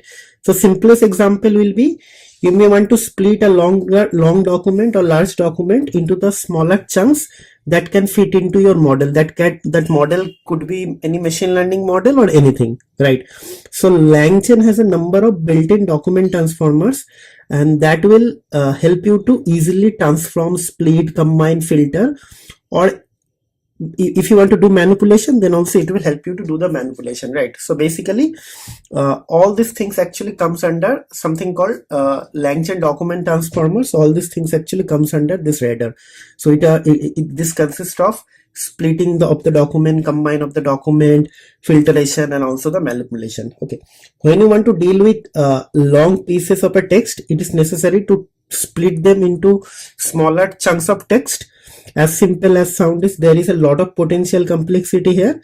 Ideally, you want to keep the, suppose you have a large document and you want to actually keep the meaningful part of the document all together, and you actually want to actually remove all the less important part or non-useful part out of the context. So basically that time this splitting is actually required. So at the high level, splitting is actually done based on two things. So first is actually split the text into small or semantically meaningful chunk like sentences, and second will be start combining them into a larger chunk. Means first you split them into smaller chunks based on the meaningful syntax or something meaningful context, and after that you are going to actually combine them into something meaningful and a large chunk. Okay, so let's see. And third point is also there. Once you reach that size, make the chunk its own piece of text and start creating new chunk. Means once you reach that level, it will automatically creating a new chunk. Okay, so means whenever you are going to use this text splitting function within our LangChain context, we have to actually mention that chunk size, and based on that it will start splitting up the document, and after that it will create the large chunk. Okay, so in this tutorial I'll be going to talk about there are multiple type of text splitters are available within LangChain, but here I'll be going to do with recursive character text splitter. Okay, the name is recursive character text splitter. Okay, so this text splitter is the recommended one for generic text. Okay, so whenever you are going to deal with some large text documents, so recursive character text splitter is actually recommended. So it is parameterized by list of characters, and it is tries to split on them in order until the chunks are small enough. Okay, the default list is actually like in Python new line character, double new line character, a blank, and also a blank character, means space and blank character. Okay, this has the effect of trying to keep all the paragraphs and then sentences together as long as possible, as this would generically seem to be strongest semantically semantically related pieces of text. Means it will try to keep all the sentences, paragraph, and the words mixed together so that it should not actually lose the context. Okay, so how the text is splitting? By the list of characters. How the chunk size is measured? By the number of character. Okay, by the list of character it will split, and by the how the chunk size is measured? By the number of character. Okay, so let's start writing the code. Okay, so basically I have a document here. It's a document of maybe something around 1300 or some pages. Yes, some 1400, almost 1400 pages. Sorry, 1400 lines of text document. I'll be going to actually write down the code to show you the recursive character text splitter. Okay, so let's do this thing now. Okay, so just hold on.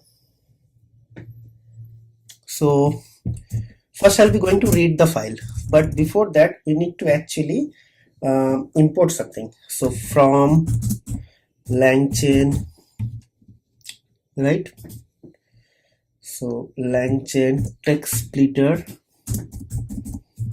import recursive character text splitter, right? Then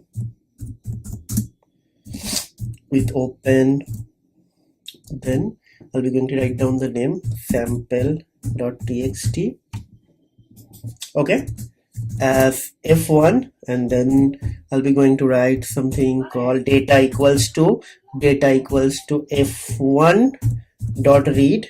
Okay, and then what I'll do, I'll just going to make it f1 dot close.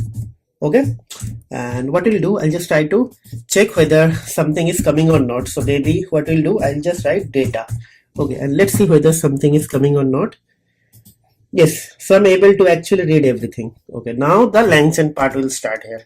Okay, so to do the LangChain part, what we'll do, we'll be going to actually write, let's say, text splitter. I just write TS, text splitter is going to be recursive character text splitter, right?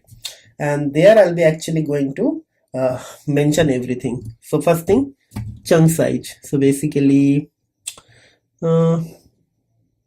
recursive character text splitter is actually going to be chunk size, chunk size. Okay, so I'll just going to write chunk size equals to 100. Okay, then what will happen, it will be chunk overlap. Okay, so chunk overlap. Okay, then length function. Okay, so length function will be len, and if separator rejects, I don't want to use that. So basically all these things are actually part of the documentation. Okay, so there I'll be just going to mention false. Okay, that's it. So let me check whether I'm getting any error or not.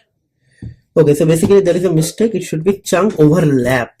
Okay, so that's it. There is no error. So what we'll do now, I'll be just going to create the text. So multiple text. So text equals to ts. I mean this ts. Okay, this ts dot create documents, right? And inside the document, what we'll do, I'll be just going to pass this data. Okay, this text. Okay, so I'm just taking and using this thing and calling this function to create this thing. So this is done. Now I'll just going to write print. Okay, print txt. Okay, like this. And let's see whether I'm going to get something or not. Yeah, I'm getting something. So just check the length of this thing. Okay, length of this thing. Okay, so it is giving me 477. So everything is coming. So now what I'll do, I'll just try to for text in x like this, and after that just print text, right? Okay, and after that I'll just pass 2 newline characters so that everything will be kind of properly formatted. So let's see. Okay, so this is basically a document. It is saying that it is not going to come in that way. So dot page content. Okay, like this. Okay, so all contents are coming actually, if you see here. Okay, looks nice, and this looks okay, right? Okay, so let's see. If you guys are having any question from this tutorial, just let me know, because see here I'm not doing anything like fancy. I'm just loading the document. Loading part is already done in the previous video, and after loading I'm just creating smaller chunks by using the LangChain splitter, and after that I'm just printing each and every chunk of documents. Okay, so irrespective of actually loading the entire document, I'm actually splitting it into multiple documents, and after that I'm actually printing it. So basically here it is, first I got the text, after that I split the text, and after that from the split part it is actually creating the document. Okay, so basically it is actually creating the split parameters, and I'm applying the split parameter on top of that on this document, on this text to create the document. And while it is creating the document, it will make sure that it will split based on this given parameter. Okay, and that is why I'm getting all these smaller chunks. Okay, right? Okay, so I believe this tutorial is little bit complex, and if you remember, I told you guys we are slowly start moving towards the advanced tutorials, and after this tutorial maybe a couple of more tutorials I will do on document loader, and after that we'll be start doing the vector space. Okay, means after you like transform your document, what you exactly do, means after you split the document, what actually required to be done. Okay, and that time probably you can talk about some vector space or vector database. Okay, so without wasting further time, I think I should conclude this video here. I hope you guys are enjoying this series, and if someone is watching this series or watching this video for the first time or came to our channel for the first time, guys, welcome to our channel one more time. Myself Ronnie, and please try to watch this playlist from the beginning, because if you see, this is the 28th tutorial, and before that we already posted 27 tutorial. So I will highly recommend you guys to subscribe to our channel, hit the like button, and also try to hit the bell icon, so that you should not miss any notification from our future updates. And if you are new, then please watch out for this entire playlist from the beginning. If you go to our channel and search for LangChain complete tutorial, you will find the entire playlist. Okay, and for all the existing viewers, guys, please try to subscribe to our channel, share our videos with your family and friend, because we would love to reach to a larger audience base, and larger audience base is actually going to give us some sort of visibility, and so that we can actually crack the YouTube algorithm, so that YouTube will start promoting our videos to the larger audience base actually. So your own subscription will bring lots of joy, lots of glory to our life. Please subscribe to our channel. Okay, and one more thing, last but not least, guys, please try to practice the coding. Once you watch the video, don't just like end everything or there. Once you complete the video, try to actually write the code by your own, because until and unless you're not writing the code, you won't get actually any sort of confidence or expertise. Okay, writing code or coding will actually going to give you some sort of confidence, and based on that you will start thinking for different use cases, and after that you will try to analyze those use cases, visualize those use cases. After that you can easily do those implementation. And if you have any other use case related to this topic, please let us know, have some sort of feedback or comment. We'll try to incorporate all those changes or all those tutorial in our next tutorial or in our upcoming videos. Okay, so enough of talking, guys. I think I should conclude this video here. Okay, so let me finish the video here. We'll see you in the next video. Till then, take care, goodbye, have a nice day, and happy learning.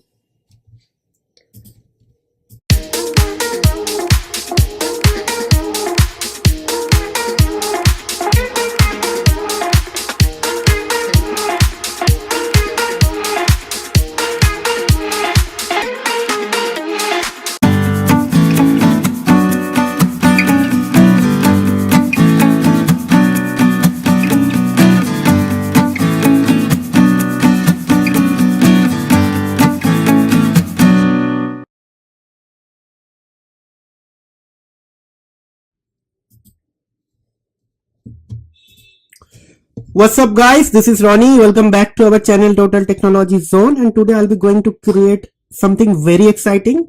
So from the name itself clear, I just don't want to actually highlight the name, but I want you guys to actually read out the tutorial name, and maybe you guys will happy. So I got so many requests that I should create some AI app using Streamlit, and it should do something similar of like chatting with CSV file or JSON or maybe SQL database. So here is the tutorial. So in this tutorial, I'll show you guys how to build one Streamlit AI app to chat with your SQL database using LangChain. So I'll be going to use SQL database. I'll be going to use OpenAI LLM. I'll be going to use LangChain, and also I'll be going to use Streamlit module from Python to create kind of a nice looking front end application or GUI based application, where user will be going to write their question, and there will be a submit button, and based on the user question, the app is actually going to generate the answer in the UI itself. So there will be no interaction between like something. It is not going to be a constant or static thing that every time you will execute a Visual Studio code and it is going to give you an answer, you need to change the code every time. No, it will be completely driven by the AI. So we'll get a front end URL, and based on that we will be going to hit the URL, and we'll ask multiple question one by one, again and again, and it will going to generate the answer. Okay, so let's start working on the coding part without wasting much time. Okay, so before I actually start writing the coding, I would like to show you something. So this is a Windows machine, and in this machine I already installed SQL Server, and also install SQL Server Management Studio. So if I go to SQL Server Management Studio, I actually will show you guys what database I created. So basically I created a database here. Okay, so this is a database test, and within this database I have created total 5 tables, like customer, order item, product, and supplier. And all these data are actually created using this script. First you have to create this sample model SQL, this script. This will create all tables and everything, and after that you have to create this, run this script to do this thing. How to do this thing? So basically we'll open this thing. Okay, so this is SQL Server Management Studio. First you download SQL Server and you install, and after that you will install SQL Server Management Studio. So this is a kind of a client. If you do not know the SQL Server tutorial, maybe you need to actually do a little bit of coding, but I believe our ultimate objective is actually to build the application. So that is why I'm not covering the database part here. So if you want to actually learn more about this database and all, maybe you can search for other YouTube videos, and or maybe you can do a Google. There are lots of articles are available or videos are available.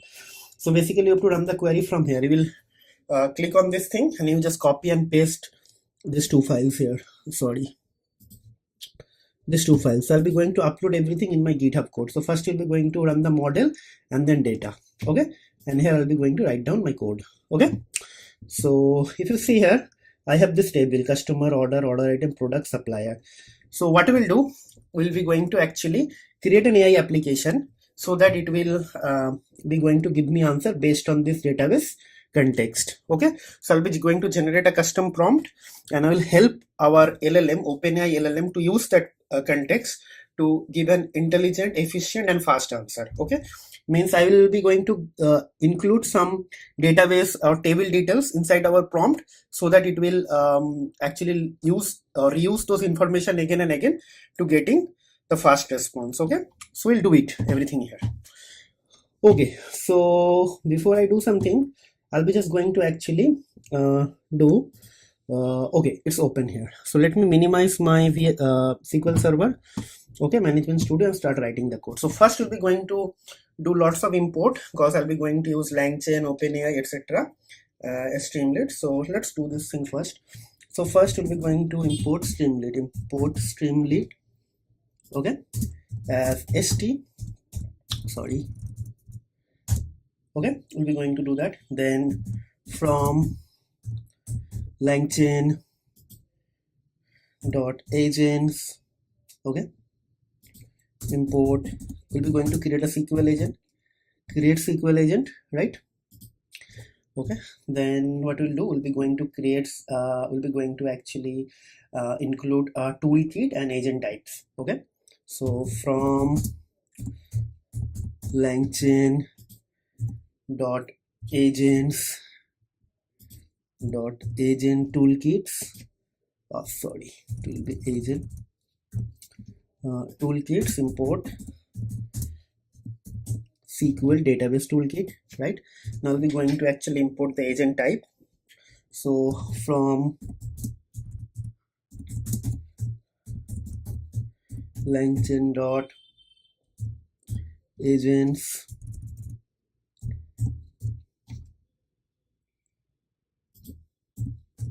dot agent types,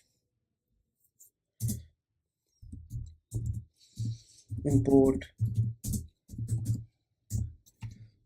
agent type. Okay, then we'll import from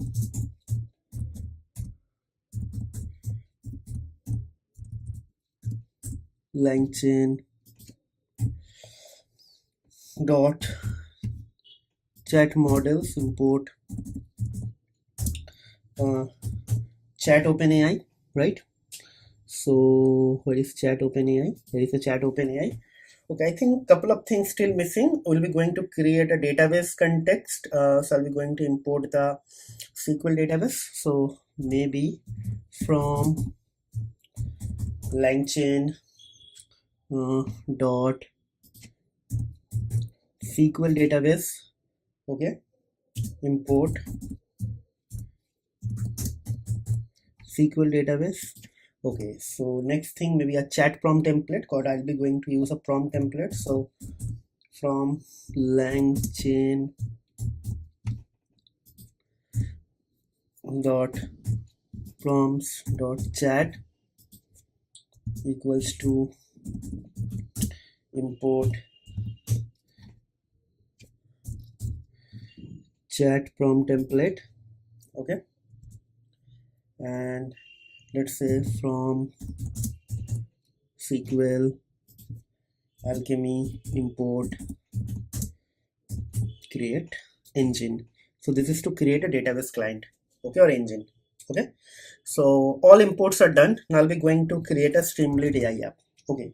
So st dot set, maybe it will be set page config, okay, and within that I'll be going to select a page title, and I'll be going to write AI app to chat with SQL DB, okay, like this. And then what will happen, then I'll be going to set a header, st dot header, okay, and there I'll be going to ask anything about your DB, okay, maybe that is something, okay. Then what we'll do, we'll be going to actually query equals to st dot text input, okay,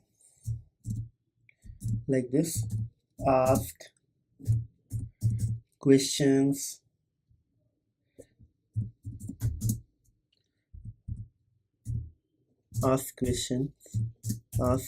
here, okay. Think this is it. Maybe I can execute this thing and I can show what is actually here happening, okay. So maybe the time being I just write something like this, okay. So st dot write nothing developed now. So maybe I can something like that. Let me actually execute this thing. So it should be Streamlit, sorry the spelling is REAM, Streamlit run main.py. So hopefully this is going to open everything. Yeah, it's open an AI application, and if you see here, this is a title, this is a header, and this is a response, because right now I have nothing. So it's in here, you can actually ask your question, okay. So it's very easy to develop this thing. So maybe 30% of the task is already completed, okay. So now what I'll do, I'll just minimize this thing again. I'll start working or focusing on the next part, that is the building of the database, okay. So first we'll be going to do the generate the connection string. So connection string is actually going to, let's say it's going to MS SQL, okay, because this is Microsoft SQL Server, and I'll be going to use the PyMySQL, okay. So it should be Py MS SQL, okay, Py MS SQL, MS SQL, okay, right. And then what will happen, we'll be going to like this, something like this, and in my database this is my user ID, SA system administrator, and my password will be this one, okay, Rambo 1234, okay. And basically what happens here, so basically my database is actually running on this port local host, okay, and the database name is actually test, okay. So this is my connection string, and then I'll be going to set up the DB engine, DB underscore engine, and this is going to be actually create engine, and inside that I'll be just going to use this CS, this connection string, right. And now what will happen, we'll be going to create a database. So it is going to be DB, and it is going to be SQL database, okay, this SQL database, and inside that I'll be just going to pass this DB engine, okay. I hope up to this point everything is fine.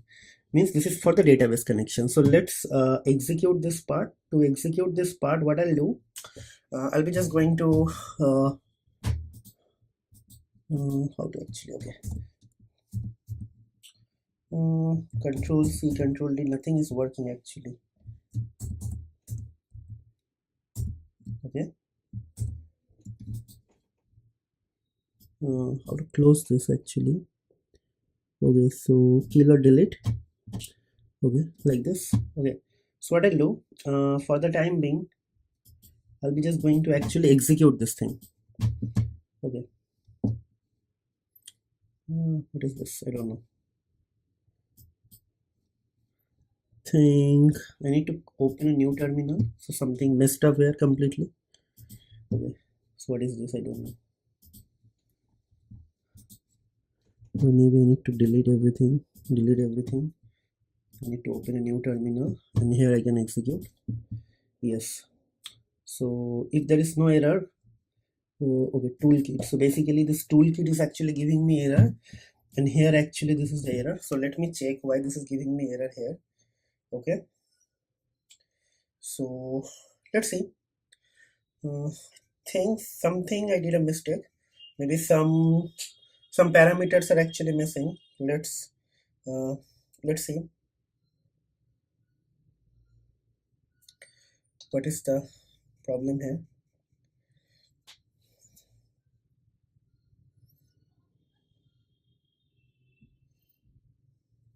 Just hold on.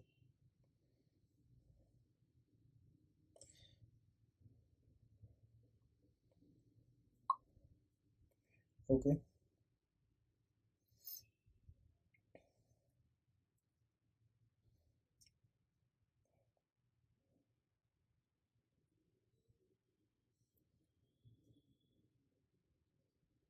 I don't know what is the problem here.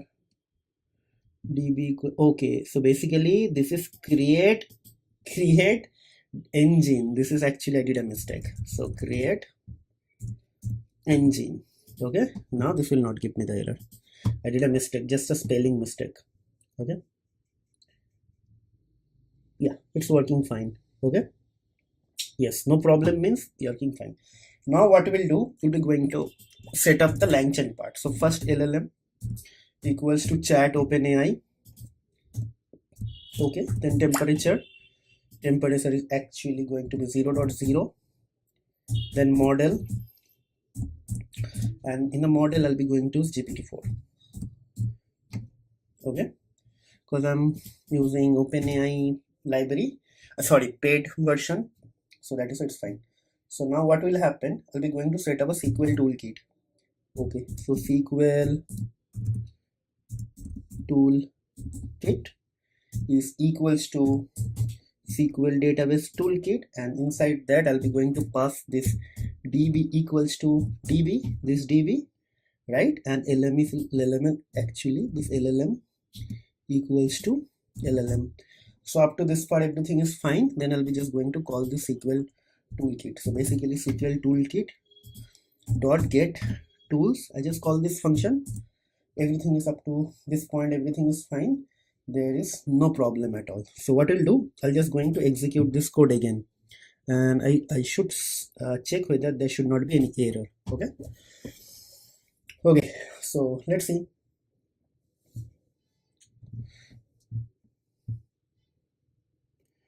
Okay, so basically again I did a mistake. So basically it will be SQL. Okay, I actually imported a wrong tool here. So because of that the problem is here. Actually it should be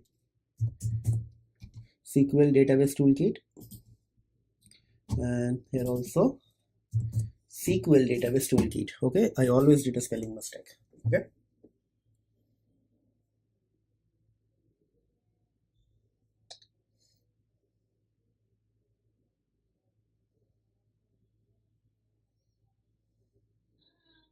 okay, I think there is no such error, so we can actually start working on this remaining part. So now main important part is actually we'll be going to create a prompt. Okay, so as I told you, I'll be going to create a custom prompt. So what I'll do, I'll just going to create a variable called prompt, and after that I will just write chat prompt template, and inside that what we'll do, I'll be going to create like this. Okay, and then what will happen, there will be a list, right? List, something like this, and within the list there will be something, just hold on. So there will be tuple actually. So first tuple, it will start like this, okay, from here. So something like this, okay, like this, and it will start with something like this, system. Okay, so I'm just going to set some context here, system, and this, and then triple quotes like this, and my prompt will be written inside that. Okay, so we'll be going to set some context here, right? So what I will write, see, it will be very interesting. So I'll write, you are a very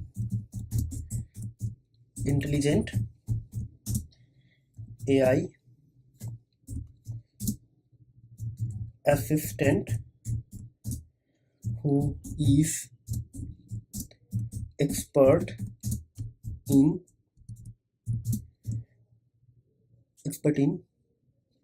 identifying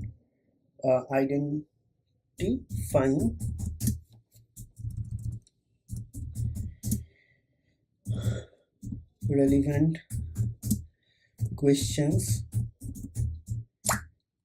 from user and converting into SQL queries to generate correct answer.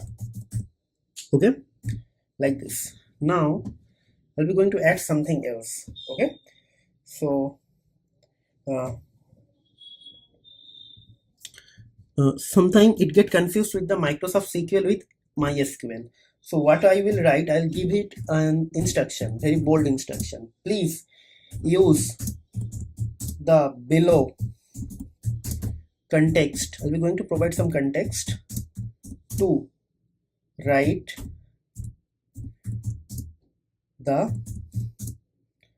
Microsoft SQL queries. Don't use MySQL or MySQL queries. Okay, right? Done. Then what we'll do, I'll just going to write something like context, and I'll be going to write down the context. Context means I have to provide information about all my database and table.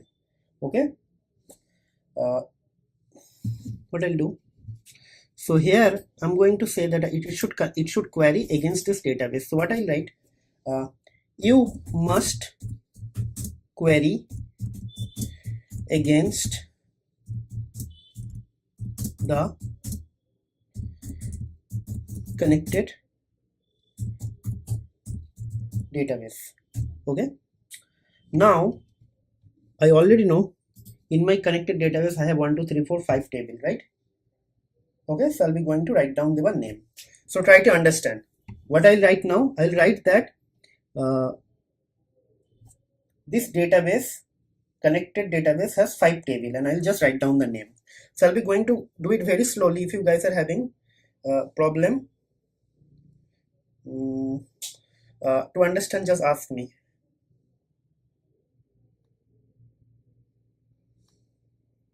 Okay, so let's start again, because I just don't want to go very fast so that you guys don't understand. So while I'm doing this video, you can do it as a pause, but actually trying to follow very slow manner. Okay, so it has 5, it has total 5 tables, right? And I'll write these are, I'm just going to write down their name. These are, so customer, order item, product, supplier, customer, order item. Okay, so just write down their name. Customer, then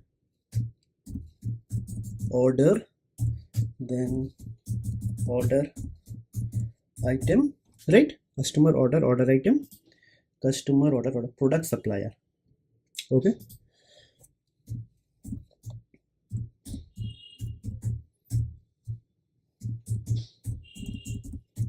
okay, right, product, supplier, all these things are done. So now what we'll do, I'll be just going to frame the next part. Okay, this part is over, so I'll be just going to put a full stop or end here. Right, now I'll be going to actually write down the information about the customer table, order table, customer table, order item table, product table, and supplier table. So what I'll do, I'll just going to write down their column IDs, I mean column names. Okay, and a little bit information about the table. Okay, so what I'll do, I'll just going to open this table. Okay, so what I'll do, maybe select top 100 rows. Okay, so see, I got this information, right? So what I'll do, I'll just copy this part. Okay, so maybe you can just simply write and execute this query again. So I'll be going to get this information here. Okay, so maybe, okay, so basically it is saying that it has first name, last name, city, country, phone number, right? So maybe I don't know how to copy them. Copy with header, or maybe select all, or maybe copy with header. So what I'll do, I'll just paste it here first. Okay, so I'll just write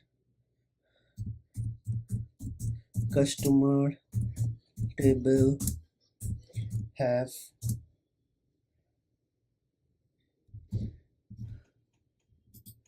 maybe I can paste it here. Okay, has, okay, so what I'll do, I'll just delete this first, and then customer table has ID, first name, then last name, then city, then country, and then phone, columns. Okay, so it gives information about customer. It gives the customer information. It gives the customers information. Okay, now what is the next table after that? So after that we'll be going to do the same thing with the product table. Okay, so maybe I can just write, so what I'll do, I'll just going to make it capital C, or else there will be a capital case in this error. So customer, then product. Okay, so product table has, right? So now you guys tell me how to get this information from here. So same thing is actually here. So what I'll do, I'll be just going to write down the query. Okay, I will be just going to write down the query. Just hold on. Just hold on. Okay, I'm just going to copy product table. I'll just go ahead and write down this thing like this and like this, and you just do a query, and maybe after that I just write copy with header and paste it. Same thing like this, and then paste. Okay, so maybe I don't know, nothing actually came here. I don't know why. Okay, so something has a problem here. So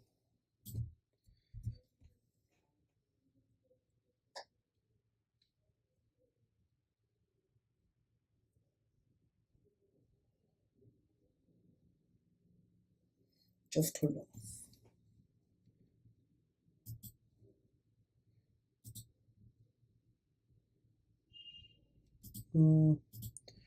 Maybe I can just select all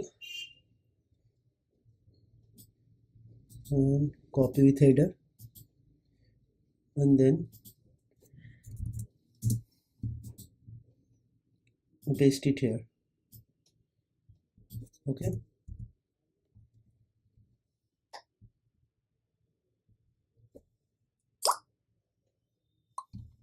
so this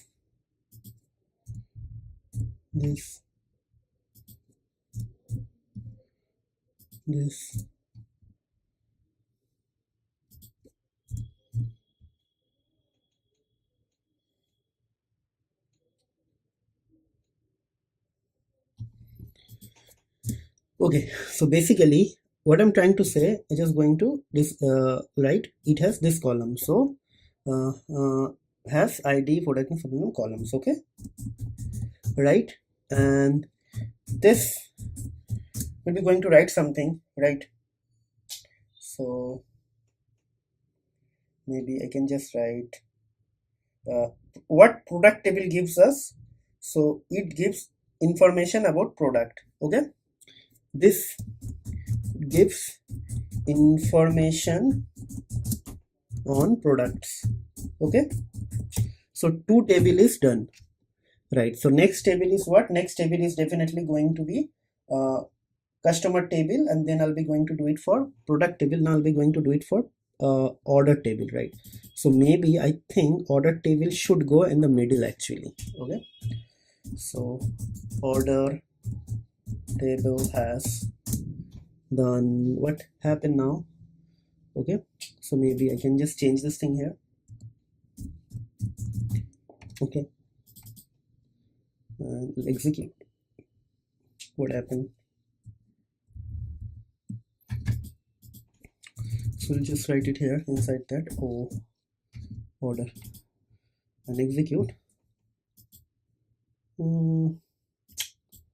What is the problem?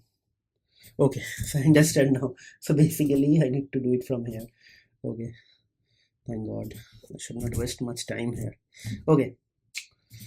Okay, so first select all, then copy with header, and then this is from the order table, so I'll just paste it here, everything. And then what will happen, I'll be just going to remove everything like this. And then what will happen, like this comma, then comma, customer ID, then this comma, and right, so columns, right? This table gives information on the ordered items. So this table is actually going to give the information about the give the order specific information. Okay, maybe I can just write this gives information, this gives order, this gives order specific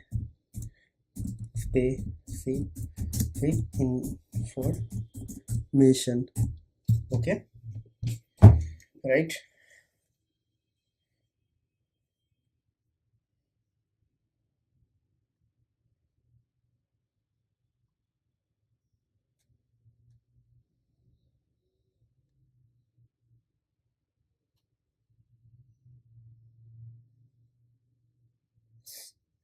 Okay,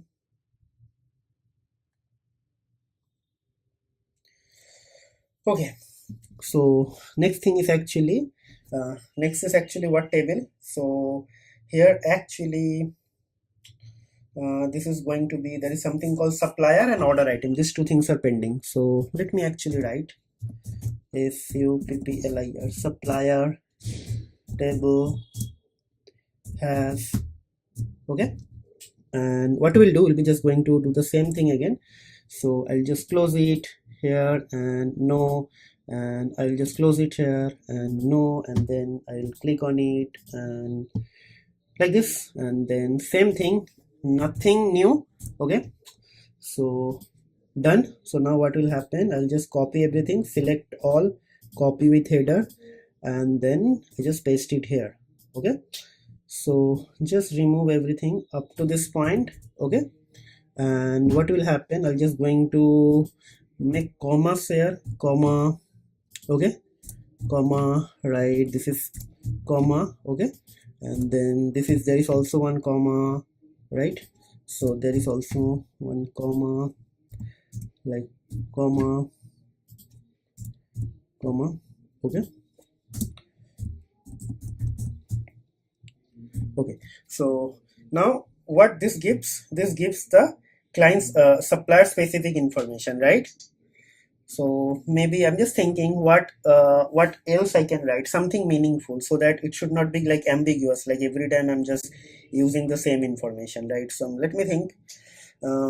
Yeah, okay, so one more thing, like if you are going to change your database, so then you have to change this from template accordingly, because here I'm using my data and I know the columns and tables, so I'm just using it. So if you're going to use something else, then you have to use something different. Okay, so now I'm thinking what else I can write for this supplier.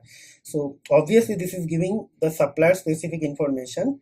Okay, maybe I can just write the same thing. This table gives information on the supplier. Okay, so last thing is pending, that is order item. Okay, so order item table has, okay, right? So order item table has, then what we'll do, we'll just go ahead and delete everything, no, and then like this, then select top, something like this. Okay, and execute, and then select all, then copy with header, and I'm happy actually the main boarding part is over. Okay, so someone is calling me, sorry for that. Okay, okay, so like this. Okay, now what will happen, we have to actually use the multiple commas. Okay, here, so like this, unit price is there, product ID is there. Okay, ID is here, and like this. Okay, okay, I can just write columns, and then after that what will happen, so basically I will write, it gives information on the ordered product. So something is already ordered, so it will give that information. It gives information on ordered product items, or maybe just write ordered product. So I think this part is over. Now I can write one more line here. It should use multiple tables are there, so it should use a join. As an expert, you must use joins whenever required, right? I believe everything is done here. Okay, so now next thing is actually we'll be going to complete this thing like this. Okay, then a comma, then like this, then a new bracket, and there I'll be just going to put user. So user is actually going to ask some question, so it should be like this, then double quotes, and then like this, and within that you can easily write question. Okay, so after this there will be a new line, so basically /n, right? And after that /n, then, or maybe like this, and maybe AI, yeah, I think AI. okay, like this and this. Okay, and once this is done, so basically this is a list actually, so I'll be just going to close the list.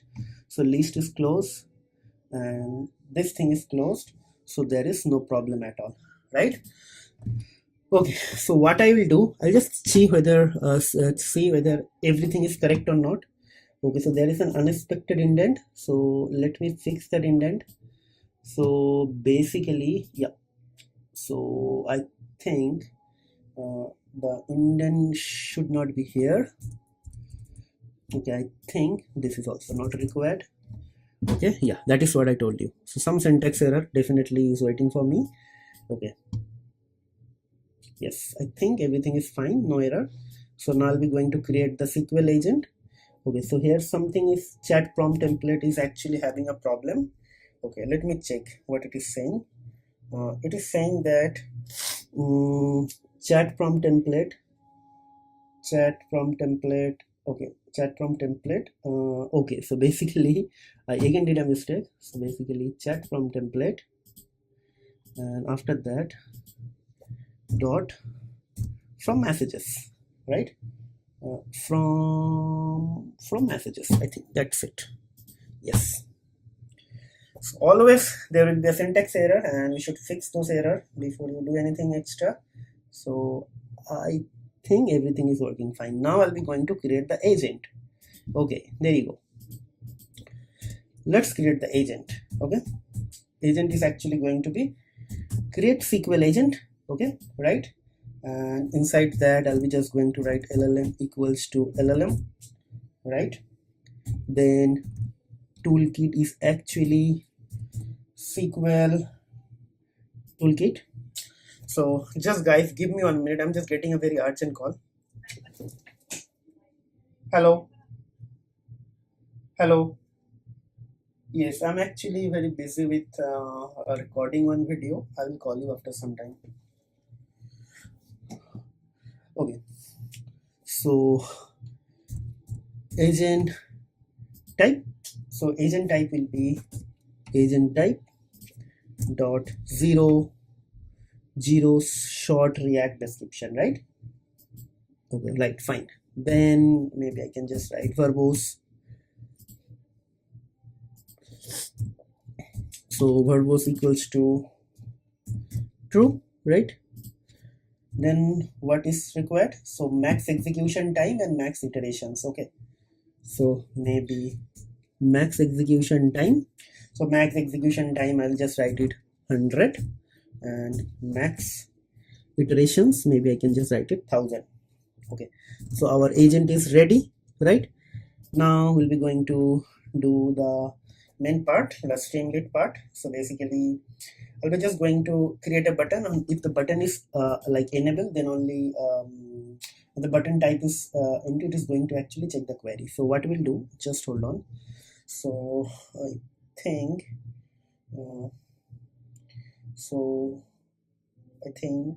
yeah, query should be coming from here. Okay, so there is something called query. So basically I would like to execute this thing if it is not blank. Okay, so what I'll do here, if st dot button equals to submit, okay, and basically type is primary. Okay, then what will happen, this will check the query. If query is not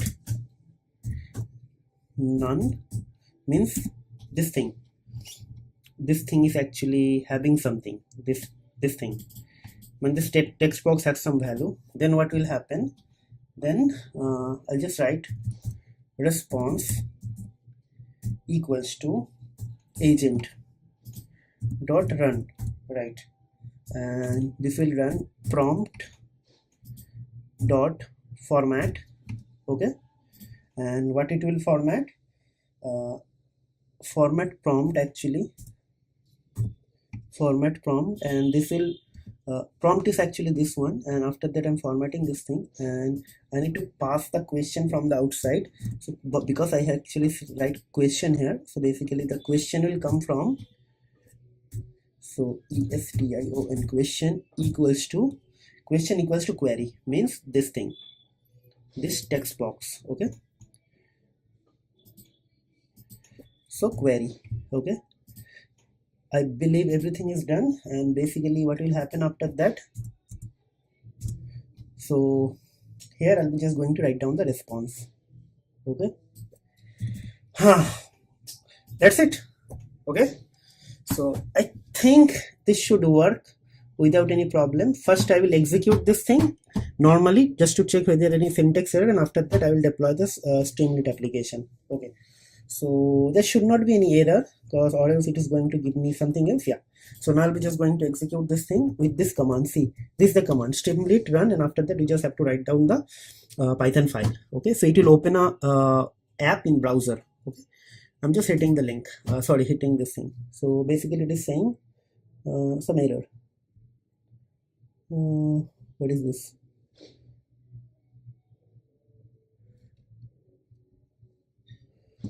Streamlit. Okay, so I understood what is the problem now.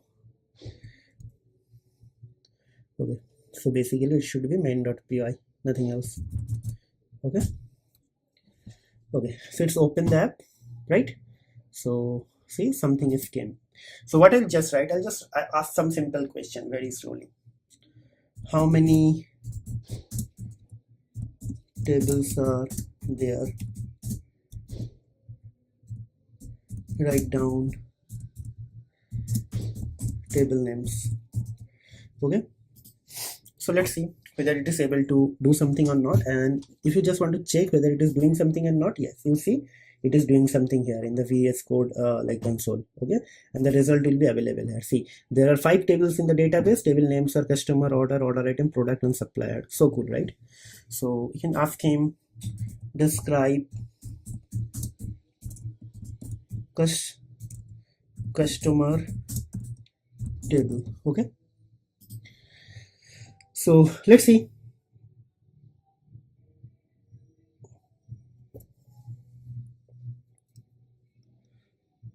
Okay, so it's easily describes the customer table: ID, first name, last name, city, country, phone, and here are some records. See, it is getting something from here. Now I'll be going to ask some question from the customer table. Okay, uh, uh, uh, find the customer who ordered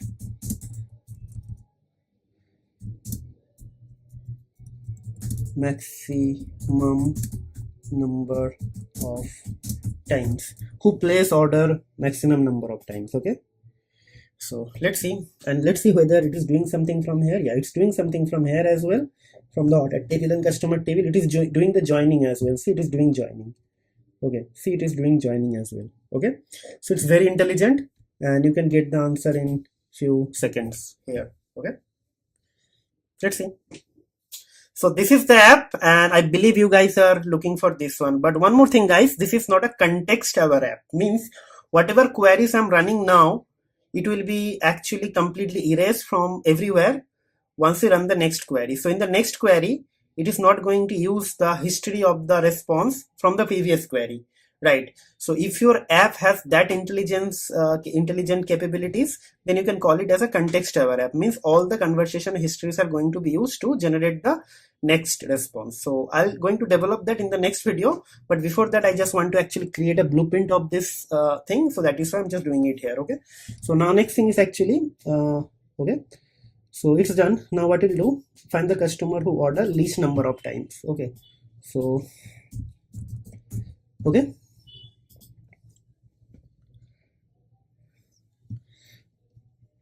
okay, so then I'll be going to do it something from the product table, right?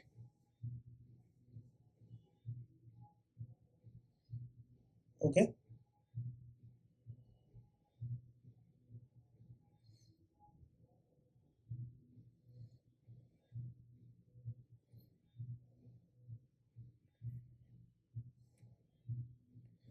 Okay, now what I'll do, I'll just go and check in what is there in the supplier table. Okay, so maybe I just go here. Okay, so supplier table has company name, contact name, country. Okay, so company name, contact name, country. So basically, so this is an ID. So this is a supplier. Let's say product. Okay, let's go and do something from the product table. Okay, so supplier table, I got this thing. Okay, and supplier table has a product ID, supplier ID. Okay, so let's do something here and let's see. Okay, so supplier ID is here. So maybe I can just write down the supplier who has the maximum number of product. Okay, maybe I can just write this thing here. Write the supplier name, supplier company name who has maximum number of products. Okay, let's see. Write down the supplier company name who has maximum number of products. Okay, let's see.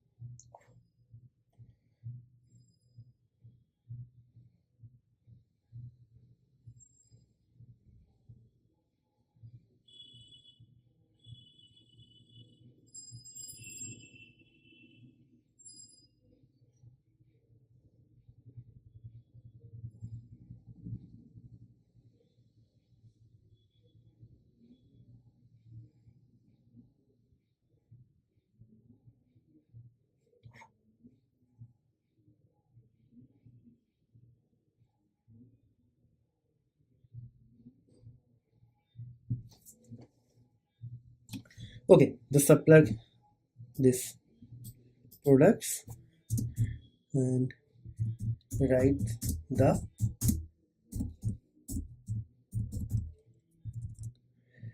product names.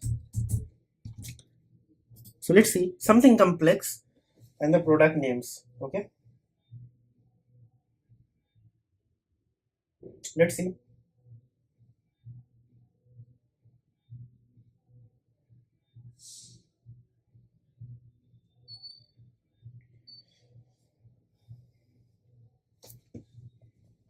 So everything came, right? So it is saying one of the products. Okay, so write all the product names for this supplier. Let's make it more complex. Let's see whether it is able to do it or not.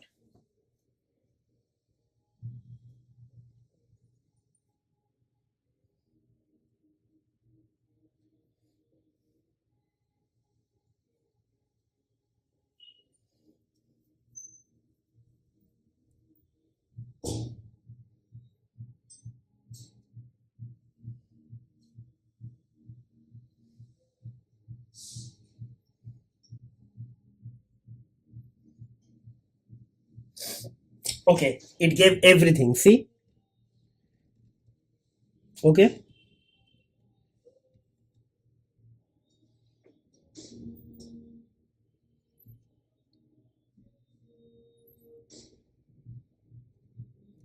Okay.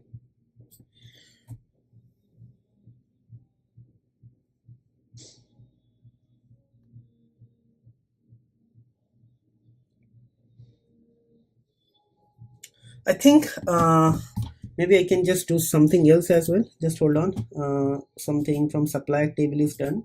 So maybe I can just do something from the order item table or maybe order table. Okay. So order date, order number, customer ID, or maybe something, or maybe order item. Okay, so product ID, unit price, quantity.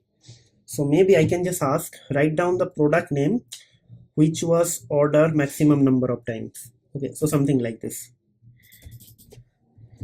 Write the product name which was ordered most number of times. Let's see, it's doing something. See here also it is doing, right? So everything is actually based on generating from there. Okay, so let's see, it's running the query as well. Everything is happening here. Okay, nothing is coming. So let's see. Yes, it came like this. So this item was ordered maximum number of time, right? And write the count as well. Maybe something more complex. Maybe this is the last query I can run, and after that you guys can try out something as well, and you can try out everything, each and everything. Okay, because I have some time constraint here, and if I just try to execute 20 or 30 queries, the video length will be very huge, and you guys might not be interested to see those things, and it is also not good for the YouTube algorithm. So I need to actually cut short the video, because the ultimate part is done. So if you see 1577, okay, and this is the same thing actually came from here. So ultimate part is done here, and main part is actually this coding. I hope you guys understand this concept. So what I'll do, I'll just try to copy and paste this code and send it to you via some sort of, just hold on, maybe I can write up to this part in one slide here, right? Okay, one part is actually up to this slide, then next part maybe from here,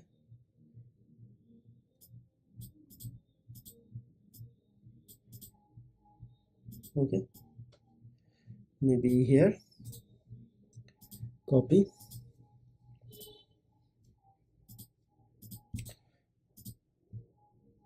okay, so I think I can cut this thing from here and I can paste it here.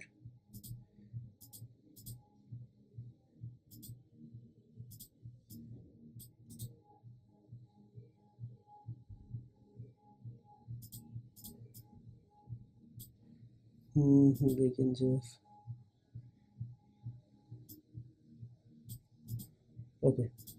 okay, so everything is done. So maybe I can make it a little bit larger. Yes, this is done. So maybe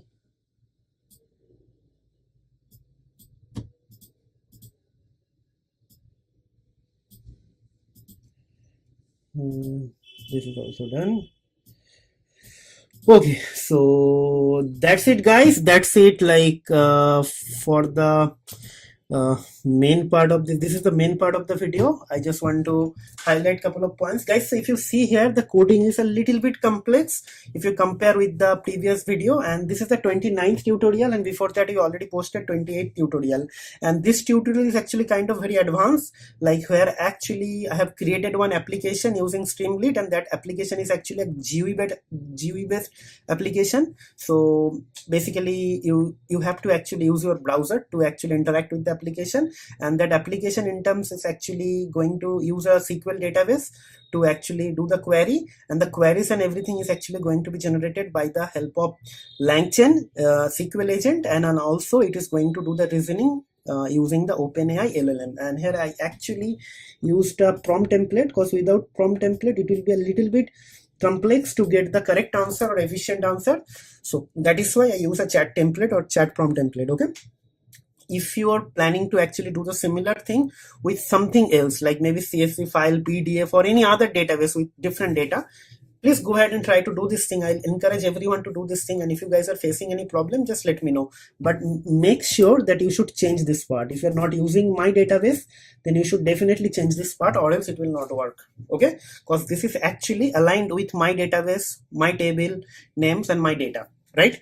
So if you want to use something else, you have to actually use something similar to your data source. If you're going to use it with a database, then you can change this only this part. But if you want to do it with CSV or PDF, you have to actually do a little more coding here, or you need to change some part of this coding here. But don't worry, I'll come up with these videos as well, like a Streamlit AI application with PDF, Excel, everything. Okay, so that's it. I would like to conclude the video here because the length of the video is already actually longer than my other videos, right? So I should conclude the video here. But before I conclude, guys, uh, you guys made a lot of requests, lot of noise, so I just came back with this video. So now it is my time. I could ask you something. Please help me with the subscriber count, because we're not growing in terms of subscriber. If you are watching this video and if you really like my work, please try to subscribe to our channel, hit the like button, and also try to share our videos with your family, friend, or whoever is actually you think will get some benefit out of the video. Just try to share our videos. If you can get some more subscriber from your side for us, that will be really helpful, because we would like to reach the larger audience base, because ultimately larger audience base will help you to actually grow and crack the YouTube algorithm, because YouTube algorithm needs more and more like viewers, and viewers will come from the subscriber, right? So please help us to grow, and this is a humble request, and I believe you guys will help me to grow in coming days as well. Okay, and before I conclude or end this tutorial here, I would like to provide some recommendation. Guys, don't just watch my videos. After watching my videos, just try to do the same type of coding by your own. If you do not do the coding, you will eventually forget the things after some time, right? Because nothing will be going to register within your muscle memory if you just watch the video. After watching the video, you have to practice it by writing the code, and trust me, if you do coding, it will give you some sort of motivation and confidence, and that confidence will make you expert for the future. Okay, so that's it, guys. I would like to end the tutorial here. We'll see you in the next video. Till then, take care, goodbye, and have a nice day.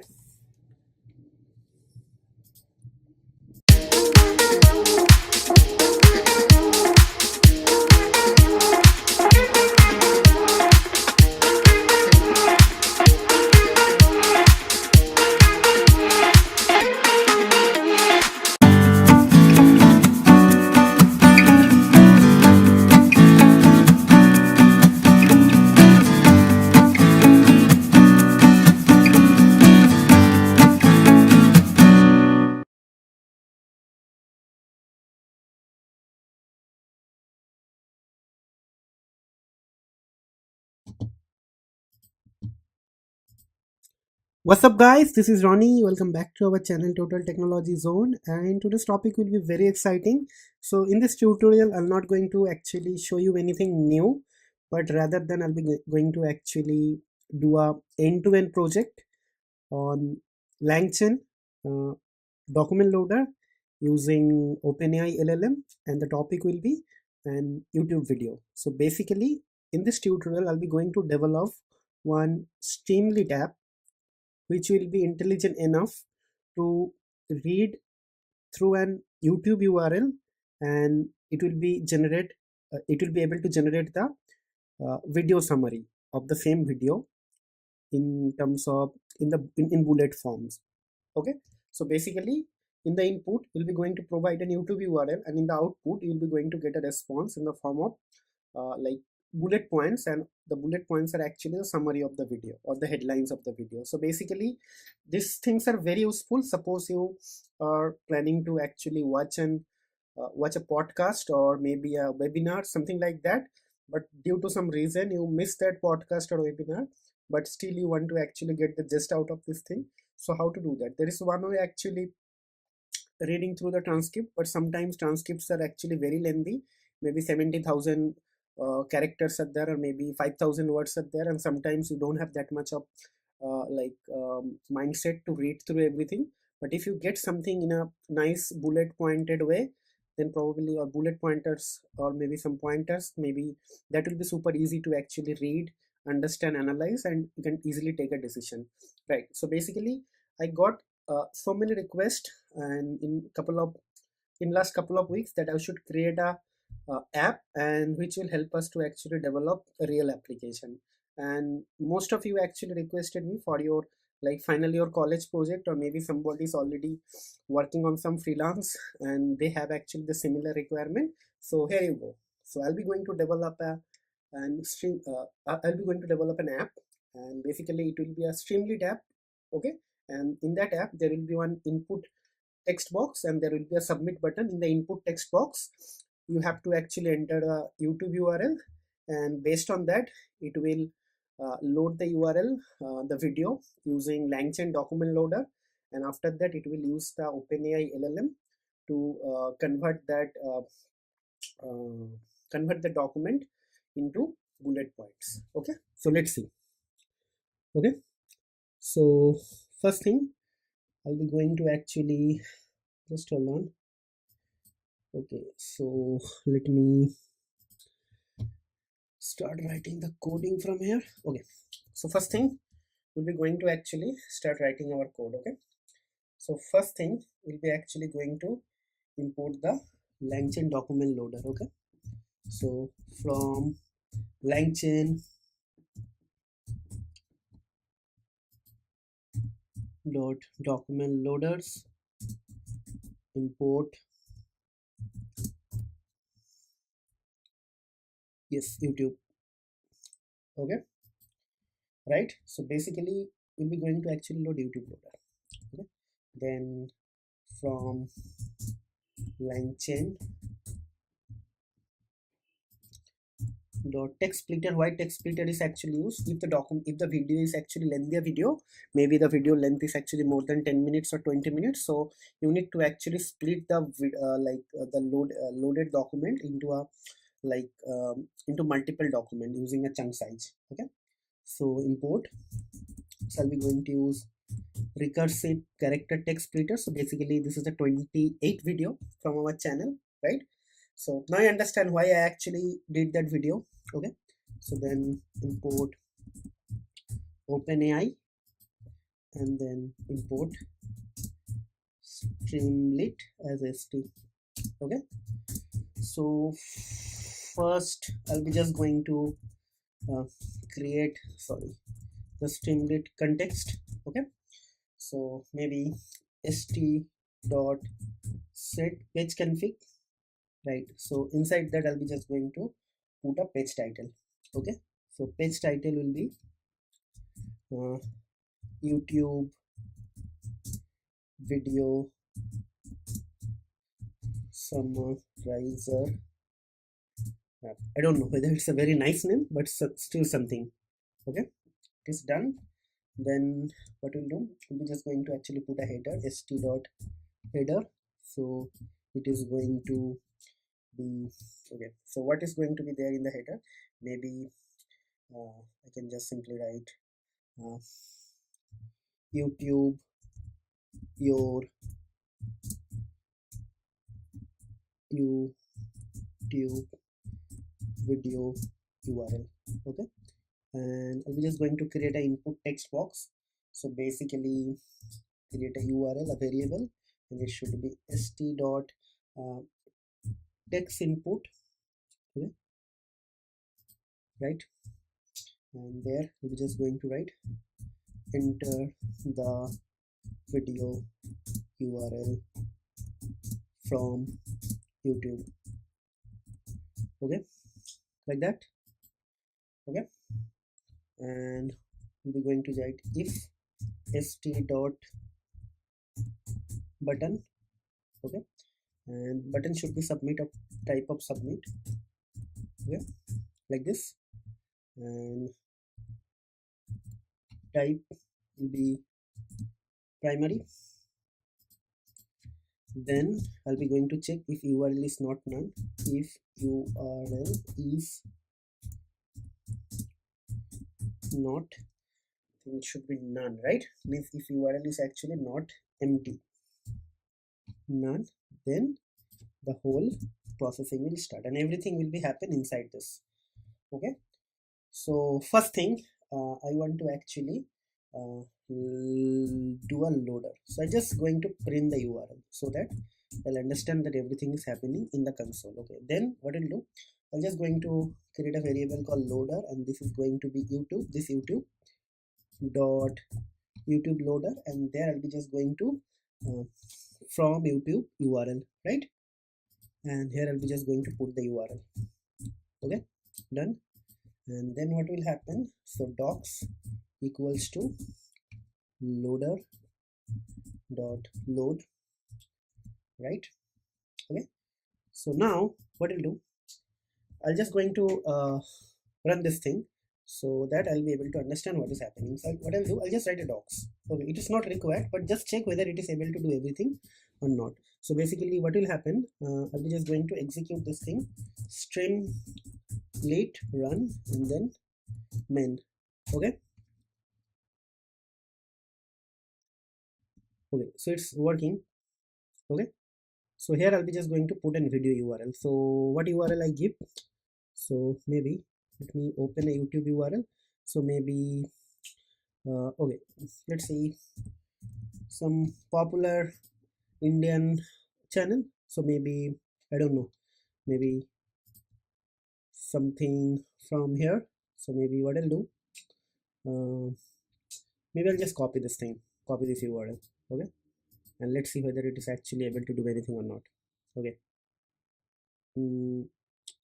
okay, so I believe I think I will get a copyright strike maybe. Okay, so I don't know how to actually do that. So yeah, but there is no sound coming, so maybe I won't get a copyright strike. But again, this is just for education purpose. YouTube, don't ban me. Actually, I'm just doing it for educational purpose. Okay, so submit. If I do a submit, so let's see, I got this thing here immediately. Okay, so this is amazing. Right now our job is to actually get this thing like kind of a in this format. So what I'll do, I'll just close this part. Okay, and I'll do it. Okay, okay, so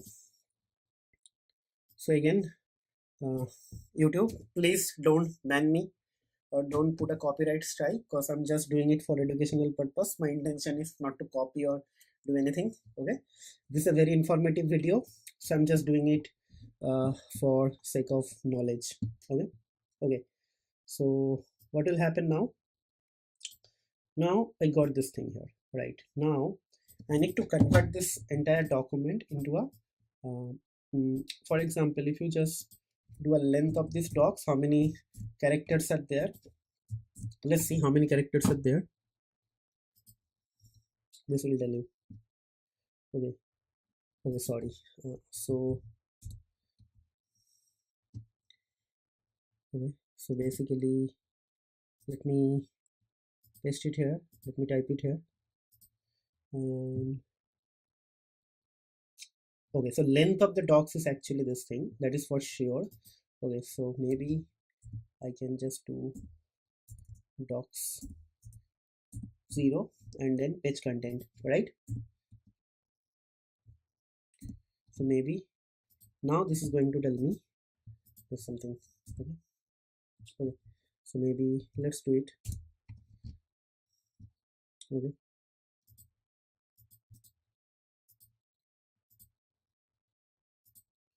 so if you see, there are total 68,000 characters are there. Okay, so what I'll do, we'll be just going to actually split everything. Okay, so how to do that? So what I'll do, we'll be just going to actually do right. So ts equals to recursive recursive text splitter. So recursive character text splitter, right? Then probably chunk underscore size, and maybe I can convert the chunk size into 7,000. Okay, so that there will be total 10 documents, and chunk overlap, overlap, chunk overlap 0. Okay, and then what will happen? So basically final document fd is going to be ts dot split documents. and there I'll be just going to pass this d.cx talks. Okay, and then what will happen, I'll be just going to print this fd. Okay, so let's see length of the fd, let's see, and hopefully this will be 10 total. Okay, let's see. Okay, so what I'll do now, I don't know whether this will pick it up from here or not, but let's try this thing. Okay, yeah, I got 10 documents, see here. Okay, and if you just want to actually print all the documents, print xx in fd, it's a list, right? And we can simply write print xx, so it is going to print all the documents one by one. So let me again hit enter and see, it is printing all the document one by one, right? Like that. This is one document, this is one document, see, like this way this is printing all the document. Okay, so basically we split up everything. Now our final objective is actually to get this thing. Okay, but before I do this thing here, so what I'll do, I'm just going to create a list like this and tell you why I'm doing this thing. And now what will happen, now I'll be going to call an OpenAI API, because every document, from every document I'll be going to actually get the summary. Response equals to OpenAI dot chat completion, right, dot create. Okay, and here I'll be just going to pass something like this. So my model is actually going to be GPT-4, right? GPT-4, right? Then what will happen, I'll be going to pass the message, right? Messages, and this will be a list, and inside that list what will happen, I'll be just going to write. So basically what I will write, so I will write the role. Okay, so the first role will be like this, and it should be role. Okay, what will be the role, role will be the system, system, system. And what will be the message, or what will be the content? Okay, so maybe I can just write you are a helpful intelligent AI assistant. Okay, right? So what will be the next thing, next thing will be the system. Okay, so something like this, and here the role will be user. Okay, and what is the content, that is the most important part, content, and in the content I'll be going to instruct it to do something, right? So basically I'll be going to use a f string. Okay, so I can just write summarize the following paragraph GRA into bullet points, right? This, then slash n slash n slash n slash n, right? Then we're just going to write this xx. This xx is actually this one, right?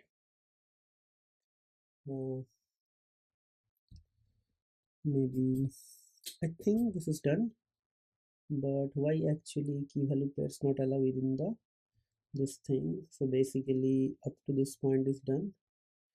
Okay, let me check why actually this will give some error. Okay, okay.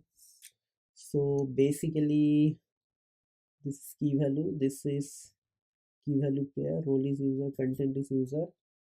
Okay, but why actually up to into bullet points? Yeah, I don't know why this part is actually giving error. I don't know.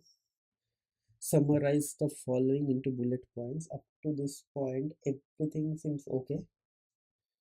Okay, I just think Okay, so let me do one thing. Let me remove this part and see. So this still it is giving me an error. Okay, so basically maybe I did something wrong somewhere. Okay, so basically the wrong is here. It should be key value pair. Okay, and string and bullet points, and after that slash n slash n and xx. Okay, everything is done, right? The prompt is developed, everything is done. Then what will happen? So basically up to this here, so messages equals to will be going to actually write this response. Okay, and maybe in the response okay, so what we'll do, we'll just print the response one by one. So let's see whether response is actually coming or not. That is the ultimate objective. Okay, response. Okay, so I think there is no more print is there. RESPON. The spelling mistake is always a problem for me. Okay, so let's do it. So basically I'll be able to get all the response one by one. Okay, so let's hit enter and let me check whether I'm getting all the response or not. Okay, so this will take some time. This is going to print all the response one by one, because first it is generating single document and from there actually it is doing something here. Okay, okay, yeah, first response came. Okay, so basically response is actually part of this choice. Inside the choice it is at least, so 0 element, and after that we have something called message, and inside the message content, so it should be something like this. So okay, so response like this, CHOICES choices, then it's a list 0. Okay, and inside that we have to have something called message. Okay, and in the message we have a key called body, message and content. Okay, so let me content, I believe this will work. So this is still working. Let's wait for some time, because this will take some time, because there are total 10 documents, so we have to wait for some time. Okay, let's wait, let it run. Okay,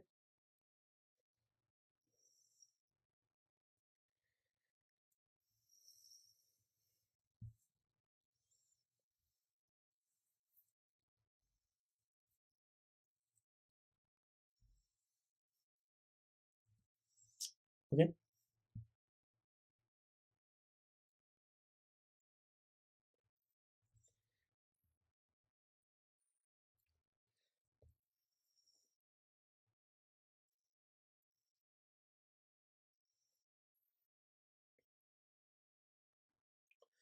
I'm still waiting this to be done.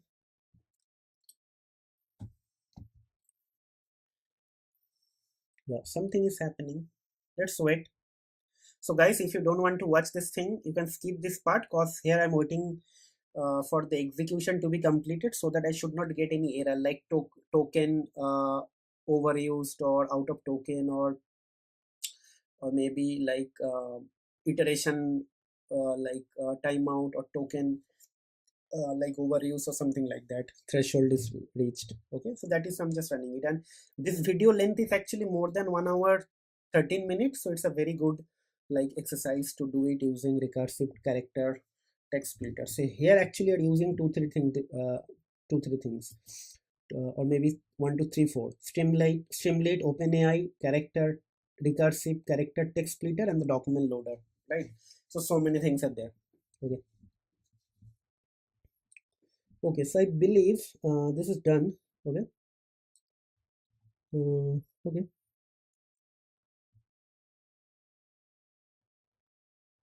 mm, okay, so let me actually run it from here again. Okay, so I think it's done. So maybe, so let's execute this thing here then one more time. Okay, so I just want to actually get the message, nothing else. Okay, okay, so let's see. whether I'm only going to get the message or not. Message means in the bullet form, okay, because I just need the bullet form here, okay, bullet points, right? When I say bullet point, it is actually going to come as a new line character, I believe. Okay, so it is coming as a bullet point. Okay, so all right, so what I'll do, I'm just going to close everything, this and this. I'm just going to close. Okay, I open a new terminal and maybe I can simply write msg equals to this and this, right? All done. Then what will happen? uh, then what will happen, we need to just format this thing, right? So I believe everything is coming, and for every document, see, for every xx a bullet is generated, and everything will be actually append inside this list. So l dot append, and will be going to append using msg, right, the message, right? And what will happen once everything is done, at the end of the for loop, means here we just write st dot write, and I'll just simply write this is a list, right? So dot join, and we're just going to convert that list into a string. So here I'm getting a list, and after that I'm just converting that list into string, and I'm just printing that inside the st.write, because st.write takes a string as a parameter only. Okay, so everything is done, our job is done. So we'll be just going to execute this thing, and after that you will see a nice looking app is ready, and that app is actually intelligent enough to give you the summary of a YouTube, of any YouTube video, in the bullet form. Okay, so maybe let's execute. Done. So what will happen? So maybe I'll just going to, I don't know, I don't know, is it, yeah, it's taking. Okay,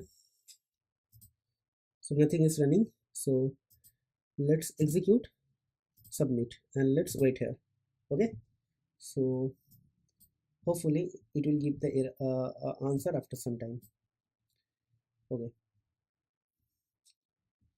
okay, so let's wait. Hopefully this will take at least 3 minutes, 3 to 4 minutes, because there are total 10 documents are there, and I believe every document it is taking at least 20 seconds to 30 seconds. So hopefully this overall thing is going to take at least 3 to 4 minutes. Okay, so okay, okay, let's wait.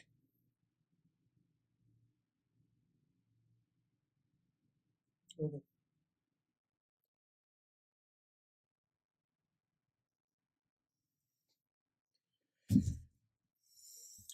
let's wait, and you will get the response here actually. Okay, okay, if you want, there is something called, you can just print this message just to make sure that everything is actually coming, right?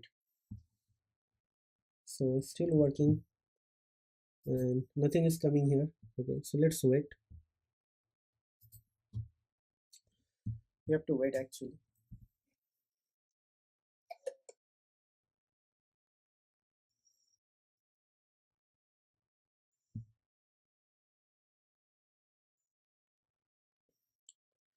So let me check if something is here or not. Yeah, nothing came yet, so still wait. Okay, so just do one thing, let me actually put this thing like this.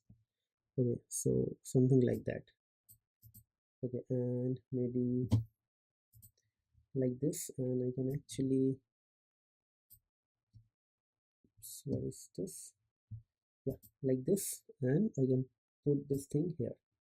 Okay, so parallel two things. Okay, so let's see, let's wait. Let's see, let's wait.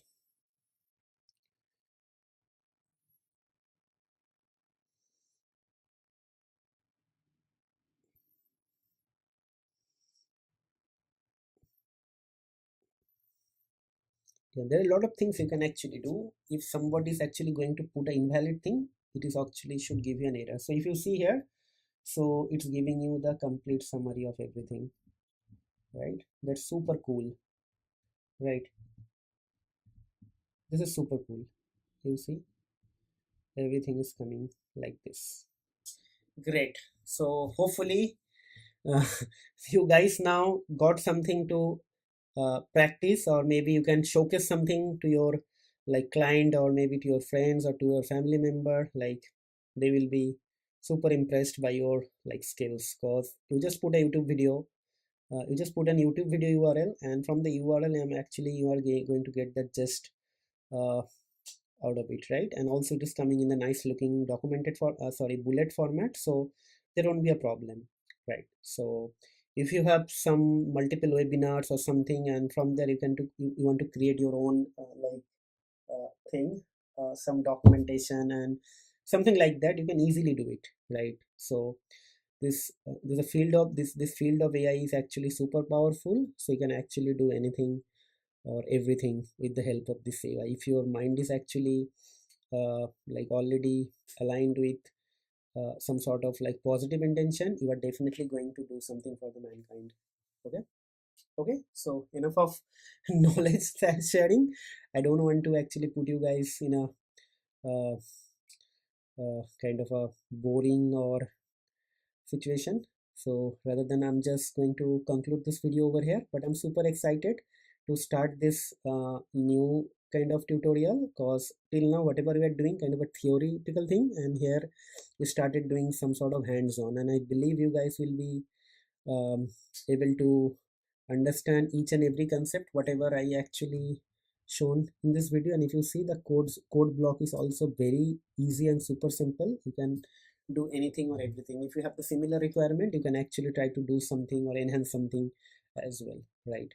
So that's it. I would like to conclude the video here. And before I conclude the video, guys, it's a request. Please try to subscribe to our channel, because we really would like to reach larger audience base, and your single subscription is actually going to help us big time, right? So with the single subscription, it is not going to harm you, but with your single subscription, it will actually going to benefit us like high time or big time, right? So please, please, please, it's a request, it's a humble request from my side. Please try to subscribe to our channel, or also encourage your family or friends to actually watch our video if you think the videos are going to relevant for them. And also try to share our videos with your friend circle, family, or WhatsApp group, wherever you think somebody is actually going to get some benefit out of the video, right?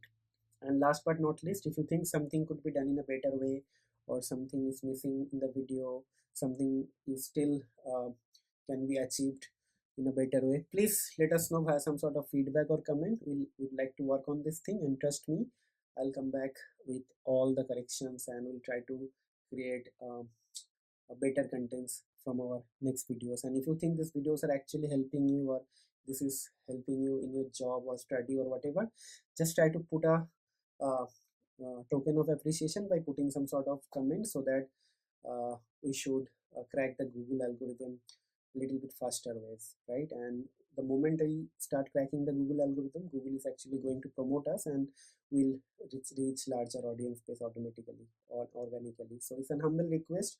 Please try to engage with our videos, put some comment, try to subscribe to our channel, share our videos with your family and friend, so that you can reach to our target. Okay, so that's it, guys. I'm going to conclude the video over here. We'll see you in the next video very soon. Till then, take care, goodbye, and have a nice day.